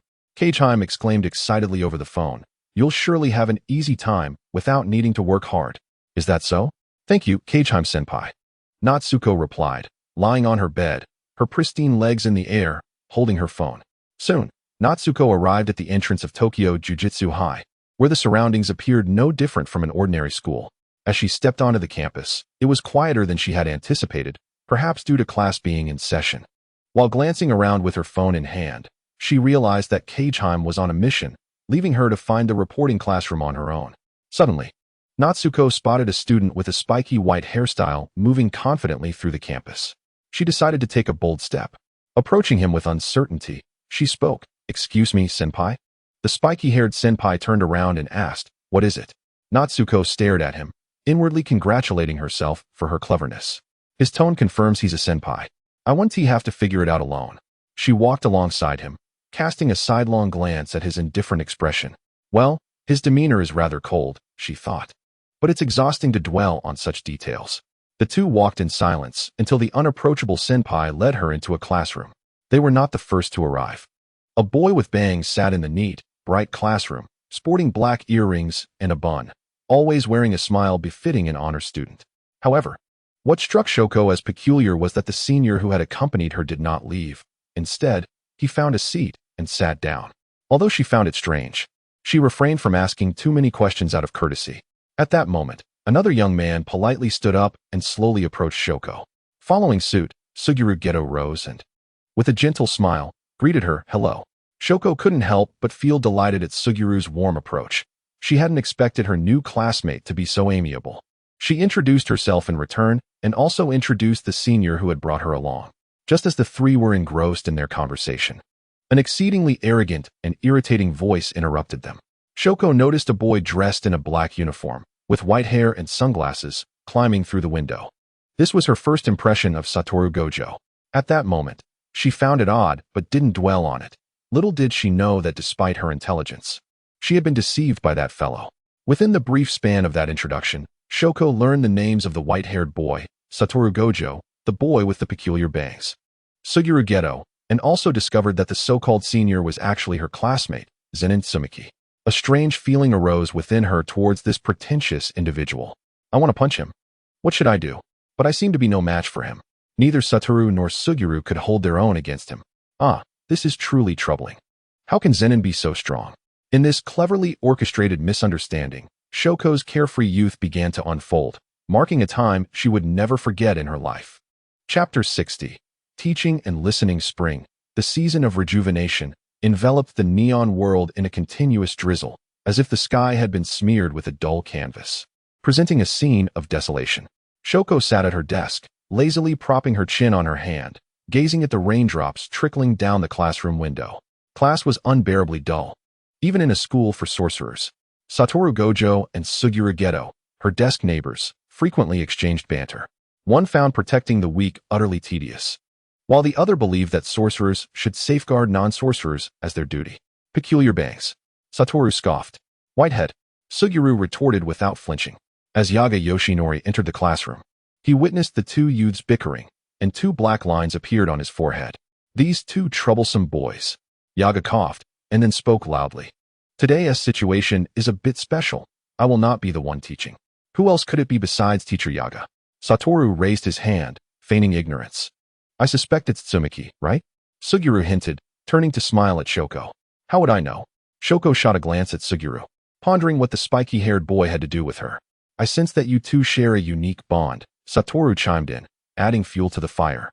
I've known Tsumaki since we were children, and I've never seen him converse so much with a girl. Are you two childhood sweethearts then? Shoko teased Satoru, as if she could sense the chemistry. Enough of this. Yaga approached Satoru, delivering a firm reprimand. Ouch. Satoru covered his head, complaining. Teacher, why did you hit me? Yaga gestured for Satoru to look around. You too. Satoru was astonished to see Suguru and Shoko sitting properly, instantly feeling abandoned. Damn.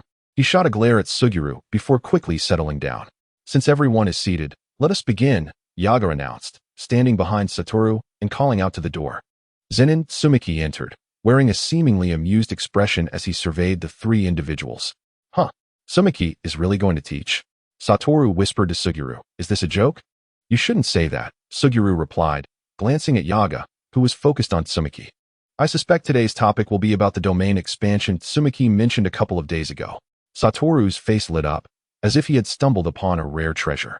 Once we both comprehend domain expansion, we can beat him together. What do you think? I believe that is feasible, Suguru mused, recalling the day Tsumaki and Satoru had chased him, plotting their next move. And perhaps we can give that whitehead a taste of his own medicine. Shoko stared at Tsumaki at the podium, astonished to realize that he had only just arrived a few days prior, yet now he was poised to teach them. This was Tsumaki's lesson, where he would publicly share his insights on sorcery. Listen well and learn, Yaga reminded them from the side. All right, Tsumaki began, observing Satoru and Suguru, who were whispering amongst themselves, suppressing the urge to confront them. As you all know, sorcery is divided into various types. The innate techniques are something every sorcerer possesses. So I won't elaborate on that. Tsumaki glanced at Satoru, who was still chatting, and smiled. Satoru, do you know what else sorcery entails? What else? Satoru, caught off guard, pushed up his sunglasses and replied, reverse cursed technique, domain expansion. He was only half correct. Tsumaki turned to the blackboard, taking up chalk. You've undoubtedly heard of the ultimate techniques. The so-called ultimate techniques represent the peak of one's sorcery, the strongest moves outside of a domain. Hey, Tsumaki, do you know what the ultimate technique for the limitless curse technique is? It certainly isn't your void technique, is it? You know about that? Satoru was astonished. This move was rarely known even within the Gojo clan. I am most familiar with the ultimate technique of Suguru's cursed spirit manipulation, Tsumaki replied without addressing Satoru's question, instead turning his focus to Suguru's technique. It's called Vortex. When used against cursed spirits of grade 1 or above, it can extract their techniques. What? Suguru was taken aback, realizing Tsumaki knew even the future direction of his technique. If that is the case, wouldn't Suguru be able to possess thousands of techniques? Satoru exclaimed in astonishment. Indeed, Tsumaki nodded nonchalantly. However, I am uncertain about the ultimate technique of the limitless. What? Satoru scoffed, turning to Shoko. These two are isolating me. This is utterly outrageous. Shoko felt a twitch at the corner of her mouth, realizing that Satoru was truly insufferable. Resisting the impulse to slap him, she raised her hand. Tsumaki, does my technique have an ultimate form? The ultimate form of reverse curse technique? Tsumaki shook his head. I believe not, as the reverse curse technique is more inclined towards supportive functions. Is that so? Shoko felt a tinge of disappointment, her expectations for her technique slightly diminished.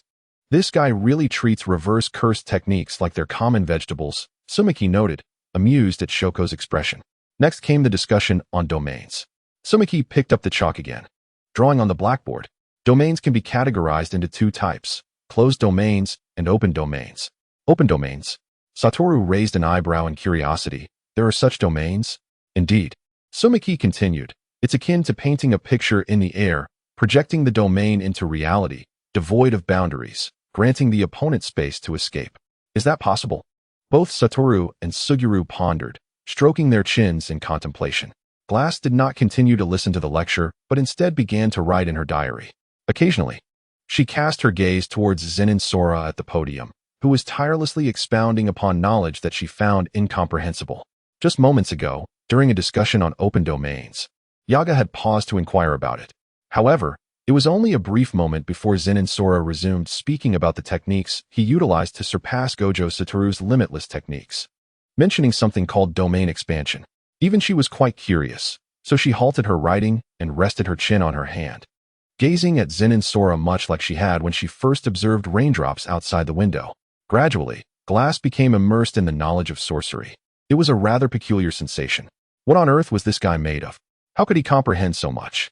Chapter 61. Strained at this moment, Glass felt quite content. She had actually understood what Zenin Sora had just mentioned about domain expansion, which seemed to indicate that she possessed a certain aptitude for becoming a sorcerer. She retrieved 2 lollipops from her backpack, unwrapped them, and quickly popped one in her mouth while Yaga was momentarily distracted. The inevitable effect of the domain enveloping oneself like water, Gojo Satoru mused, stroking his chin. It appears I must learn to master the domain post-haste. Speaking of which, had Sora already mastered his domain? Suguru Geto suddenly asked Zenin Sora, casting a mischievous glance at Gojo. If that were the case, Sora had indeed let slip a monumental secret a few days prior. What? Gojo exclaimed in shock, immediately removing his sunglasses, his azure eyes brimming with indignation. You mean you didn't give it your all? Sort of, Zenin Sora chuckled lightly. My domain is still incomplete, though it suffices for Satoru. However, Gojo felt belittled for the first time since his birth. Zenin Sora, you better not push me. Gojo glowered at the spiky-haired youth, his teeth clenched. You're becoming increasingly infuriating. Glass stifled a giggle behind her hand, mischievously donning Gojo's sunglasses, which didn't appear particularly remarkable. Of course, Gojo, noticing her antics, didn't pay it much mind. These shades are merely to shield my handsome face. Otherwise, I wouldn't dare step outside. Sometimes, being too handsome is a curse. Zenin Sora reached his breaking point, his hand unconsciously extending towards Gojo's head, preparing to deliver a light thump. Suguru Geto and Glass silently took out their phones, ready to record. Gojo, believing the two were admiring his good looks, struck a flamboyant pose. You little brat, still preening? Zenin Sora said as he reached Gojo's head and delivered a swift punch. Ow! You sneak attacked me. That's against the rules. Gojo exclaimed, clutching his head. Then, turning towards Suguru and Glass, he complained, Geto, you didn't even warn me. Are you still a good brother? Geto, feeling guilty, first set Gojo's pained expression as his wallpaper, then retorted, Sora's action was too swift. I didn't have time to react. All right, Geto. You've caught Sora's pretentiousness. Returning to the previous topic, Glass shared Gojo's pained photo in the girls' discussion group, curious as she asked, Are the 3 of you roommates? No, those 2 live together, Zenin Sora replied, glancing at Gojo and Geto. I live alone.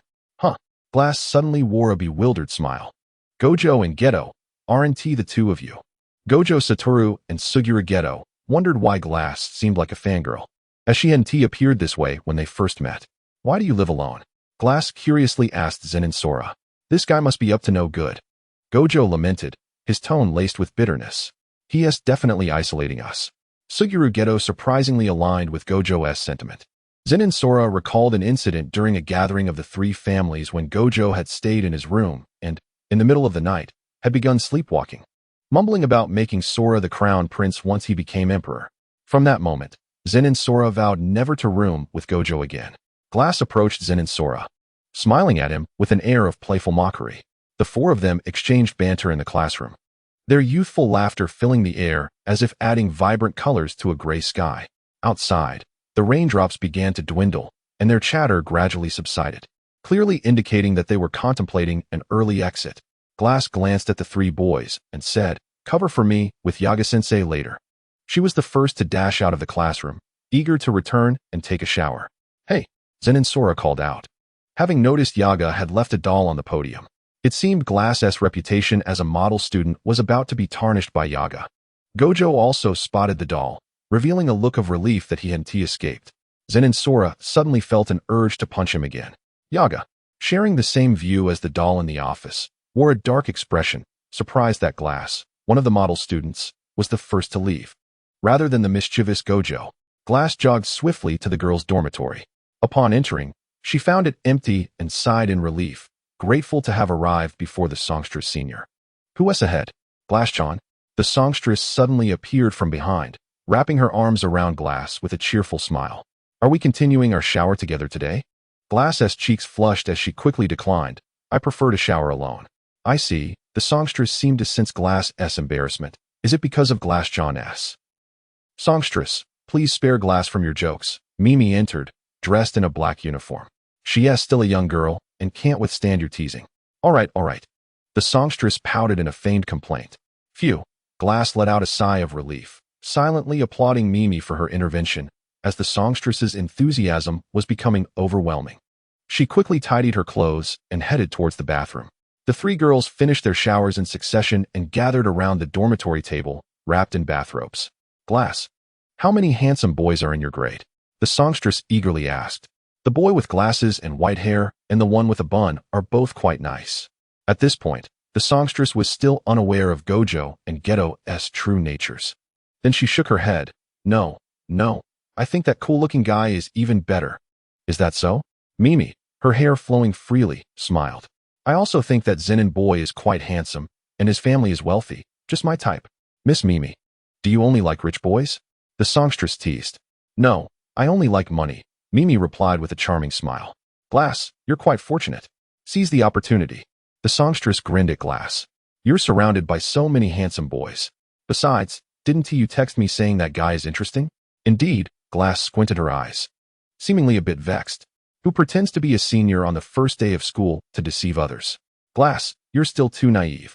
The songstress gently caressed Shoko's head, speaking earnestly. Generally, upperclassmen naturally feel an affinity for their juniors. Since he is willing to cooperate with you, it could be a sign of his feelings.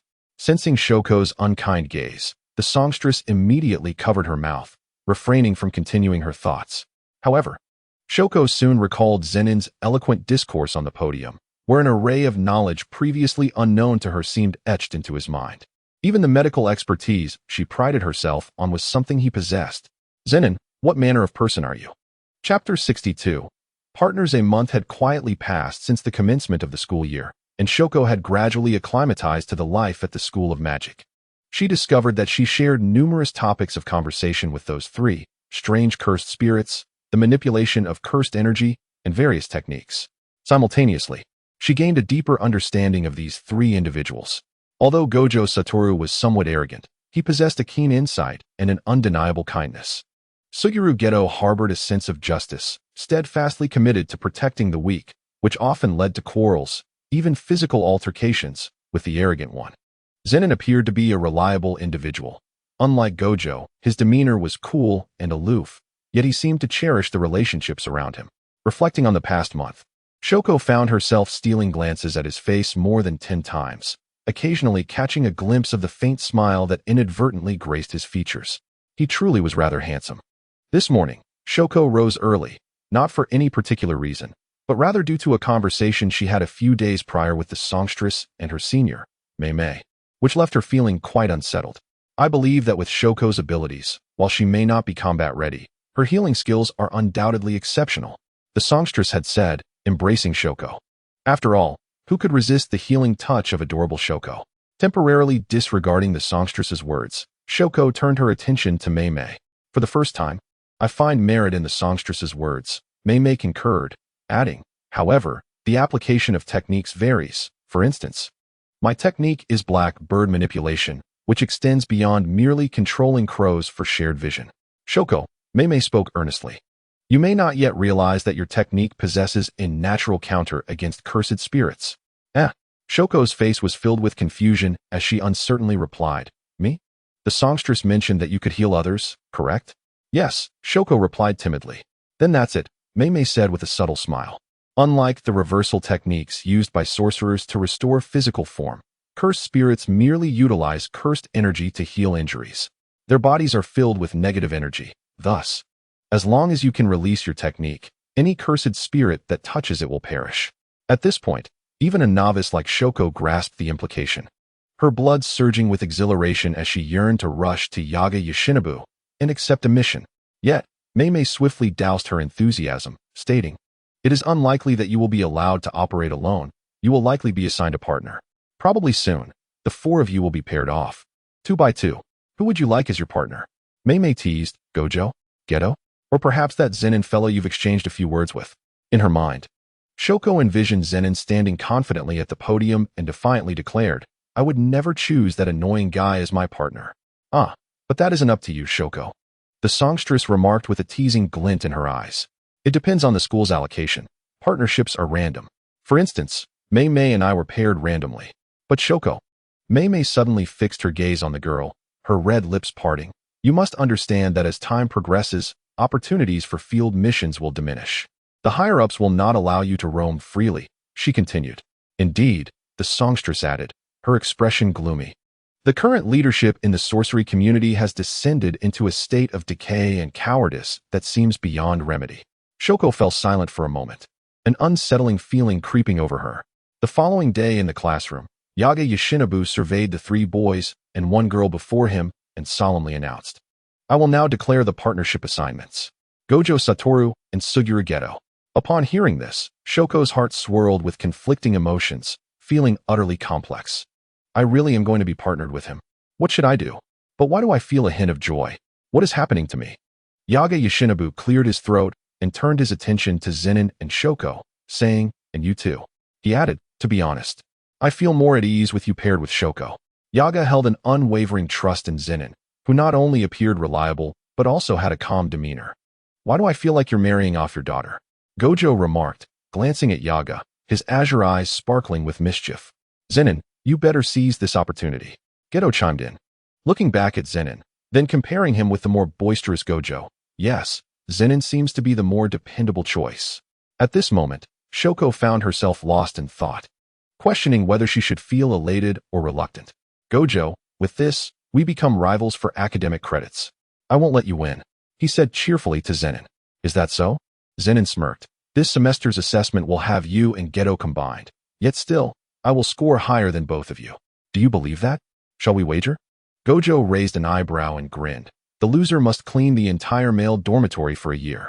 If Geto and I lose, we clean for 2 years. Otherwise, Zenin, you clean for 1 year." Geto was intrigued by the notion, envisioning the prospect of Zenin tidying up their dormitory, which seemed quite thrilling. Gojo, brimming with confidence, believed Zenin's healing technique was merely supportive and could not contribute to the exorcism of cursed spirits. "Are you certain?"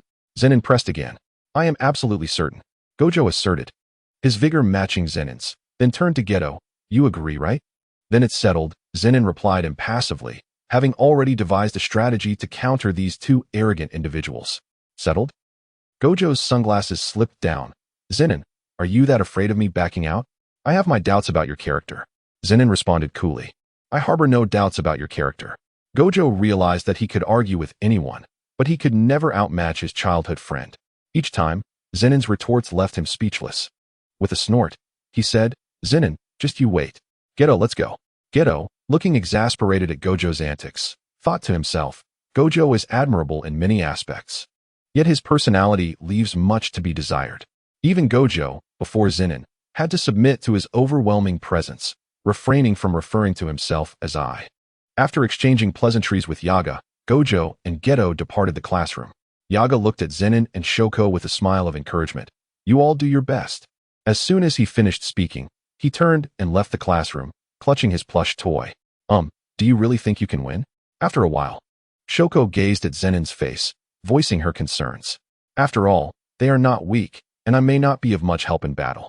"Shoko," Zenin spoke slowly, his expression as calm as ever, "you must understand that everyone possesses their own strengths. You need not compare yourself to others. You have your own unique abilities.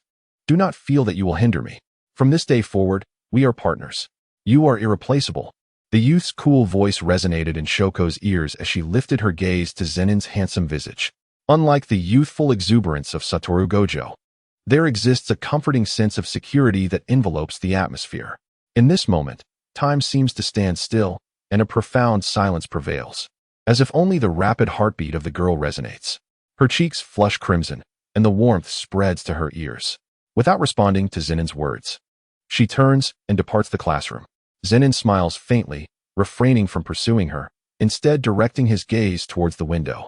At this moment, the spring rain begins to subside, and a beam of sunlight pierces through the heavy clouds, illuminating the ground outside the classroom. He understands that his time partnered with Shoko will be fleeting. The higher-ups are a group of self-preserving individuals, always wary of him and Satoru. Yet, despite possessing the ability to reverse techniques, he has ultimately failed to save anyone. Witnessing his last companion fall in Shinjuku, what emotions did he harbor deep within? Memories of Zenin resurface, stirring ripples in his long placid heart. Sometimes, those who survive endure greater suffering, bearing the weight of solitude and the memories of all who have perished, living on alone. It is a form of redemption for the regrets of the past, perhaps a testament to his 16 years of existence in this world. Those 16 years have rendered the world too vivid to regard as mere illusion. Instead, he cherishes the bonds formed with others. Outside the classroom, Shoko has not left but hides in the corner by the door.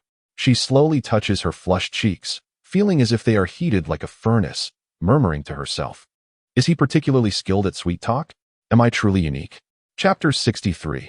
The True Heart. As time swiftly flows by, four boys frolic on the high school playground, their friendship deepening in an unspoken understanding of one another. Shoko partners with Zenin, while Satoru Gojo and Suguru Geto become each other's companions, spending increasing amounts of time together. Zenin occasionally teases the dozing Shoko with catnip, eliciting playful scolding from her. She watches the banter between the boys, reveling in the blissful moments. Among the four in the classroom by the end of the semester, only Shoko steals glances at Zenin's expressionless profile, her cheeks warming. Does he often speak sweetly to girls? Reflecting on the words exchanged during their group formation, Shoko shoots a curious glare at Zenin. Zenin senses her sudden hostility and glances at Satoru, who has just turned his head, meeting the gaze of the sunglasses-clad boy. The tension in the air thickens. "Satoru, how have you been?" Zenin asks, breaking the silence. "Suguru and I completed several tasks yesterday." After months of close quarters, Satoru, Suguru, and Zenin know each other's secrets intimately. Such is the simplicity of male friendship. With only 2 days left in the semester, Zenin quips, "You can look forward to cleaning up after us." He then calls out to Suguru, "Let us make a mess of our dormitory and let someone take care of the cleaning. Are you feeling a bit reckless?" Zenin challenges Satoru, raising an eyebrow. "I wouldn't say it's an even match. I'd wager it's more like 1 against 9. Satoru grits his teeth. "You bastard. There should be limits to how much you underestimate me. Is there a problem?" Zenin retorts with a dismissive smile. "You've never managed to defeat me since childhood." Feeling embarrassed, Satoru turns away, unwilling to engage further. After all, Zenin is with a girl who lacks combat capability, while he and Suguru possess formidable techniques. "Don't get too cocky now, Satoru," Suguru whispers to Satoru. "I can't shake the feeling that Zenin has some hidden trump card up his sleeve." "Not a chance," Satoru confidently replies, pointing a thumb at himself. "I may not defeat Zenin alone, but I believe we can take him down together." "Shoko, do you want Satoru and Suguru to cover your meals for a year, plus some lollipops?" Zenin suggests with a mischievous smile. "Huh." Shoko looks at Zenin, her gaze locking onto his dark pupils, and she recalls his words from days past, a unique existence. Shoko remains silent, and Zenin interprets this as her agreement. He pats Satoru's shoulder and asks, "Shall we raise the stakes?" "Raise the stakes." Satoru's interest peaks, and he turns around. "What do you have in mind?" "If I win, you and Suguru will dress in women's clothing and stroll through the streets of Tokyo, plus cover my partner's meals and living expenses for a year." Suguru's eyes widen, ready to refuse, but Satoru interrupts, "And if you lose? I'll cover your meals and living expenses for 3 years. Plus wear women's clothing on the streets with you." "Deal," Satoru exclaims confidently, oblivious to Suguru's heavy facepalm. "Oh no, my reputation." Suguru foresees the absurdity of the situation, imagining himself and Satoru in women's clothing. He has always suspected Zenin was hiding something, and while cleaning may be manageable, dressing as a woman is too much. "Don't worry, Suguru," Satoru reassures him. "As I said, 2 against 1 is our advantage. Let us go, Suguru." With that, Satoru pulls Suguru out of the classroom. "Are you really going to dress as a woman?" Shoko giggles, covering her mouth. "Do you think I'll lose?" Zenin counters. "Of course not." Shoko smiles sweetly at Zenin, her eyes sparkling with mirth, the beauty mark at the corner of her eye enhancing the charm of her smile. "Just as you believe in me, I believe in you. Do you remember the story you told me about My Little Pony?" Shoko tilts her head, laughing at Zenin. "Of course," Zenin grins, pulling a lollipop from the shadow space. "I remember you were asleep at the time." Shoko takes the lollipop, rolling her eyes at him. "This one has a starry pattern." "Indeed, it's drawn on edible rice paper." "Is it expensive?" Shoko asks, surprised. "Not at all, just a few dollars." Zenin waves his hand dismissively. In truth, he is lying.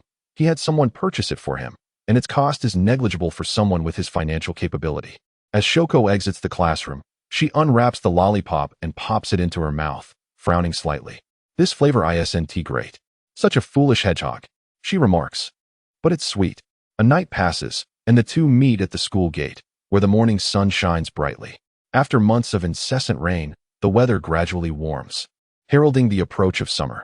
Meanwhile, High above Nagoya, if one were to look up, they would witness a colossal owl soaring through the sky, reminiscent of the ancient Kuenping, ascending to great heights. This massive owl, a Shikigami known as Nu, gradually shrinks in size before landing on the rooftop of a tall building. By the way, is this our first time leaving Tokyo for a mission? The girl with chestnut hair dismounts from Nu's back, addressing the boy beside her. Indeed, he replies seriously, glancing at the stack of documents in his hand. Satoru and Suguru are probably feeling quite pleased with themselves right now. But is everything truly all right? A subtle worry appeared on Shoko's face, unnoticed even by herself. Completing a month's worth of work in a single day, wasn't he that a bit too much? Fear not, Zenin said nonchalantly, stretching his body as he did so. With the help of a Yuri-eye, he aimed to exhaust his cursed energy. Although it lacked the convenience of instant teleportation, gliding slowly through the air while observing the city below was quite pleasant. Shoko silently observed the powerful Shikigami summoned effortlessly by Zenin. Leaning against the railing of the rooftop, she felt a sudden wave of confusion wash over her. What kind of person should she become in the future? Could she truly become a sorcerer? Her techniques seemed ineffectual for combat, while they were innately effective against curses. She lacked the qualifications for close combat. At that moment, two memories surfaced in the young Shoko's mind. One involved her rejecting an invitation from a songstress to join the Jujutsu High, choosing instead to remain an ordinary high school student, forever keeping her special secret to herself. The other depicted her as a sorcerer, overwhelmed by the demands of her job, ultimately collapsing under the pressure. As if perceiving the confusion on Shoko's face, Zenin stood beside her and gently inquired, "Are you not feeling well?" "I'm fine," Shoko replied stubbornly. Zenin, observing the defiant girl, turned his gaze towards the bustling crowds of Nagoya, momentarily transported back to the place where he had grown up, not the Zenin household, but rather a city where people tirelessly strove for their own livelihoods. "Do you know," he continued, "that everyone beneath us is laboring hard for their own lives? Perhaps they will be swept along by the tides of the mundane and forget what their hearts truly desire." His gaze returned to Shoko's delicate visage, her long eyelashes fluttering slightly, and her lips pressed together, betraying her inner turmoil. If one always lives within the confines of others' definitions of success, how can one ever truly succeed? "Shoko," he asked, "what does your heart genuinely yearn for?" "Everyone harbors obsessions." Zenin smiled at the girl beside him, stating, "I too have my own obsession, though I remain unaware of its nature." "Do you? And what do I desire?" Shoko stared blankly at Zenin, a sudden lump forming in her throat as memories of her father, clad in a white coat and tirelessly working in a hospital, flooded her mind. He was the head of the Kaori family, but had long since relinquished his identity as a sorcerer to serve as a doctor in the realm of ordinary people. He dedicated himself to healing others, never shying away from the risks of infection, yet ultimately succumbed to a virus contracted from a patient. Reflecting on her father's face, devoid of any hint of regret, Shoko felt a profound impact. "Shoko, listen closely." Her father's gentle smile seemed to linger just yesterday. "As doctors, we must not lose ourselves to monetary gain. To save lives is our primary calling. While I hope you will become a doctor, my greatest wish is for you to find true happiness. Grow up safely and bravely meet the person you love. That is enough." In her memories, young Shoko observed the bustling hospital, witnessing myriad emotions on the faces of patients' families, couples forced apart by terminal illnesses, a wife smiling despite her husband's passing, and elderly couples gazing into each other's eyes during their final moments. She had witnessed far too many farewells. After a long silence, Shoko finally emerged from her reverie, whispering in a voice only she could hear, "To be happy with the person I love."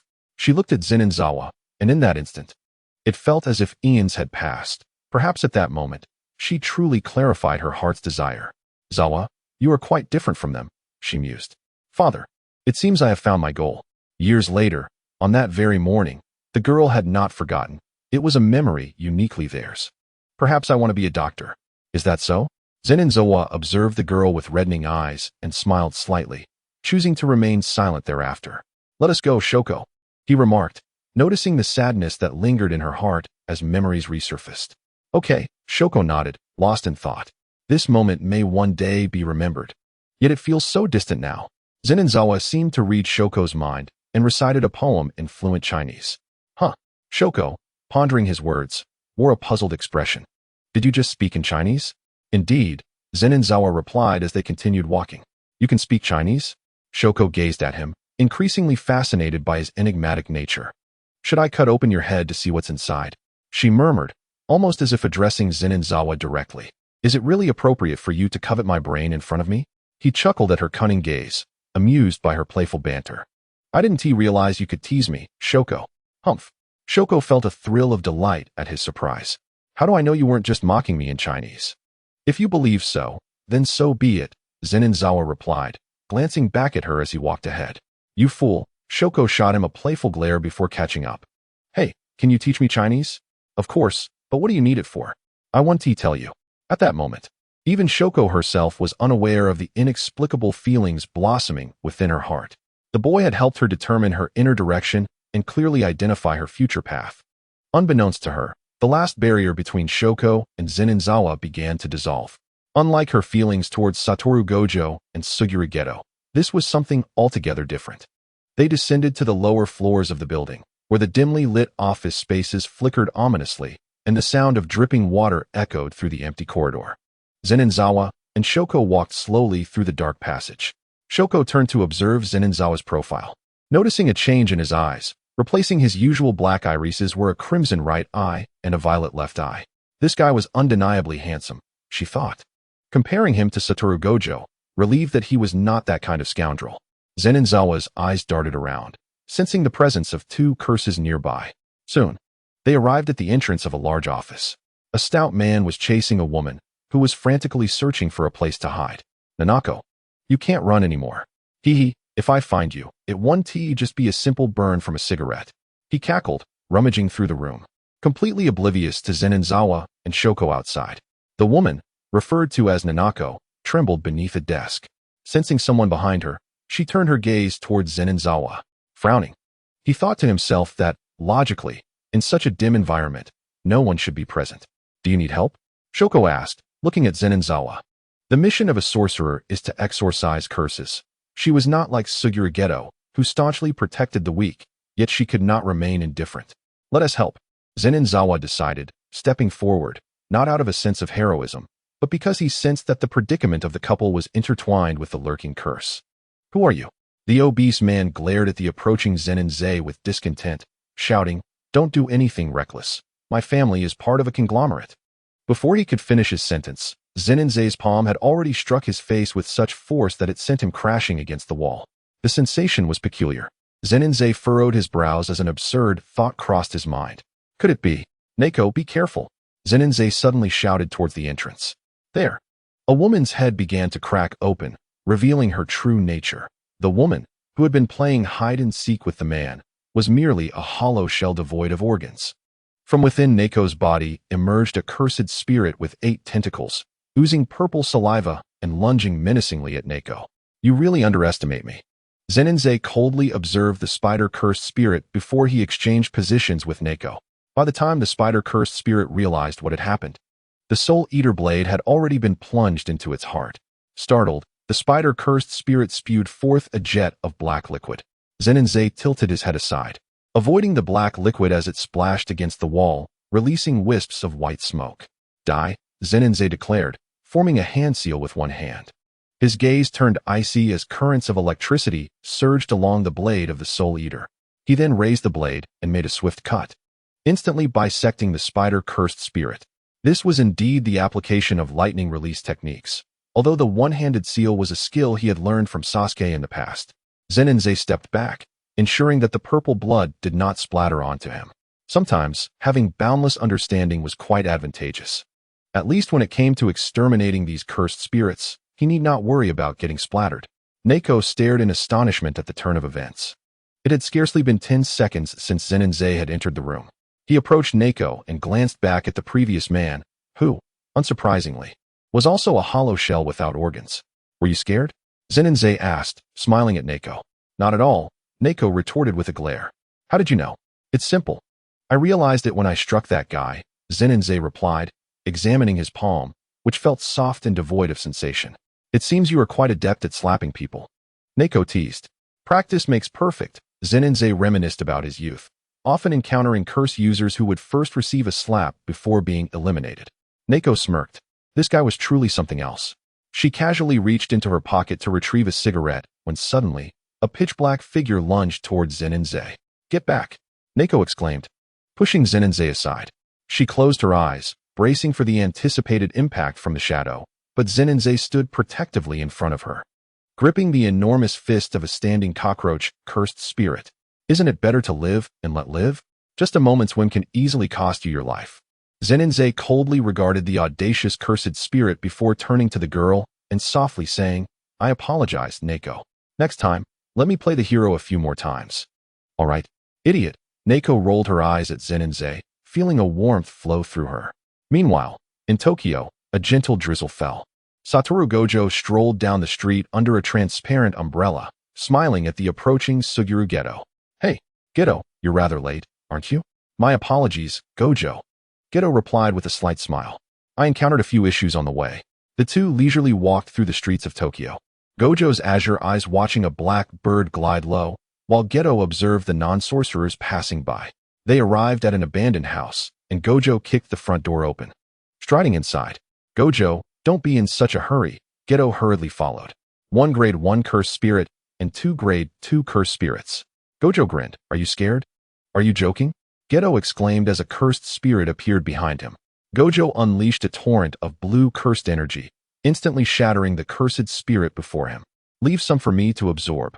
Geto sighed at the sight of the fallen grade 2 cursed spirit. "Next time, I promise." That year, they were all still 15. Known as the strongest quartet at Jujutsu High alongside Zenin, Gojo Satoru, Suguru Geto, and Neko, the 4 young sorcerers each chased after their dreams, their joyous moments shining like pearls. The vivid memories were not just of time, but of the 4 young people's cherished experiences. Chapter 65. You lost again. Zenin cast his gaze upon the cockroach-cursed spirit that he had clenched in his fist.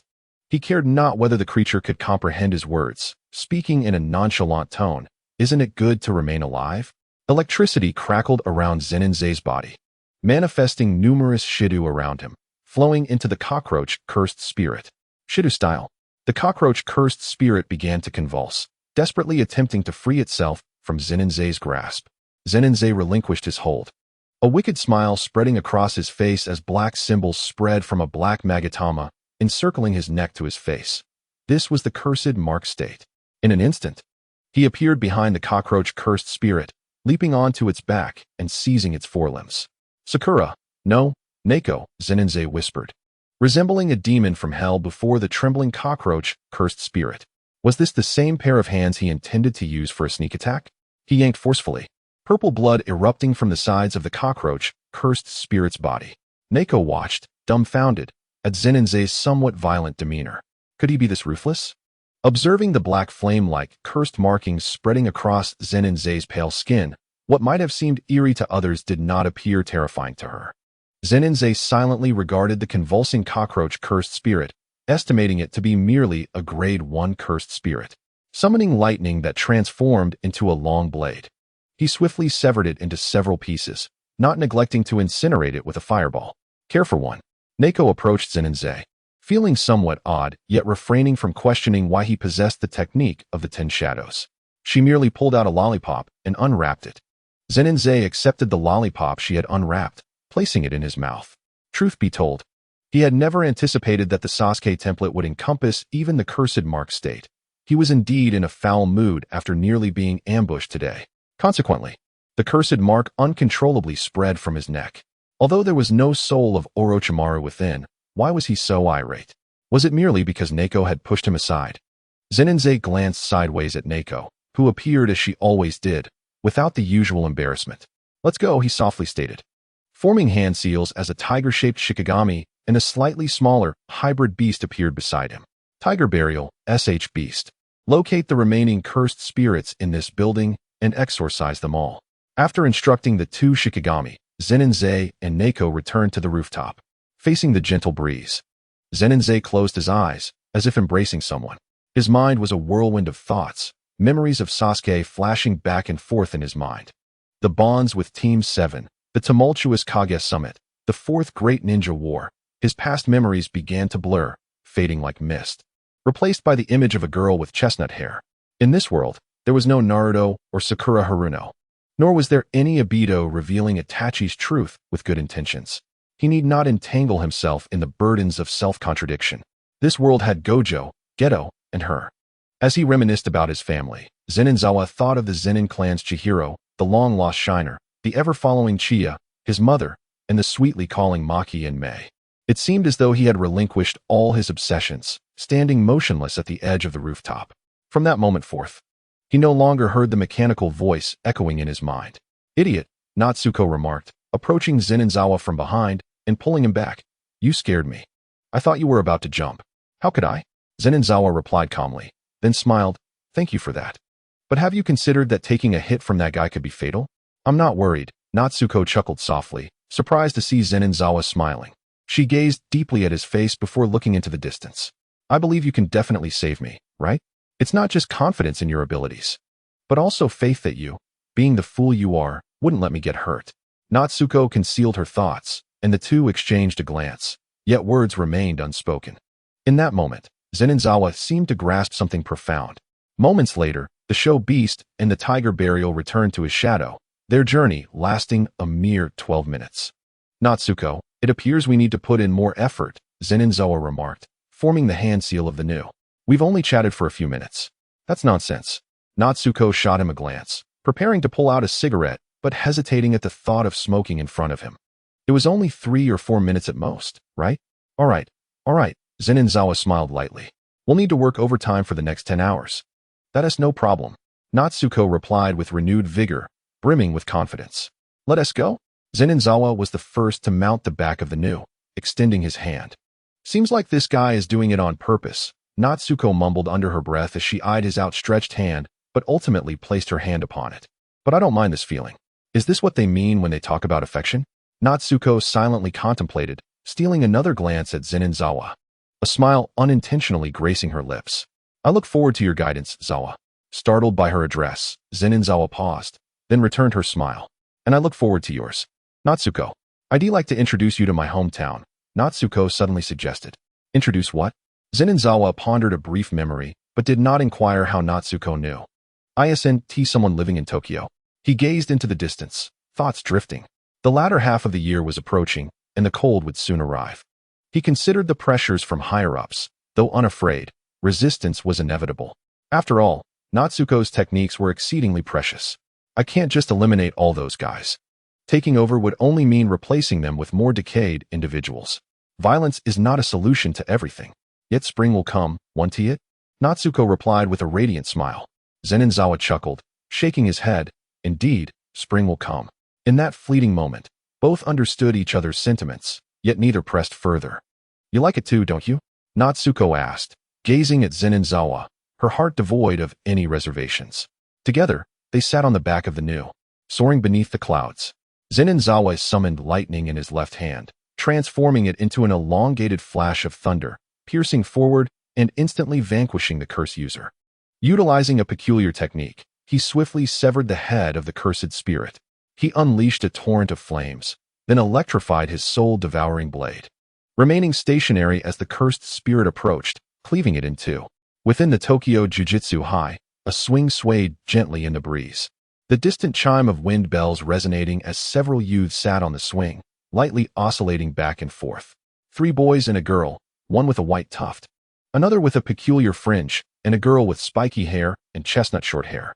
At that moment, Natsuko animatedly recounted stories to the disheartened Gojo Satoru and Suguru Geto. "You, what the heck?"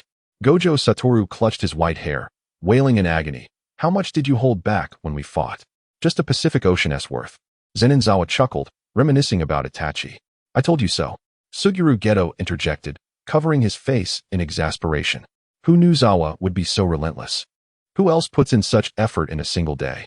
Gojo Satoru felt betrayed by his dear friend, casting a mournful look at Zeninzawa. He never imagined Zeninzawa had been holding back all these years. "Sorry, Satoru," Zeninzawa replied with a wry smile. "I don't need to go easy on friends anymore. But that's just the way it is. Accept your fate, Satoru. You've lost again, old second place." "Not that I'm surprised." Gojo, Geto, Natsuko said with a grin, producing 2 short skirts and a school uniform top. "I prepared outfits for you." "No way." Gojo Satoru yelped, hugging himself in mock fear. resembling a delicate girl. What should I do? I really want to hit him, Zeninzawa lamented. There's no choice, Suguru Geto. Being the honest one, reluctantly dragged Gojo Satoru to the restroom to change. Satoru, don't give me a chance. Chapter 66. Physical techniques. Are we learning something today? Gojo Satoru lounged in the classroom, propping his leg on the desk, his arms crossed behind his head, reclining casually. Nightmare Saito glared at the audacious Gojo Satoru in silence. Satoru, Suguru Geto admonished softly. Isn't this a bit impolite? Perhaps. Gojo Satoru lowered his leg, suddenly feeling a twinge of guilt as he looked at Saito. Zawa, could you speak well of me to the gorilla later? Zeninzawa, lost in thought, glanced at Gojo and replied nonchalantly, I'll make sure to tarnish your reputation. Gojo Satoru, realizing he couldn't count on Zeninzawa, quickly turned to Natsuko. Look at him, look at him. Natsuko stretched, yawning, wiping away the tears from her yawn. Satoru, what Zawa wants to do with me is none of your business. It doesn't matter if you call him Zawa and me Satoru, Gojo complained. I'm used to it, Natsuko shrugged, dismissing his grievance. Gojo Satoru shot a disdainful glance at Zeninzawa, who remained expressionless. All right. Nightmare Saito approached Gojo Satoru, preparing to demonstrate a guiding punch, only to find Gojo had been anticipating this. Today, we will focus on physical techniques. Physical techniques? Suguru Geto raised an eyebrow, intrigued. This was his forte. Physical techniques? Gojo Satoru scoffed. What is the point? As far as I'm concerned, having techniques is more than enough. Having powerful techniques is indeed sufficient, Nightmare Saito corrected, but there will always be times when cursed energy runs low or techniques fall short. Thus, I'm here to remind you. Gojo remained unimpressed. Nightmare Saito looked at Gojo Satoru with a hint of resignation. Shortly, your senior will teach you how to practice physical techniques. Pay attention and learn well. Yeah, Gojo Satoru replied dismissively. Let us head outside. Zeninzawa said to the drowsy Natsuko. I have a feeling there will be quite a show. What Zeninzawa did not anticipate was that he would be the main attraction today. Natsuko squinted with a smile. She had already heard from her senior, Mingming, that she would be the one to teach today.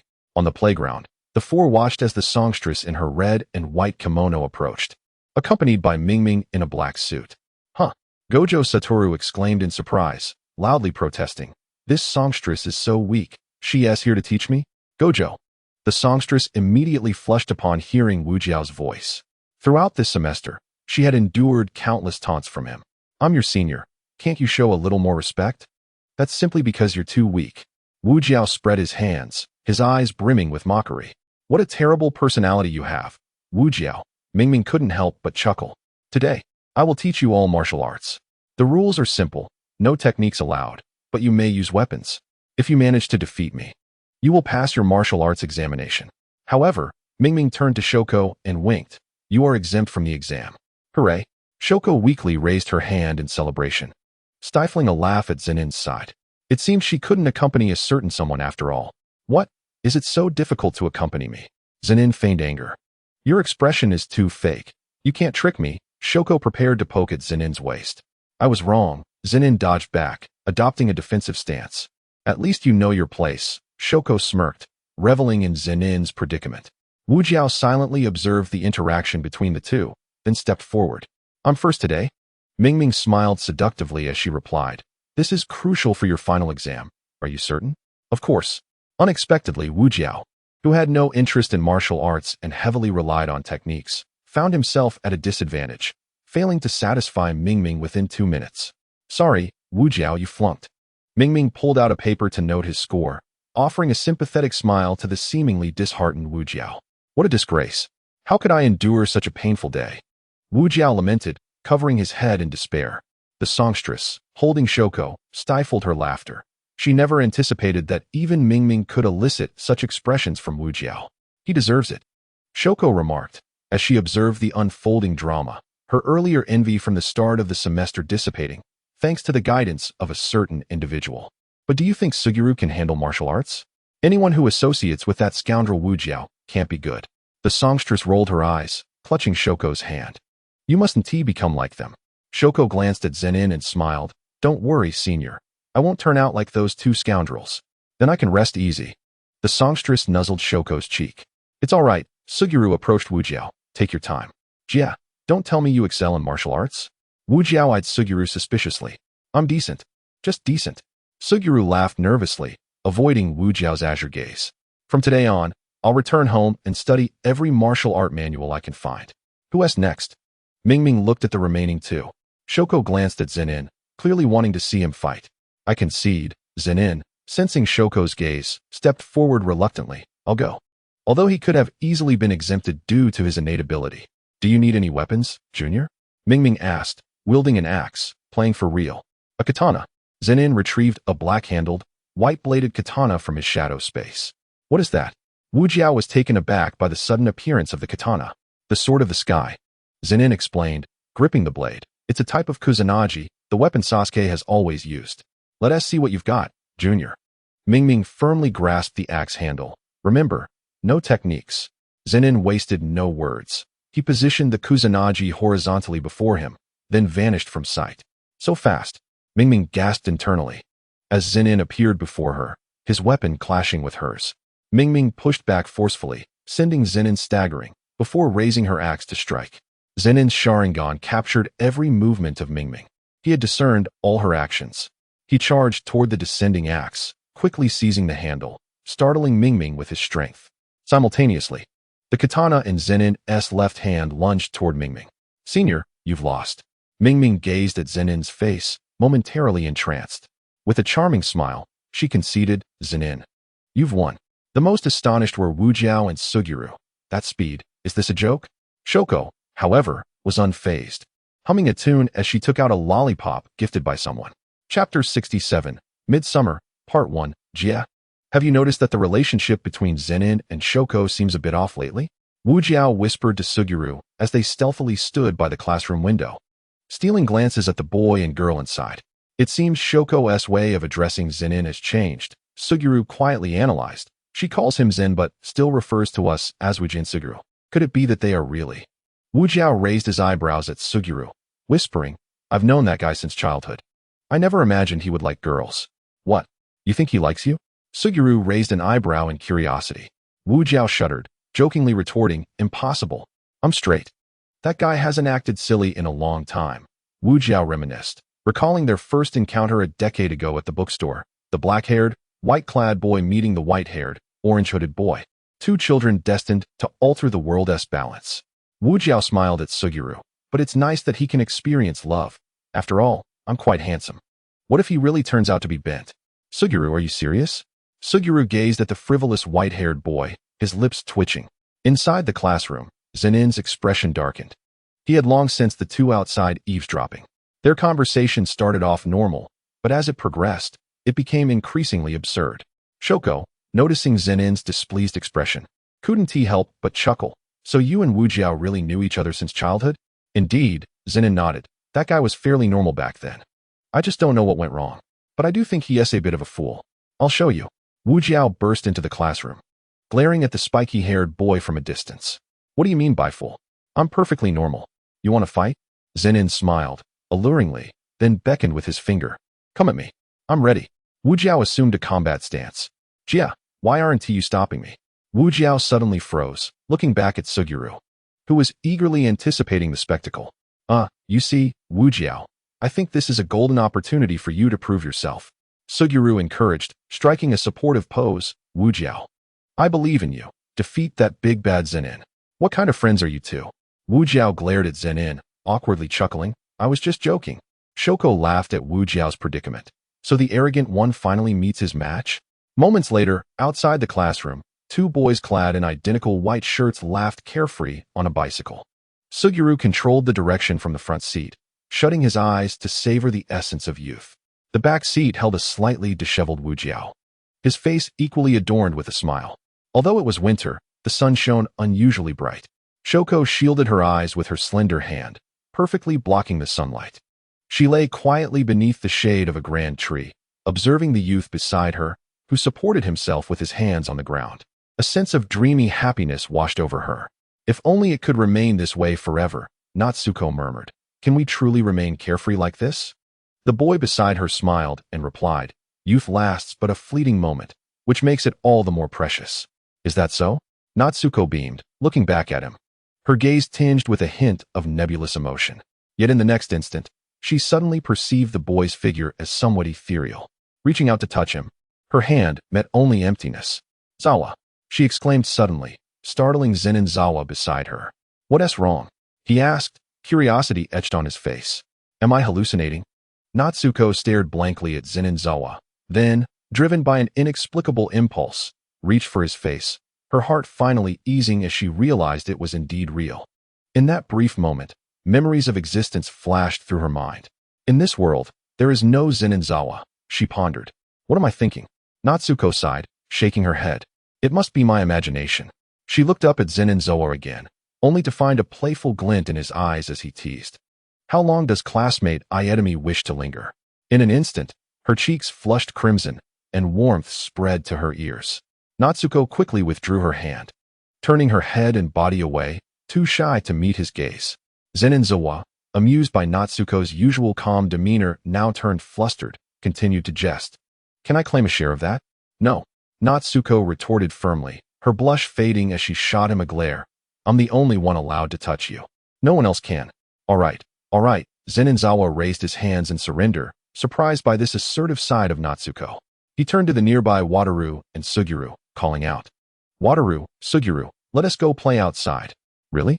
Wataru, upon hearing Zenin Zawa's suggestion, instantly appeared before him, a gleam of excitement in his eyes. "Are we all skipping class together?" Suguru, nearly losing his balance on his bicycle, chimed in, "Wataru, remember what I said. Don't give me a chance to catch you." "Exactly." Zenin Zawa winked at Natsuko and smiled at Wataru. "Let us head to the city." "Sure." Wataru grinned. "Last time I wore a dress, I was too shy to look anyone in the eye. This time, I'm going to enjoy myself to the fullest." "Who was it that was playing hard to get?" Suguru quipped, eyeing Wataru with a smirk. "Shut it," Wataru shot back. Inside an arcade, three youths gathered around a gaming machine. "You lost again, Zawa. You're terrible." Wataru laughed loudly at Zenin Zawa, who wore a disgruntled expression after yet another defeat. "Let me have a go, Wataru," Suguru said, taking Wataru's place to challenge Zenin Zawa. Soon, the screen displayed a large game over in gray and white. The three were engrossed in the game King of Fighters 97. "Lost again," Wataru chuckled, patting Zenin Zawa on the shoulder. "Your gaming skills are truly abysmal." Suguru stifled a laugh, reminding himself not to mock his dear friend.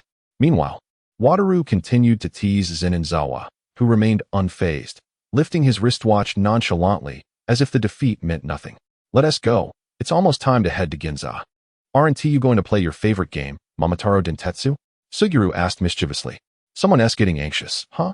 Wataru teased, his face alight with joy. Zenin Zawa glanced at both of them, already plotting how to deal with these two later that evening. Tokyo Ginza, 5:40 p.m. Four young people joyfully navigated the streets of Ginza, surrounded by towering skyscrapers symbolizing the area's affluence, often regarded as the most expensive place in Asia. Yet today, two challengers had arrived. One, with hands in his pockets, donned a black high school uniform and a puffy jacket, his white hair flowing in the breeze, exuding an air of arrogance behind his sunglasses. Beside him stood a similarly tall youth, dressed in a zippered dark gray high-collared jacket, with his bangs and sideburns cascading beside his face, his deep black eyes revealing a hint of aloofness. "Zawa, let us have a competition. Who can buy the most within an hour?"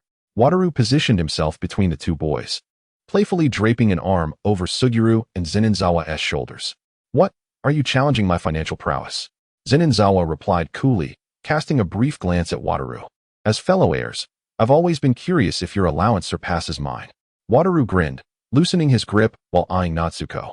He then pulled Suguru along. "Come on. We're off. I'll cover today's expenses." Suguru, in his dark high school uniform, appeared somewhat robust, his face perpetually adorned with a gentle smile, harboring a sense of righteousness. Watching the two depart, Zenin Zawa turned to Natsuko. "Go on, I'll handle today's expenses." "You fool." Natsuko rolled her eyes at Zenin Zawa, then stepped closer, smiling. She had applied a touch of makeup before leaving, but hadn't had time to change out of her school uniform. Nonetheless, her fair complexion and the beauty mark beneath her eye added charm to her already exquisite features. As they passed by the luxury boutiques, Zenin Zawa felt no stir of emotion within him, aware of the power of monetary influence. Meanwhile, in a classroom at Tokyo High School, Night Moth stood before the empty seats of 4 students. his expression darkening. Chapter 68. Midsummer, Part 2. The summer of 2006 seemed too scorching to escape, with stories stirring the hearts of the sorcerers at Jujutsu High. The new semester had begun months ago, and the 4 sorcerers had advanced to their second year, accompanied by 2 new students. One, with golden hair, was named Nanami Kenjin, while the other, with a gray watermelon haircut, was called Hibare. Zenin Zawa spoke mildly to Wataru, who was complaining. After all this time, you still don't remember their names? The cicadas chirped outside the classroom, while discussions among the boys inside continued unabated. Natsuko sat beside Zenin Zawa, quietly observing the 3 boys she had spent a year with, now utterly familiar with one another. Natsuko did not engage in their chatter, instead sucking on a lollipop, her eyes entirely focused on Zenin Zawa, unaware of her own fixation. Suguru seems to have a favorable impression of Hibare, doesn't he? Wataru remarked to Suguru. I wonder why that guy is so passionate. Passion is a good thing. Suguru replied earnestly. It's essential for protecting the weak and upholding justice. Here we go again, Wataru scoffed, turning to lean on Zenin Zawa's desk. People as powerful as Zawa and I don't need to concern ourselves with the weak, all right? Suguru's expression darkened as he shot Wataru a glance. Let us step outside for a chat. No way, Wataru and Suguru retorted simultaneously. Natsuko smiled at Zenin Zawa. Aren't you going to intervene? You too. Zenin Zawa supported his head. Do you want another lesson from me? Wataru and Suguru immediately straightened up, adopting serious expressions. Let us go, Zenin Zawa declared earnestly. I've arranged to skip a class with Nanami, Hibara, and the songstress from our grade. I knew it. You're becoming increasingly unruly, Wataru exclaimed, his expression shifting. Suguru stroked his chin. For the first time, I find myself agreeing with Wataru. Shall we go? Of course. Satoru Gojo and Suguru Geto exchanged knowing smiles and simultaneously spoke. Years later, Shoko couldn't help but chuckle at Zenin's words, recalling how this individual had audaciously rallied everyone to skip class. What a character. The 4 who arrived at the classroom later, including Yaga Yoshinori, let out a sigh. While Geto could be excused, Shoko's participation in the truancy was another matter. Had Zenin been led astray by Gojo? He gazed at the retreating figures of the 4, making no move to call them back to class.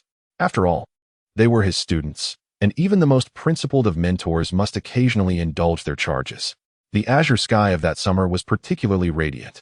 As a group of exceptionally talented sorcerers frolicked throughout Tokyo, reveling in the essence of midsummer, they strolled joyfully through the countryside fields, along babbling brooks, and marveled at the fireworks that illuminated the night sky amidst the throngs of festival-goers.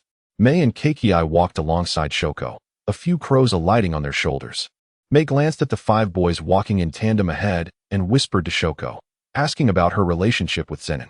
Keikei, sensing the gossip brewing, eagerly urged Shoko to divulge, claiming that Zenin's temperament was far more agreeable than that of the 2 rascals, Gojo and Geto. What nonsense are you speaking? Gojo interjected, teleporting beside Keikei, tauntingly challenging her. You're so weak. Do you truly dare to skip class without fear of being caught? Gojo, Keikei exclaimed, glaring at him. Show some respect to your seniors. She cursed herself for having thought better of him at the start of the term. My apologies, Gojo replied, devoid of any remorse. After all, someone was gossiping about me behind my back. I refuse to converse with you. Keikei turned away, unwilling to face Gojo's infuriating visage. Mei couldn't help but chuckle at Keikei's reaction. Gojo seemed to be her destined rival. Wherever they went, they were bound to engage in a war of words. Gojo, Geto called out from the front, turning to face him with a smile. Stop bullying the weak. I've told you countless times.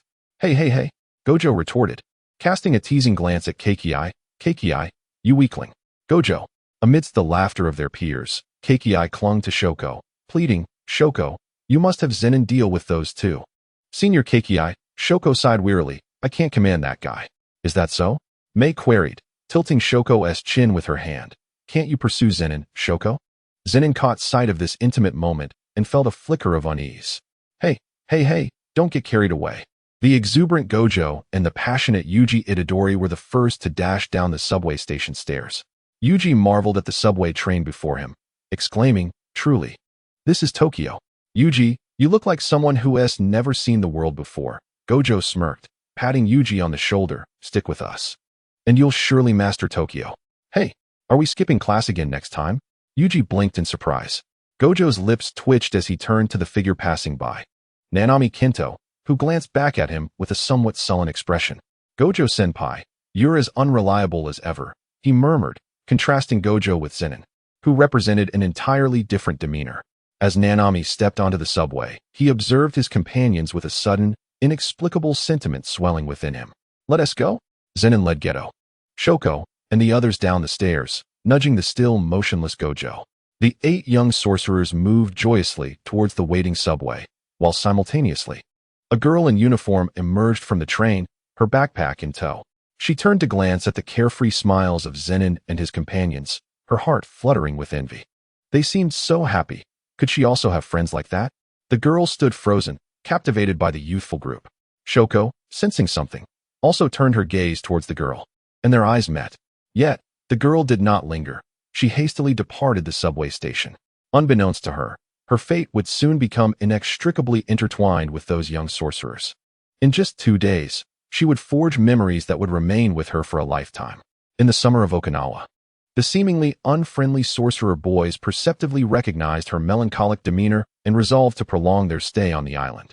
On the eve of assimilation, brilliant sunlight filtered through the leaves as the 2 boys reached a silent agreement to help her resist assimilation, even if it meant opposing the formidable Tenjin. Within the confines of the Uchiha Palace, the peculiar boy with bangs confidently assured her, whatever happens in the future, we will safeguard your destiny. For we 3 are the strongest. The girl, her cheeks flushed from tears, beamed brightly as she grasped the hand extended by the boy with bangs. This time, there was no sound of gunfire. Shoko found it curious, as if she had seen that girl somewhere before. But she dismissed the thought and returned her focus to the boy ahead.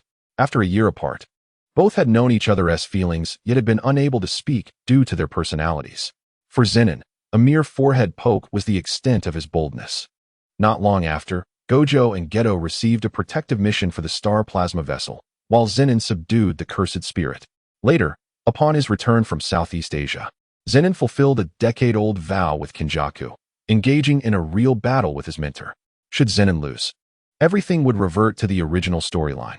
The star plasma vessel would perish, and the special grade would defect. Conversely, if Zenin managed to thwart Kenjaku, all could be altered. Fortunately, Zenin emerged victorious, and he was destined to win. After 10 years, Zenin's combat prowess had transcended dimensions. Outside the Uchiha Palace, Zenin faced Geto, striking his chest with a fist. Do you realize how grave it is to reject the assimilation of Tenjin and the star plasma vessel? As a core member of the Gojo clan, Zenin not only derived knowledge from past memories, but also gleaned insights from conversations among the family's higher-ups. Zenin, do you disagree with my and Gojo's intentions? Geto retorted, fully aware that his dear friend would stand by them. Of course I agree.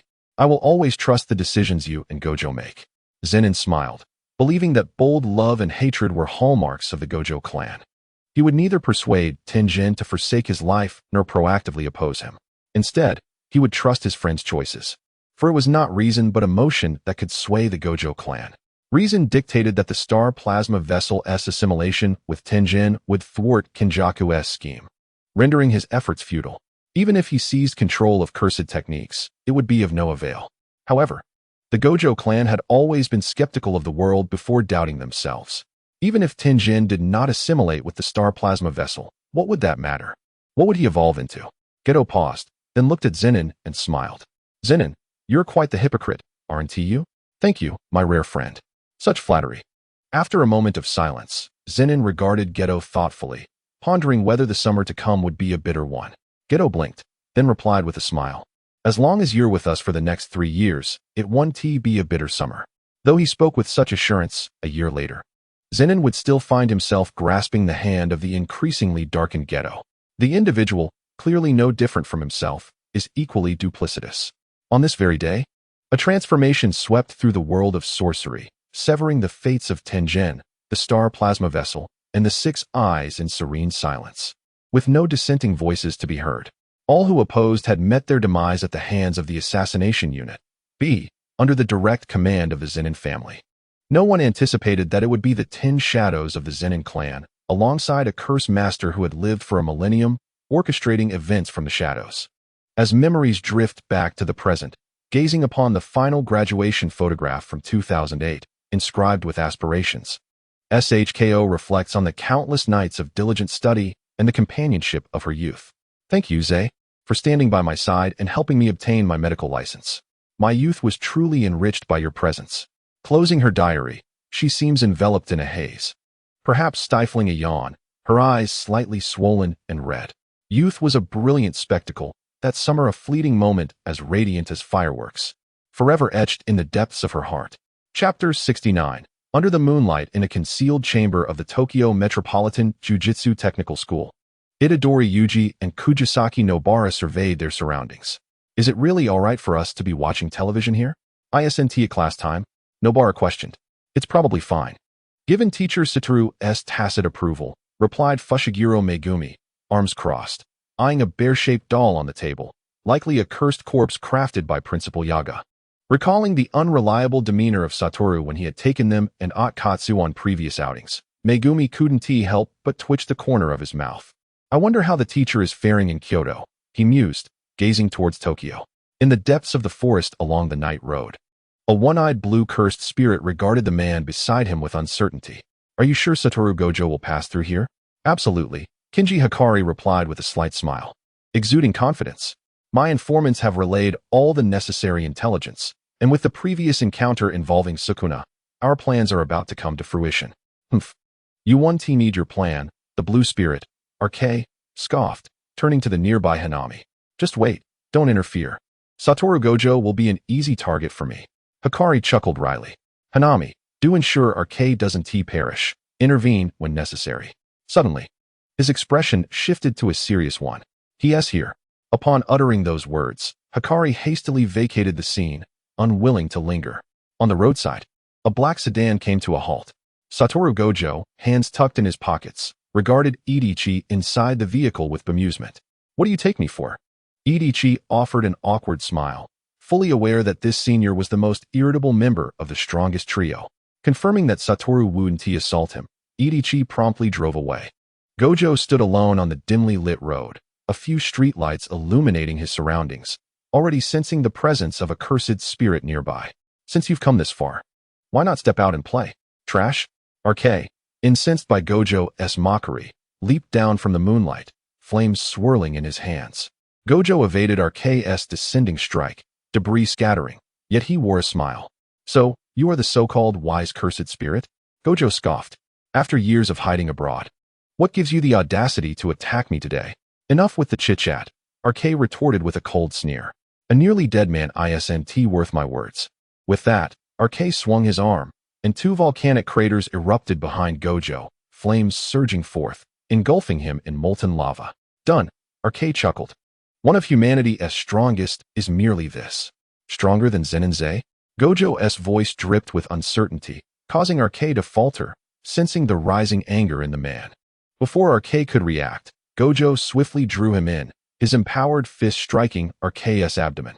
Gojo regarded the cursed spirit, now spitting purple blood, with disdain. Care to repeat who I am inferior to? Bastard. Seizing the moment, RK thrust his palm toward Gojo's abdomen, unleashing a torrent of flames. This isn't over. RK commanded as several spiked flying insects, firebug, emerged from the volcanic craters, darting toward Gojo and resulting in a massive explosion. As silence enveloped the smoke, RK confidently turned away. Done. Yet suddenly, a hand gripped his shoulder. You still haven't answered my question. What? RK swung a punch at the newcomer, but his fist halted mere millimeters away. Seems you're unwilling to respond, Gojo remarked with a cruel smile, delivering another punch that sent RK flying 10 meters away. This isn't over. I'll return your words, Gojo declared, extending his palm, summoning immense gravity that pulled RK toward him. A red energy sphere materialized at his fingertips. What do you reckon? Is my technique more formidable than Zay's lightning arts? If you satisfy me with your answer, I'll exorcise you. How about it? RK, now drenched in cold sweat, felt the overwhelming surge of cursed energy behind him, far beyond his capabilities. Still no answer? Gojo's expression darkened, his mood deteriorating. Then let us unleash two of them. With a manic grin, Gojo unleashed multiple red blasts of cursed energy, striking RK squarely and sending him hurtling through the mountains, ultimately crashing into a vast lake. Damn, This guy RK wiped the charred remnants from his face. Memories of the terror instilled by the Zenin clan 12 years ago flooding back. Very well, then I shall employ my domain. He surveyed the surroundings, preparing to counter Gojo's assault. In the next moment, he spotted the individual he had been fixated on, accompanied by 3 others. So you're still alive. I even increased the output of my cursed energy. Gojo, alongside his 3 companions, swiftly teleported to the scene. Is that the vessel for Sukuna? RK's heart raced. Feigning ignorance. You brought a few shields with you? Utterly foolish. Foolish, indeed, Gojo replied, a mocking smile gracing his lips. Because you truly are weak. Suddenly, the volcanic craters on either side of RK erupted, a heat wave crashing down upon Gojo and his companions. Domain expansion, coffin of Iron Mountain. A black sphere enveloped everyone present, the interior ablaze with fire and molten rock. Any ordinary sorcerer entering my domain will be reduced to ashes, RK declared, eyes fixed intently on Gojo. As expected, he was right. Everyone, gather around me, Gojo instructed, remaining composed amid the chaos. Itadori, Fushiguro, and Kujisaki approached Gojo. Observing him as he leisurely crafted a hand seal, Gojo drew his index and middle finger together. Domain expansion, unlimited void. The 3 watched as Gojo ambled towards the cursed spirit, gripping a volcanic head. Under the luminous moonlight, Gojo wrenched the volcanic formation from the ground, blood spraying forth. Under the moonlight, the tale of the extraction of the head was born. In Chapter 70, the imminent action unfolds. Satoru Gojo stood with his foot pressed firmly on the head of the cursed spirit, a playful smile dancing on his lips. Volcano head. If you don't answer my question soon, it shall be your demise. Suit yourself, retorted who, despite being reduced to a mere head, remained defiant. A century from now, the one laughing in the wasteland may not be me. We are the new humanity. Gojo's gaze turned icy. The cursed spirit beneath his foot exhibited a formidable sense of tribal consciousness. It could no longer be spared. Descend to hell with your pitiful thoughts. With a forceful stomp, R's head burst, purple blood splattering without touching Gojo's trousers. At the edge of the cliff, Hanami was struck with shock, having just prepared to save R when suddenly intercepted by Suguru Geto. Hanami, retreat quickly. A voice echoed in her mind, leader. R's physical form is dead. Your presence here holds no value. Depart at once. But leave now.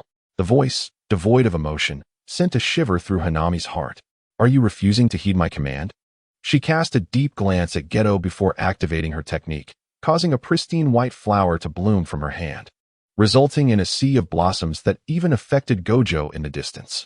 Geto, recognizing the threat, assumed a battle stance, his cursed spirits behind him stirring restlessly.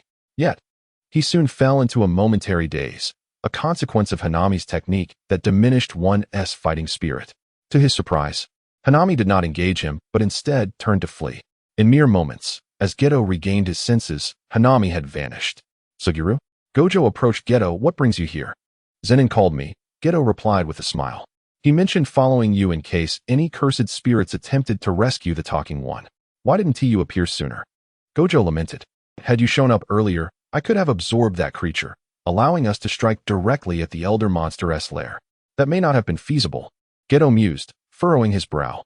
That spirit possesses a technique that can sap one's will to fight. I am uncertain of its workings. But she managed to escape in an instant. I sense another presence nearby. Gojo chuckled dismissively, patting Geto's shoulder. With the 3 of us here, nothing untoward shall occur. That ancient being is merely a coward lurking in the shadows. Indeed, Geto replied, touched by Gojo's familiar words and smile. Senpai. Yuji Itadori, accompanied by 2 others, caught up to Gojo. Is that cursed spirit truly dead? Indeed, Gojo removed his blindfold, gazing into the distance with a smile. Yet, this is far from over. Teacher, is your cryptic demeanor a lesson from Master Zenin? Megumi Fushiguro inquired suddenly. Speaking of which, Nobara Kujisaki chimed in, though I've only met him once or twice. Your aura is quite reminiscent of his.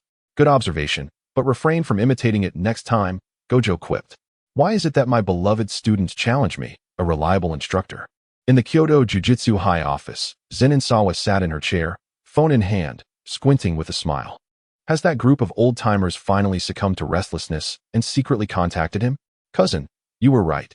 There's a traitor among the higher-ups. Yes, I had surmised that long ago, Zenin Sawa noted, scribbling with a pen.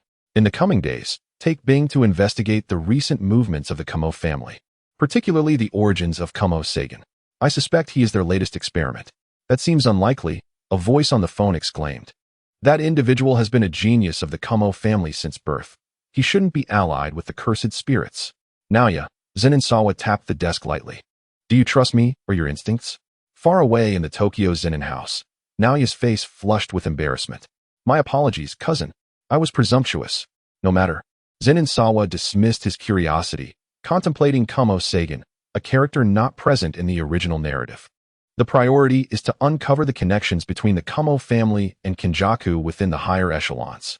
As for the old fool who leaked Gojo's whereabouts, Zenin Sawa's gaze turned cold, devoid of emotion. Eliminate him. Consider it a warning to those aged relics. Understood, cousin. Naoya responded eagerly, signaling a first-grade sorcerer to leave, whispering. Recently, the Kogen and Kuro families have taken the positions of high-ranking sorcerer resource supervisors. Cousin, do you think we should dismantle the barrier now? We already hold nearly half the seats. And even if war erupts, we could successfully rally the Gojo family. Let me ponder this, Zenin Sawa mused, tapping his fingers against the table, mentally strategizing. A year prior, his faction had already seized nearly half of the seats in the higher echelons.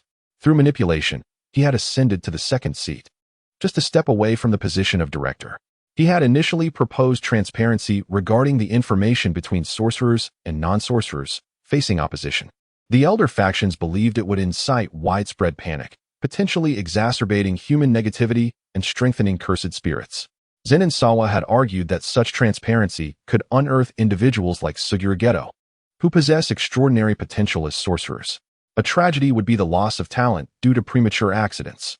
Yet, the obstinate elders remained resolute, and the directorate's decisions required a 2/3 majority, leaving him just shy of altering the status quo. Over the years, his relationship with Satoru Gojo had significantly improved, lessening the historical animosity between their families. While not entirely harmonious, the open conflict had diminished. Nevertheless, the Jujutsu world was not solely governed by the three main families. There existed countless smaller clans with intricate webs of interests. Achieving balance was essential. Has the Inumaki family aligned with us? Zenin Sawa inquired. Yes, just a few days ago. The head of the Inumaki family signed a contract with me. After a moment of contemplation, Zenin Sawa spoke again. Kenjaku remains in hiding. We should not provoke major disturbances. He pondered further, instructing Naoya, eliminate the old fool who leaked information, and from this moment forth, suppress and assimilate the smaller families. Those who can be brought under our wing should be, and once they are, we must employ both benevolence and authority. Should any defiance arise, you know what to do. This time, let us act openly, not in the shadows. Understood, cousin. Zenin Sawa ended the call and resumed writing on the paper. Meanwhile, Naoya knelt in his room, gazing at the now disconnected phone, respectfully placing it down, his face twisted into a cruel smile. Old fools, my cousin is about to make his move. Will you continue to enjoy your comfort behind the barrier? Chapter 71.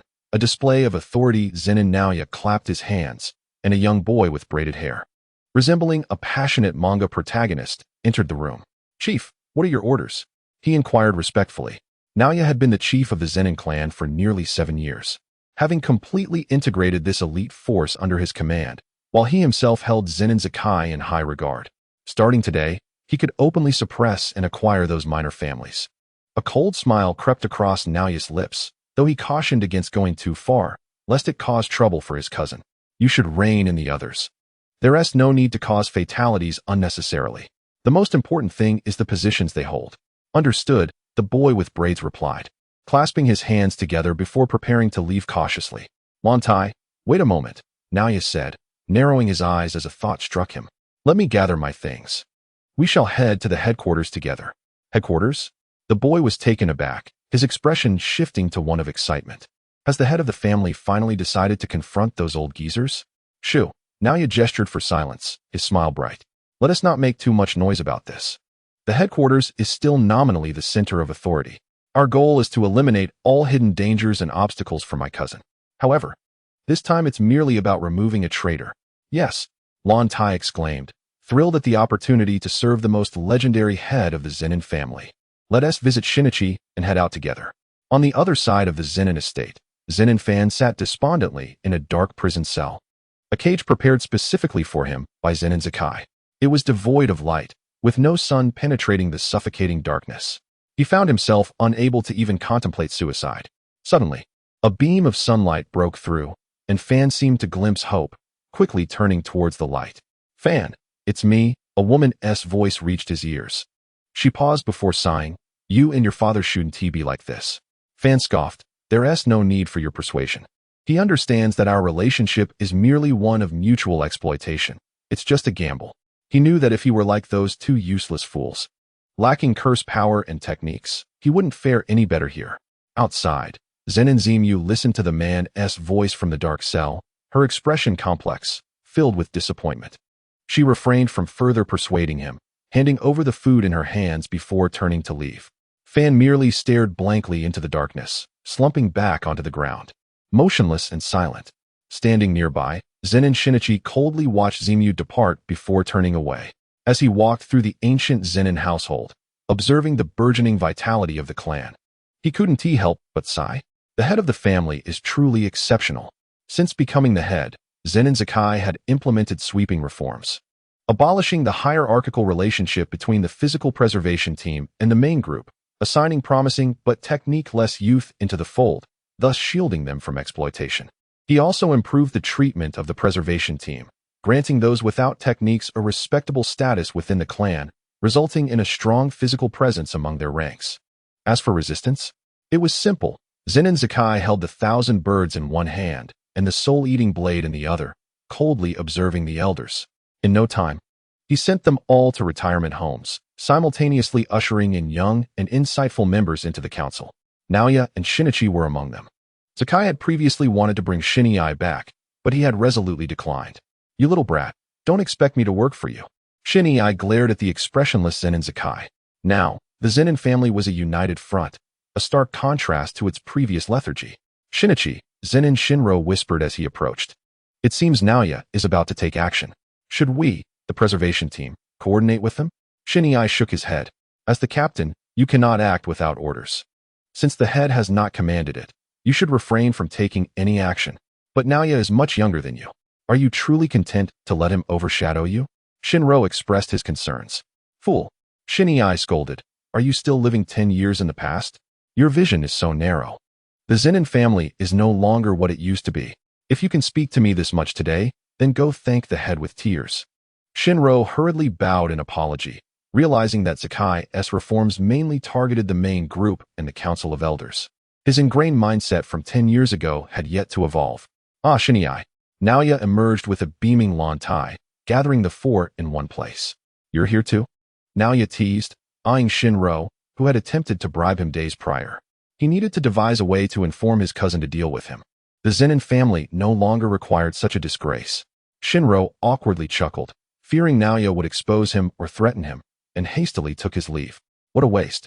Naoya scoffed before turning to Shinai. "The head has commanded that you take a team to the upper levels."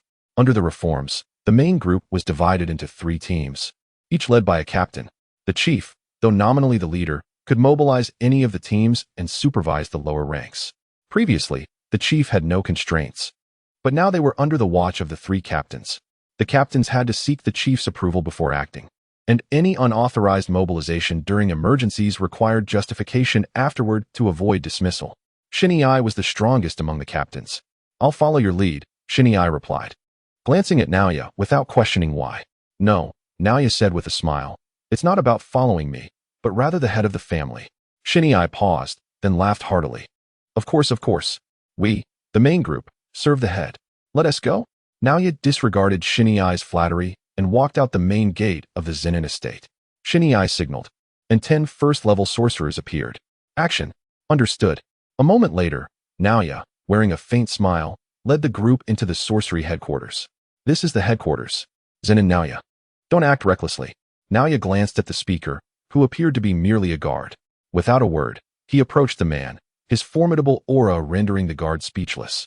Naoya then delivered a punch to the man's abdomen. "Continue onward," he instructed his subordinates.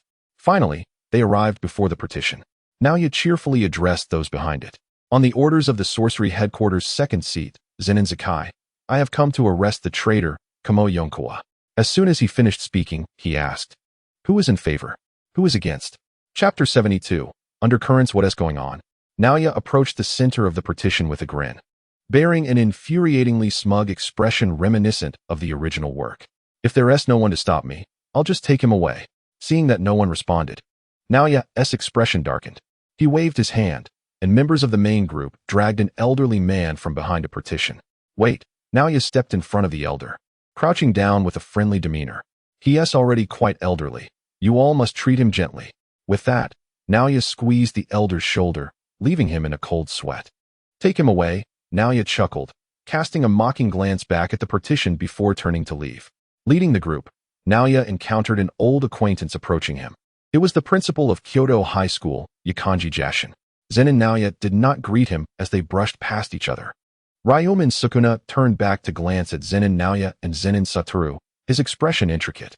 As a representative of the traditionalists, he did not staunchly align himself with their faction, but believed that Zenin Satoru's pace of reform was excessively radical and should not be implemented so hastily. Conversely, Zenin Satoru argued that the jujitsu world had long been plagued by ailments, and if not addressed promptly, the situation would worsen significantly. Ryumin Sukuna walked to the center of the partition, sighed, and suddenly a cold snort emanated from one of the partitions. "Zenin Naoya is such an arrogant individual." Another partition echoed in agreement, lamenting that the Zenin family had fallen entirely under the influence of Zenin Satoru, whose ambitions posed a grave threat to the jujitsu community. "I believe he is even more dangerous than Satoru Gojo." Indeed, it was utterly absurd that the 6 eyes of the Gojo family had degraded to a position at Jujutsu High, leaving the Gojo family without leverage against the Zenin family. At this moment, the formal meeting of the supervisory department had not yet commenced, and only traditionalists were present, free to voice their true thoughts without the influence of Zenin Satoru's faction. In the middle of the partition sat the head of the Jujutsu supervisory department. He spoke slowly, asserting that the reforms proposed by Zenin Satoru could not be accepted. The more special grades there were, the harder it would be to manage, posing a threat to stable development. In the past, the head of the supervisory department had never been affiliated with any of the 3 main families. Given the balance of power in the jujitsu world, if one of the 3 families took the lead, the equilibrium would be disrupted. Without Zenin Satoru's intervention, the 3 families would have maintained a relatively equal footing in the supervisory department. "Your Kamo family is truly foolish to have so easily leaked information without realizing it." The head's voice was tinged with irritation. The Gojo family's stance remained ambiguous, but considering the friendship between the 6 eyes and Zenin Satoru, it was likely they would not stand idly by. "You are the last bastion of the 3 families. Do not surrender easily to the Zenin family." Throughout history, none of the 3 families had exhibited such ruthless ambition as Zenin Satoru does today. "Indeed, Minister," the head of the Kamo family replied respectfully from behind the partition. "Ryumin, how is Zenin Satoru faring at Jujutsu High in Kyoto?" the head of the supervisory department inquired. "Everything is proceeding smoothly. There seems to be no indication of abnormalities." Ryumin paused, wondering if this might provoke him further. Listening to the conversation of these prominent figures filled Ryumin Sukuna with helplessness. Zenin Satoru's initial intentions were not problematic. Yet in the mouths of these individuals, he had become a figure of grand ambition. "Humph." An elder coldly snorted, sneering, "Thanks to that fellow, we have gained leverage over those who have remained neutral, providing us the opportunity to pressure them into voting with us and temporarily expelling Zenin Satoru from Tokyo. This certainly eases our burdens. Truly, what a brilliant curse user." Laughter erupted from within the partition, laced with disdain. "And we are to hunt down our allies? Although Zenin Satoru may not know how you discovered him, he is still young." "Curse user? Do not inquire further, Ryumin." Ryumin sensed something amiss. Who exactly was this individual? What did allies mean?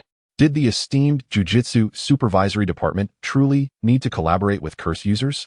"Continue to monitor Zenin Satoru. Go," the head of the department stated indifferently. "Understood." Ryumin Sukuna, filled with questions, slowly exited the partition. At the end of the corridor, he hesitated, contemplating whether to call Zenin Satoru, yet ultimately refrained. He cast a glance back at the seemingly endless partition, engulfed in darkness, devoid of any glimmer of light. He could not foresee the future of the jujitsu world. In such a supervisory department, could the jujitsu world truly be saved? Ryumin Sukuna felt lost, unable to find a direction forward. Tokyo. On a beach, the azure waves lapped at the shore as palm trees swayed gently in the sea breeze. At that moment, several black dots appeared on the sand, gradually coming into focus as seemingly unrelated beings. Arjo, you are still alive? Hanami exclaimed in shock. Having witnessed Satoru Gojo crush Arjo's head and felt the dissipating energy. It was the leader and this individual who revived me, Arjo weakly replied. The leader instructed me to relinquish a portion of my soul to Kinji Hikari in anticipation of your support. Arjo, what do you think of Satoru Gojo? Kinji Hikari asked with a smile, eyeing the frail Arjo. He is extraordinarily strong, Arjo replied, shuddering at the memory. Had I not experienced the terror of Zenin Satoru firsthand, I would have believed he was the true strongest. My attacks could not even graze him. Indeed. Kinji Hikari continued to smile. However, it is noteworthy that 12 years ago, Zenin Satoru had already subdued Mahito and possessed a domain. Although he rarely engaged directly now, he has surely grown even more formidable. Remember, 12 years ago, Satoru Gojo could only perform technique reversal. Reflecting on the battle from 12 years prior, Arjo broke into a cold sweat, recalling that Zenin Satoru did not appear to be in his prime. He could have easily neutralized Arjo's strongest attack without even using his domain. Despite Arjo's pride, he could not help but admire Zenin Satoru, the human jujutsu sorcerer, who had effortlessly diffused his most potent killing move. Oh dear, Arjo, why do you bolster another's power while diminishing your own? The human, in a relaxed demeanor, leaned against Arjo's shoulder, the peculiar individual already prepared for what lay ahead. Indeed, Kinji Hikari said, narrowing his eyes at the square cursed tool and blade in his hand, smiling faintly, everything is in place. We only await the right moment. Zenin Satoru, Satoru Gojo. Shibuya is the meticulously chosen stage for both of you. He gazed into the distance at an indistinct figure with long black hair, his anticipation steadily rising. Everything rests upon you, my partner. Chapter 73, The Special Duo Kawasaki City, Kanagawa Prefecture. On the bustling street, Yoshino Junpei had just finished class and felt a wave of relief wash over him. Without the teacher, I might be living a rather unfortunate life right now, he pondered. The thought of his classmates, whom he regarded as scoundrels, furrowed his brow. Those individuals no longer dared to bully classmates in front of him. Yet they still engaged in petty schemes behind his back. No longer did he possess the fragility of 3 years prior, after training with Zenin Satoru over the past year. His physique and martial arts skills had made him a figure no one dared to bully in school. Thus, the once weak boy would not allow the same occurrences as before. Since that homeroom teacher is ineffective, I shall take matters into my own hands. Junpei's gaze turned icy as he recalled the teacher's indifference in the face of bullying. Even when it was not directed at him, he still felt a surge of anger. I wonder how the teacher is doing. It's been nearly 2 months since they left. Junpei muttered to himself while walking down the street. Perhaps I will visit the cinema later to watch a film and inform my mother in advance. Suddenly, a figure with blue hair caught his attention. It was. Junpei instantly recalled the cursed spirit the teacher had mentioned 2 months ago.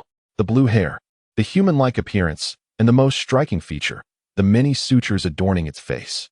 The words of Zenin Za were still echoing in Xuanping's ears as he momentarily stood still, only to soon regain his composure and feign a simple-minded demeanor to follow along. What struck Xuanping as coincidental was that the cursed spirit had also ventured to the cinema, and they were set to watch the same film. Worm Man 3, The Creation of Humanity, was one of his favorite cinematic pieces, and he even spotted some old classmates at the ticket booth. You are here too? Xuanping smiled as he approached a tall, slender man in a white shirt, gripping his shoulder. Who are you planning to bully today? Surely it can't be me? The man winced slightly from the grip and awkwardly forced a smile. We are just here to watch a movie. Is that so? Xuanping released his hold and stepped forward, glancing at a burly man with a dark expression. I hope you enjoy the film. With that, he settled into a central seat, leaning slightly behind the blue-haired cursed spirit. The burly man's face darkened as he glared at Xuanping's retreating figure, taken aback by the unexpected encounter. These individuals were notorious for their bullying behavior at school, with the burly man as their leader, who had previously tormented other students until Xuanping had dealt with him decisively. Let us go, Wing. The burly man tugged a girl with a large hairstyle into the cinema. As Xuanping sat in the dim theater, despite the plot reaching its climax, his attention was solely captured by the blue-haired cursed spirit. However, he was soon drawn back to the film by the incessant chatter of the 4 miscreants. Xuanping, His expression devoid of emotion, regarded his friendly classmates, intending to remind them to be quiet from behind, when unexpectedly, the figure he had been watching took action. One should properly adhere to the rules while watching a movie. The real person smiled as he approached the group, and despite the dim lighting, Shumping sensed the surge of cursed energy. It seemed those 4 individuals had undergone a transformation. Shumping fixed his gaze on the figure as he observed the real person touch them before turning to exit the cinema, prompting Shumping to rise and pursue him. At this moment, there was no doubt in Xuanping's mind that those 4 miscreants were as good as dead, yet he felt no remorse. He understood well who deserved to perish and who warranted salvation. In a deserted alley, Shumping caught up with the real person. "Are you here to blame me?" The real person wore a smile, as if conversing with a friend. "Are they particularly special to you?" "No," Shumping feigned a smile. "I merely find you rather exceptional." "Is that so?" The real person grinned subtly, as if discovering a new toy. A night passed, and the following day at 10:30 a.m. In the same cinema and at the same location, a seemingly reliable light-haired man and a gray-haired individual stood quietly at the scene of the previous incident. The reliable man was Nanami Ken, while the gray-haired man was his longtime partner, Higuruma. From the residue of cursed energy, this cursed spirit's technique is quite remarkable, Higuruma remarked, crouching behind a chair and stroking his chin. The forms those individuals took were also rather impressive. Indeed, Nanami Ken replied, joining Higuruma and patting his shoulder. "We needn't exert ourselves too much, for being a jujutsu sorcerer is a rather thankless job." "Oh, come on, Nanami, don't say that." Higuruma stood up with a smile. "I personally believe being a jujutsu sorcerer is wonderful. Being able to help others to the best of my ability is more than enough." "You," Nanami Ken sighed, gazing at the still passionate Higuruma. "In that case, let us quickly track down that fellow. The sooner we finish, the sooner we can return to Tokyo." "All right, let us get fired up," Higuruma exclaimed, bursting out of the scene with excitement, causing Nanami Ken to twitch at the corners of his mouth. "What a load of nonsense. Which is why I chose the more suitable path," Nanami Ken muttered to himself. "Perhaps you are right, Higuruma." Watching Higuruma's departing figure, Nanami Ken felt a flicker of enthusiasm rise within him, smiling as he followed suit. In the damp and shadowy underground passage, the real person's hand rested on Xuanping's head, softly murmuring, "Let go of all attachments." The cursed energy coalesced from the real person's hand, and his technique activated instantaneously, providing Xuanping with an unprecedented experience. "I seem to sense that the technique within me is indeed a result of this cursed spirit's abilities." Xuanping stared blankly at the real person's smiling face, then forced a naive grin. "I truly appreciate your help, Mr. Real. Is there anything I can do for you?" "Nothing at all." The real person glanced at Xuanping, then lay down on the ground. "I merely find this amusing, that is all." Xuanping recalled Zenin's admonition to never face that individual alone. Observing the real person lying defenseless on the ground, he suppressed the urge to act and waved goodbye before departing. "Humans are quite fascinating creatures," the real person mused, his face breaking into a mischievous grin after Xuanping had walked away. "I wonder what expression that fellow will wear when the time comes. When will the vessel for Sukuna arrive? It should be here shortly." Kinji Hikari emerged from the shadows, smiling at the real person. Chapter 74. "You are celebrating too soon, Hikari. Once we lure the vessel for Sukuna here, how do you propose we handle it?" The real person strolled casually down the street, counting on his fingers. "Should we simply persuade him to work for us?" The figure beneath the black hat, concealing the seams of his stitched face, smiled. "Of course not. I have a finger here. When the opportunity arises, you can just feed it to him. What is your objective?" The real person regarded Hikari with a look of skepticism. "Are you merely intending to feed him a finger?" "Of course," Hikari maintained his smile. "Oh, well, all right then." The real person, observing Hikari's lack of transparency, chose not to dwell on it. Although the man before him planned something akin to courting disaster, the cursed spirits had no better alternatives available. "Then you should prepare yourself. The higher-ups have only dispatched 2 grade 1 sorcerers to investigate you, so be cautious. If there are any special grades, I'll let you know." "No need to worry," the real person waved dismissively. "I want to be as straightforward as Arma. My first instinct upon encountering a special grade would be to flee. But how I wish I could fly like Yuta, then no sorcerer could catch me." Suddenly, the real person grew animated. "Is it possible for me to alter my soul's state and grow wings? One can only hope." Hikari glanced at the real person before turning to leave, muttering to himself, "That cursed spirit called Yuta has indeed grown rapidly." in less than a year. He has already mastered the extreme technique. The real person was a key element in his plans, yet Hikari couldn't shake a foreboding sense of unease. As if perceiving an invisible resistance, he pulled out his phone, squinting at the message on the screen. Zenin-za, you have indeed made a move.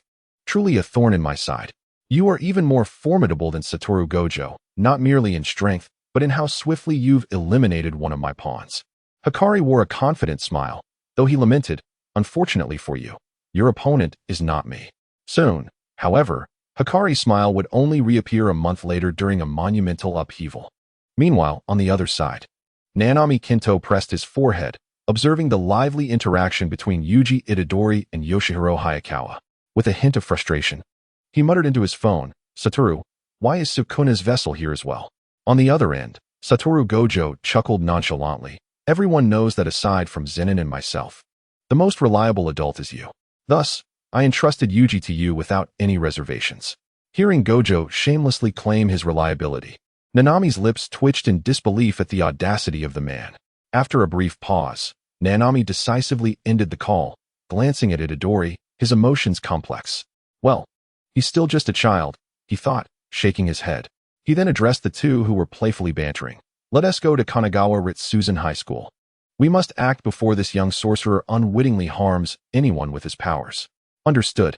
Itadori responded with newfound seriousness, his eyes filled with respect for Nanami. This gaze reminded Nanami of the first time he saw Gojo over a decade ago, filled with admiration. Let us go, Yuji. Hayakawa beamed, stepping forward to Itadori. I feel like our personalities align quite well. Would you consider becoming my disciple? Although I'm in my second year, and you're in your first, right? Itadori stared blankly at his enthusiastic teacher, suddenly feeling a headache, realizing that Hayakawa was even more fervent than he was. On the rooftop of the school, Mahito mimicked the appearance of a human sorcerer, fingers poised, summoning darkness from darkness, purging all filth. A massive black veil enveloped the entire school, and Mahito looked proudly at his handiwork. These human inventions are truly fascinating, he murmured. All ordinary people can only enter, but not exit. This is perfect for my slaughter. The thought made him chuckle. How could mere humans compare to beings born from endless cursed energy? Suddenly inspired, Mahito snapped his fingers, conjuring a multitude of grotesque creatures within the school. They began to assault humans, their screams echoing in Mahito's ears as he descended the stairs with a smile. In the corridor, a giant jellyfish's tentacle shot out, sending a modified human flying. He glanced at the now frightened Shota, the school's top student. Hurry and get out of here. Once you do, don't mention this to anyone, he said, suppressing his disgust. Got it. Thank you, Shota replied, staring at Mahito in disbelief. Though they rarely interacted, he had heard of Mahito's reputation, sensing a hint of disdain directed at him. He dashed downstairs, glancing back frequently, hoping to avoid those bizarre creatures. As he reached the playground, where no strange beings lurked, only a blue-haired human stood, he burst into laughter. Indeed, I am the... Before he could finish, a hand clasped his shoulder, teasingly asking, what are you so happy about? Let me share in your joy, will you? Mahito stood grinning behind Shota. Don't you know I despise it when humans smile? However, he noted that Shota was indeed celebrating too soon. Suddenly, Shota transformed into an ugly duck-billed creature. Oh, the vessel of Sukuna is on the way. Time to skedaddle. Mahito, perceiving Yuji's approach, adopted a comical pose to flee the scene. Meanwhile, Yoshino Junpei found himself cornered in the corridor, surrounded by countless modified humans. He recognized one among them as his grotesque homeroom teacher, who remained indifferent even when witnessing the bullying of students. Junpei felt no sympathy, yet his resolve to exorcise Mahito and become a sorcerer solidified. Yodatsuki, execute, he commanded, entering the jellyfish's body. The jellyfish erupted with a torrent of purple mist, causing the modified humans to sprout purple spots and collapse. However, the cost was that his Shikigami, Yodatsuki, was now barely visible. Seeing an opportunity, the grotesque homeroom teacher lunged at Junpei. Just then, Yuji broke through a window, reminiscent of his earlier support for Fushiguro. Cursed technique, Black Flash. Yuji's hands glowed with blue cursed energy, striking the incoming giant. My name is Yuji Itadori, here to assist you. Is that so? Junpei responded with a smile, gathering his cursed energy once again. Does this mean we're fighting side by side? Chapter 75. Unexpected Junpei, watch out. Yuji shouted. landing a punch on a modified human that was sneaking up on Junpei from behind, sending it crashing away. There aren't many left. He panted after battling the modified beings for nearly 10 minutes. Yuji, be careful, Junpei advised, wiping sweat from his forehead as he cautiously scanned their surroundings. Clearly wary of Mahito. Don't worry, we have Nanami-sensei with us, Yuji replied, smiling as he spotted Nanami and Hayakawa below. Really?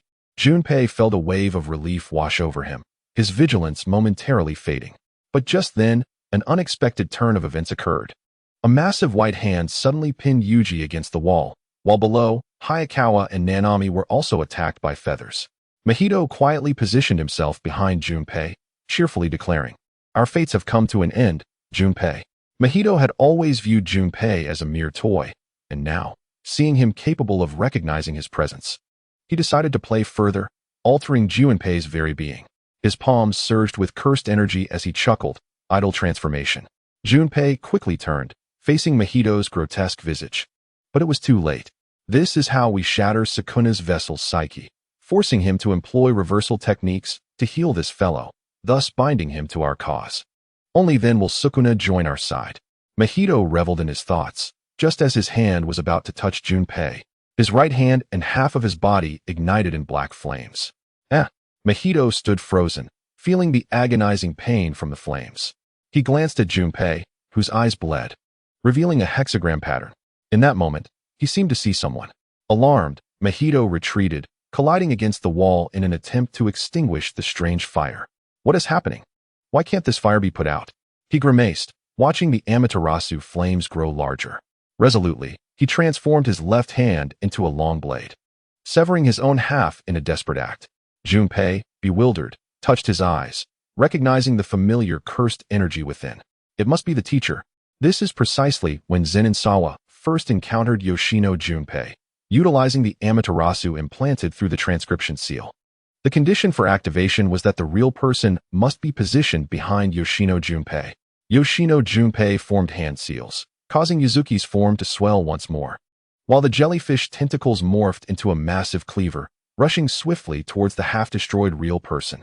The real person, with only half of his body remaining, tilted sideways and fell heavily onto the ground beneath the teaching building. Simultaneously, his body rapidly regenerated, his right hand transformed, with a long white spike thrusting towards the pursuing Yuzuki.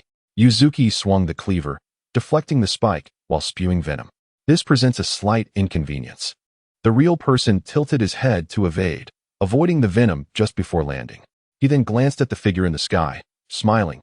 "Ah, Haku, you've arrived too? The leader sent me to assist you." In midair, a winged cursed spirit embraced itself, its head resembling that of a hawk, yet possessing limbs akin to a human. The real person took a step back, elongating his legs, and smiled at Haku. Truly, this cursed spirit is a testament to humanity's fear of the sky. Having wings is indeed convenient. Real person, mind your words, Haku coldly retorted, glancing at Nanami and Hybra below. We are the true humans. Indeed, we are the true humans. The real person replied with a slight smile, shifting his gaze towards the gathered Junpei and Nanami. I'll handle those two first-grade sorcerers. You eliminate that brat named Yoshino Junpei and force Sukuna out. No problem. The real person laughed maniacally, his hands sprouting curved blades as he charged towards Yoshino Junpei. Yoshino Junpei sidestepped the real person's slash, while Yuzuki shimmered in his grasp. Curse technique, expanding poison vines. Yoshino Junpei's arms extended into tentacles, all lunging toward the real person. Itadori, hold him back for me. Got it.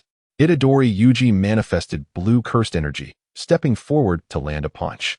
The real person, focused on Junpei's tentacles, neglected the transparent Itadori devoid of a cursed technique. The punch struck the real person's face, knocking him to the ground, momentarily stunned by the strength of his opponent. No curse technique, just relying on punches?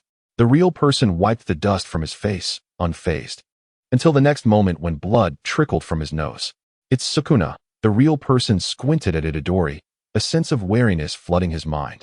Meanwhile, Nanami Kento surveyed the cursed spirit in the sky with a grave expression, unable to engage with it, as his 10-fingered curse technique had lost its efficacy. Hybra, I'm counting on you. No problem. Hybra's gaze was resolute. My technique is iron condensation, controlling and generating Iron-S mass and density. As Hibara-Yu unveiled his technique, a dense array of iron swords materialized behind him, all launched toward Haku. Trivial techniques. Haku's eyes turned cold. Moving swiftly through the air, feathers from his wings bristling as they shot down towards Nanami and Hibara. Nanami Kinto raised his cursed tool, the thallium blade, to block while continuously dodging the sharp feathers. However, upon turning his head, he saw Hibara-Yu forging an iron shield before him, calmly advancing forward. A wry smile crept onto Nanami's face, envious of Hibara-Yu's technique, which combined offense and defense, unlike his own close-range combat abilities. Haku dove downward, swinging his sharp feathers like a curved blade, fiercely aiming for Hibara-Yu's back. Damn it, that guy? Nanami Kinto rushed towards Hibara-Yu's rear, raising his weapon to block Haku's wings. Haku wasted no time, soaring back into the air, feathers cascading like a gentle rain towards the two below. Let me handle this. Hibara-Yu stepped forward, summoning countless iron spikes under his cursed energy-S influence to counter the feathers falling from above. Nanami Kinto couldn't help but smile ruefully, realizing that this battle had turned into one of support for Hibara. Oh well, it seems this kid is quite enjoying it. Observing the radiant smile on Hibara-Yu's face, he felt that the life of a sorcerer might not be so miserable after all. On the other side of the battlefield, the real person found himself gradually at a disadvantage under the combined assault of Yoshino Junpei and Itadori Yuji. A large character for death appeared in his mind. Will I die? The real person pondered this question. No, that shouldn't be the case, right? Suddenly, he envisioned the new world that the cursed spirits yearned for. As if grasping a profound understanding, he laughed once more. The real person tilted his head towards the sky, opening his mouth, where four small hands began forming seals. Domain expansion, self-enclosed circular dome. Chapter 76. He has arrived at domain. Itadori Yuji was instantly startled, recalling the night several weeks prior when Gojo-sensei had taken him and Fushiguro to experience domain combat in the wilderness. This is bad. Junpei's forehead brimmed with cold sweat. He had heard of domains, composed of cursed energy, granting guaranteed hits for lethal techniques. A black spherical field enveloped both Itadori Yuji and Junpei, countless hands flipping them incessantly. Itadori, I'm sorry. Junpei glanced at Itadori Yuji. They were now entirely at the mercy of the real person. He realized that the real person's technique, no-way transformation, must be activated through hand movements, and in an instant, he deduced the effects of the real person's domain. Itadori. Nanami Kinto noticed the dire situation and grew frantic, addressing Hibara-Yu. Hibara, can you hold out alone? That cursed spirit has unleashed a domain. We must break the outer shell from the outside. Otherwise, Itadori and that young man will surely perish. Don't worry. Hibara-Yu increased his cursed energy output. Confronting Haku in midair, I should be able to manage. Nanami, you hurry and assist them. You don't need to worry about me. Hibara, wait for me a moment. Nanami Kinto's eyes, hidden behind sunglasses, conveyed determination as he took his first step toward Itadori Yuji. Sorry, this path is closed. Haku decisively abandoned any thoughts of toying with Hibara-Yu, instantly arriving in front of Nanami Kinto, casually waving his knife-like wings. So fast, Nanami exclaimed in shock, quickly using his thallium blade to block, but it was still too late. A deep gash appeared across his chest. Nanami Kinto stumbled back, warily eyeing Haku. Wasn't he that guy just in the air? No, his speed far surpasses that of the blue-haired cursed spirit. It seems that blue-haired spirit has evolved in strength during battle. And yet, he hasn't even unleashed his domain. Is there really no need for him to kill us? Or could it be that this guy hasn't mastered the domain yet? You guessed correctly. Haku perceived Nanami Kinto's inner thoughts, not denying them, as of now. I have yet to grasp the domain. After all, I have only existed for a year. This is bad, Itadori. Nanami Kinto ignored Haku, his worried gaze fixed on the black sphere, just as Haku appeared before him again, swinging his wings once more. Don't lose focus, Nanami. Hibara-Yu's iron sword temporarily repelled Haku, and he grinned optimistically. Have you forgotten who resides within Itadori's body? Sukuna. Within the domain of the real person. He gazed smugly at Itadori Yuji and Yoshino Junpei, still oblivious to the gravity of the situation. Let us prioritize eliminating Itadori Yuji. The real person plotted within his mind, intending to destroy Itadori's physical form, forcing him to relinquish control over his body, thereby drawing out Sukuna. Let us proceed. The real person laughed heartily, selecting Itadori as the guaranteed target within the domain. As for Junpei, for him, it was merely a fleeting thought. It was precisely this that led to the complete failure of the plan between the real person and Yugao. The consciousness of the real person arrived in a space shrouded in darkness, where mountains of bull skulls were piled high. Upon one of these bone mountains sat a figure, coldly observing the cursed spirit beneath him. Do you dare to touch my soul? Sukuna showed no mercy towards the cursed spirit opposing Yuji Itadori, merely waving his hand lightly. A slashing wound extended from the real person's waist to his shoulder, blood gushing forth like a fountain. Clarify your stance, fool. With a thunderous sound, the black sphere shattered, and the domain of the real person collapsed. Damn you, Sukuna. The real person half knelt, clutching the slanted wound, cold sweat trickling down his brow. What on earth was happening today? First, that ball of black flames, and now Sukuna's strike. Yugao, witnessing the real person's disarray, momentarily lost focus. An opportunity seized by Kinto Nanami.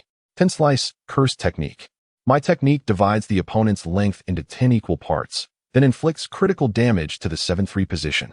Kinto Nanami spoke calmly as his blade struck Yugao, forcing him to retreat. Such a pity.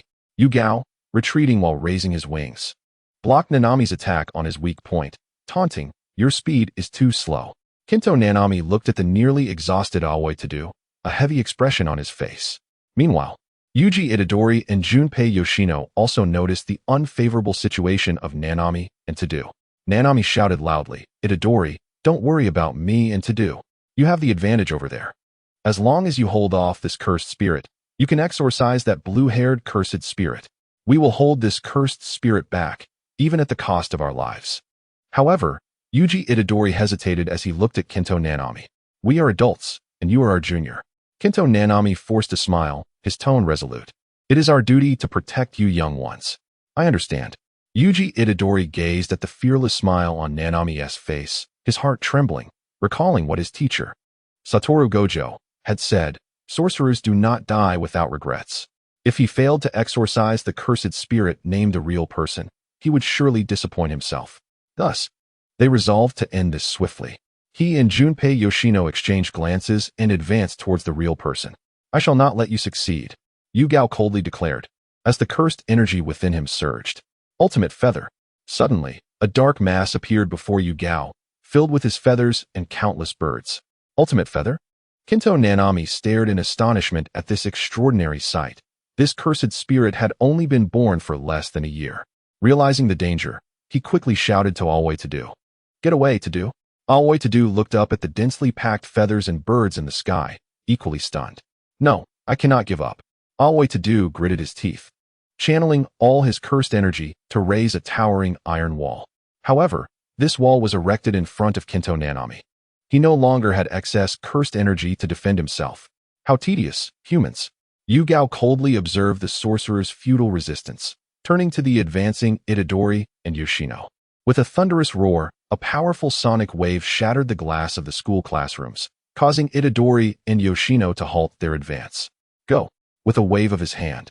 Countless sharp feathers and birds transformed into daggers, raining down upon Kinto Nanami and Aoi Tadu below. Just then, a voice, ambiguous in gender, echoed in Yugao's mind. Quickly, flee. He is coming. He is coming? Yugao was taken aback. Then his expression changed dramatically. Without a moment's thought for Nanami and Tadu below, he hurried towards the real person, his feet clawing at the air as he seized the real person and flew away. Aoi Tadu smiled at Kinto Nanami, as if he were merely out for a leisurely stroll with a friend. Am I late?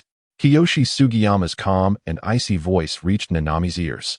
He opened his eyes to see the most reliable senior from the Jujutsu High.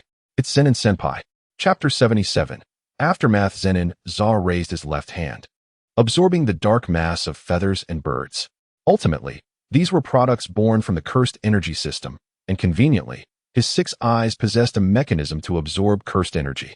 In a critical moment, Zenin Za used his 10 shadows technique to swap places with Aoi Tadu, effortlessly nullifying Yugao's ultimate attack.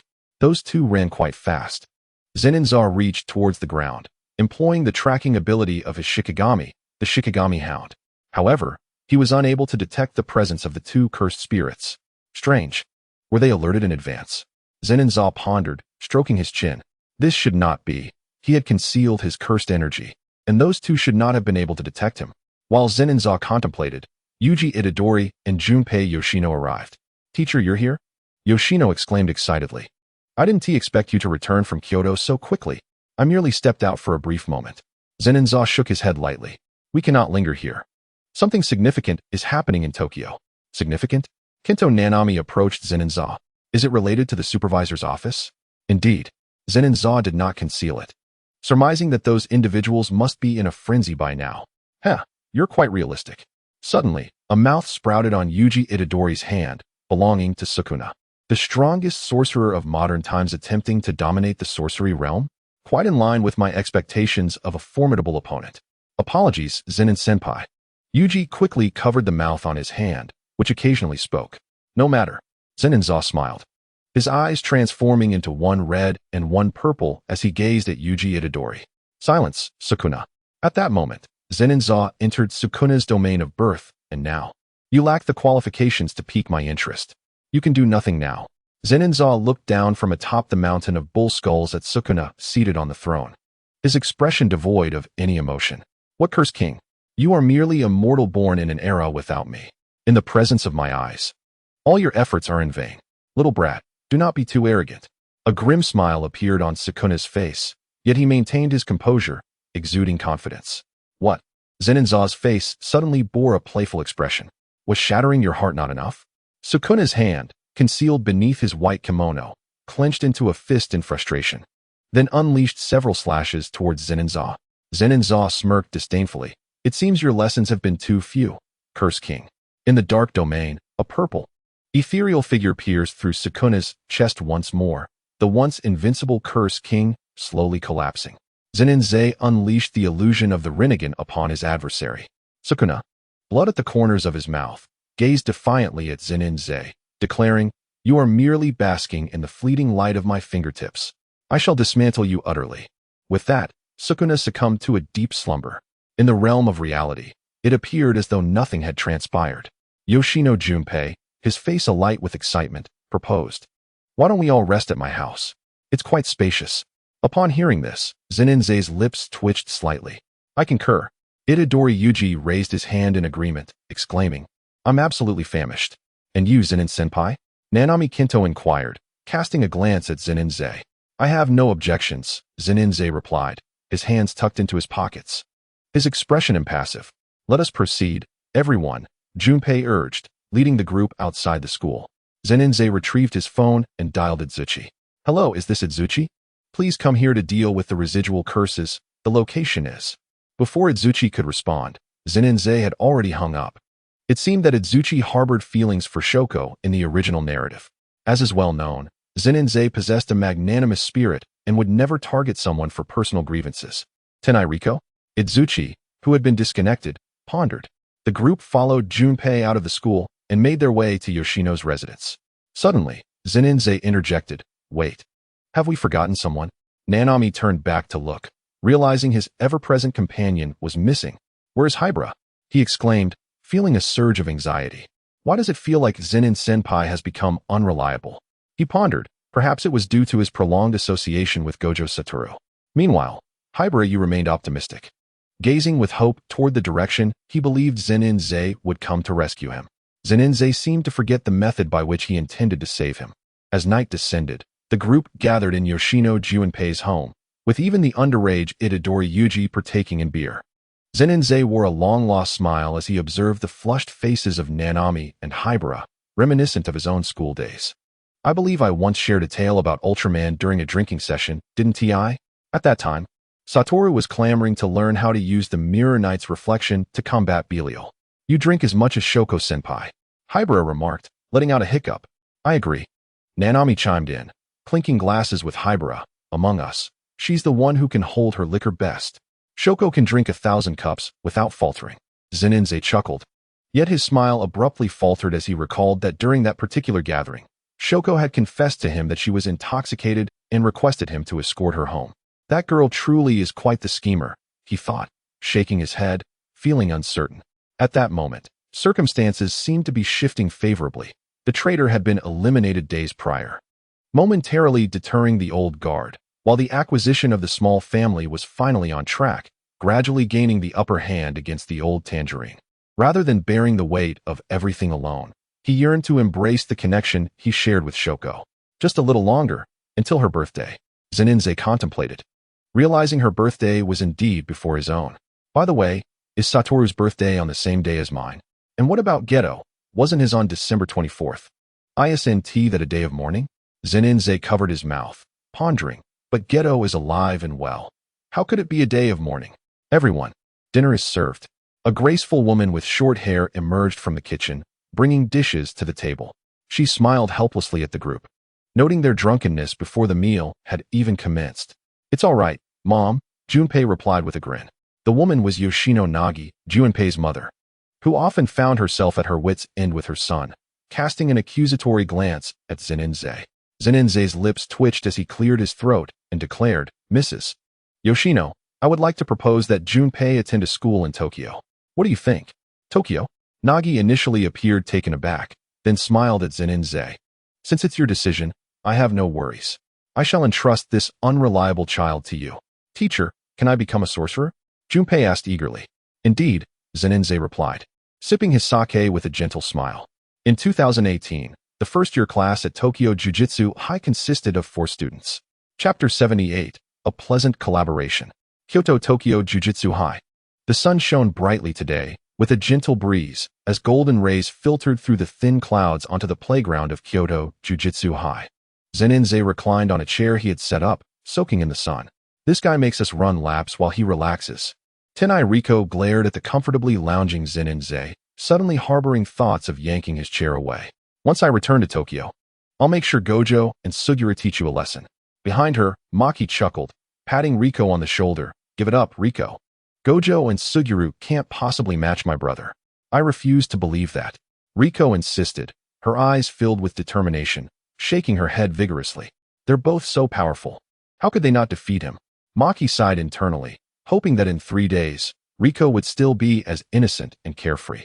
As the group gathered around Zenin, he seemed to sense their presence, slowly opening his eyes. Standing up, he surveyed the crowd and cheerfully announced, in 3 days, we will have the sister school exchange meeting. I trust you are all prepared? We are ready.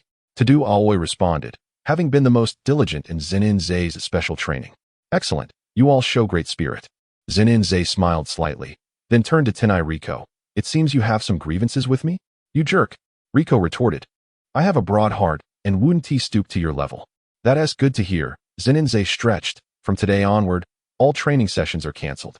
Train in your own way over the next 3 days. Strive to thoroughly defeat the Tokyo side in the exchange meeting. No problem. The Kyoto Jujutsu students rallied, their spirits high. Zenin-Zei smiled, his eyes glinting with an enigmatic expression as he glanced at Mechanic Maru before turning and leaving the playground. In a week, I'll return to Tokyo. Far away in Tokyo, Shoko sneezed, glancing toward Kyoto with a smile. Hey, Maki, the charming Miro Kasa sidled up to Maki, nudging her with her elbow. Did you see the smile Zenin-sensei had just now? It looked so happy.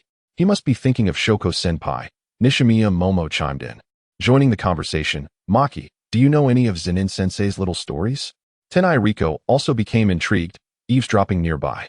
Surrounded by the girls, Maki felt a bit shy, casting a furtive glance at Zenin-Zei's retreating figure, whispering, I'll tell you when we return to the dorm. Zenin-Zei walked away, wearing a resigned smile, thinking, this sister has so easily sold out her brother. Principal Rengeji, is there something you wish to discuss with me? Zenin-Zei entered the principal's office and sat on the couch, speaking softly. In the serene ambience of the Zen temple, Yayanshi Jashin cast a glance at Zenin-Zawa and let out a sigh, as if he anticipated the words that were about to escape his lips. There is truly no need for such urgency. The matters of reform can indeed be approached with patience. Zenin-Zawa chuckled lightly, a hint of derision lacing his tone as he regarded Yayanshi Jashin with disdain. The sorcery community has languished for far too long, reaching a point of irretrievable decline. The elders in power cling to their antiquated ways, cloaking their failures in hollow bravado.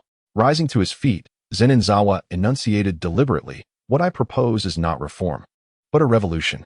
And revolutions inevitably entail sacrifice and bloodshed. Yayanshi Jashin gazed deeply into Zenin-zawa's eyes, as if resolutely reaching a decision. 3 days hence, at the Kyoto Exchange Conference, there will be a conspiracy aimed at you. A conspiracy against me?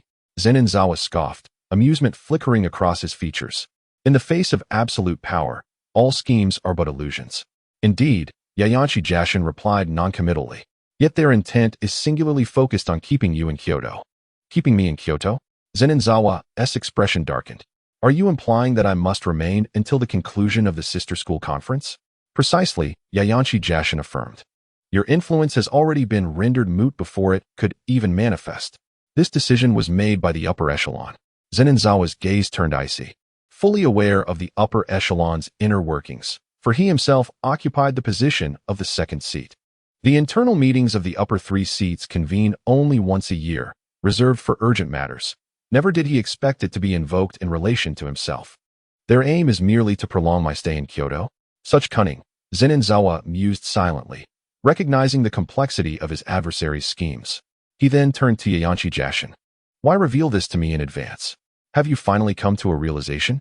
I merely glimpsed a glimmer of hope, Yayanshi Jashin stated, his gaze drifting toward the youthful sorcerers outside the window. My vision can no longer discern the future of our sorcery world. Thus, I am wagering. Yayanshi Jashin's eyes returned to Zenin-zawa. I am betting on your ability to forge a new world. In truth, I could eliminate the current leadership without hesitation. Zenin-zawa replied, his tone measured. And what of the lesser clans? Yayanshi Jashin exclaimed. Could you eradicate them all? Even if you succeeded, the entire supervisory department would be left a mere shell. Your insight is commendable. Do you comprehend why I refrained from purging those factions? Over the past decade, he had meticulously cultivated alliances and suppressed rival factions, akin to a statesman of ancient times. If the supervisory department represented the emperor, then the lesser clans were the subjects. Without subjects, the emperor's power is an illusion. Do you intend to align yourself with us? Yayanshi Jashin remained silent, seemingly acquiescing to the notion. May our collaboration be fruitful henceforth, Zenin-zawa said, turning to exit the principal's office. As he stepped outside, he encountered Kamo Seiji. Zenin consultant, Kamo Seiji greeted Zenin-zawa, yet received no response. Unfazed, Kamo Seiji smiled slightly and proceeded in the opposite direction. Chapter 79. The Zenin clan has that old fool been summoned? Zenin Naoya sat in a modest room, addressing Zenin Rantai with a tone that hinted at discontent. The chief Zenin Rantai cast a furtive glance at Zenin Naoya. I have exhausted all available means, yet he remains obstinate. Then let us resolve this matter tonight. Zenin Naoya waved dismissively, instructing casually. I initially intended to leverage him to extract evidence regarding the higher-ups' collusion with sorcerers, yet it seems they are unexpectedly united. Chief. A tall man emerged from outside the room, his expression equally grim. I have been tracking Zenin Oji for several days, yet his whereabouts remain elusive. Zenin Munichi. Your failure is disappointing. Zenin Naoya's demeanor hardened as he fixed his gaze upon Zenin Munichi. The clan leader is still unaware of this situation. We must act swiftly to resolve it. Understood, Zenin Munichi and Rantai responded respectfully as they exited the room. With Zenin-zawa absent from Tokyo, Zenin Naoya assumed command of all clan affairs. Zenin Naoya retrieved his phone, hesitated, and ultimately refrained from dialing Zenin-zawa. Do not worry, cousin. I shall ensure that Zenin Oji is dealt with promptly. You will not bear the stigma of patricide, nor shall that old scoundrel Zenin Oji roam freely. Zenin Naoya's cold gaze fell upon several figures outside the room, suspecting that someone within the clan may have been compromised by that individual. At the Fushiguro family residence, Tsukimi was seated beside Fushiguro Michihira, both engrossed in a melodramatic soap opera on television. Observing the absurd plot unfolding on screen, Michihira's lips twitched in irritation. Yet he restrained his agitation upon witnessing Tsukimi's delighted smile. Suddenly, Michihira's phone vibrated. Machi, your phone isn't on silent again. Tsukimi pouted, casting a disapproving glance at Michihira. Apologizing profusely, Michihira endeavored to make amends for the neglect of the past few years toward his daughter.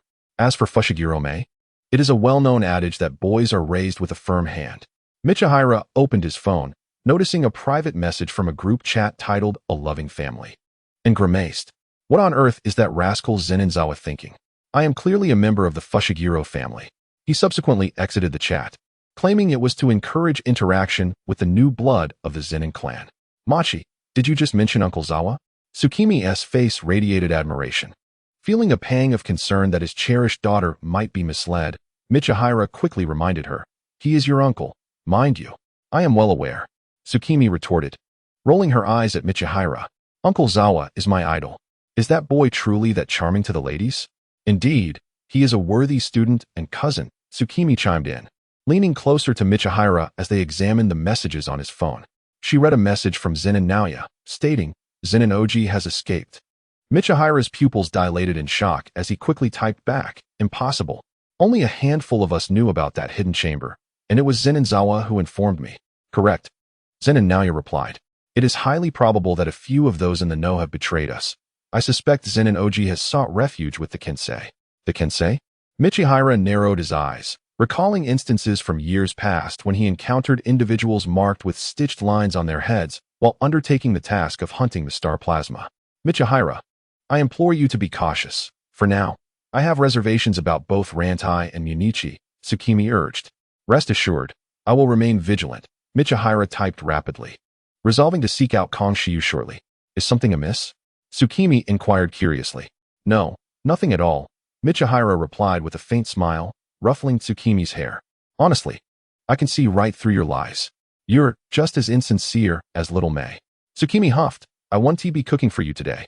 Then I shall prepare my own meal." Shin-er, undeterred by his daughter's threats, smiled confidently, assuring himself that he could manage. An hour later, after watching Jin Meiji fall asleep, he retrieved a short blade and a large sword from his bedroom, with a dark purple cursed spirit bound to his shoulder. He placed the large sword into the mouth of his companion, Ugly Treasure, while holding the short blade in his hand.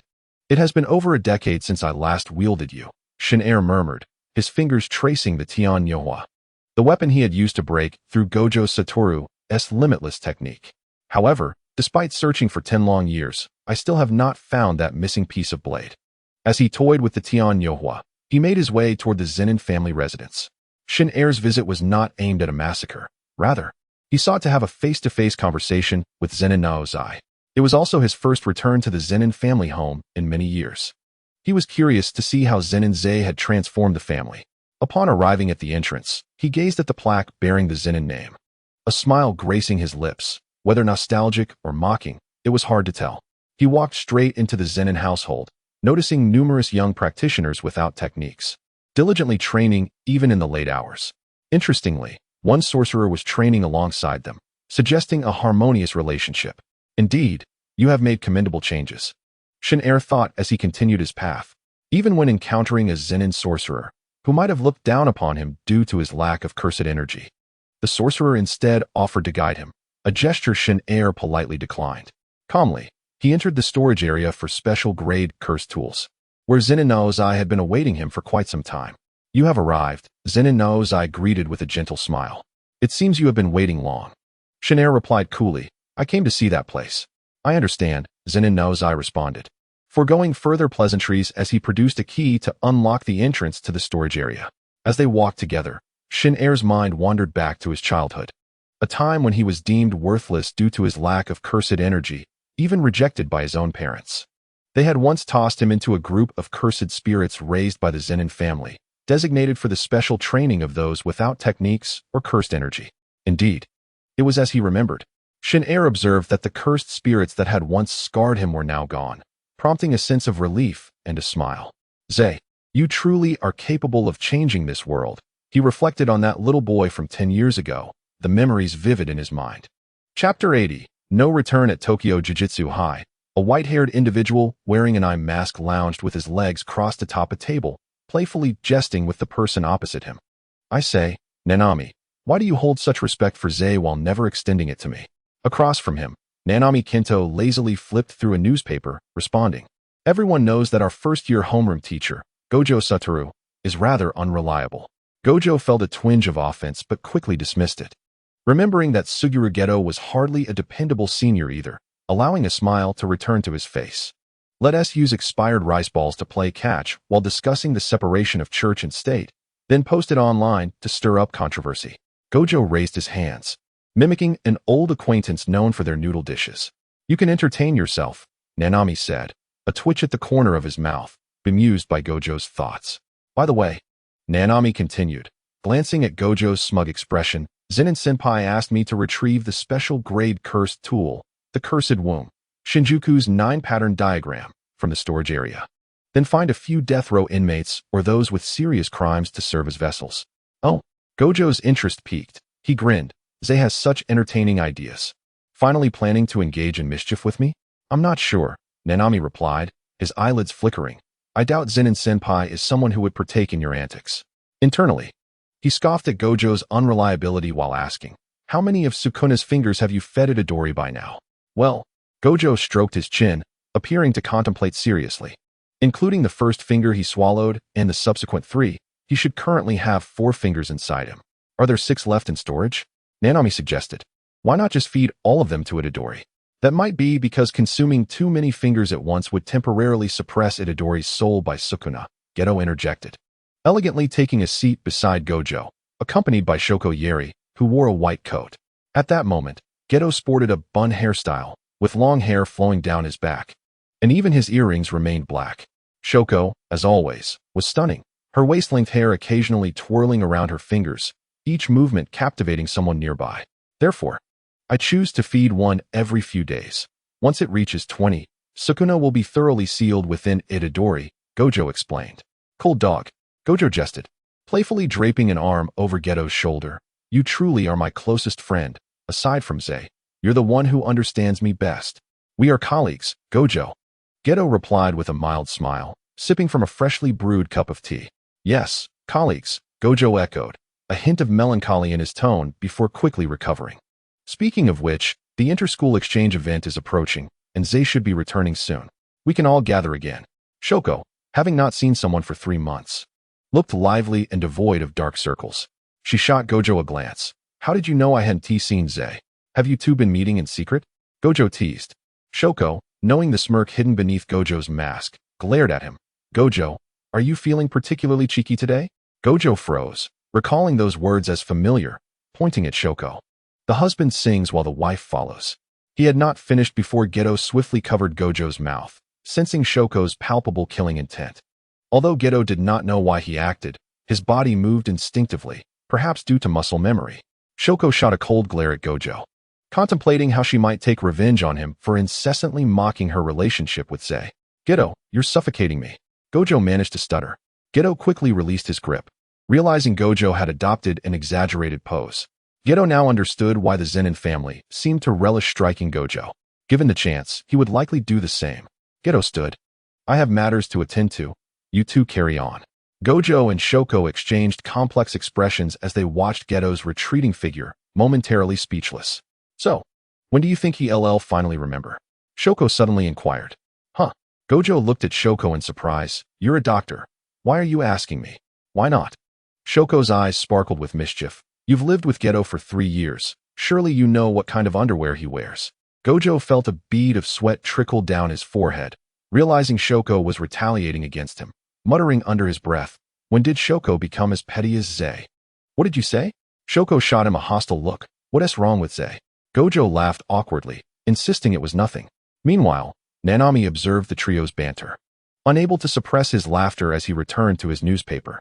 Elsewhere, Geto arrived at a third-year classroom, where 2 girls with black and blonde hair sat. 2 girls were unusually excited upon seeing Suguru Geto, each one hugging his arm. Teacher Geto, they exclaimed. If only you two could be this spirited during class. Suguru smiled wryly at his 2 adopted daughters. Naoki made a playful face and asked, Teacher Geto, can I help you comb your hair today? But it's class time. He replied gently. It's fine. Naoki pouted. All right. Suguru relented, raising his hands in defeat. He truly found it hard to refuse these 2. Suguru and the girls made their way to the school's rooftop, bringing along a chair. He sat down, his hair cascading over his shoulders, with a lesson plan in hand. Mei, let's south go to Takeshita Street for crepes after this. Naoki messaged Mei on her phone. It's almost closing time. But now I sent a good time, Mei replied. A gentle breeze brushed against Suguru's face, and he suddenly felt a bit dazed, noticing 4 young sorcerers nearby. They were a group of companions, some wearing sunglasses and laughing boisterously, while a stoic boy gazed at the sunset. and a girl with chestnut hair seemed to be watching someone intently. Another one wore a soft smile, seemingly directed at him. Teacher Geto? Naoki's voice snapped Suguru back to the present. I spaced out for a moment. My apologies, he said with an apologetic smile. Were you thinking of the past? Mei, resting against the chair with a doll in her arms, looked at him with surprise. Sort of? Suguru replied uncertainly. Naoki and Mei exchanged glances and smiled. Do you remember what Master Zenin said? 12 years ago, you and he saved us. Suguru shook his head. I have no recollection. Perhaps you've mistaken me? The girls' faces fell in disappointment. He was your closest friend. Closest friend, you say? Suguru murmured, recalling what Satoru Gojo had just said about friendship, momentarily lost in thought. An irretrievable summer, a bitter season that one cannot escape. Chapter 81. Team Battle at the Long Staircase of Tokyo Jujutsu High. An annual exchange event between Tokyo and Kyoto schools was set to take place at the winning school, and last year it was fought by Yutaro Katsu. So, this year it's in Tokyo and not Kyoto? Maki Zenin complained, dragging Panda along. Panda appeared equally helpless, noting that last year was Yuta's battle, and they had no choice. Last year was nearly a landslide victory. Maki remarked, wielding a naginata with a smile. But this year, my brother is training over there. So Kyoto might be much stronger than last year. Salmon, Inumaki muttered in agreement. Fushiguro Megumi, Itadori Yuji, and the newly joined Junpei were engrossed in discussing the game they played together the previous night. The folks from Tokyo even came to welcome us. It's quite embarrassing. A voice announced as a group in black uniforms ascended the staircase. Leading them was Maki's younger sister, Mai Zenin, followed by a procession of Kyoto students. There are way too many first years, aren't there? Mekamaru remarked emotionlessly. There's no need to go this far, is there? Is Hikari not here? Tadu Aoi scratched his head, surveying the Kyoto crowd. At least call those 2 third years up. Mai flashed a challenging smile at Maki. What are you laughing at? Maki shot her a glare, stepping closer. Don't act coy. Do you want me to tell our brother? I'm sorry. Mai's bravado faded as she looked at Maki with a pitiful expression.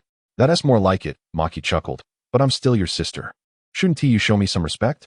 You're different, Mai muttered, her cheeks flushing slightly. Everyone, please stop arguing, a voice called from the back of the line. And the singer approached with a sigh. You kids are so feisty. Where are those 2 idiots? Who? Itadori looked puzzled at Junpei. I don't know, Junpei replied. Equally baffled. Gojo and Geto are late, Panda speculated, stroking his chin. No one called them idiots except for you. Sensei, Fushiguro remarked, deadpan. Hey. Satoru Gojo came running from a distance, carrying a large bag. I just want to get everyone's souvenirs. Right, Geto? That's right. Suguru followed behind Satoru, patting his shoulder in resignation. Naoki and Mei trailed behind Suguru. Gojo, Kamo Noritoshi exclaimed, looking at the white-haired man distributing gifts with admiration. Everyone gets one. Don't fight over them. Satoru playfully handed out simple dolls to the Kyoto students, sticking his tongue out at the singer, who glared back. Who wants your gifts? She retorted, clenching her fists. Clearly, she preferred Suguru over Satoru. Noticing someone was missing, Satoru raised an eyebrow, about to inquire when he saw Rika and Yaga Yoshinobu approaching.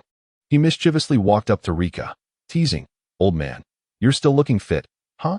Before he could finish, Suguru quickly pulled Satoru away, as managing his impulsive tongue was his responsibility.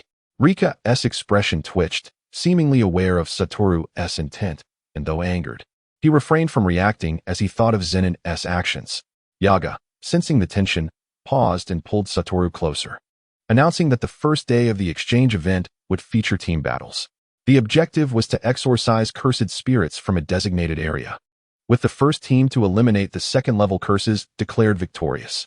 However, the area was also rife with numerous lower-level curses, and if no clear winner emerged by sunset, the outcome would be determined by the number of curses exorcised. As Yaga explained, the singer stifled a laugh at Satoru's rare embarrassment. If only it were still school days, she would have laughed until her stomach hurt. At that moment, a woman stepped out from the back of the Kyoto group, capturing Satoru's foolish expression on her phone, laughing heartily. Look at you, scoundrel. How the mighty have fallen. Both Satoru and Suguru turned in surprise at the familiar voice, realizing it was Riko Amanai. You. Satoru stammered, unable to articulate his shock. Aren't you abroad? What? Can't I return to my hometown? Riko teased, raising an eyebrow. Of course you can, Satoru replied, his lips twitching, realizing it must have been Zenin's doing, leaving him and Suguru as the last to find out. Hey. Riko walked directly in front of a dazed Suguru, frowning. Why didn't you greet me? Oh, I'm sorry. Suguru snapped back to reality, smiling at Riko. It's a pleasure to meet you. My name is Suguru Geto. Riko, am I? She looked at him quizzically before bursting into laughter. Is it really such a big deal that I didn't inform you beforehand? Just then, Satoru managed to escape Yaga's embrace, sidling up to Riko and whispering, there was a little accident. Geto has been amnesiac for quite some time. Amnesiac? Tion Nei Riko turned to Wu Tiao, her expression one of disbelief. However, as she glanced back at the seemingly harmless face of Suguru Geto and confirmed that the two were not conspiring to deceive her, her mood suddenly plunged into despondency. Was her amnesia genuine? Observing Tion Nei Riko's expression, Wu Tiao, accustomed to such situations, patted Suguru Geto's back and cheerfully exclaimed, Tion, it's all right. Geto is still alive. He will surely remember one day. Yet, Tion Nei Riko still remained ensnared by the shadow of Geto's memory loss, murmuring to herself as she watched Wu Tiao and Suguru Geto, noticing the atmosphere turning somber. Yaga Zenin cleared his throat and declared loudly, let us disperse now. The midday competition officially begins. In the teacher's lounge of Tokyo Metropolitan Jujutsu Technical School, Wu Tiao inquired loudly, you're telling me something significant has happened in Kyoto? A special grade curse user? Indeed, replied Yasei Jishin, nodding and disregarding Wu Tiao's rudeness. That individual specifically demanded that Zenin Sato remain in Kyoto, while the others are to attend the exchange event as usual. Otherwise, he threatens to indiscriminately attack all non-sorcerers in Kyoto. Because we are currently uncertain of that individual's techniques, Yaga Zenin added, Sato must stay in Kyoto to cope. It seems there is a conspiracy at play, Wu Tiao remarked with a cold smirk, gazing towards Kyoto. No matter, it merely means postponing the gathering by 2 days. That individual is not someone ordinary people can impede. Chapter 82. Night Parade of 100 Demons in Kyoto. Zenin Sato stood on the streets, coldly observing the ominous mass of curses in the distance, which likely exceeded 100. His mood was at an all-time low, perplexed by the means the curse user employed to summon such a multitude of curses. Even if it was effortless, it would still consume time. He was eager to return to Tokyo to see Shoko, yet unexpectedly, that rascal Kinso had orchestrated such a debacle, forcing him to remain in Kyoto for a few more days. Sato formed a seal with his hands, summoning Makura and the composite beast from the shadows. He said coldly, you and the composite beast will eliminate all these curses, understood? Sensing his master's grim mood, Makura refrained from banter and brandished the demon exorcising sword, stating, you know, those curses will perish upon contact with me. Excellent. Sato's ocular prowess surged as his Sharingan and Rinnegan manifested. At this moment, the area was devoid of any ordinary people, and Yasei Jishin's instruction was to minimize damage to the structures. Who cares about that? Sato retrieved the Kusanagi sword from the Shadow Realm, activating his lightning technique, causing the sword to crackle with thunder. Go! With the Kusanagi sword in his left hand, Sato instantly teleported before the horde of curses, swinging the sword with a flourish, cleaving a multitude of curses with lightning. Simultaneously, Makura wielded the demon exorcising sword, cutting through the curses. Any that came into contact with him disintegrated entirely. The composite beast, a fusion of all Shikigami except for the rabbit, joined the fray, as Sato sought a swift resolution. 3 figures darted through the throngs of nearly 1,000 curses, leaving death in their wake, the streets awash with purple blood. Suddenly, Sato's gaze was drawn to a crimson curse. It was a massive curse with wings, wielding a fan and a katana, its long nose and eyebrows unmistakable. He recognized it instantly. The special grade phantom curse, Daitengu. In the presence of Daitengu, Sato felt dwarfed. Yet he merely regarded it with an icy stare. With a fierce glare from his left Rinnegan, he severed Daitengu's left hand with a single glance, causing the creature to lose an appendage. Makura, having dispatched a curse, approached Sato and said, why not change your head this time? Sato glanced at Makura before replying. I was merely struck by whimsy. Stop! Makura interjected, unable to suppress his exasperation. Can you not put on an act? No, Sato replied nonchalantly, forming hand seals as the wings of Nu sprouted from his back. Sasuke may be impressive, but alas, he cannot soar like Naruto. How splendid it would be if he could. Then, Sato gathered strength in his legs and launched himself like a cannonball, the electrified Kusanagi sword plunging into Daitengu's chest, followed by a cacophony of thunder. Didn't he explode? Sato blinked, then revealed a cruel smile. In that case, I shall relish this. Makura, before I exorcise this Tengu, if you and the composite beast do not eliminate half of the curses, you shall remain in my shadow for a month. Makura lamented his predicament, burdened by such a master. In a moment of whimsy, Sato decided to test a few more techniques on Daitengu. Daitengu swung its left hand, summoning a fierce wind. As Sato exchanged spaces with Daitengu, Daitengu grasped a staff, unleashing lightning towards Sato. Playing with lightning, are we? Sato raised his palm, absorbing the electricity with the hungry ghost path, conjuring sharp bolts of lightning that sliced through Daitengu's form, obliterating it. How dull. Sato looked down to see that Makura and the composite beast had nearly exorcised all the curses, their faces adorned with the ugly visage of capitalism. Having someone to do my labor is rather pleasant. Before he could finish, a flock of birds swooped towards Sato. 1,000 birds, 1,000 feathers. Sato waved his hand, morphing the basic 1,000 birds technique, sending slender bolts of lightning to strike down the approaching birds. He gazed coldly at the newcomer, adorned with a one-eyed cat mask, their gender indiscernible. Are you the curse user organizing the night parade of 100 demons? Sato inquired coolly. Where's Kinso? I do not know, the one-eyed cat chuckled. I'm merely here to challenge you, without any accomplices. Do you expect me to believe that? Sato's gaze hardened. He had no intention of engaging in idle chatter. He would soon use illusionary techniques to extract information from this individual. Sato exchanged positions with the one-eyed cat, piercing its chest with the 1,000 birds technique, then fixed his gaze upon the figure. The one-eyed cat, seemingly aware of Sato's abilities, closed its eyes preemptively and swiftly formed a hand seal. The pierced form transformed into a puddle of stagnant water, flowing downwards, while the true body of the one-eyed cat appeared behind Sato, swinging a punch. Sato evaded instantaneously, bursting into laughter, muttering words that sent chills down the one-eyed cat's spine. Sato smirked, covering his eyes. How amusing. You dare to toy with me? Would it not be better to surrender and die quietly? I initially intended to spare you to glean Kinso's whereabouts. Very well, you are quite impressive. Heh, I hope you can endure a bit longer beneath my hand. The mad words left the one-eyed cat dazed, momentarily unsure whether it was the curse user or Sato who held that title. Cold sweat beaded on its forehead, and just as it prepared to speak, a searing pain erupted in its hand. It looked down to find its left hand had vanished. In utter disbelief, the one-eyed cat watched as Sato approached, the Kusanagi sword severing its right hand as well. What is happening? Wasn't their technique the 10 Shadows technique? The one-eyed cat was engulfed in terror. Though this was merely the spirit-summoning technique of the tail-wielding old woman, fear coursed through its veins. The 1,000 birds, 1,000 feathers struck again, countless tiny lightning needles piercing its body, and in an instant, the one-eyed cat was smashed into the ground by Sato's fist. Zenin once again teleported before the one-eyed cat, pressing his head firmly against the ground, engaging in an intimate encounter with the earth. Please, spare me. The man, dazed and pleading, looked up at Zenin, who crouched down and spoke with a devilish air. Can you tell me what is 1,000 minus 7? 993. Wrong. The answer is pain. Zenin coldly smiled, then covered his eyes. The man's feet were engulfed in Amaterasu, as if infested by maggots.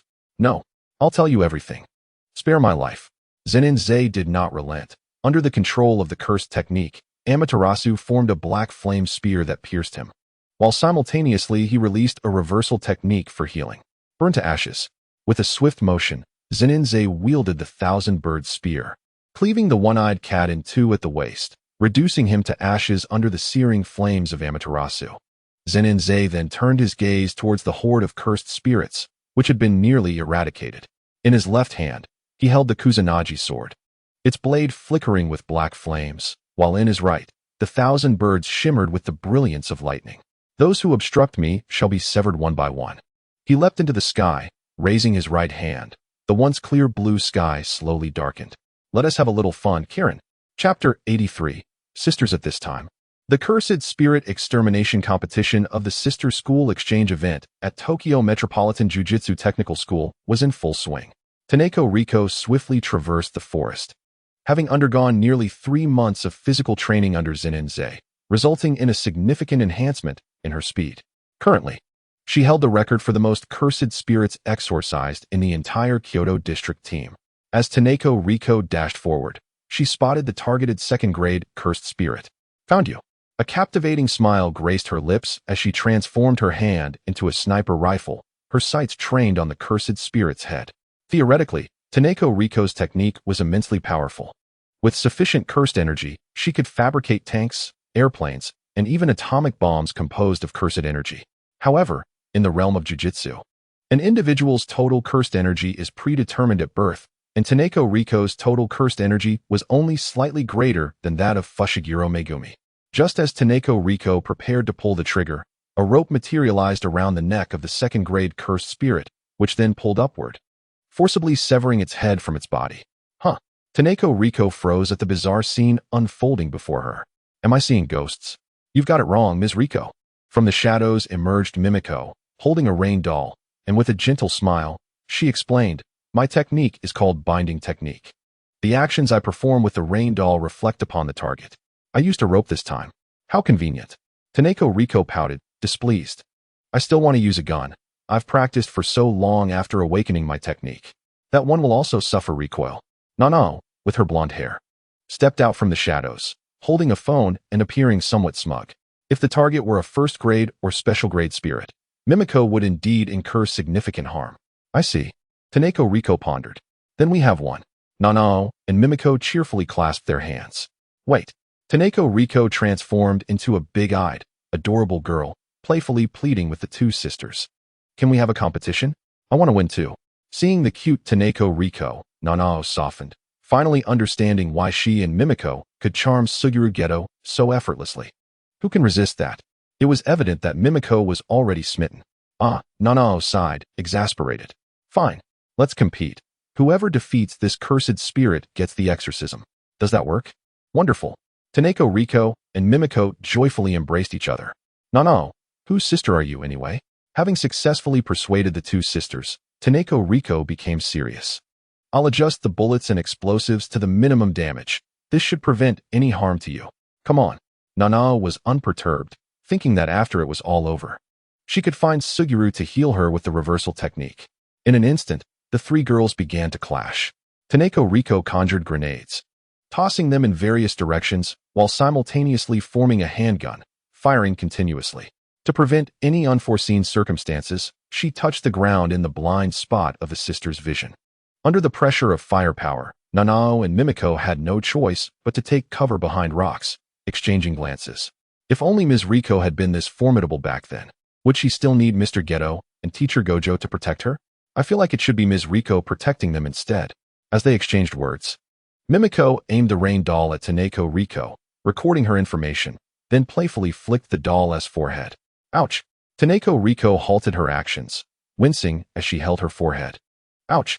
Mimiko mimicked her, holding her forehead in surprise. Ms. Riko is also a second-grade sorcerer? Not incorrect, Nanao remarked nonchalantly. Such a powerful technique with firearms. Any hot weapon capable of bypassing cursed energy defenses, even a single bullet, is already impressive. Nanao swiftly approached Riko. Unlike Mimiko, who was more playful, she had not neglected her physical training during the years spent with Suguru Geto. Want to engage in close combat? Riko smirked. I want to give you the chance. With that, Riko produced a rifle, firing rapidly towards Nanao, who charged at her. Nanao rolled continuously, seizing an opportunity to pull out her phone and snapped a photo of the shooting Riko. Taneko Riko's movements were momentarily frozen. Why have I stopped? In just 2 seconds, Nanao reached the still motionless Taneko Riko. Riko snapped out of her freeze and hurriedly defended against Nanao's punch. Empowered by cursed energy, Nanao closed in again, delivering a whip kick towards Taneko Riko. Truly impressive for Geto's foster daughter. Riko was slightly taken aback, blocking Nanao's kick with her head while secretly reveling in her training. Thankfully, that red-eyed illness had subjected her to intensive physical training. Though it had only been 3 months, it was sufficient to handle the current situation. Taneko Riko launched a counterattack, similarly utilizing cursed energy to enhance her physicality, striking at Nanao. At that moment, Mimiko arrived on the scene. Out of respect for Ms. Riko, she refrained from using the rain doll, and joined the physical duel as well. Faced with the combined assault of the two sisters, Taneko Riko found herself increasingly overwhelmed. Yet this was also within her expectations. In a blend of reality and illusion, Riko was gradually pushed back. After about half a minute, a smile appeared on Taneko Riko's face as she mischievously declared, "I win." Nanao was the first to sense something amiss and immediately embraced Mimiko. A cloud of white smoke erupted from the ground, revealing the landmine Riko had previously planted. "We lost," Nanao lamented, lightly tapping Mimiko's forehead. "Now we've forfeited the victory we just achieved." Mimiko playfully stuck her tongue out at her sister, then, recalling Nanao's embrace, spoke gently, "Sister," rather than winning this competition. "Wouldn't it be better to hear Ms. Riko's stories about 10 years ago with Lord Geto and the others?" "That makes sense," Nanao replied, glancing at Taneko Riko. Hee. Noticing the curiosity in the eyes of the two girls, Taneko Riko felt a sense of pride. "Then let me share. 12 years ago, on a delightful morning, the two sisters found themselves beside Riko, gradually becoming engrossed in the tales of Suguru Geto, losing track of the ongoing competition. However, hearing the stories of his past brought them a sense of joy. In such an atmosphere, the three girls, who initially had no connections, quickly became good friends." Chapter 84. Brothers in the Teacher's Lounge. Suguru Geto and Satoru Gojo sat together, sipping tea. "Geto, which side do you think will emerge victorious this time?" Gojo casually inquired after taking a sip of hot tea. "You shouldn't even need to ask me that," Geto replied with a smile. "Although TD has shown significant improvement this year, he stands alone at the first grade, so our chances of winning are still greater." "Are you two seriously underestimating us at Jujutsu High?" Kage, with a few lines of annoyance etched on her forehead, glared at the duo. "Not at all." Gojo waved his hand dismissively. "While Geto claims we have the upper hand, it's important to note that this year, Zenin has been conducting special training for your students. So the outcome remains uncertain. However, if it's just Kage, given your weakness, I can confidently say we will definitely win this year." As soon as Gojo finished speaking, Kage hurled her scalding green tea at him, but perhaps aware that Gojo would evade it effortlessly, she didn't even spare him a glance. "After all these years, you still have no idea how to respect your seniors." Gojo grinned, relishing the opportunity to tease Kage, a habit he had no intention of changing. Yet, considering the current unclear situation, he turned to Geto with a hint of concern. "Geto, has the cursed womb of Jikaninki been completely transferred?" "Yes, it has all been relocated." Geto set down his tea, displaying a calmness that contrasted with their student days. "However, per the Zenin family's intentions, not a single finger of Sukuna has been touched. After all, they merely wish to feed him to Yuji." A cold smile crept across Gojo's lips.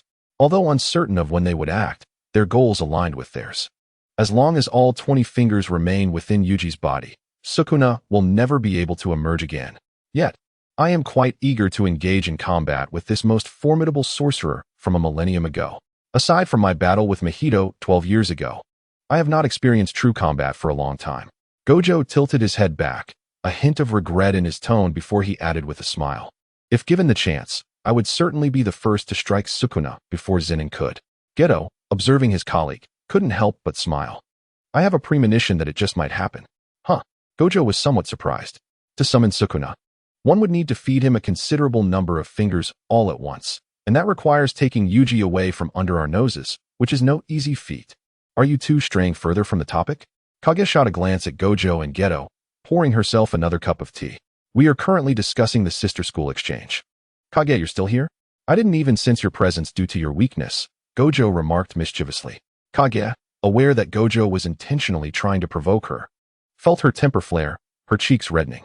At the competition venue, apart from Riko and Nanako, the situation remained largely unchanged from the original narrative. Notably, Kasumi Shiranui recognized that relying solely on the Shinkajiri would render her combat style monotonous, yet she refrained from following Zenin's advice to utilize her own techniques.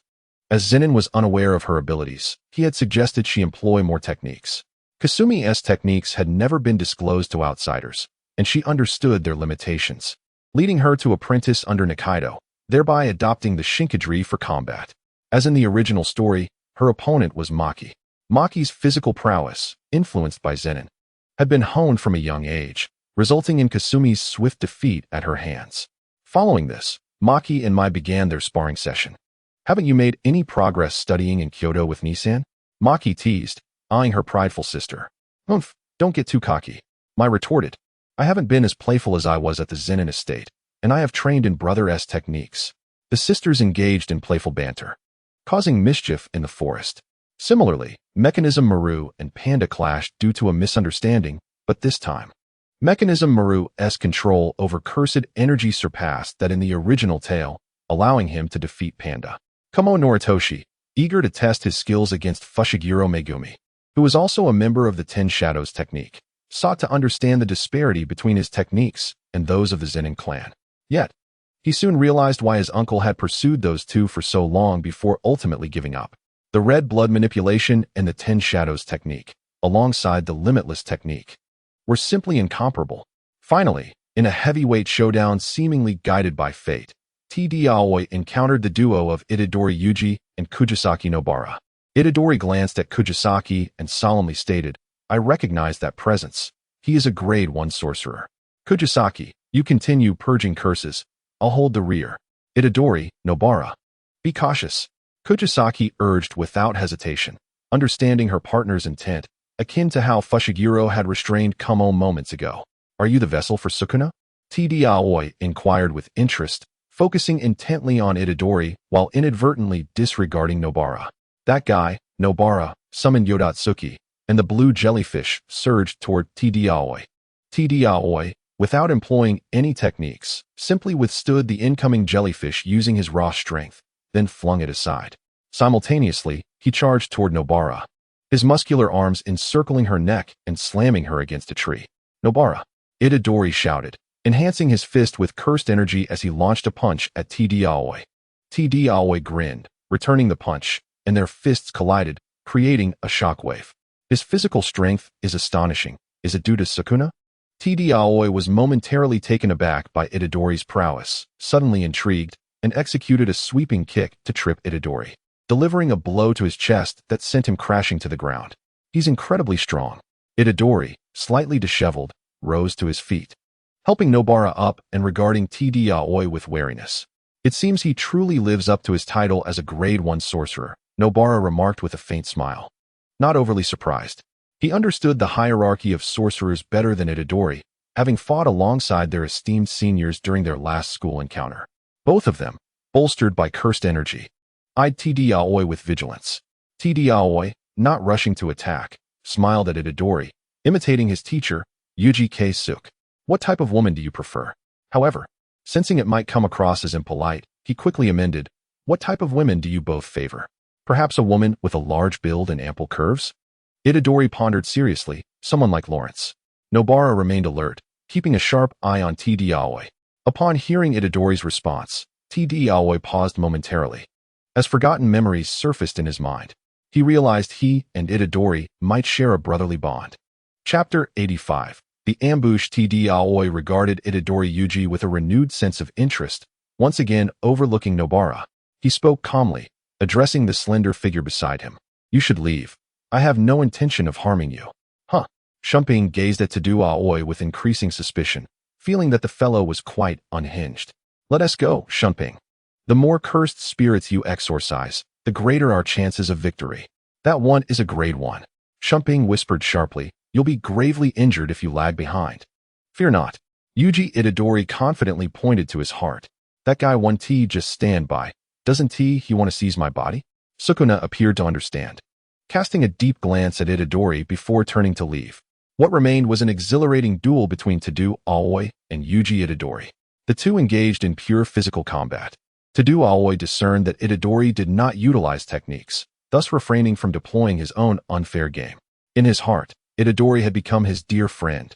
With each advancing strike from Itadori, T.D. Aoi grew increasingly assured of his prowess, excitement swelling within him. Splendid. Despite your smaller stature, your strength surpasses mine. Itadori looked quizzically at the muscular man before him, sensing a strange delight in T.D. Aoi's eyes.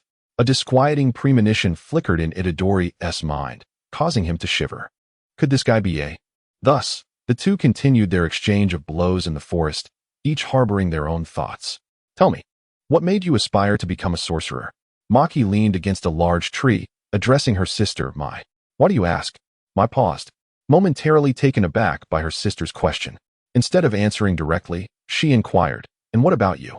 Isn't being the eldest daughter of our family sufficient? You too abandoned the life of a privileged daughter to attend the Tokyo Jujutsu High, didn't you?" Mai regarded Maki with disdain. "With Naoya managing the Zenin family, isn't that enough? Compared to a life of luxury, I yearn for the life of a sorcerer."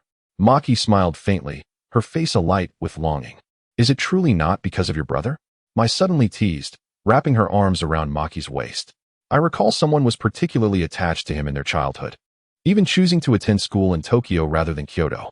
"Mai, what nonsense are you spouting?" Maki's face flushed as she muttered, "You mustn't tell anyone." In truth, it was indeed her admiration for her brother that fueled her ambition to become a sorcerer like him. "I refuse to be left behind. Perhaps one day, it will be my turn to protect him." Although her brother never spoke of it, she sensed that he bore burdens in darkness. Perhaps why he had yet to confirm his relationship with Shoko. "Is that so?" Mai beamed, embracing Maki, her eyes shimmering with tears.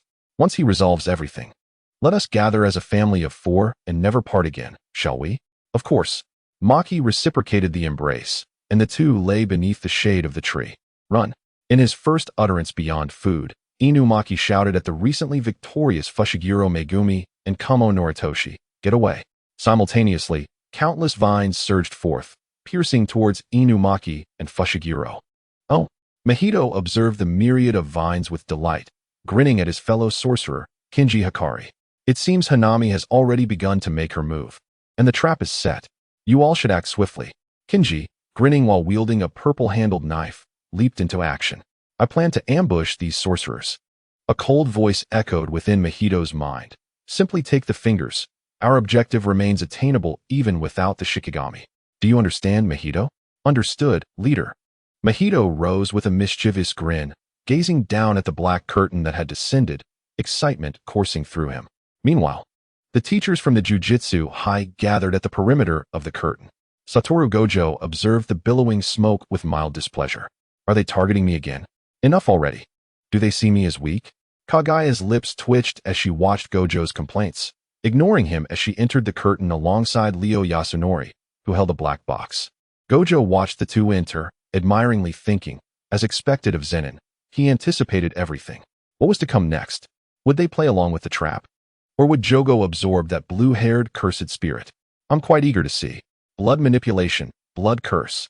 Kamo hurled a pouch of blood, which morphed into a circle aiming for Hanami. Hanami observed the blood circle approaching, yet her surface bore no wounds. With a cold smile, she raised her fist. "Don't move," Inumaki shouted, removing his high collar. Hanami's movements suddenly froze. Simultaneously, Fushiguro formed hand seals, swiftly positioning himself behind Hanami. A violet lightning crackling in his hand as he reached for her back. The lightning repelled Hanami, yet Fushiguro did not cease movement, summoning Shikigami from above to crash down. As the dust settled from the impact, Hanami remained unscathed and wasted no words, launching her technique. Vines erupted from the ground beneath her, and she coldly declared, "This planet has run out of time for humanity." The surging vines advanced toward the three, prompting Kamo to clasp his hands together, glancing at Fushiguro. "What do you think? Do you have confidence?" Fushiguro, cold sweat beading on his forehead, formed the hand seals for the composite beast. Shung Beast. Emerging from Fushiguro's shadow was a Shikigami formed by the fusion of 3 types. Unlike Zenin, who could fuse 8, Fushiguro could barely manage 3. The Shung Beast lunged at Hanami, its claws tearing into her pale skin. Realizing the formidable strength of the Shikigami, Hanami hastily retreated while dodging Kamo's blood technique. Fushiguro drew a black dagger, slipping into the shadow of the Shung Beast, instructing his companions, "Cover me while I concentrate on controlling the Shung Beast." "Understood." Inumaki and Kamo responded in unison. They recognized that Fushiguro's composite beast was their sole opportunity to overcome this cursed spirit. Meanwhile, Tadou Aoi and Yuji Itadori faced their adversary, the sky-cursed spirit, Yuji. Chapter 86. Black flash inside the curtain. "Yuji is incredibly strong," Tadou Aoi exclaimed. His fighting spirit ignited as he beheld Yuji hovering in the sky, a smile gracing his lips. This marked their first battle side by side. "I certainly know that," Itadori replied, having improved significantly after Tadou Aoi's rigorous training. He could now concentrate cursed energy throughout his body. As he gazed at the motionless Yuji above, unease crept into Itadori's heart, recalling the day when Nanami and Yuta faced this very foe. "Let us go, Yuji." Tadao Aoi laughed heartily. Clapping his hands to switch positions with Yuji, Itadori instantly reacted, understanding the intent, and struck at Yuji with a straight punch. Yuji, slightly taken aback, looked at Tadao Aoi. Surprised. Is that the kid's technique? He can pull me down from the sky? Seems like a position swap. Yuji used his wings to block Itadori's punch, then flapped them, sending a flurry of feathers toward Itadori. Smite. Tadao Aoi clapped his hands again, switching Yuji and Itadori's positions. Damn it. Yuji stepped back, his gaze icy as he stared at Tadao Aoi. You can even swap positions with feathers formed from cursed energy? It appears you can swap with objects imbued with cursed energy. As Yugao gradually discerned the effects of Tadao Aoi's technique, he swiftly initiated his assault. Yugao's technique allowed sharp feathers to materialize in any space around him. Although the effect was rather singular, the wings behind him provided him with an unparalleled advantage. For in the contemporary sorcery realm, there were hardly more than a handful of sorcerers capable of flight. Ascending rapidly into the sky, Yugao ensured that Tadao Aoi would think twice before launching his technique, before descending with astonishing speed. Surrounding him, feathers whirled and spiraled downwards, hurtling towards the ground with such velocity that Tadao Aoi scarcely had time to react. Yuji, be cautious of that guy. Tadao Aoi shouted to Itadori Yuji. As Yuji gazed at the gleaming thread above, his pupils constricted, and he swiftly leaped aside. A tremendous impact sent clouds of dust billowing from the ground. Tadao Aoi hurriedly activated his cursed energy defense mechanism and turned his gaze towards Yuji's previous position. Just as he intended to approach Yuji, Yugao appeared behind him, blade of the feathered lotus. Yugao wielded his sharp wings to slash at Tadao Aoi's hands, having identified the flaws in Tadao Aoi's underhanded tactics. Technique: expanding poison arrows. Dozens of purple poison arrows surged towards Yugao. He decisively abandoned his offensive against Tadao Aoi, retreating 3 steps while furiously slashing at the arrows that were now perilously close. Good opportunity. Tadao Aoi dashed to Yugao's side and threw a punch at him. This guy is truly troublesome. His speed is astonishing, and it's not just his technique that's formidable. Yugao soared into the air, evading Tadao Aoi's iron fist while launching another assault. Feather strike.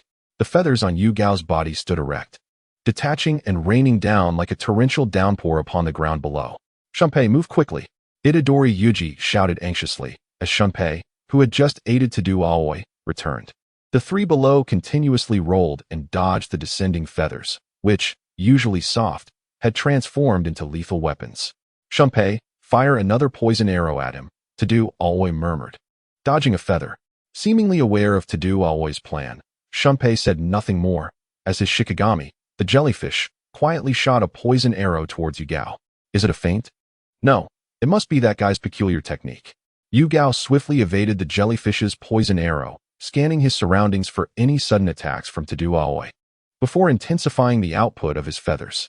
Wait, where is Tadao Aoi? In that fleeting moment, Yugao failed to detect Tadao Aoi's cursed energy.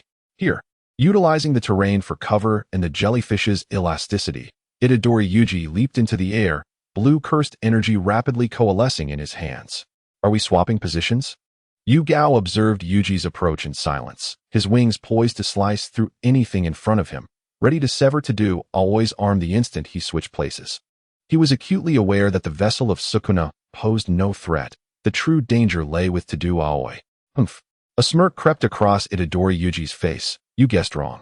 I am the main attacker. Black flash. Oh no, this is disastrous. Yugao's expression shifted dramatically, utterly unprepared for Yuji's unconventional approach. He hastily swung his wings, attempting to slice Yuji, but his prior emotional upheaval had left him incapable of comprehending the situation before him. It was too late. The black lightning struck Yugao squarely in the face, delivering an ordinary attack multiplied by 25, sending him crashing to the ground. This game was one he had lost. In the instant the black flash hit, Tadao Aoi swiftly seized the opportunity, launching the jellyfish Shikigami, Yatsuki, while clapping his hands together, swapping places with the rapidly moving Yatsuki, and soon arriving at Yugao's crash site. Black flash. Tadao Aoi conjured black lightning in his hands as well. The synergy between the comrades in this intricate dance of combat against their foe filled him with immense satisfaction. "This is bad," Yugao exclaimed, acutely aware that to do always Black Flash was far superior to Itadori Yuji's. Feather shield. A shield formed from feathers emerged in front of Yugao, and to be safe, he enveloped himself in a layer of cursed energy defense. To do Aoi grinned maliciously as his iron fist of Black Flash began to breach the feather shield, quickly landing a solid blow on Yugao. Seizing the moment after To do Aoi's Black Flash, Yugao kicked him away into the air. Clutching his chest, he spat out a mouthful of purple blood. To do Aoi's Black Flash surged toward his chest, its power and damage far exceeding that of Itadori Yuji's. Yugao's icy gaze fell upon Shunpei's jellyfish, realizing that it must have been this very Shikigami that concealed To do Aoi's cursed energy, leading to his misjudgment. "Then let us settle this quickly." Yugao's wings lunged forward, his cursed energy surging. "Domain." Before he could finish, the voice echoed in his mind as if it were a living entity. "The cursed spirits in Kyoto have all been exterminated. You must retreat quickly. Zenin's presence is imminent." With a reluctant gaze at the three below, Yugao ascended into the sky. Itadori Yuji and the others watched as Yugao soared away, letting out a resigned sigh. How splendid it is to fly. Chapter 87. Turning the tables while Itadori Yuji and his companions engaged in fierce combat with Yugao. On another front, Fushiguro Megumi and his group faced off against Hanami. Shikigami continued to assault Hanami, while Fushiguro concealed himself in shadows, seizing opportunities to suppress her. Meanwhile, Kumo Noritoshi and Inumaki Toge utilized blood manipulation and cursed speech from a distance to disrupt Hanami. Hanami caught one of the Shikigami's punches. Her arm blackened by purple lightning, and quickly retreated a step. "It seems she can still utilize her Shikigami's abilities," Hanami noted gravely. "This boy, Fushiguro Megumi, if not eliminated now, could become another Zenin's threat in the future." With this thought in mind, Hanami intensified her cursed energy output, and countless vines erupted from the ground, resembling monstrous creatures, surging toward the Shikigami and Inumaki. "Stop it!" Inumaki, who had just attempted to speak, suddenly felt a sweetness in his throat. He covered his mouth, realizing he had suffered backlash from his own cursed speech. "Are we reaching our limit?" Kumo Noritoshi observed Inumaki, who could no longer speak, and swiftly lifted him to retreat. The Shikigami transformed into a pool of shadows and burrowed into the ground, while Fushiguro emerged from the shadows, beads of cold sweat trickling down his forehead. Controlling the Shikigami for an extended period was taking a toll on him. "I can maintain the summon for about 5 more minutes," Fushiguro whispered to Kumo Noritoshi. "We must find a decisive breakthrough." Kumo Noritoshi remained silent, continuing to flee. "This guy." Fushiguro grimaced as they reached a wooden door. Just as Kumo Noritoshi was about to push it open, the door transformed into vines that stretched towards them. Blood manipulation, 100-fold. Kumo Noritoshi quickly set Inumaki down and unleashed his blood technique, slicing through the encroaching vines. At that moment, Hanami approached from behind the trio, her long fingers converging to form a wooden sphere, which she hurled toward them. "Fushiguro, what do you intend to do?" Kinji Hikari called out from above, accompanied by a bright smile. In her left hand, she wielded a nail, which she struck with a hammer from her right, swiftly knocking Hanami's sphere away. 2 more reinforcements had arrived. Hanami's expression remained unchanged as she gazed at the 2 women flying with brooms above. Judging by their cursed energy, these 2 would not pose a challenge. The urgency of the situation seemed palpable as Hanami confidently extended her arms, summoning a colossal flower that bloomed behind her, its petals unfurling to reveal an array of long, sharp fangs. With a commanding voice, she ordered the eerie blossoms to charge at the 5 individuals present. This was the formidable power of a special-grade cursed spirit. Fushiguro Megumi, emerging from the shadows, brandished a black dagger, his expression grave as he regarded Hanami. At the boundary of the tent, Yaga Shinji confronted the curse user, Uru Tsukasa, clad in a rock-inspired ensemble, while the songstress remained silently observant nearby. Suddenly, an unsettling sensation crept up her spine, prompting her to glance over her shoulder. There, she spotted a grinning blonde man wielding a longsword. "Ah, you caught me, beautiful lady," he exclaimed, lunging towards her with his blade. The smile on Min Haruda's face grew increasingly radiant, as if celebrating his impending triumph. A thud resounded as a dagger struck Haruda's sword, sending a jolt through his hand. He turned in surprise to see Nanami Kinto approaching with a dark countenance. Zenin-senpai has already informed me of an insidious individual likely to attempt an ambush, he stated coolly. Though I prepared for this encounter. Your face still evokes an inexplicable irritation within me. He removed his tie, wrapping it around his fist, his muscular form and icy gaze rendering Haruta motionless with fear. Nanami advanced towards Haruta, looking down upon him, and delivered a powerful punch to his abdomen. He then grasped the man's repugnant ponytail and tightly gripped his neck. Had you fought openly against the songstress, I might have spared your life. However, your despicable actions have angered me, and you shall pay dearly for it. With relentless fury, Nanami continued to strike Haruta, even as the latter's eyes rolled back in his head. All right. The songstress interjected urgently, touched by Nanami's protective wrath, yet mindful that killing Haruta might not be prudent at this moment. Unbeknownst to her, Nanami would react with such intensity for anyone, except for the one with the white hair and eye patch. Nanami surveyed Haruta, who was now battered and bruised, and chose to cease his assault. Let's wait for Zenin-senpai to return. Meanwhile, Satoru Gojo received a call within the tent. Moshi, is that you, Jay? How are things on your end?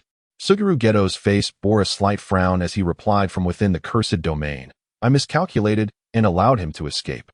However, per Zenin's instructions, he has taken 6 of Sukuna's fingers, while the cursed womb, Shinjuku, has yet to be secured. That suffices. Our objective has been achieved, Gojo grinned. I have already marked Sukuna's fingers with cursed energy. I will strike precisely when the time is right, then pursue them back to their lair. After ending the call, Gojo soared to the top of the tent, forming hand seals as immense cursed energy erupted from him, shattering the tent designed specifically to contain him. From his elevated position, he surveyed the forest below. Things appeared favorable for Yuji, who seemed to be coordinating well with Aoi and Junpei. His gaze shifted towards Hanami, whose body was ensnared by wooden tendrils, an indication of her intent to flee. Are you prepared to escape? Gojo mused, joining his hands in prayer before suddenly appearing before Hanami, a cold smile gracing his lips as he reached out to her. You won't be leaving today, Gojo? Hanami's voice trembled with fear. In an instant, he transported her away from Fushiguro and the others. Azure Pole, Gojo declared, a maniacal grin spreading across his face as he unleashed a tremendous force that drew Hanami into his grasp. In that moment, she appeared as a lamb awaiting slaughter. The defensive vines that had emerged from her body were swiftly torn asunder by Gojo's might. This will be left for Jay to absorb, he resolved, brutally severing Hanami's head from her body. With that task completed, he swiftly relocated to the battlefield where Uru Tsukasa and Yaga Shinji were engaged. As in the original narrative, Uru charged at Gojo, only to have his limbs crushed by the overwhelming gravitational force he exuded. And now, it is your turn, Gojo said with a slight smile, adjusting his 6 eyes to maximum potency, detecting the familiar cursed energy. Technique, reverse cursed technique. As before, an enormous surge of purple cursed energy materialized in his hands. But this time, he wielded it with both hands. Void technique. 2 beams of violet energy erupted from his palms, tearing through the earth and leaving deep gashes in their wake. Realizing he had narrowly escaped a dire fate after his recent encounter with Suguru, the now beleaguered Mahito sensed a chill creeping up his spine.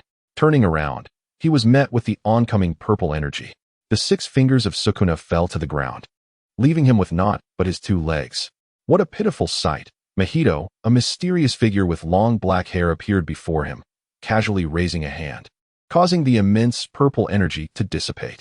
He retrieved the fallen fingers from the ground, sensing someone's clandestine actions, and smiled knowingly.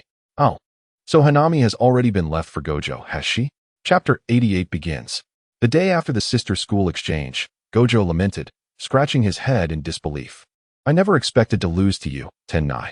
He cast a disgruntled glance at Zenin Satoru, who remained expressionless beside him. You let this 25-year-old flower of youth slip through your fingers. Before he could finish, Tennai Riko, furious, threw a punch at the incessantly chattering Gojo. What do you mean by that? Are you implying I'm old? Indeed. Gojo persisted. You're only a couple of years younger than me, right?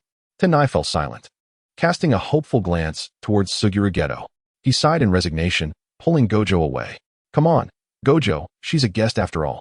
I don't care, Gojo retorted.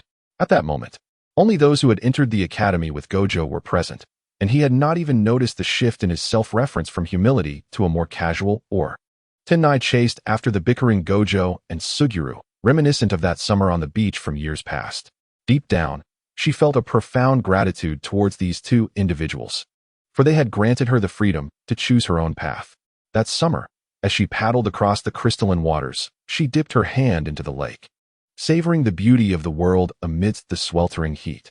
She held the hand of her maid, Kurwa, as they wandered through a sea of jasmine flowers, and felt the gentle breeze rustling the sparse palm trees, with Gojo and Suguru trailing behind, unintrusive.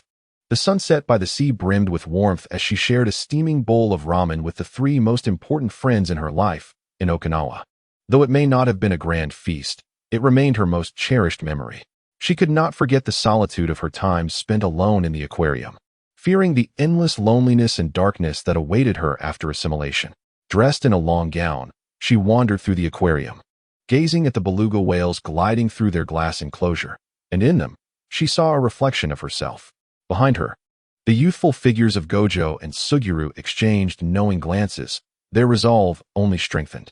At this moment, Nariko stood behind the two, observing the boisterous Wu Tiao Wu and the gentle Natsuho Jia, a soft smile gracing her lips. I truly appreciate you both, Wu and Jia. Isn't someone going to chase after them? Natsuko inquired, glancing at the retreating figures of the trio before moving closer to Zenin. That is a matter between them. It has nothing to do with me. After all, I was preoccupied with subduing the cursed spirit, Zenin replied, lightly tapping Natsuko's forehead with a sigh. Moreover, you are unaware of the nicknames that fellow has given me behind my back. What nicknames? Natsuko's interest was piqued, her curiosity directed at Zenin. After a brief moment of silence, Zenin expression turned sour as he confessed, the bastard calls me the red-eyed disease. Hilarity erupted from Natsuko as she clutched her stomach, laughing uproariously, leaning against Zenin in delight. Feeling the warmth radiating from her, Zenin teased, are you trying to take advantage of me? And if I am, what can you do about it? Natsuko retorted, a playful smirk adorning her lips as she regarded Zenin with a challenging gaze. Zenin remained silent, leaning closer to Natsuko before kissing her. Realizing his intentions, Natsuko closed her eyes, a smile lingering on her face. I like you, he confessed moments later. Is this your confession? Natsuko seated herself on the sofa, her eyes sparkling with mirth as she gazed at Zenin. And you haven't even brought me a gift? Of course not, Zenin replied, not denying it. I intended to confess on your birthday this year, but after much contemplation in Kyoto, I felt it was time for everything to come to a close. Is that so? Natsuko rested her head on Zenin lap, her delicate brows furrowing slightly. You mentioned waiting until everything settled during your school days, but I never understood what those fellows had to achieve for you to consider it settled. Zenin chuckled softly, smoothing out her furrowed brow.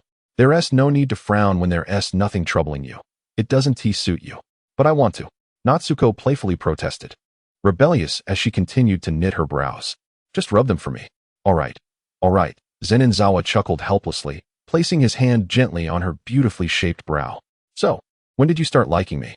Natsuko asked, her eyes still closed. Let me think. Zenin paused in his ministrations, contemplating for a moment before meeting Natsuko's gaze earnestly. If I had to pinpoint it, it was perhaps that radiant smile when you handed me a drink back in the day. Or maybe your bravery in pushing me away despite the danger. Natsuko listened intently, gradually losing herself in Zenin eyes. For some reason, she felt as though his eyes were speaking, revealing his innermost thoughts without the need for words. What a fool, utterly oblivious to how expressive his eyes are, she mused. However, sensing a shift, Zenin ceased his chatter. Natsuko, I need to step out for a moment. Fool. In another classroom, mechanized Maru, cradling a stack of documents, peered through the doorway. The deadline for the report is today, he reminded the motionless figure on the sofa. Apologies, Maru, the figure replied in a flat tone. I need to rest for a while. The report is on the desk, take it. Maru, perplexed, poked mechanized Maru's icy forehead. But it's only evening. You're going to sleep now? Seeing no response, Maru prodded him again. By the way, where's your original body? Observing mechanized Maru's continued stillness. Maru sat beside him, scrutinizing. It seems you've never appeared in your original form, she noted. Meanwhile, in a dim chamber illuminated by a red glow, Yuki Yashikata lifted his head, expressionless as he regarded the newcomer. You arrived rather late. I almost thought you had forgotten me. We would not make such an error. Jinso replied, emerging from the doorway in an ordinary man's body, a subtle smile playing on his lips. After all, we have established a binding. Breaking it would be unwise. You have experienced the terror of curses firsthand, haven't you? This body of yours is a gift from heaven and the curse. Jinso sauntered further in, hands tucked into his pockets, his face perpetually adorned with a faint smile, as if nothing could astonish him. Beside him, the real person appeared considerably weakened. A mixture of misfortune and luck. In the face of Zai's overwhelming power, he hastily transferred his soul to his legs, and then encountered the cursed spirit leader. Otherwise, Wu Tiao would have easily exorcised him with the cursed energy on Sukuna's fingers. Jinso was also slightly surprised. Zen and Zawa seemed to have gained an advantage in their match. Regardless, even if Yuki Yashikata survives today, it matters little. That fellow's memory technique is etched into the binding. After this, he will know nothing of the subsequent plans. Let us prepare to begin, Real. Chapter 89, we finally meet. The air here still reeked of mildew, truly nauseating. Although Real appeared pale, his tongue was as sharp as ever. What a waste of a life. Since we are enemies now, let us just kill him. Not yet, Real. Jinso remained unperturbed. Stating flatly, he provided information and assisted us. His reward is your healing through the non-action transformation. We are bound by this connection. He must be healed before we can kill him. While I hope he can be of use in Shibuya, it cannot be helped. Yuki Yashikata coldly addressed the two in front of him. I warned you not to lay a hand on those from the Kyoto campus. You have violated the binding. Haven't you? Real's expression darkened, glaring at Yuki Yashikata with a chilling smile. The one who attacked has already met his end, thanks to you all. Rest assured. I will kill you. I will eradicate all humanity. Silence, Yuki Yashikata retorted disdainfully. I have no intention of debating with cursed spirits. Hurry and heal me, you wretch. I'll turn you into a caterpillar and kill you, Real mused, stroking his chin as if contemplating feasibility.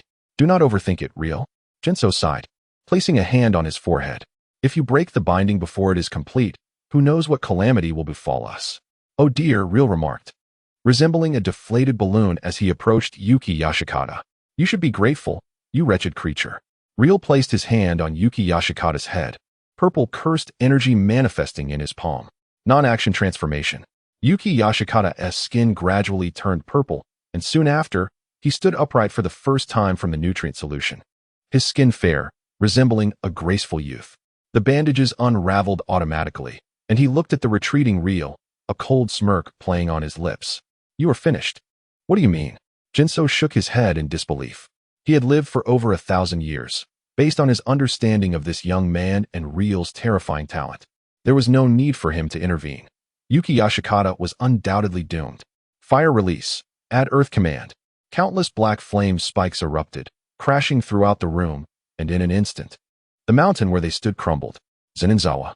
Jinso dodged the falling debris, his anger palpable as he looked at the newcomer, his face etched with fear. We finally meet, Jinso. Zenin Zai gazed coldly at Kenjaku's terrified face, akin to an old friend reuniting after a prolonged separation. When did we last cross paths? Was it 12 years ago outside the Star Emperor Palace, or perhaps at the gathering of the three families 2 decades past? We have been engaged in this intricate game for many years, and it appears that today, I have emerged victorious. My mastery of concealed cursed energy surpasses yours by a significant margin. The cursed energy emanating from Zenin Zai surged, his icy gaze fixed on Kenjaku's every move. How is this possible? How did you find this place? Kenjaku's voice trembled. He was far from prepared to confront Zenin Zai. Master, do not concern yourself with Kenjaku. Flee at once. He shouted at the trembling figure below. Did Kenjaku take the initiative to contact Zenin Zai? Damn it. How dare he break the bonds of restraint? After 12 years, has he still not developed even the slightest capacity to retaliate against this man? The master sensed the overwhelming cursed energy radiating from Zenin Zai. Fearfully gazing at the figure soaring through the sky, frantically darting through the forest. Zenin advisor, I will pursue him, Kenjaku declared, piloting a towering mech towards Zenin Zai. Zenin Zai waved dismissively. Do not bother. Eliminating this one before me will yield the same outcome. His Rinnegan locked onto Kenjaku's head, and in an instant, he unleashed his heavenly hand power. Useless. What is happening? Zenin Zai felt a sudden resistance, and quickly repositioned himself behind Kenjaku, thrusting his piercing technique towards him. Technique reversal, gravitational force. Kenjaku caught a fleeting glimpse of Zenin's silhouette while simultaneously feeling the chilling breath of death looming behind him. Zenin's movement faced slight obstruction. However, the gravity did not immobilize him as Kagaya's gravity space would. The Thousand Birds technique continued its relentless assault towards Kenjaku's head. Does he know my identity? Why is he targeting my head directly? Panic surged within Kenjaku, who hastily applied gravity upon himself, narrowly evading Zenin's deadly thrust by resorting to self-inflicted harm. I cannot allow him to close in on me again. Kenjaku's expression grew grave as he witnessed the master's escape, a sense of relief washing over him. The master was an indispensable part of his strategy to unleash the deadly reversal. He could not die here recklessly. Crimson blood manipulation, supernova. Countless droplets of blood materialized behind Kenjaku. Unlike the original work's swollen form and the present Kumo's prowess, his mastery over blood manipulation had reached an unparalleled level, rivaling that of the Kumo clan. This was a precaution against Zenin's potential reappearance behind him, locking the technique's target to a single individual for greater destructive potential, a binding he had just established for himself. Zenin narrowed his eyes, seemingly aware of Kenjaku's scheme, a cold smile gracing his lips. If you dare to remain on the defensive, I assure you, your demise will be most gruesome. Is that so? Kenjaku replied with a slight smile, joining his hands in prayer. I must at least give it a try. Blood penetration. A massive column of blood shot forth from Kenjaku's joined hands, its initial velocity surpassing the speed of sound. Zenin displayed no interest, summoning rolling lightning in his hand, unleashing a similarly powerful lightning bolt. The blood penetration was swiftly obliterated, draining away as Kenjaku narrowly avoided Zenin's ferocious Thousand Birds technique, suffering a gruesome gash across his face. Is that the lightning of the Ten Shadows? Kenjaku's mind raced with analysis, perplexed as to why Zenin had yet to summon a Shikigami for battle. Zenin brandished the Kusanagi sword, its blade crackling with lightning as he gently swung it, sending 3 bolts of lightning hurtling towards Kenjaku. But that's not all. Zenin retrieved wind shurikens from the Shadow Realm and hurled them swiftly towards the trees behind Kenjaku. Kenjaku sidestepped effortlessly, though he remained puzzled, continuing to gather blood within his palms. Cursed spirit manipulation cannot be employed just yet. Zenin smirked wickedly as the heavenly hand power swapped Kenjaku's position with the tree trunk. With a tug of his left hand, he yanked the wire binding the wind shurikens to the tree. Swiftly, he formed seals with his hands, Grand Dragonfire technique. A fire dragon collided violently with the 3 bolts of lightning descending from the sky, the explosion reverberating throughout the forest. Are you still alive, Kenjaku? Zenin chuckled lightly, his expression calm as the wings of the Ye allowed him to hover above, gazing down at Kenjaku, who was now severely injured. Indeed, he is extraordinarily powerful. Kenjaku intensified the healing effects of the reversal technique while unleashing most of his supernova towards Zenin, exploding around him like a shotgun blast. There was no room for resistance against him. Kenjaku recalled his disdain from years ago upon witnessing Zenin's mastery of lightning and fire, wishing he could traverse back in time to eliminate Zenin then. Now, escaping beneath this man's gaze was impossible. Are you out of tricks? Zenin leveraged the heavenly hand power to evade the center of the explosion while firing Thousand Birds towards Kenjaku's supernova, his Sharingan's insight guiding the assault. Kenjaku hastily activated his domain, neutralizing the supernova while quickly forming a blood wall to shield against the countless Thousand Birds. However, a few still struck the supernova, igniting it and splattering blood across Kenjaku. Fail to activate your domain, and you shall perish. Zenin's cold laughter echoed as he regarded Kenjaku, who now had no means of resistance, his gaze icy. Since you lack confidence in your domain, then accept your fate. Zenin gathered Thousand Birds in his hands, the sky darkening once more as he summoned the miniature Kirin, a technique capable of obliterating all cursed spirits in Kyoto. Although its power was somewhat diminished, its ability to control the explosion's radius remained its greatest advantage. As Kenjaku beheld the enormous technique in the sky, his teeth chattered, a trickle of blood at the corner of his mouth. He understood he had been pushed to the brink. The teleportation talismans had nearly exhausted. Should he not take a desperate gamble now, half of his soul would be lost here. Gritting his teeth, Kenjaku formed seals with his hands. Having no alternative left, domain expansion, constant gravity realm. In an instant, the gravitational technique Kenjaku had seized enveloped both him and Zenin. Immediately, immense gravity bore down upon Zenin, an effect guaranteed to hit, unlike mere technique effects. This was a certain killing blow.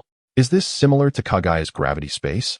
The Kirin's trajectory altered under the weight of the gravity and failed to strike Kenjaku. Very well, I shall expand my domain as well. Zenin formed seals with his hands, aware that Kenjaku's domain was an open type, highly countering his closed barrier domain. Yet, Zenin schemed in silence.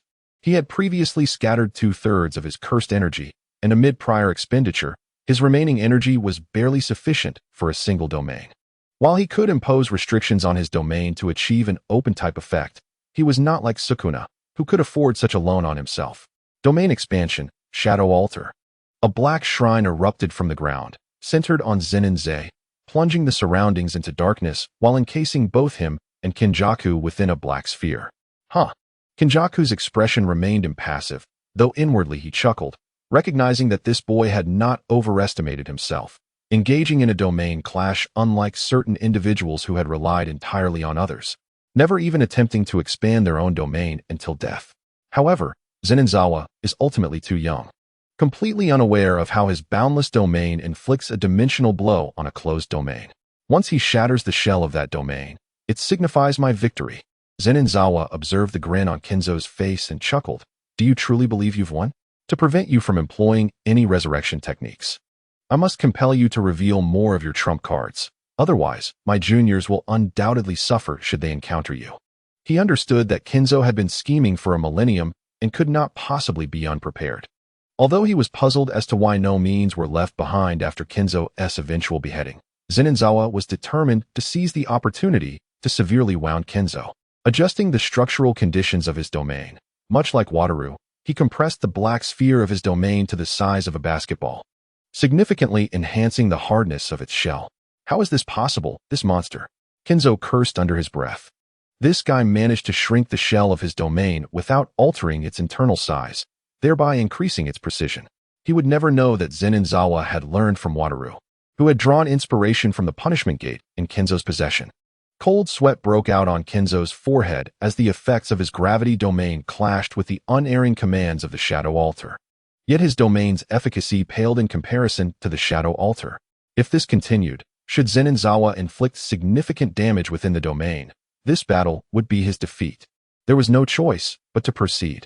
A bold idea surged within Kenzo's mind, one he had never attempted before, as no one had ever suppressed him to such an extent using a closed domain. He formed hand seals anew, generating a domain once more. The domain unfurled into the blood river scale leap.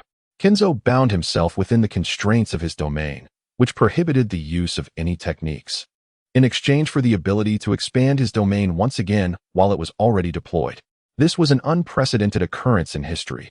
However, Kenzo himself was a unique case, possessing far more than merely 2 techniques or 2 domains. In the periphery, the assured effects of the blood sea scale leap, also an open domain, combined with the unerring effects of the gravity domain under Kenzo's directives. Zenin domain shell began to develop cracks. A smile crept onto Kenzo's face. After much maneuvering and searching for weaknesses in Zenin domain, he felt a surge of triumph. He had finally won. He turned to Zenin, ready to proclaim his victory, only to be taken aback by the sinister smile curling at the corner of Zenin mouth, as though he had anticipated this outcome all along. A sudden wave of unease washed over Kenzo, but mere moments later, Zenin domain shattered instantaneously, and the unerring effects of both the gravity domain and blood sea scale leap struck Zenin, crushed by the immense gravitational force. Zenin found himself momentarily immobilized while countless streams of blood pierced through his body, rendering him vulnerable. Kenzo squinted, perplexed by Zenin intentions. Is he merely seeking to acclimate to the void of demons? No. Kenzo quickly dismissed this notion. There was no sign of the demonic wheel on his body, nor any incomplete manifestation that could serve as a substitute for adaptation. What do you intend, Zenin? Blood trickled from Zenin lips as he sensed the power of his eyes, and suddenly burst into laughter. He now stood beneath the certain fatal effects of Kenzo's dual domains, having met the conditions for a life-threatening situation, albeit with a deliberate allowance on his part. If his prior efforts to subdue the void of demons were aimed at understanding domains, then today was the day to comprehend Susanoo. Ha ha! Uchiha's mad laughter. Kinzo, do you still dream of killing me? As Zenin laughed, he began to heal himself using reverse techniques, looking at Kinzo with an expression of apparent gratitude. Be proud. You have aided me in unlocking new power, and you shall be the first to witness it. Kinzo felt an impending sense of dread. He knew Zenin would not utter empty threats. This was not his style, and it was likely he truly had a hidden card. But what could that hidden card possibly be? This is the third power, Susanoo. Zenin held the Kusanagi sword, shimmering with lightning, while forming hand seals with one hand. To Kinzo's eyes, Zenin appeared to be cradled by a terrifying beast. The single-handed seal was merely a display of flair, as purple cursed energy erupted from him, gradually taking on a skeletal form, then continuously growing, revealing tendons and flesh, second form. Have you witnessed true absolute defense, Kinzo? Zenin coldly laughed, standing within Susanoo as he continued amplifying the output of his domain. In this moment, the appearance of Susanoo meant that the assured effects of his two domains could no longer affect him in the slightest. Previous training sessions with Wataru and the others had not allowed him to experience the thin veil between life and death, as they held no murderous intent towards him. And the cursed spirits were far too weak. This time, he had exploited Kinzo to achieve his goal. It could be said that they had mutually accomplished something. The blood could no longer penetrate any part of Susanoo's exterior, and the gravitational effects could no longer impose pressure on Zenin. It is time to end this. Zenin Susanoo raised its left arm, revealing a purple bow. Flame release. Susanoo, enhanced with the power of the earth. The bow of Susanoo's left arm aimed at Kinzo. Black flames danced upon the arrow. The black arrow shot forth, and Kinzo, drenched in sweat, fled towards the edges of the domain. Do you think there's only this one? Zenin laughed, covering his eyes. Here comes another. Flame release. Susanoo, enhanced with the power of the earth. Susanoo continued to draw and release arrows. The transformation of Amaterasu imbued the arrows with flames, and a barrage of terrifying arrows, cloaked in black fire, rained down from the sky. Boom. Countless arrows and the blazing Amaterasu completely sealed off Kinzo's escape route. He resigned himself, sitting directly on the ground. Is this how you surrender? Kinzo, aren't you skilled at fleeing? Zenin sneered down at the stationary Kinzo. Kinzo remained silent, his heart at ease. After all, he had prepared thoroughly before this encounter. Die! Zenin proclaimed with a maniacal tone, exuding the same exhilaration as Wataru had when he first mastered reverse techniques. Within Susanoo, Zenin continued to form seals, showcasing his prowess as the Tengu armor enveloped Susanoo's exterior, yet the headpiece remained intact. Not enough cursed energy. Zenin had initially intended to activate a complete Susanoo, but after previously deploying a domain, he found himself lacking the energy to evolve further. Next time, I'll simply open Susanoo. After all, I possess the eternal Mangeki Sharingan. Observing Zenin almost mythical abilities, Kinzo managed a bitter smile, his confidence in Sukuna and the cursed spirit leader's ability to defeat Zenin diminishing. Nevertheless, he resolved to give it a try, murmuring to himself. Zenin felt no dissatisfaction. He had completely grasped the power of Susanoo, and he was no longer concerned with whether he could genuinely kill Kinzo, considering him merely a minor character. This is the unparalleled confidence bestowed upon me by Sasuke. The sword of enhanced earth appeared in the hands of the Crow Tengu, which he then brought down forcefully, unleashing a tremendous black flame shockwave that obliterated the surrounding terrain. The body of Xuanzhua has been reduced to ashes, and the real person who has escaped far away has also been tainted by the black flames. He has severed one of his legs and should be grateful that Amaterasu is merely the most formidable physical attack. The new power is indeed as I had anticipated. The explosive might of Amaterasu can even be sensed by Satoru Gojo, who is far away at Tokyo Jujutsu High. It must be that guy Zenin, creating such a commotion. Gojo removes his eye mask and gazes out the window, shaking his head. He has completely lost the ability to catch up with that individual. However, now that Yuta has absorbed the special grade cursed spirit, when he regains his memories, we can have another match. How many years has it been since we last sparred? He sincerely feels a sense of pride and admiration for Zenin's progress, although he knows he may never defeat that guy in his lifetime. Not only Gojo, but nearly all sorcerers in Tokyo have their attention drawn to this battle, witnessing the apocalyptic black flames. especially Yuta, who is watching from close range. Suddenly feels that his own prowess is but a joke. The true might of the Zenin clan is exemplified in their highest sorcerers. No, that is divine power. Chapter 91. Celebration Banquet within Tokyo Jujutsu High. Zenin and his two companions practice in an open area. Reminiscent of the day 11 years ago when Satoru Gojo first mastered his limitless technique. However, this time it is not Gojo's limitless technique that dazzles, but rather Zenin's Susanoo. And one person is notably absent. Reverse Cursed Technique. A red cursed energy filled with repulsion emanates from Satoru Gojo's fingertips, directed at Zenin. Be careful, Zen. Gojo smiles as he looks at Zenin, who is enveloped in purple energy.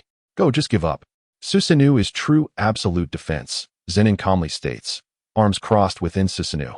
In the past, he might have needed to dodge or use techniques against Gojo's cursed energy, but now fully awakened, he merely stands there, invincible.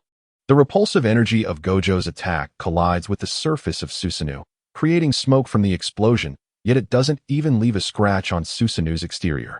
Indeed, Gojo murmurs helplessly as he approaches Susanoo, caressing its surface as one would admire a breathtaking beauty. If only I could possess such a magnificent skill. This power is far beyond the 10 shadows. Gojo inquires, how did you create it? That's a secret, Zenin replies mysteriously. As the Sharingan is a hallmark of the Zenin clan. Gojo's lips twitch. It seems the Zenin clan is just you with your red eye disease and purple eye disease. You really ought to tone down the boasting a bit. Huh? What disease did you just mention? Zenin's expression darkens, his tone turning cold. Go, could you repeat that? Oh, I'll take my leave now.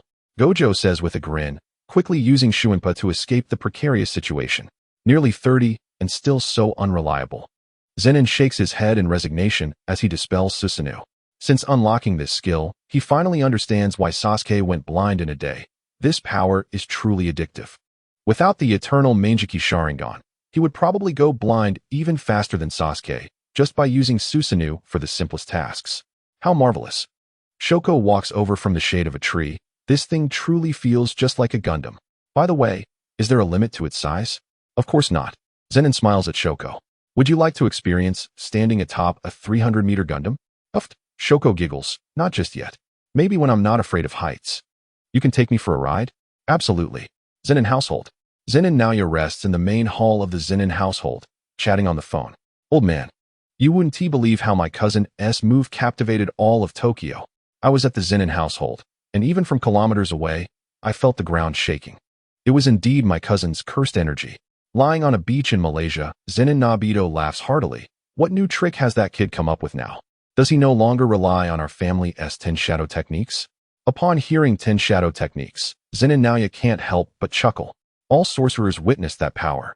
The 10 shadow techniques and Gojo's limitless are but a joke in the face of such near mythical strength. Is that for real? Nobito sounds incredulous. To be honest, he was skeptical that Zenin's son could awaken the 10 shadow techniques, and now they seem trivial compared to Zenin's new power. As for blood manipulation, that is a lost cause. Next time I return home, I'll check if you're exaggerating, Nobito warns. Don't you dare fool me. Rest assured, Zenin Naoya has no respect for his father. The entire jujutsu community is already aware. Do you still need to question it? Nobito decisively hangs up the phone and resumes basking in the sun. Hearing the dial tone, Zenin Naoya realizes his father is throwing another tantrum, but pays it no mind. Calculating the days, the time for cleansing the higher-ups is approaching. Meanwhile, at Kyoto Jujutsu High, to celebrate their long-awaited victory over Tokyo Jujutsu High, a grand feast is in order. This is the first celebratory banquet held by Kyoto Jujutsu High after triumphing over Tokyo in recent years. The songstress, slightly flushed from drinking, gazes at the crowd below with immense joy. Finally, they have defeated Satoru Gojo. For so many years, Kyoto and Tokyo had faced off, with Kyoto suffering defeat each time. Especially last year when Gojo unearthed a 16-year-old special grade sorcerer who single-handedly defeated everyone at Kyoto Jujutsu High. However, at that time, Tadou Aoi felt a twinge of regret for not being present. Fortunately, this year, Yuta Okatsu has been preoccupied with exorcising cursed spirits, and he is hardly ever on Tokyo's campus anymore. But those tasks were all assigned to him by Gojo, which has made Rika quite resentful towards Gojo. Meanwhile, Tadou Aoi enjoys his drink, feeling immensely satisfied. He now has a true brother who understands him. You seem quite happy, Tadou. Komo Noritoshi remarks, noticing the smiling to-do. Is it because of the vessel for Sukuna? No. To-do replies earnestly. He is more than just a vessel for Sukuna. Sukuna merely fixes his image, but in my heart, he is my lifelong friend and brother. Nishimiya Momo and Zenin Mai are whispering nearby, glancing at the silent and seemingly unhappy Megumi Fushiguro. Why does it look like someone isn't very happy? Didn't you receive a gift from Teacher Gojo? Megumi's cheeks flush as he shyly looks in a certain direction, only to find it empty. His expression reveals disappointment, and he quickly defends, I'm not that disappointed. It's not like I'm sad about not seeing him. Oh, Mai and Nishimiya exchange curious glances. Who are you talking about? You're blushing. The activity room door swings open, and Kinji Hikari enters, dressed in casual sportswear. He looks at Megumi, who is blushing from being teased by Nishimiya and Mai, and greets him with a gentle smile. Sorry to keep you waiting. Chapter 92. The incident at the 88 bridge on the playground of Tokyo Jujutsu High. What do you want me to do with this garbage? Zenin cast a glance at the bound Nagame Haruta, his right eye's hexagram subtly rotating as black flames. Akin to the Grim Reaper, seized his life. Haruta perished amidst anguished wails. Have you found the 3 suitable candidates, Jia? Zenin inquired gravely, turning his gaze towards Sugura Geto. Yes, shall we commence now? Geto replied, producing 3 vials filled with liquid, revealing the first 3 of the cursed womb, Shinjuku's 9 shadows. All is permissible, Zenin said with a faint smile, before uttering enigmatic words that left everyone puzzled.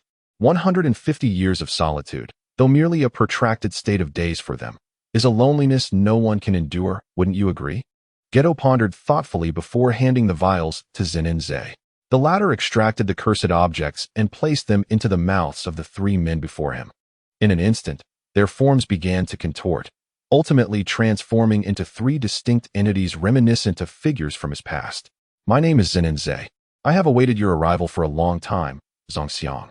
Moments later, on the bustling streets of Tokyo. This marks our first official date, Natsuki beamed. Strolling alongside Zenin. Have you taken care of everything? Not yet, he replied, affectionately ruffling her hair, eliciting a playful scowl from her. There is one last matter I intend to address in due time. What might that be? Natsuki inquired, placing her hand on his waist. Are you planning another long trip? Certainly not. What are you imagining? Zenin chuckled, grasping her hand in return. I suspect that by then, whether it be Gojo, Jia, or you will all feel a refreshing change. Natsuki's gaze lingered on the profile of Zenin as she twirled a strand of her long hair with her other hand, showing no signs of surprise. Are you finally going to put an end to them? Is it not evident that you understand me well?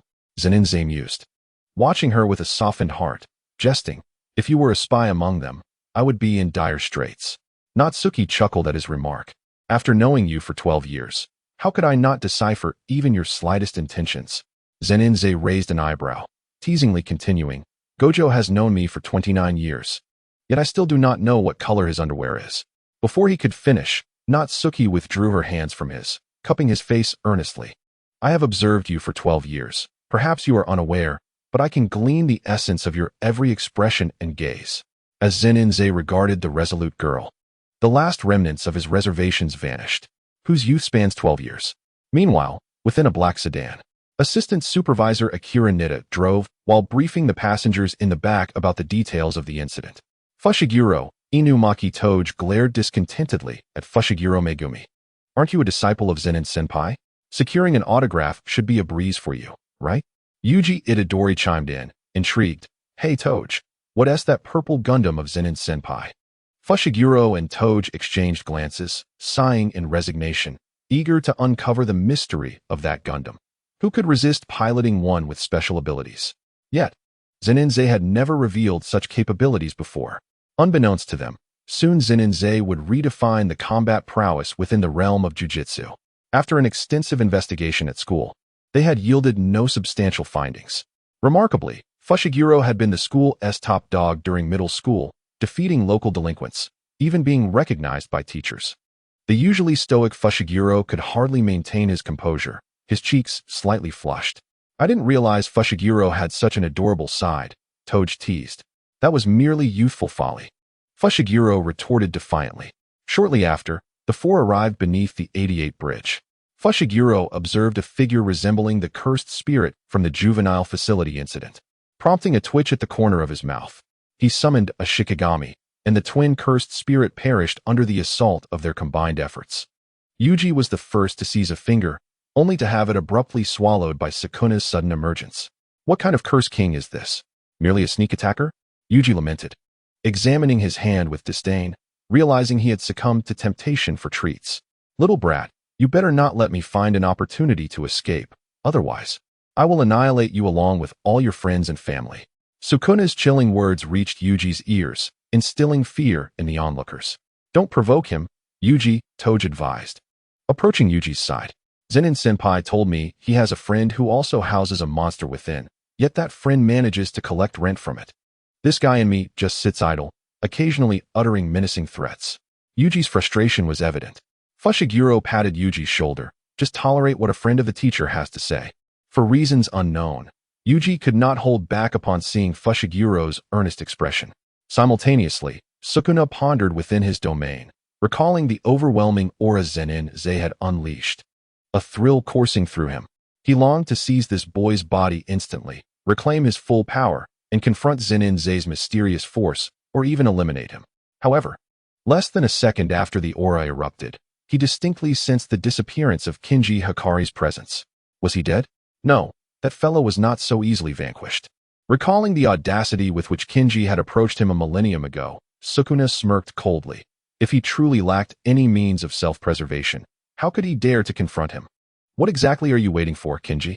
Chapter 93. The Prelude. On October 25, 2018, the Jujutsu headquarters officially issued a notification, appointing Zenin-zai as the captain of the newly established Jujutsu inspection team, granting him authority over personnel appointments within the entire Jujutsu Bureau, alongside his position as the second-in-command.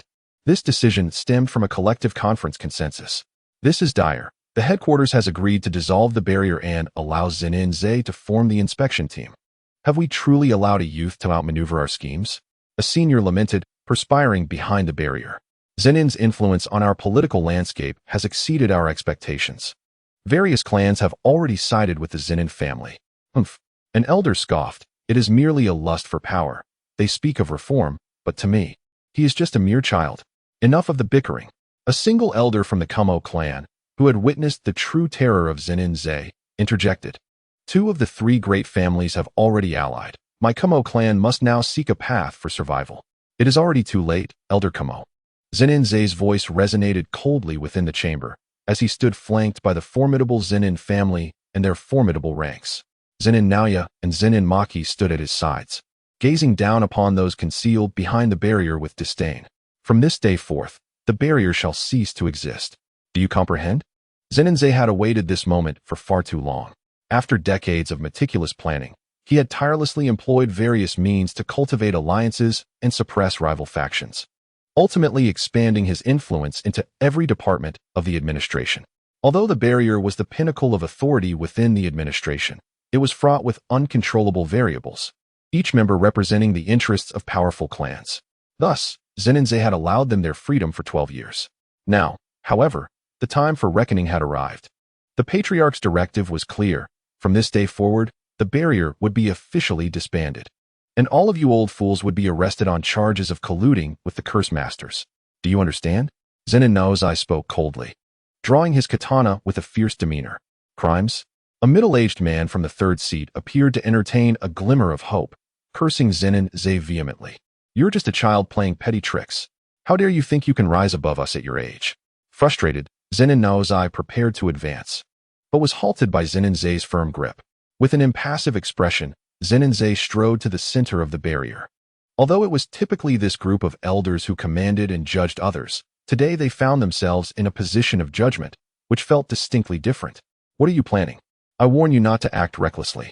The head of the administration shouted, sensing the gravity of the situation. Ignoring him, Zenin-zai extended his hand. A formidable gravitational force emanating from it, pulling the previously insulting middle-aged man into his grasp. Without a moment's hesitation, he drew the Kusanagi sword from the Shadow Realm. With a swift motion, a bloodied head tumbled to the ground. Though the members of the barrier had weathered many storms, witnessing Zenin-zai's unflinching murder sent shivers down their spines. Was this man truly devoid of compassion? I have already stated my intent. I shall not repeat it. Zenin's icy gaze swept across the barrier. This is a revolution, not a mere reform. Revolutions require bloodshed. I intend to dismantle and rebuild. To achieve this, I will not hesitate to eliminate any among you, regardless of your standing. Do you understand? His cold words reverberated through the ears of the elders, leaving them chilled to the bone. Perhaps you are unaware, but I orchestrated the deaths of those who opposed the starry body 12 years ago. Zenin continued nonchalantly, adding that the disciples of the Panshin sect were also eliminated at his behest, their wealth absorbed by him. My newly envisioned world does not require the presence of the weak. Even if Watori had spared that group, it does not mean I would show them mercy. I shall bear the weight of all darkness to forge a new world. No matter what darkness lies ahead, it shall not deter my ambition. The reason I have tolerated you for so many years was merely to seek a balance, but that is no longer necessary. This was a side of Zenin he had never disclosed to Watori, Getsu, or Natsukawa. His hands were not without blood. He existed in both light and shadow. Seeing that no one dared to speak further, Zenin wearily waved his hand, ordering everyone except the Watori clan to be apprehended and subsequently sentenced according to their crimes. Those who dare resist, Zenin whispered into Zenin Nozai's ear, will face the death penalty. Understanding, Zenin Nozai coldly smiled. We shall proceed as per the patriarch's wishes. Bing and the body of the Panshin sect surged forward, shattering the barrier, revealing the disheveled expressions of the old men, their usual arrogance stripped away. Awaiting them was the death penalty. Zenin would not grant them a path to survival. He understood well the adage about cutting grass at the root. Slowly, Zenin walked down the dim corridor, the screams of the old men echoing through the world, and the boundless darkness began to recede. Finally, emerging outdoors, he gazed up at the azure sky, a rare, genuine smile gracing his face.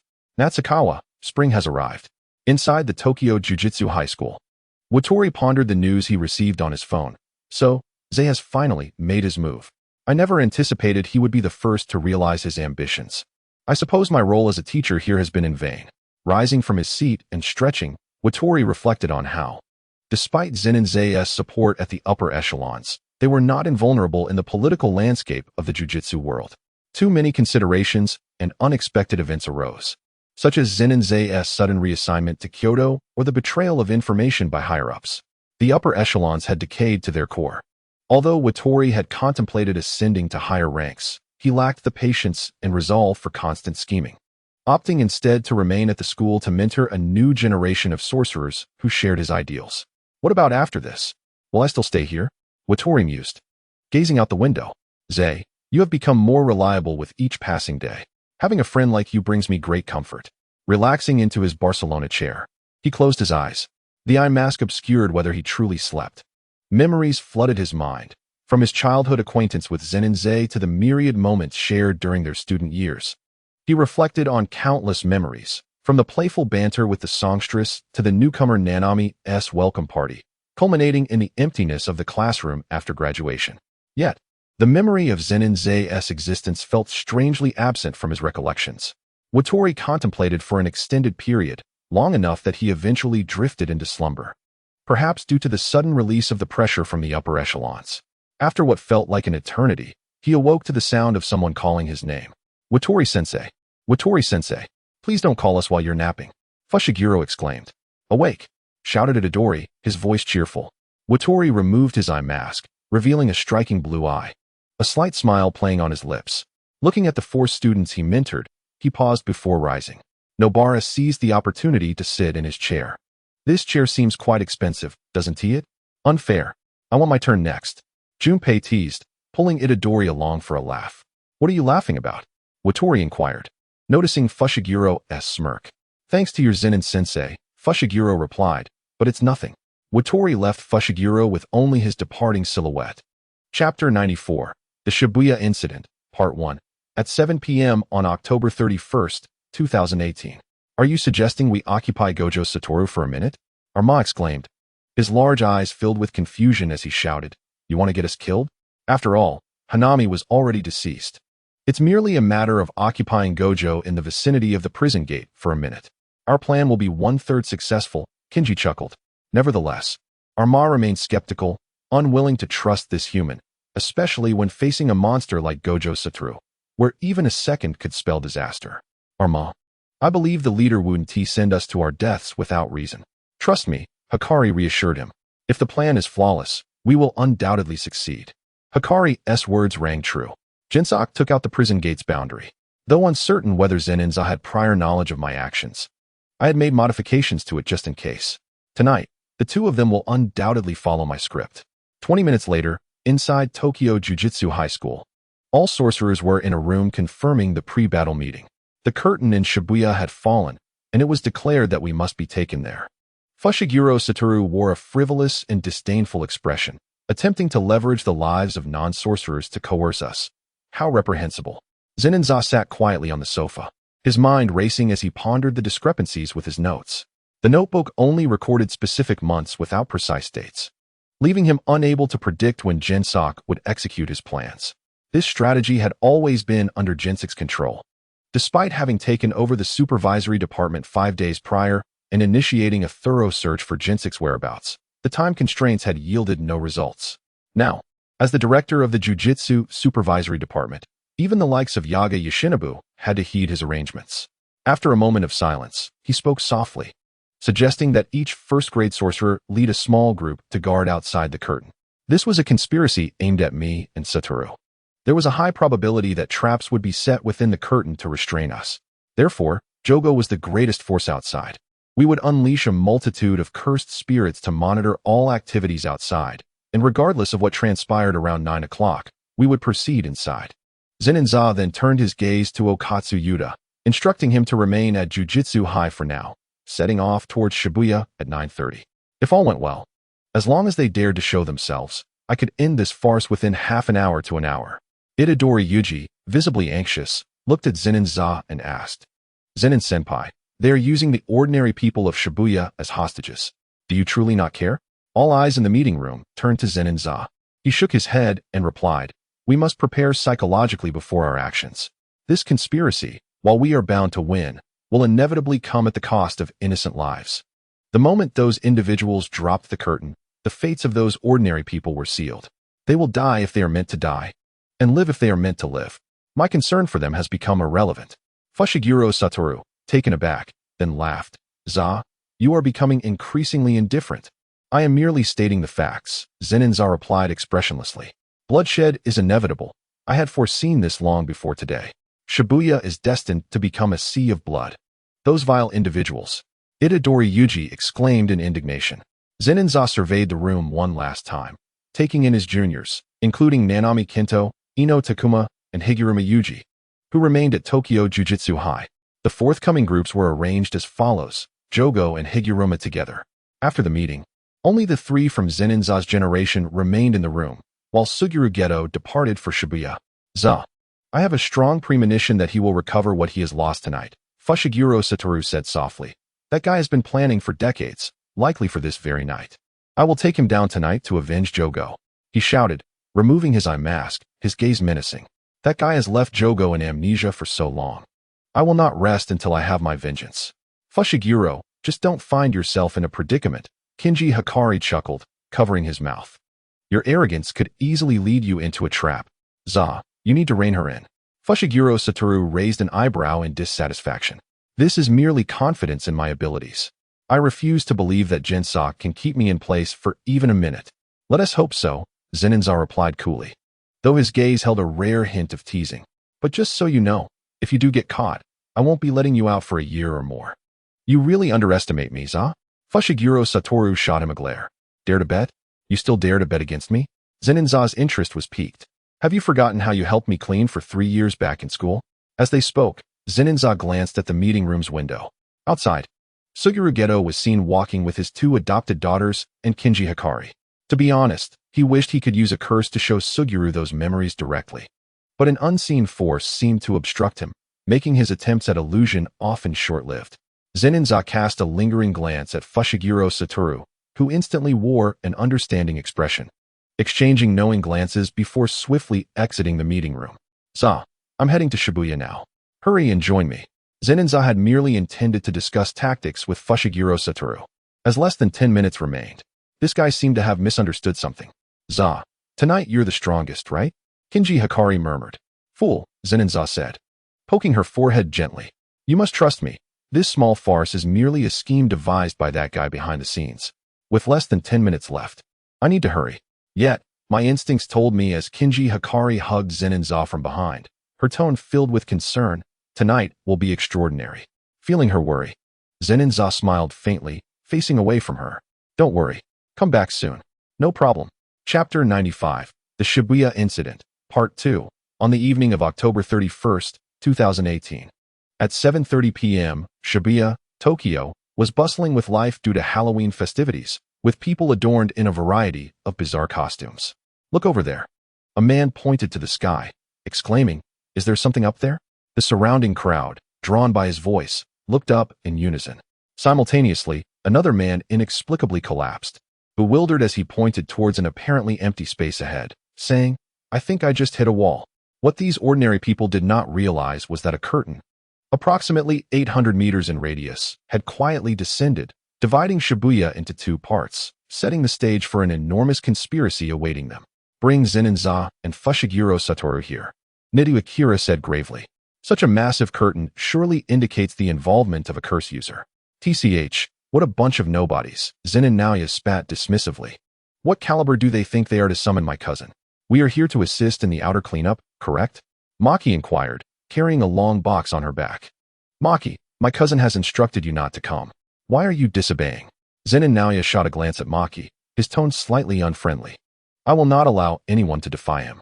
It is my duty as a sorcerer. Maki stood her ground, facing Zenin Naoya without flinching. Then make sure you don't die. Otherwise, he will be quite displeased, Zenin Naoya replied, shifting his attention elsewhere. I suppose we are called the Zenin group? Inu Maki Toge asked, seemingly unbothered by their quarrel. Indeed. Nidu Akira smiled. All groups are led by a first-grade sorcerer. Unlike before, the first-grade sorcerer for the Zenin group was now Zenin Naoya, teamed up with Panda and Higuruma Yuji. Even Suguru Geto was personally leading this time. Outside the curtain, Higuruma Yuji's eyes sparkled with excitement. Panda, Shunpei, we really need to do our best. Higuruma, don't you think everything seems too coincidental? The panda leaned casually against the railing by the roadside and spoke. The flying curse spirit that previously battled with you and the sorcerers who attacked the high school are clearly part of the same group. Shumping analyzed the situation, noting that there were now at least 5 intelligent curse spirits. When did they develop such discipline? Perhaps they have acquired a leader of sorts? Koharu, undeterred by these thoughts, cheerfully said, we must trust that the Zenin seniors and Satoru Gojo will resolve everything inside the barrier. I hope so, the panda replied, his heart heavy as he regarded his passionate homeroom teacher, Koharu. At that moment, Fushiguro Megumi stood between Nanami Kento and Ino, his expression grave as he gazed at the towering barrier, feeling an increase in his anxiety. He took out his phone and sent a text to Shiner. Protect my sister. What do you need to say that for, you brat? Shiner scolded playfully from home while glancing at his phone. Contact me when you feel overwhelmed, and I'll rush to Shibuya. Inside the barrier, a blond man pounded the fabric with his fists, shouting, hurry and call Satoru Gojo and Zenin. Don't waste everyone's time. Who are Gojo and Zenin? Someone retorted. I have no idea. The blond man replied, turning in frustration. I just heard that if those two don't come, we won't be able to get out. Didn't you see how everyone was sucked into the subway station? It was like water draining from a bathtub. He continued to rant at the edge of the barrier until someone from outside collided with him, knocking him to the ground. Ouch, that hurts, he complained, glaring at the peculiar white-haired figure with an eye mask. Be quiet, Zenin said, walking behind Satoru Gojo, his gaze icy as he fixed it on the blond man. Or you'll be the next one sucked in, idiot. What did you say? The blond man shouted, indignantly demanding a repeat. As tension rose, Gojo, rarely taking on the role of mediator, interjected, fearing Zenin might kill the man in the next moment. Here, take some money, and let's forget about this. Is that for real? At 8:31 p.m., Zenin and Gojo arrived at the scene simultaneously. Based on what those ordinary people are shouting, it seems I should stay here while you head east, right? Gojo remarked to his close friend, standing still. Those guys are truly bold. I'm curious about what methods they'll employ. All right, just be careful and don't get caught, Zenin replied calmly, reminding Gojo. Did you bring what I gave you yesterday? Of course. Gojo boasted, patting his chest. How could I forget something so important? That's good to hear. I'll head out first. Take care. Zenin sighed, observing Gojo's carefree demeanor. Surely he won't fall for it again, right? The 10 reverse spear is currently on him. Zenin leisurely made his way toward the eastern district of Shibuya, navigating through the dense crowd, clearly sensing a familiar presence. Although faint, it was undoubtedly that individual. After 7 minutes, Gojo also arrived at the underground level 3 of Shibuya Station, contemplating whether it was a barrier set up to trap sorcerers, just like outside. He squatted on a high platform, analyzing the intentions of those involved. Zenin was right. This is quite a dull tactic, he mused, his character brash as he leaped down. In the astonished gaze of a girl, his feet landed mere centimeters from her face. Amidst the surprise of ordinary people, Gojo bounded down to the tracks of the underground level 5, having been separated from Zenin for 9 minutes. Ah, it's definitely you guys. Gojo scoffed with a dismissive laugh, then expressed mild surprise. Kamo Sagan? Have you truly allied with them? Kamo maintained a calm smile, betraying no emotion. Since the Zenin clan can conspire with you against the Kamo family, why shouldn't I join forces with cursed spirits against you? For 20 years, I have lived in the shadows of you and Zenin. Whether at the gatherings of the 3 families or in inter-school exchanges, it has always been the same. If defeat were merely a matter of battle, I could accept it. But why does Zenin have the power of life and death over my Kamo family? We are also one of the 3 families. Listening to Kamo's composed grievances, Gojo began to understand much more, feeling no intent to kill him at that moment. He shifted his gaze to the 2 cursed spirits, Arjo, leaning on a cane, and YGA, and coldly declared, "Since you 2 scum of cursed spirits are still alive, allow me to send you both to hell." Chapter 96, The Shibuya Incident, Part 3, Aoyama Cemetery. At this moment, Itadori Yuji felt utterly helpless. Surrounded by 3 peculiar figures, he was exasperated. I really am not your Udo duo. Can you please not get this wrong? Zhang Xiang looked at Itadori earnestly. The aura surrounding you is unmistakable. We are definitely half-brothers. Exactly. The flamboyant Bad Xiang chimed in. Despite the disparities of the ages, there exists an inexplicable bond that ties the 4 of us together. Seeing Bad Xiang, Itadori coughed awkwardly, sighing in resignation. Let us first complete the task assigned by Senior Zenin. Those 2 men actually had my sister serve as backup. How outrageous. A small boy sat beside Mingming. His cheeks flushed. Sister is so powerful. You mustn't view those 2 as ordinary men, especially that one named Zenin, Mingming teased, correcting her little fan. Hey. Yu displayed a jealous expression. Sister, you're sporting that hairstyle because you listened to that guy, right? Mingming smiled silently at Yu, just as she was about to speak. Her phone rang. Oh, I see. Mingming handed Yu a large object wrapped in red cloth. Let us change our destination and head to Meiji Shrine. A barrier similar to the one in Shibuya has appeared there. Whatever you say, sister. Thus, this group of 7, consisting of 3 brothers and a sister, leisurely transitioned to their new destination. At the underground level 5 of Shibuya Station, Gojo stared coldly at the 3 figures in front of him. Come on. I do not wish to kill you. You are human. Gojo, stop deflecting. Arjo sneered before launching an attack. Flames erupted from its hands, causing the automatic doors meant to prevent passengers from approaching the subway to swing open. A multitude of ordinary people fell onto the tracks amidst their terrified screams. You think you can use ordinary people to restrain me? Gojo quickly deduced the cursed spirit's intentions, but it was futile. Even with sacrifices, I will cleanse you both here. Step back. You will die? Gojo pushed a girl behind him, focusing on the charging Arjo and Waiga witnessing the 2 cursed spirits slaughtering non-sorcerers. His mood soured further, despite Zenin having already prepared him psychologically. As his teammates sprang into action, Kamo leaped into the air, his blood transforming into sharp blades. Blood manipulation, blood sword. At the same time, he drew the blood from the surrounding ordinary people, activating his technique once more. Blood manipulation, blood starfall. A massive blood attack surged through the crowd, combining with Arjo and Waiga's assault. A torrent of blood collided with Satoru Gojo amidst the boundless expanse, forcefully repelled away, while Hikari and Arjo had already approached him. Kamo, have you lost your mind? As Gojo observed Kamo's aggression towards the non-sorcerers, he could no longer remain indifferent.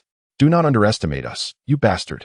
Arjo's fist and Hikari's sharp wings were both enhanced with cursed energy, and the Shibata had imparted a technique to them. Domain expansion.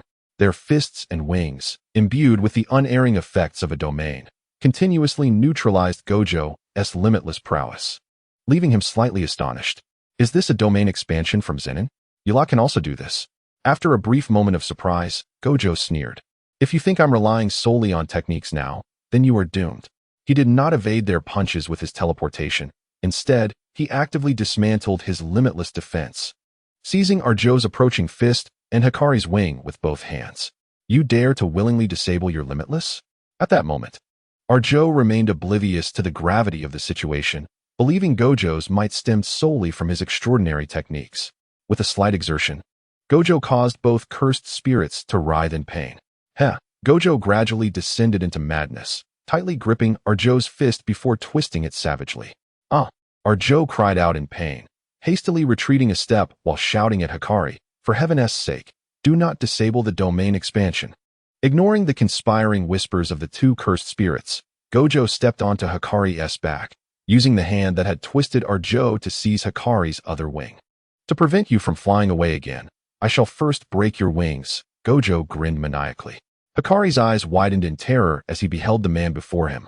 Akin to a demon king, ruthlessly tearing off his own wings with such force that resistance was futile.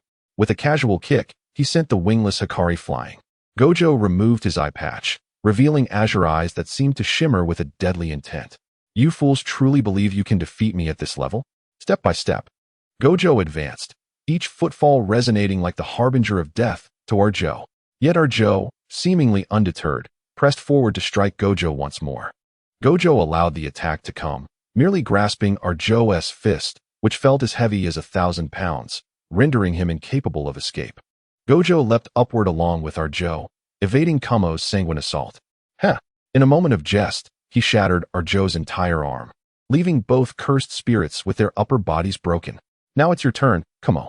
Gojo directed his gaze towards Kumo, preparing to unleash his technique to eliminate him here. According to the Sorcery World's regulations, Kumo was undoubtedly a cursed sorcerer at this moment.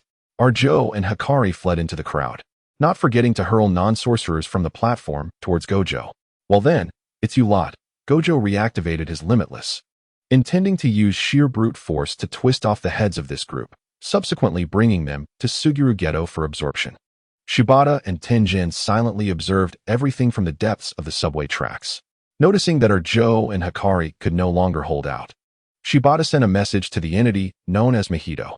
Amidst the crowd on the platform, the two cursed spirits found themselves in a cat-and-mouse chase with Gojo. Unable to escape, Kumo continued to blend into the throngs, persistently using blood to distract Gojo. Just as Gojo began to grow weary of the antics, the subway where Mahito was located finally arrived.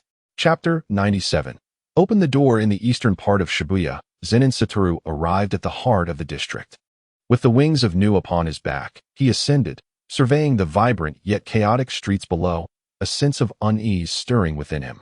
You have finally arrived. A figure with long black hair suddenly appeared before him, exuding an air of calm elegance, a subtle smile gracing their lips as they regarded Satoru. Upon recognizing the figure's face, memories long buried stirred to life within him, remnants of a past life resurfacing. You are not a cursed spirit. Who are you? Satoru spoke coldly, his gaze fixed on the newcomer. Another cursed sorcerer? They smiled lightly. My name is Zenin.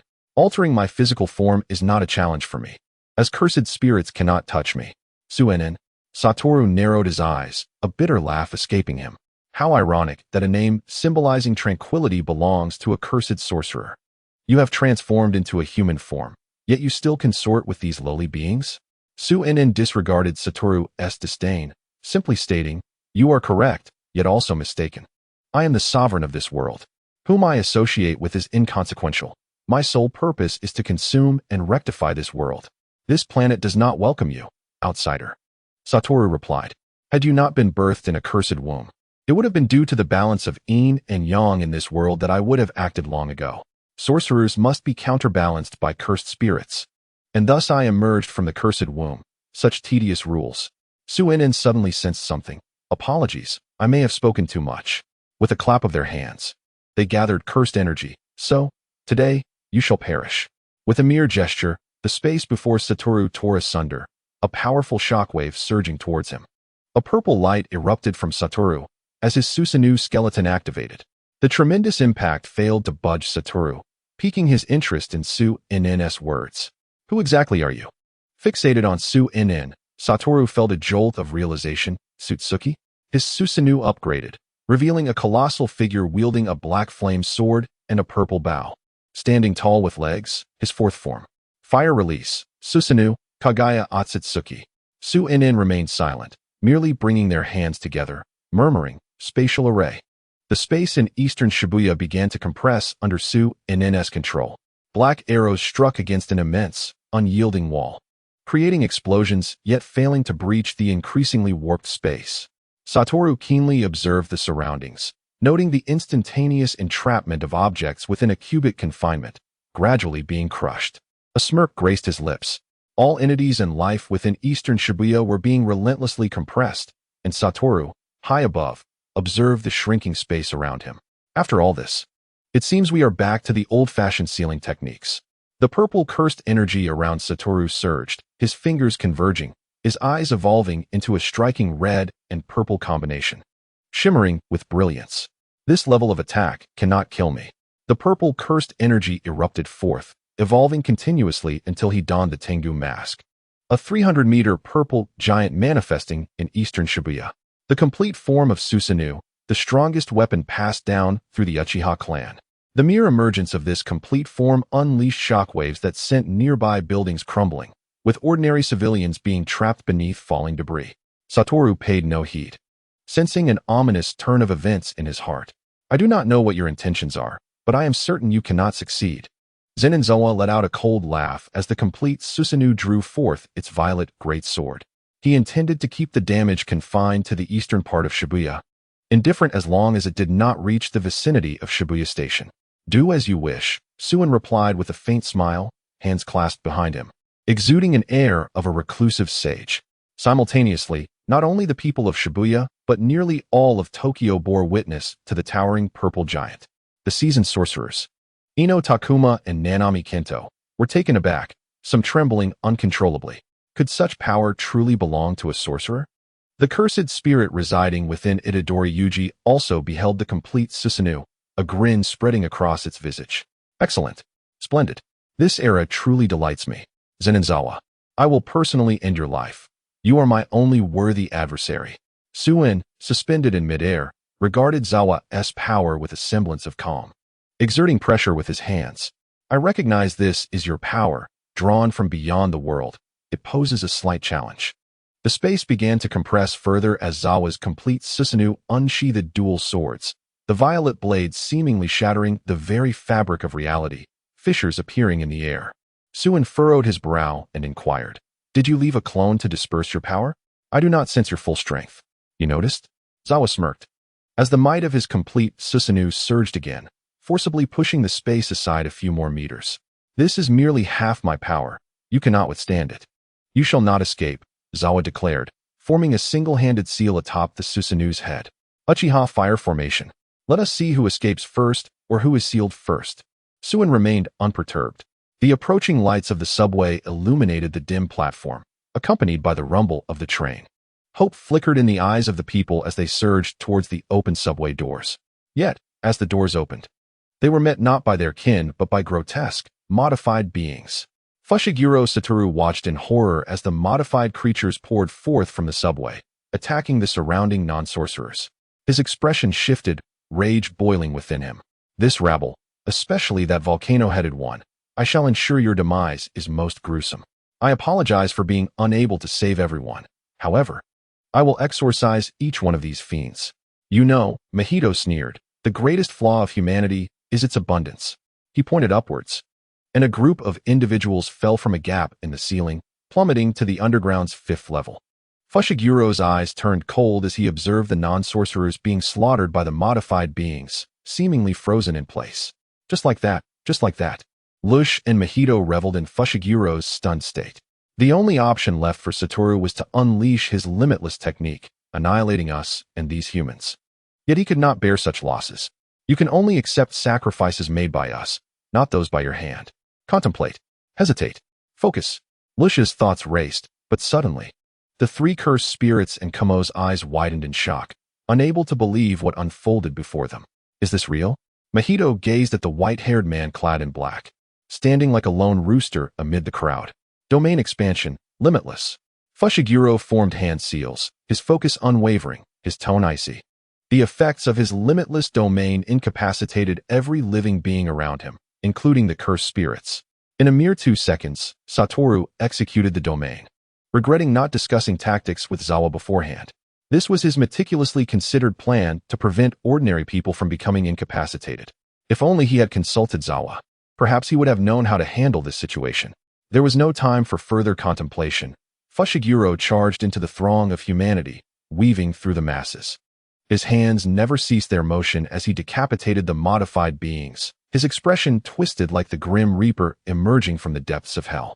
In just 299 seconds, he had vanquished over 1,000 modified beings, blood splattering beneath his azure eyes. Once all the modified creatures lay slain, Fushiguro halted, gripping the heads of 2 of them.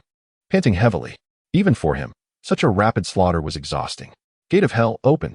Just as the powerful sorcerer regained his breath, a crimson cube landed at his feet, a colossal eye fixating upon him, signaling impending doom. Instinctively, he took a step back. Satoru, long time no see. I remember everything now. Suguru Geto emerged from the shadows, greeting Fushiguro with a smile. Huh. Fushiguro turned slowly, recognizing the name he had not heard in 12 years, only to find Geto, adorned with a black hat. He initially thought Geto had come to assist him, a smile forming on his lips, but in an instant, a hand crackling with lightning pierced through Geto's chest. Geto's eyes widened in shock as he glanced backward. It was none other than Zenin Zawa, expressionless. Chapter 98. Sealing. Fushiguro stood in stunned silence as he watched Zawa drive his Chidori through Geto's chest. What is happening? Why are Zawa and Geto here? Why would Zawa harm Geto? Could he truly turn against his closest friend? No, that Zawa is an illusion, a transformation technique. But how can Geto, with both body and cursed energy, be real? Has he regained all his memories? This must be him. Yet, the denial of his own soul urged him to flee from this scene. Memories flooded Fushiguro's mind, recalling the 3 of them, Zawa, Geto, and himself, at Jujutsu High, sharing laughter and mischief, skipping classes to play video games, and Geto teasing Zawa and Shoko about their unique bond. 3 young boys wandering the streets of Tokyo at sunset, joyously laughing together. The warm memories resonated like the strings of a musical instrument, ensnaring Fushiguro in nostalgia as the most cherished recollections consumed his thoughts. Finally, he remembered his last words to Geto before his amnesia, "Let's gather together." In that moment, he recalled Zawa's warning, "Be cautious of that red cube in his hand." Oh no, that is the Gate of Hell. Fushiguro's expression shifted, realizing the impending danger as the Gate of Hell opened around him, revealing a multitude of eerie eyes, binding him like ropes. This is bad. His gaze hardened as he discovered he could no longer channel his cursed energy. You are quite sentimental, Zawa sneered, transforming into Mahito's likeness, revealing that he was a mere imitation conjured by the cursed spirit. He smiled at the real Suguru Geto beside him. I never imagined you would actually guess it. As the wound inflicted upon Suguru Geto began to heal, he nonchalantly remarked on his penchant for laboring in peculiar ways. Did he not? Your greatest weakness, Satoru, lies in your emotional attachments. Who exactly are you? Are you Kenjaku? Satoru Gojo shouted at Suguru Geto, who stood before him, bound by the prison realm. It's only been a short while since we last met, and you've already forgotten me? Suguru smiled faintly, his tone tinged with disappointment. I assure you, I am not Kenjaku. Both your cursed energy and physical form, my 6 eyes, and the information reflected in my body, all affirm that you are Suguru Geto. Yet, my soul persistently denies this truth. Satoru bellowed. Zeno has already informed me. You are indeed Kenjaku. Such is the way of things, Suguru, as Kenjaku, replied with a resigned smile. It seems Zeno has thoroughly uncovered my secrets. Did he perhaps foresee the current situation? However, there was one aspect he had not anticipated, modern cloning technology. 12 years ago, I deliberately extracted a portion of Suguru Geto's physical body. For the sake of convenience, I chose not to kill him and instead occupied his form. I had already calculated today's events before making my move. I knew that either he or Zeno's face could hold you for a minute, though the outcome remains unchanged. Utilizing the memory techniques of the King of Curses to subdue Suguru Geto, and then sealing either you or Zeno within the prison realm, would serve my purpose. Everything I do now is for you, Satoru. Yet, if given the choice, I would prefer your body and Zeno's. Unfortunately, both of you are far too powerful. a hindrance to my objectives. Kenjaku continued speaking in Sugiru's voice. I initially intended to use high-level missions to keep Suguru isolated from you, gradually causing a breakdown in his mentality, perhaps even leading to his defection. I knew your blunt nature would overlook this, and that Kinji Hikari, lacking understanding of your male dynamics, would remain silent. Yet, Zeno thwarted my plan. I can only retreat to his secondary strategy. Truly, he is a formidable adversary. Satoru chuckled coldly. You must realize that as long as Zeno is around, you scoundrels will never ascend to the light. What if his circumstances now mirror yours? Kenjaku replied nonchalantly. I merely need to extract you from Shibuya in the end. You are stronger than you appear, with a character beyond reproach, unlike your emotional nature. Had he been in that situation, he would have summoned that terrifying power the moment he encountered the prison realm. However, given the current pace, Zeno has not yet arrived, indicating he has succeeded. I do not wish to kill you or Zeno. I only require a plan capable of simultaneously restraining both of you. Satoru's heart sank. Despite Zeno's numerous warnings regarding Kenjaku, he found himself faltering. I also know you may possess the heavenly reverse blade. Kenjaku's statement left Satoru astounded. Thus, I have invested considerable effort over the years to locate the shattered blade of the heavenly reverse blade and successfully integrated it into the prison realm, using the principle of repulsion to neutralize its ability to breach the prison realm. In other words, the heavenly reverse blade concealed within you is now utterly useless against the prison realm. Good night, Satoru Gojo. Kenjaku narrowed his eyes, a gentle smile gracing his features, as if he were truly Suguru Geto. Let us meet again in 1,000 years. With that, the prison realm sealed shut. As it closed, Satoru's azure eyes fixed intently on Kenjaku, his mind astonished by Kenjaku's foresight regarding both him and Zeno, yet he remained undaunted. For outside the confines, 2 special grades awaited. As Kenjaku approached the prison realm, intending to seize it, he felt an immense pressure weighing upon him. A bemused expression crossed his face. Even at this juncture, he was still struggling? The prison realm shifted from crimson to blue, its once scarlet eyes morphing into Satoru's azure gaze. It seemed the prison realm was processing his information. We shall wait a moment longer, he thought, glancing at the regaining consciousness of the others. Our plan has succeeded. Outside the confines, Suguru felt a surge of agony. Memories from his 3 years at the Jujutsu High flooded back, the emotions once absent surging forth like a tide. He witnessed the impostor imprisoning Satoru within the prison realm. Half kneeling on the ground, beads of sweat dripped from his brow. Suguru-sensei. The concerned voices of Nanako and Mimiko rushed to support him. What's wrong? Are you all right? Kinji approached, worry etched on his face. It's nothing, Suguru replied, rising wearily yet resolutely, his gaze piercing through the confines, seemingly perceiving Satoru sealed deep underground. I remember everything. Satoru, Zeno, everyone. I recall it all. Really? Nanako and Mimiko wept for joy, embracing Suguru. Have we remembered too? Of course, Suguru gently stroked their heads, his tone slightly fatigued. Over the years, I owe it all to you. Tears welled in Nanako and Mimiko's eyes. It was you and Lord Zeno who granted us our lives. Suguru's gaze shifted back to Kinji. It's been a while, Kinji. Yes, it has been a long time, Kinji replied, tears glistening in her eyes. Suguru took a step forward, solemnly stating, the upcoming actions may be perilous. You two stay here. Kinji and I will venture inside, all right? He understood Kinji's formidable technique and years of training, which led to his choice of her.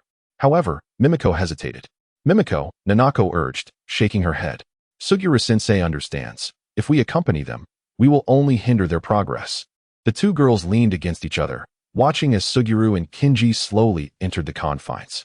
Meanwhile, Suguru retrieved his phone, sending a message to all Jujutsu sorcerers. Action. Simultaneously. Far away in the Zenin household, within the room where Zeno had not returned for some time, a wardrobe creaked open, revealing a figure stepping out.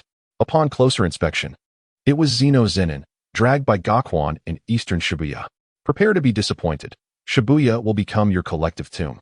Chapter 99.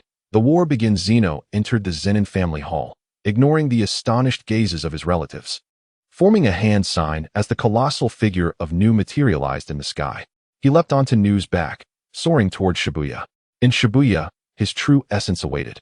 The current form was a mere creation of Zeno's cursed energy, akin to Naruto's shadow clones during the Fourth Great Ninja War.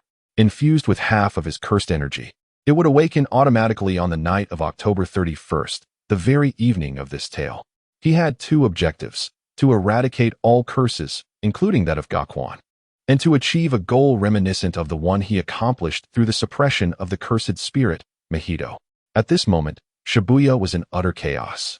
Both sorcerers and ordinary people beheld the towering 300-meter figure. Upon entering the tent, Suguru Geto's pupils constricted sharply, followed by a bemused smile. This fellow, Zenin, certainly has been escalating his antics day by day. His gaze, however, was not overly captivated by the colossal purple giant. His immediate objective was to head straight to the 5th underground level of Shibuya Station to reclaim the prison gate from that impostor. Behind Suguru, a dark portal suddenly materialized, and countless cursed spirits emerged under his command, surging towards the periphery of the tent. This maneuver was intended to support those waiting outside, enabling them to swiftly gather intelligence and proceed together to the 5th underground level. As for Zenin, there was no need for concern. He was likely entangled with a formidable adversary, but would soon extricate himself. Meanwhile, Kinji Hikari felt a jolt of alarm as he observed the prison gate, which had already created a massive crater. It was likely that Suguru had recalled all his memories through the resonance of cursed energy and physical form. The highly skilled sorcerer should have already arrived. Adjust your status and hold those guys off as long as possible. Buy me time to relocate the prison gate. What about Yuta Itadori? Ryaman Sukuna exclaimed excitedly. I've brought all of Sukuna's fingers, along with the 3 that Rhyme gave me. I have gathered all of Sukuna's fingers. Kinji, stroking his chin, mused, if we can bring him on board, it would undoubtedly signify victory for your cursed spirits. Isn't that right? Mahito sneered. Once we eliminate Zenin Aoi and Satoru Gojo, we can stand on equal footing with the sorcerers. Thus, I must kill Itadori Yuta, who is essentially Sukuna. The thought of the wounds Sukuna had left on him elicited a cold smirk from Mahito. What? Ryaman gritted his teeth in anger. What the hell are you up to, Mahito? Remember, being on equal footing is not the same as achieving absolute victory. Come now, Ryaman, don't be so upset. Mahito, unperturbed, leaned against his shoulder. Let us make a wager. If you encounter Itadori Yuta first, you can recruit him. If I encounter him first, I'll kill him. What do you say? Ryaman remained silent, seemingly contemplating the feasibility. Since you're not speaking, I'll take that as your agreement. Mahito chuckled and then split himself into 2 identical figures, each darting off in opposite directions. Mahito, remember our bond. Kinji warned, his expression cold as he looked at Kinji, who bore Suguru's form. Once this is over, help me eliminate the Gojo and Zenin clans. Of course, Kinji smiled. But let us at least wait until this turmoil has subsided, shall we? After that, you can return to the ranks of the sorcerers as an undercover agent. But you should prioritize taking down Suguru Geto and Yuta Itadori. The others are inconsequential. I understand, Kinji replied coolly, but I must confirm once more. Can Zenin Aoi really be held off indefinitely? Let us see if that fellow survives, he added.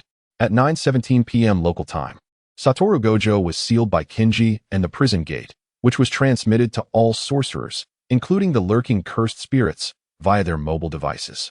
Is everything truly all right? On the rooftop of Shibuya, 3 individuals bore expressions of both excitement and fear as they gazed at the fully manifested Susanoo in the distance. I'm genuinely a bit scared that monster might suddenly charge at us and wipe us all out, Tsukazaka Nari said tremulously to the old woman beside him. Don't worry, Nari, the old woman chuckled nervously. This is a grand event that he summoned us to. Didn't you see the news about Satoru Gojo being sealed? Moreover, that monster has been stationary for nearly 20 minutes. The old woman retrieved a capsule from her clothing, containing some mysterious ash. Thanks to that fellow, I've obtained something extraordinary. What is this? Nari asked, stunned as he looked at the small vial in the old woman's hand. This is the ancestor of someone, she said, gazing in the direction of Zenin Aoi, chuckling. I wonder what expression he'll have when he learns that his ancestor has killed everyone he cherishes? Nari grasped the implication and scoffed. That face, devoid of compassion, would surely be saddened, wouldn't it? Let us reclaim the freedom we've long lost. We, the cursed spirits, have concealed our identities for far too long since those 2 were born. Today is our day. Saying this, the old woman enticingly tossed the capsule to the young man beside her. Consume this, my dear grandson. Without hesitation, the young man caught the capsule and swallowed it whole. His face gradually changed, as the figure of a long-haired, spiky-headed man began to envelop him, appearing atop the building. "Who are you?" the man asked coldly. "What era is this?" The old woman and Nari exchanged knowing smiles. "We are your friends." "Friends?" "Yamori." Just as the three conversed atop the building, Fushiguro Megumi's owl companion flew up to him, purple lightning crackling around them. The old woman dodged the lightning and continued, "You died because of the Gojo clan. This young man here is a student of the Six Eyes." "Six Eyes?" The man seemed to recall something, a cold smile appearing on his lips. "I think I understand everything now." As Fushiguro Megumi looked on in shock, the man formed hand seals for 10 shadow techniques. Bull of the past. A colossal bull emerged from the man's shadow, charging towards Fushiguro Megumi. "This is bad." Megumi sensed the danger. 10 shadow techniques? Who is this guy from the Zenin clan? With no time to ponder further, Megumi quickly formed hand seals to summon his most powerful Shikigami, Shikigami Sho. The powerful claws of Sho caught the bull by its horns, violently flinging it away, while purple lightning surged toward the man. The man remained expressionless, sidestepping the purple lightning and forming the hand seal for Yamori, flying in front of Fushiguro Megumi. "I am Zenin Shin, the head of the Zenin clan." "You're a member of the Zenin clan?" Megumi replied without surprise, maintaining his battle stance. "I am not from the Zenin clan. My name is Fushiguro. Furthermore, the head of the Zenin clan is Zenin Aoi, my teacher. Not you." "Is that so?" Zenin Shin paused, then laughed. "Since you're not a sorcerer from the Zenin clan, then you shall die." As he spoke, a shadow comparable to the full elephant summoned by Zenin Aoi fell from the sky, crashing down towards Fushiguro Megumi. Chapter 100. Encounter battle simultaneously. Suguru Geto acutely sensed the formidable cursed energy emanating from Zenin Shin. This power felt so familiar. Suguru narrowed his eyes. It was the power of 10 shadows. Not Aoi, nor Megumi. Who is this fellow? Suguru summoned the cursed spirit devil fish, propelling himself into the sky. From a distance, Suguru's eyes widened as he quickly spotted Fushiguro Megumi engaged in a fierce battle with a long-haired, spiky-headed adversary. Megumi seemed to be at a significant disadvantage. Suguru calmly assessed the situation. He contemplated rushing to assist, but was reminded of his duty to unseal Satoru Gojo, finding himself caught in a dilemma. "Teacher Suguru," Shunpei shouted from below, "hurry to the 5th underground level and reclaim the prison gate. We've already contacted Megumi's father. He will arrive shortly." "Is that so?" Suguru recalled the man in the black bodysuit, his lips twitching before he nodded, and continued soaring towards Shibuya Station. Meanwhile, Zenin Aoi also connected with Suguru via mobile. Learning of Satoru Gojo's sealing, Zenin couldn't help but press his forehead, realizing that the fellow could not escape the fate of being sealed. Fortunately, he had anticipated that Kenjaku would not orchestrate such an upheaval without leaving traps for him. Otherwise, he could not fathom how many friends might perish that night. Zenin returned to the location where he and Satoru Gojo had just entered the tent. Inside, surrounded by the tent, countless cursed spirits and modified beings ravaged life and toyed with the flowing blood, rendering the sight of any living person nearly non-existent. With a sigh, Zenin ventured into the heart of the cursed spirits and modified beings. Upon seeing another living person, they all surged towards him. Thousand birds flow. Powerful lightning emanated from Zenin as he placed his hands on the ground, rendering the earth's insulation seemingly non-existent. Countless bolts of lightning erupted from the ground, scorching all the modified beings and cursed spirits to a charred black. After swiftly resolving this area, Zenin gazed into the distance, where the complete form of Susanoo remained motionless to the east of Shibuya. Meanwhile, in the outer perimeter, a dark red cube trapped Gakwan, and his peculiar spatial technique was equally unable to breach the unique barrier technique passed down through the Uchiha clan. Although this was not the technique used by Sasuke, he still had knowledge of how to employ it. Today, Shibuya will be your burial ground.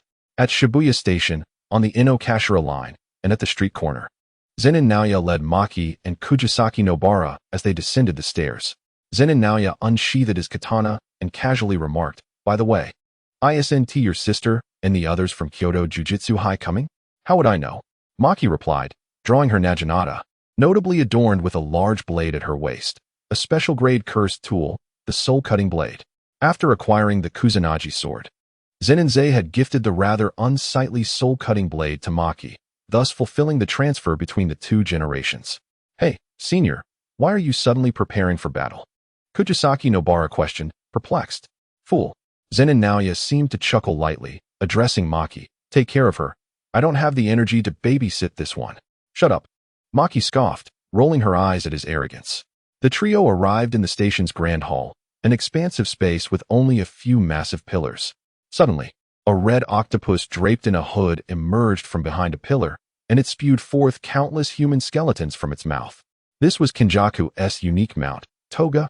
The man-eating cursed spirit had evolved through incessantly devouring humans. Even Zenin Naoya was taken aback by this sight, feeling a wave of nausea wash over him. Are you trying to provoke me? Zenin Naoya, being younger, reacted differently than his father, Zenin Nabido, who would have already engaged in a projection technique against that creature. Today, human sorcerers, is your day of doom. Toga generated numerous water columns around itself, charging directly at the three. Zenin Naoya swiftly dodged to the side and activated his technique, sketching the scene before him and initiating action. As Toga prepared to move, it instantly transformed into a sheet of paper. Zenin Naoya swung his katana, shattering the paper into countless fragments that danced in the air. Toga then bore tiny cuts on its forehead, regarding the young sorcerer with newfound respect. Meanwhile, Maki and Kujisaki Nobara narrowly avoided the water columns and observed Zenin Naoya organizing a counterattack. You've become quite strong, Maki teased with a smile. I thought all these years of dealing with affairs at home had turned you into a bureaucrat. Mind your own business, Zenin Naoya replied coolly. I reiterate, don't you dare die.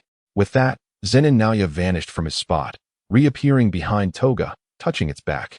This human is fast, Toga gasped, hastily swinging a fist behind it, only to be frozen into a sheet of paper once more and then sent flying by Zenin Naoya. Kujisaki Nobara also drew out her nails and hammer, and together with Maki's Naginata, they struck Toga forcefully against the wall. Toga crashed into the wall, leaving spiderweb-like cracks in the surrounding surface. Good teamwork, Zenin Naoya remarked expressionlessly. There's still room for improvement. You pest. Toga stood up from the wall and activated its technique again, conjuring a multitude of water droplets that transformed into arrows aimed at the three. Zenin Naoya remained unfazed, sketching the scene in his mind again and preparing his evasive